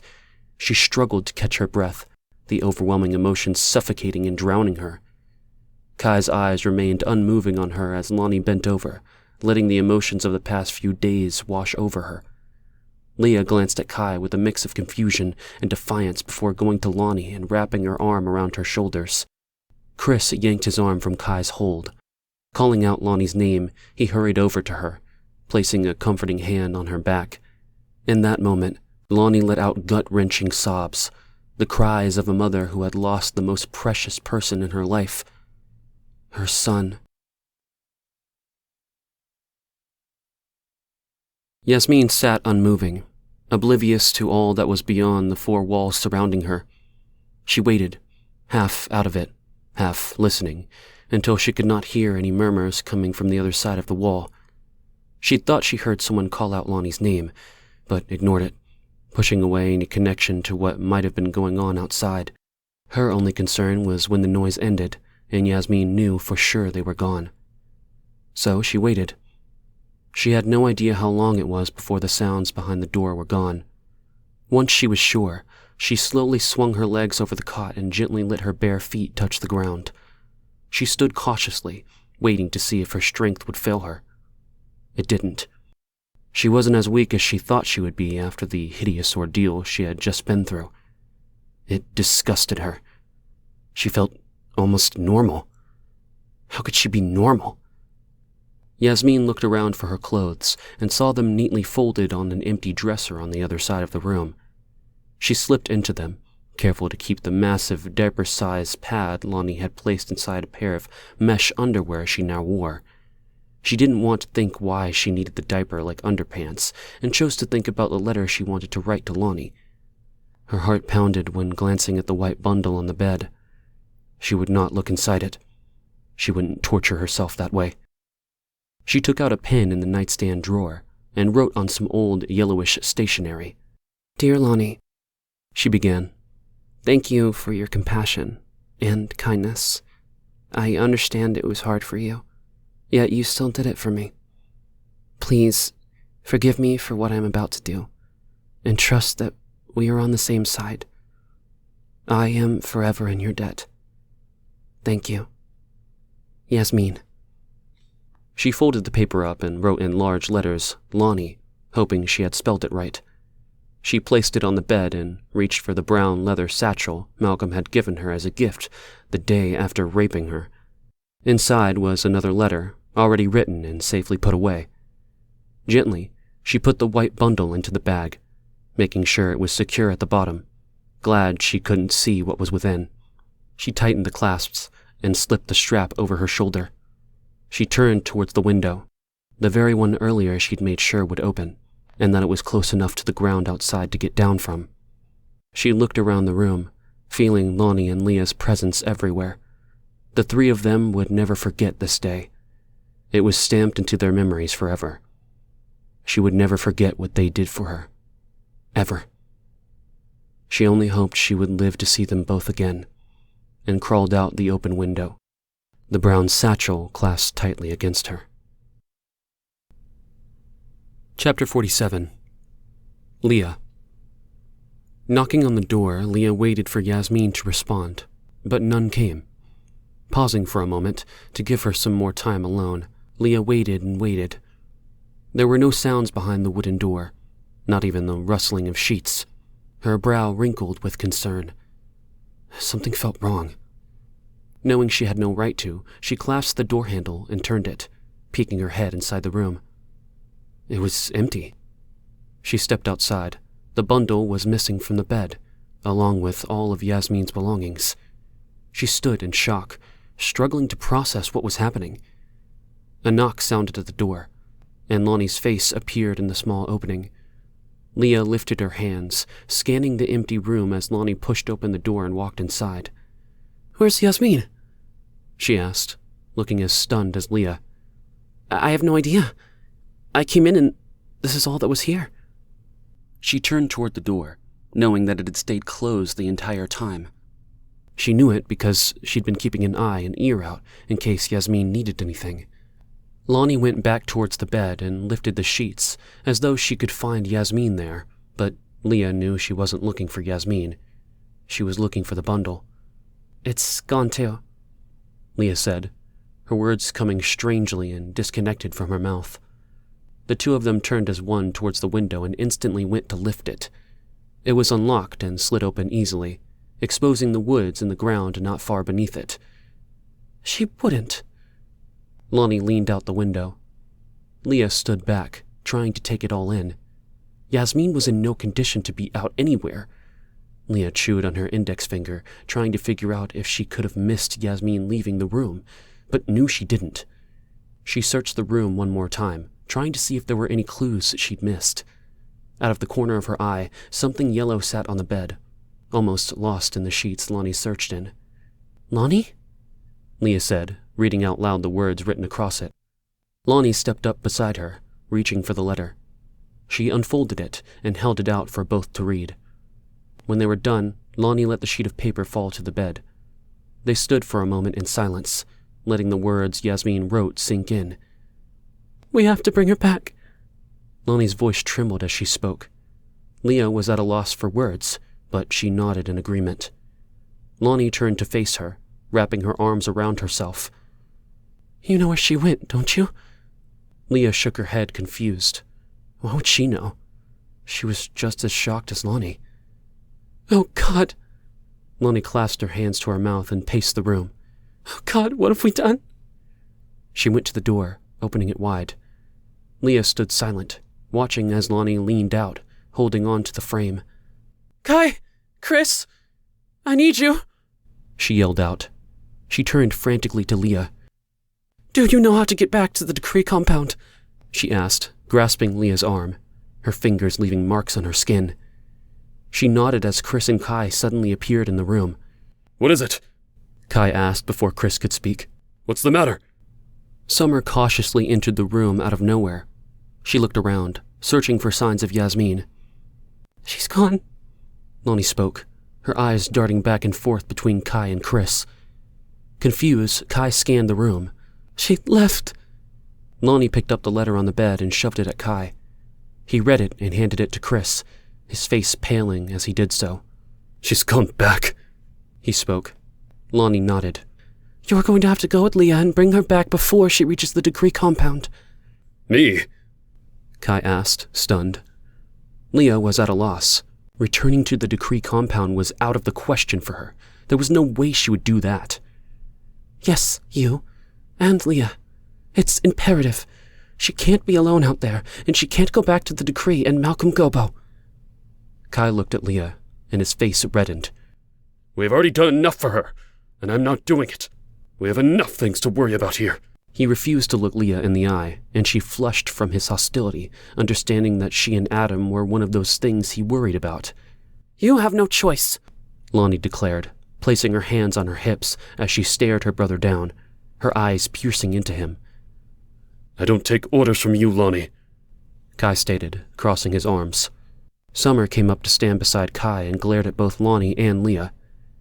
"We need to let her go," she said, agreeing with Kai. "She's trouble. We should have never allowed her here." "I agree with Kai and Summer," Chris interjected. Both turned and glared at him. Shut up, Chris, they said in unison, glancing at each other, embarrassed. Chris slouched back into the shadows, his face crusted with pain. "Stop it, you two. Stop it right now," Lonnie scolded as she walked to Chris, holding onto his arm. "It's not happening," Kai said. Turning to go, he glanced at Leah, and she thought for a moment he might say something to her. Her throat constricted as she waited, but he said nothing. "You have to. She took the baby." Kai paused, his back half turned from his sister. "What?" Summer asked, revolted. Chris grasped Lonnie's hand on his arm, his face alight with understanding. "You and Leah have to go get her and bring her back before she makes it to the decree and Malcolm Gobbo." "Why her?" Kai asked, realization dawning on his face. He nudged his jaw towards Leah, and she cringed the way he said her, like it was a swear word, or worse, he didn't remember her name. "Because Leah knows where the decree is," Lonnie stated. "She knows how to get there, and she can talk sense into Yasmin." Kai's chest expanded as he took a deep breath, his gaze shifting from his sister to Leah. Leah understood. She would have to go with Kai. If they didn't find Yasmin, it wouldn't be long before Ben and Malcolm knew where Hayden was too. Chapter 48. Amanda. They strolled with their hands locked together, guns strapped across their backs along an unbeaten path, surrounded by towering trees and chirping birds. The beauty of nature overwhelmed John and Amanda with a sense of awe. They stopped to feel the gentle breeze caressing their faces. inhaling the sweet fragrance of flowers and damp earth. Sunlight danced through the leaves, and they paused more than once to admire it all. With each step, they felt more connected to the natural world around them, grateful for its breathtaking beauty. John tenderly rested his hand on Amanda's swollen belly, causing a flutter of excitement to rush through her body. His touch always had an electric effect on her, even after all these months since they exchanged vows. More so, if she was honest. Their love, like the growing baby inside her, blossomed. Amanda still couldn't wrap her mind around the fact that this was her life, and John Wilder was her man, her partner forever. If they met in the old world, they wouldn't have given each other a second thought. John wasn't the type of man Amanda usually went for. She preferred medium-height men with light hair and a preppy style, like Ben Hollen if she was being truthful. John was essentially the opposite of what she typically went for. He was strong, with a bulky physique and completely shaven head, a contrast to her delicate features with her pale skin, short, fiery hair, and petite frame. But the moment she looked into his strange, grayish-blue eyes, she fell hard, and although their height was just as contrasting as their looks, they fit perfectly together. The missing pieces of each other's souls they didn't realize were missing. "Today's guest, boy or girl?" John asked, looking down at her, his face alight with happiness. His large hand stroked her belly, his pride radiating off of him. She placed her hand on top of his, loving the contrast of their skin against each other, and how his hand was more than double the size of hers. It made her feel protected from everyone and everything outside of themselves. Her lover, this man, her husband. Boy, she exclaimed. you? John crouched down and pressed his ear against Amanda's rounded stomach. She cupped her hand on his smooth head, relishing the comforting weight of it against her, as he waited to hear if the tiny life inside her would share its secrets with him. "Hello, Nicole." His voice vibrated through Amanda's loose shirt, tickling her. Nicole? She giggled, loving this game they played with each other. "Samantha? Emily?" He standing up and wrapping her in his arms. Amanda fell into them like it was the safest place she could ever be. I think Daniel. She pressed her face against his muscular chest, inhaling his intoxicating scent that made her long to be even closer to him. "Daniel Wilder. I like that." John's voice rumbled in his chest, causing Amanda to smile. Daniel Jonathan Wilder, she said, looking up into his amazingly light eyes, hoping their child would inherit them. John leaned down and pressed his lips against hers, feeling the familiar warmth and passion as they melted together. They couldn't get enough of each other, staying locked in a kiss and dreaming of what their future child would look like. The sound of something cracking in the woods ahead caused them to freeze and reach for their guns, primed for danger. Amanda gasped. Leah stood before them, her hands held up in a gesture of surrender. Behind her stood a tall native man, his stance unwavering as he aimed a shotgun directly at them. Without hesitation, the two women closed the distance between them and tightly embraced each other, as if they had been separated for years. John stood motionless, his gun pointed at the unfamiliar person standing next to Leah. They both remained frozen as the two women embraced, tears streaming down their faces. Where have you been? Amanda's hands brushed against Leah's long blonde hair, as if she couldn't believe that Leah was standing there. Did you get my letter? Where's Adam? You need to come with us. You need to come with us to the decree. Yes, I got it, Leah said, pulling away and wiping her eyes. She straightened herself, catching her breath, before she continued. Amanda, I need you to listen. The decree is not what you think. John glanced at Amanda, who gave him a familiar, disappointed look that said, "Oh no, not this again." Leah glanced back at the man standing next to her, but his face showed nothing but contempt and anger. Feeling uneasy, Amanda worried about the kind of person Leah was getting involved with. What was she mixed up in? Where had she been for all of these months, and where on earth was Adam? How could Leah not have him by her side? Please, tell me you aren't part of them. Leah's voice quavered. Amanda noticed the look of terror in her eyes as she glanced at John's imposing figure. John's size was intimidating, but the expression on Leah's face held a level of fear that Amanda had never witnessed before. A part of what? The decree? I know you think that they are some kind of cult or something, but listen, Leah, it's not like that. Leah pulled away from her, stepping closer to the man she was with. Are you serious? She asked, looking stunned and appalled. They murdered everyone in Lex, slaughtered them and left them to rot in the streets. That is ridiculous, Amanda said, watching the rage deepening on the man's face. Leah, are you safe? Where is Adam? I've been sick with worry. Is this man holding you against your will? What? The look on Leah's face was one of pure astonishment, as if Amanda was speaking a different language. She felt a chill come over her. The way Leah looked at her, it was as if they existed in different universes. Amanda and John stood in one world, while Leah and the tall man with long, dark hair stood in another. Lulu, it's better for you and Adam to come to the compound. I know Ben has been a complete ass, but you have to understand if you are going to be part of this new world, you have to be part of the decree. It's for your own good. She begged.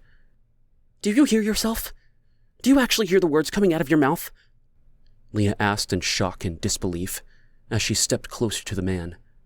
When I went back into town and found your letter, do you know what else I found? Besides destruction and chaos? Do you know what I saw that day while fleeing the city with Adam? Amanda's head shook involuntarily as she hesitated to hear what Leah had to say next. A sense of dread crawled up her neck. Do you have any idea what I had to drive past with my little boy in the back seat? John was suddenly beside Amanda, ready to stand in front of her and the assault of words Leah was pelting them with. She noticed the man's chest rising and falling as his face contorted with outrage as Leah spoke each word. What was she talking about? What did she mean? The city was fine. Why was Leah talking like the world was under attack? It was a little boy, Amanda. A little boy. Not much older than Adam. Lying dead like roadkill in the street. You need to go into town and see for yourself. See what the decree you have joined really is. Amanda's hand flew to her stomach protectively. That's a lie! John yelled, putting his arm around Amanda's shoulders, pulling her into the safety of his embrace. I am a soldier of the decree. With a sudden movement, the stranger pulled out his gun and aimed it directly at John, the loud click of the safety catching John's attention. In response, John quickly drew his own gun and pointed it right back at the other man. Stop it, John, stop it! Leah turned back to the man, motioning him to lower his gun, but he didn't move a muscle, keeping his gun focused on John, both equal in height and strength. This is bullshit! No such thing has happened. I would know about it. John's voice boomed, his own anger rising. Leah shook her head, placing a hand on her forehead in disbelief. Amanda knew her truth, and that was that the decree changed her life for the better. But Leah never lied to her. Well, not really. She hadn't always been completely truthful in the past about her relationship with Ben, claiming everything was fine when it wasn't.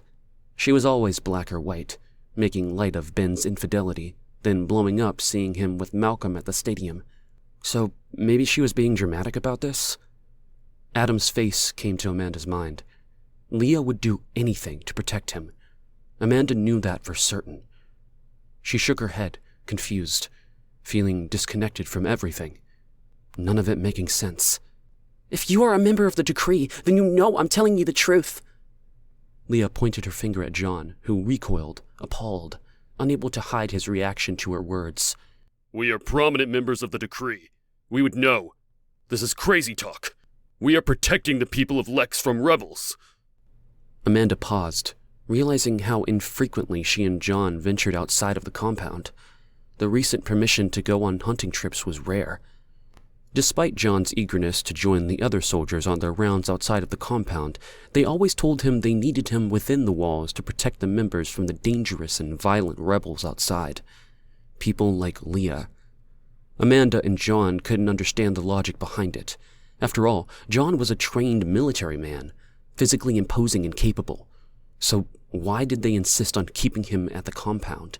But they were newlyweds and wrapped themselves in the little cocoon they created inside the compound.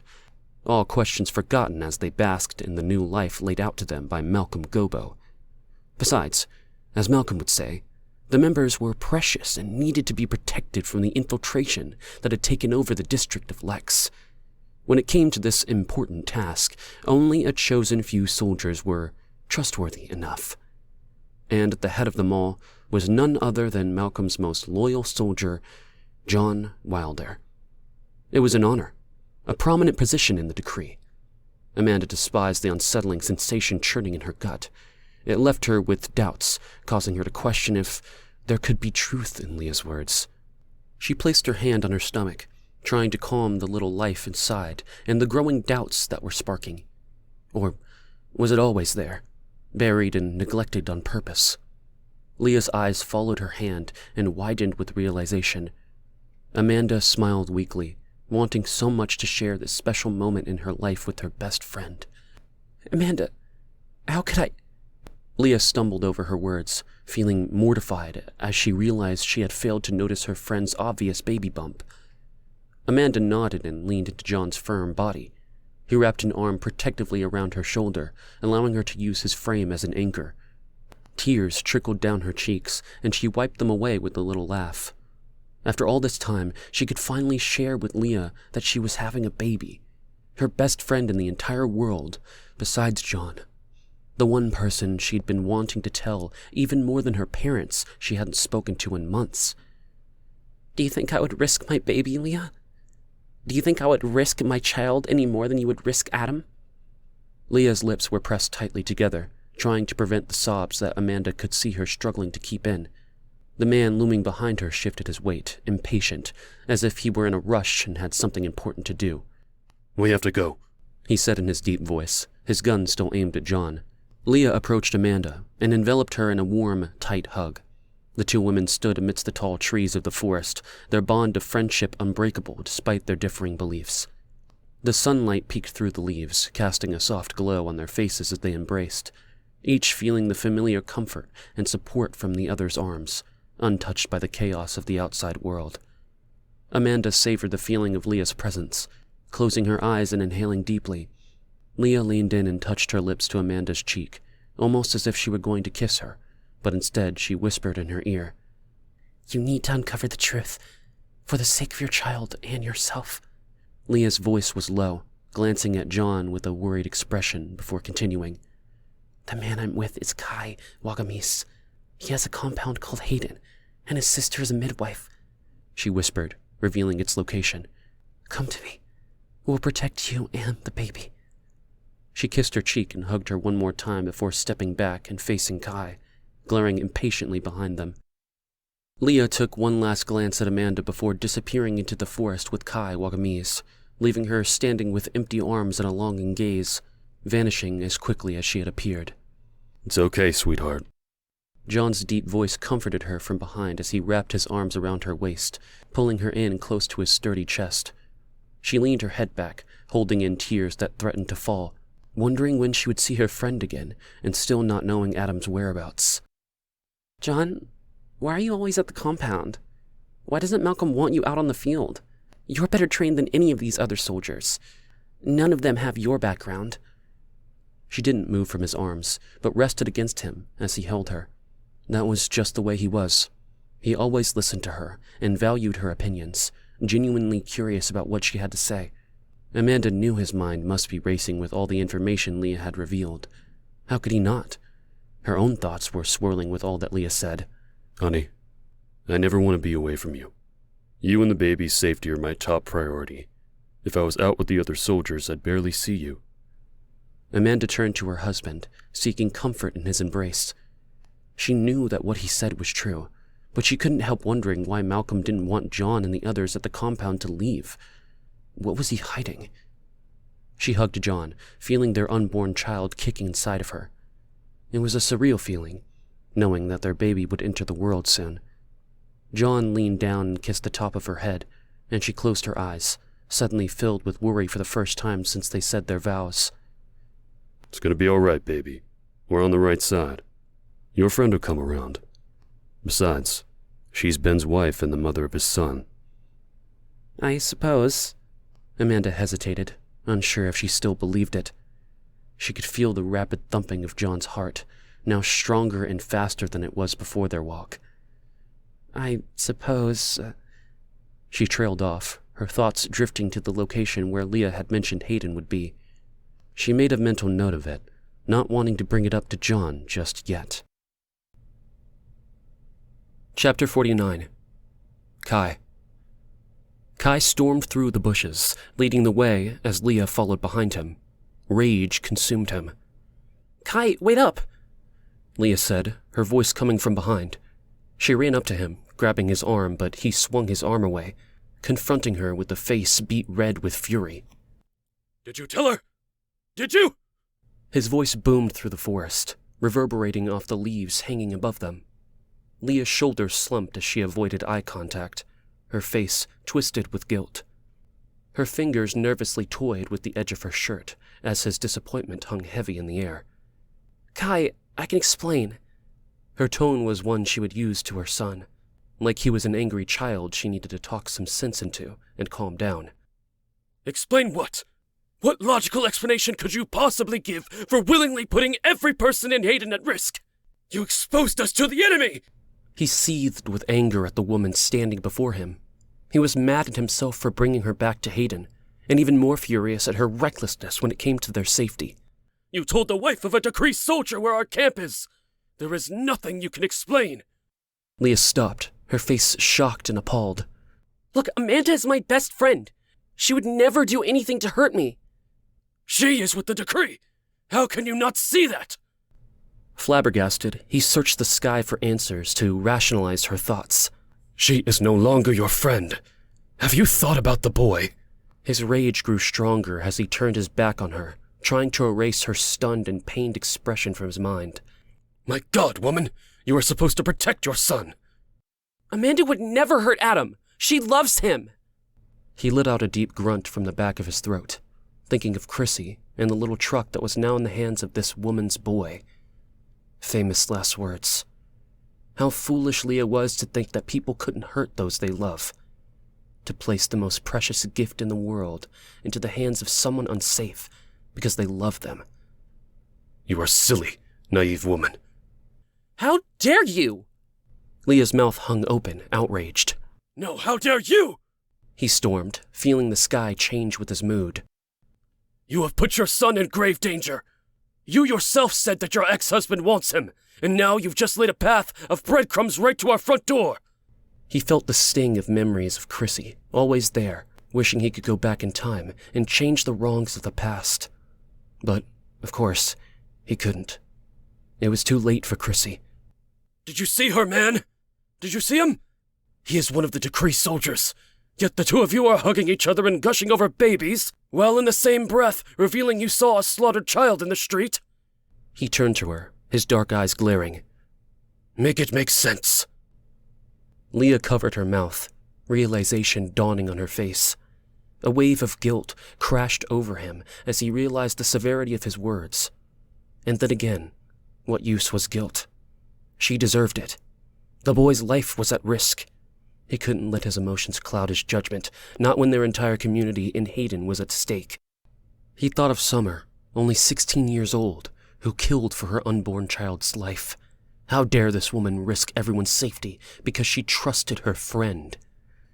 He closed his eyes, picturing Adam, and turned away from Leah, unable to tolerate looking at her. There was no way he was going to let her get away with risking a child's life, even if it was her own child. Especially if it was her own child. The sky was growing darker, and Kai could have sworn he heard a raven cawing somewhere in the distance, as if calling to him, reminding Kai that Chrissy had put Adam in his path for a reason. Twice. Out of all the little boys in the world, Kai had given the truck to Adam all those months ago, the boy who consistently showed up in his life, always in need of protection. Just like Chrissy. It wasn't coincidence that he would bump into the boy twice when he was lost and afraid, at the mercy of his mother's incompetence. He had no choice but to take the boy into Hayden. The very word Hayden caused Kai's throat to constrict with the memory of Chrissy sitting on his lap, promising to create a haven for both him and his mother. Daddy too? Chrissy would say, playing with the long strands of Kai's hair, so dark in contrast to Chrissy's light brown hair. Daddy too, Kai would say begrudgingly, preferring not to think of Eamon Daxon. Oh, I love this Hayden place. I love it, Uncle. When are you going to build it? Kai would chuckle, placing his hand on the back of the boy's head and kissing his warm forehead. Haven. It's Haven, not Hayden. Chrissy's small face would scrunch up as he looked at Kai, repeating the words Haven with determination. Despite his efforts, they always came out as Hayden. Kai would say it slowly, moving his lips so the boy would be able to repeat it. Chrissy would place his fingers on Kai's lips, feeling the way the words vibrated on them, and pronouncing it for the little boy to be able to repeat it. Hayden, he would say every time, his mouth moving with Kai's. Kai would laugh, hugging Chrissy close to him, feeling his little heart against his, the smell of his hair lingering under his nose. Hayden it is, Kai declared as Chrissy's voice repeated the word over and over again. He would wrap his arms around Kai's neck, his little cheek pressed against his, and they would stay like that, unmoving, cheek to cheek, as the boy chatted about everything under the sun. Kai would have done anything for that boy. Anything, and yet it was still not enough. And now that boy had led him to another. Adam. Giving Adam the truck changed everything for Kai. It cracked open that wall of grief that was nailed so tightly shut that he could not breathe or function. The only thing he could do was work on Hayden, build the safe place he'd promised Chrissy. That was Kai's salvation from the loss that consumed him. Building Hayden. That is exactly what he did. And now, Adam was part of it too, and somehow, it felt like it was all coming together. Chrissy had shown him the way, and in Kai's very soul, he believed he had made the path clear. Hayden and Adam. He looked up to the sky, the clouds rolling in dark and menacing, and swallowing back the rock that always formed in his throat when he thought of Chrissy. The raven called out once more as a beam of sunlight pierced through the dreary clouds. In that moment, the raven soared through the sky with its wings outstretched, catching and reflecting the sun's rays. He felt Leah beside him, her hand touching his arm, and glanced at her, surprised. She was shorter than him, but not by much. Her long blonde hair trailed down her back, just as his long dark hair did. They both stood looking up at the raven as it flew circling around them, calling out to them. A raven. Leah spoke in a gentle tone, but he didn't move. He kept his gaze fixed on the raven soaring overhead. His anger was calming, his thoughts becoming more grounded as he watched the bird, feeling himself walking from a long dark sleep, finally coming back to life. He listened as Leah's voice continued. Every time something important happens in my life, I see a raven. He looked down at Leah, her smooth face and blue eyes locking onto his. A strong cord of connection that confused him felt like it was tethering them together, regardless of how much he fought it. Your spirit animal? She nodded knowingly. I've always thought so, even though I'm not exactly sure why. It happens with us all. We all are drawn to our spirit guide. It just is the way it is. Kai spoke, unable to pull himself away from her face. Most just don't pay attention and call it coincidence. Kai? She lightly brushed her fingertips against his arm, sending a jolt of warmth and tingling through his body. He didn't know if he wanted to pull away, be repulsed, or hold on to her with an iron grip. I don't want to talk about it, Leah. You don't know the implications. I am sorry, but I trust Amanda. He wondered how Leah could be so naive, despite all she had been through and the harsh reality of their current life. He took a deep breath, the weight of the world pressing down heavily on him, and watched as the raven flew away, giving its last reminder call as it went.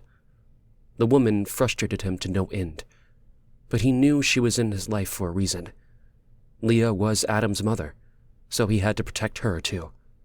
They stood there for a moment, watching the raven fly farther and farther away until it was just a black speck in the sky before turning to leave and heading back to Hayden. Finding Yasmin was no longer an option. They needed to get back to their people. He'd have to bury the hatchet with Chris so that they could come together and increase training. Lonnie brought Chris and Summer to Hayden. Kai brought Leah and Adam. Leah brought Yasmin, and now this Amanda and her husband, John.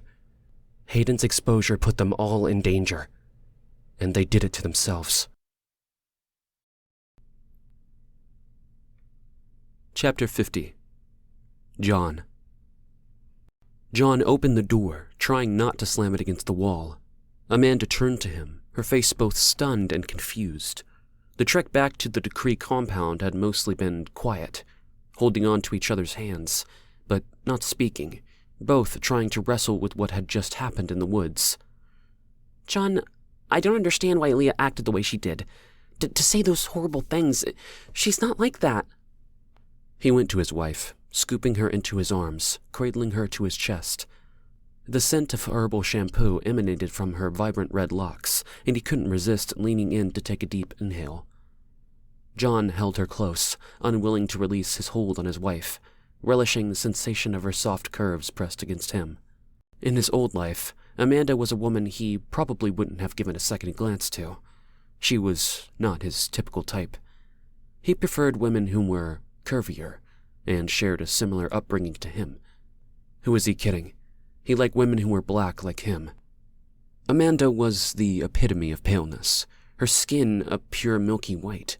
Her red hair only emphasized the contrast against her almost translucent complexion.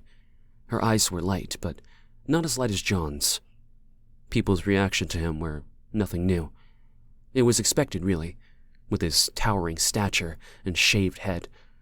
But it was his striking gray-blue eyes against his dark complexion that always caught their attention and made them do a double-take. Sure, people of color could have light eyes. John's mother was one of them, and she came from a long line of blue-eyed relatives before her. It was no surprise to his parents when he came out with the same eyes as his mother. In her family, it was the norm. It was no big deal. That was until he joined the army. It wasn't until then that he discovered he had a rare genetic disorder called Waardenburg syndrome. Fortunately, his hearing was fine, or else he wouldn't have been able to join the army, and one thing John wanted more than anything back then was to be a soldier. He loved being a soldier. The army made him the man he was, which led him to Malcolm Gobbo and Amanda. The yin to his yang. It sounded corny even to his own ears, but it was the truth. When he stood for the first time in front of Amanda, the attraction was so strong he felt nearly knocked off his feet. It made no sense. She was the opposite of the kind of woman he would go for, yet she was perfect. Like he'd known her all his life, and was waiting for her to arrive and fill the emptiness of his life that was always there until it wasn't. Malcolm promised he would pick the perfect partner for John, and he did, in more ways than John could ever have imagined. Well, your friend is confused. If anything, it's the other way around. It's radicals threatening the decree. She talked as if the world has gone mad, like some type of dystopian novel. That's just ridiculous, John said, trying to understand what the hell had happened in the woods. He stroked Amanda's hair, letting his fingers run through the silky strands, and wondered for a moment if their baby would inherit her hair. Amanda's tear-streaked face looked up at him, her eyes wide with disbelief that her best friend could be lying to them. He cupped her face with his hands, wishing they'd never bumped into Leah and the man, Kai. Don't you trust Malcolm? John asked, bending down to look into her face, hating the doubt he heard in her voice. He loved Amanda more than he could ever imagine he could love anyone. Now that the baby was on the way, his heart was exploding with happiness that he had never experienced. He thought back to life before the decree and Amanda, a life filled with loneliness, a job he hated, forced to take after the military left him high and dry. At the age of 18, he enlisted in the army and dedicated 15 years to serving his country. The experience molded him into the person he always wanted to be. He'd been an awkward, lanky teenager with peculiar eyes, and often felt like an outsider growing up. His time in the military was cut short by a freak accident, leaving him to pursue a career as a cop. It was the closest he could come to the exhilaration of being a soldier, but it wasn't enough, and left him feeling dissatisfied and unfulfilled. That is, until he met Malcolm Gobbo. From that moment on, his life changed completely. What do you think is the reason for Malcolm keeping you here? I don't know why I didn't see it before. Why would you be left back? There are plenty of men around, and women, for that matter, who could protect the decree and keep it safe. Men who are strong but not as trained are out there doing what? Why haven't we questioned what is going on here? Amanda's words pierced John's ears because he knew there was truth behind them. How come he never questioned it? He knew why. He was happy exactly where he was. He finally had someone in his life, a family of his own. John didn't question the true nature of the decree. He simply believed what he had been told. And if it meant protecting those inside their compound, John was willing to do whatever it took. Everything that mattered to him was inside these walls. He would kill to protect it. Now he was faced with the fact that things weren't adding up. The moment John was handed Amanda as his partner, all things outside of her stopped.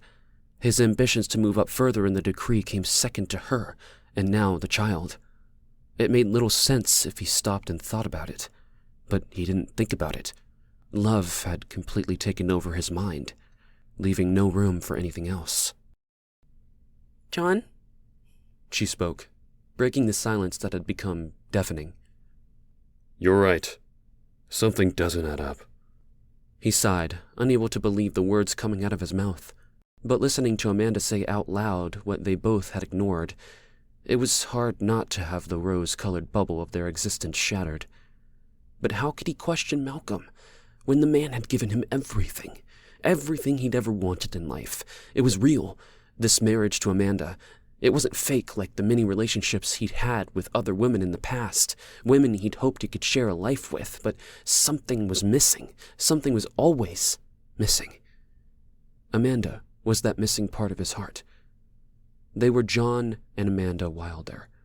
The words flowed effortlessly from his mouth, as if John and Amanda had always been one entity rather than two individuals, walking separately in the world. Now this amazing woman in his arms was making him a father. John Wilder, the geeky kid who was too tall, too skinny, with weird alien eyes, was not only a husband, but was also going to be a dad. And he owed it all to Malcolm Gobbo and the decree. Leah's desperate pleas for Amanda to listen to her cut through John's thoughts like a sharp knife. The graphic images of the young boy's mangled body lying in the middle of the road swirled in his mind, causing confusion and disbelief. How could any of it be true? Then again, look at what happened to Malik. John, like everybody, knew what Malik was capable of. Everyone knew Malcolm's brother was a psycho. He had nothing nice to say about Malik Gobbo. He paused, thinking of Malik's wife, Sarah, locked away in her room with their two small sons. Tabitha took the boys out to play in the courtyard each day, depositing them with the mothers of the other children, but no one saw Sarah. It was like she'd disappeared, vanished into thin air. The encounter with Leah and Kai had shattered the facade of security for the carefully constructed walls John and Amanda had built around themselves. The cracks, always present but hidden, were now visible and posed a threat to the comfort they had become accustomed to. John squeezed Amanda tighter to him, feeling a creeping fear for the safety of his wife and their baby. Hi, this is Deena Thomson. This is the end of part 1 of 2 of YouTube audiobook, The Last Boy. Click the link in the right-hand corner of this video or the link below in the description to continue for part 2 of the free audiobook of The Last Boy. Thank you so much for the support. Enjoy.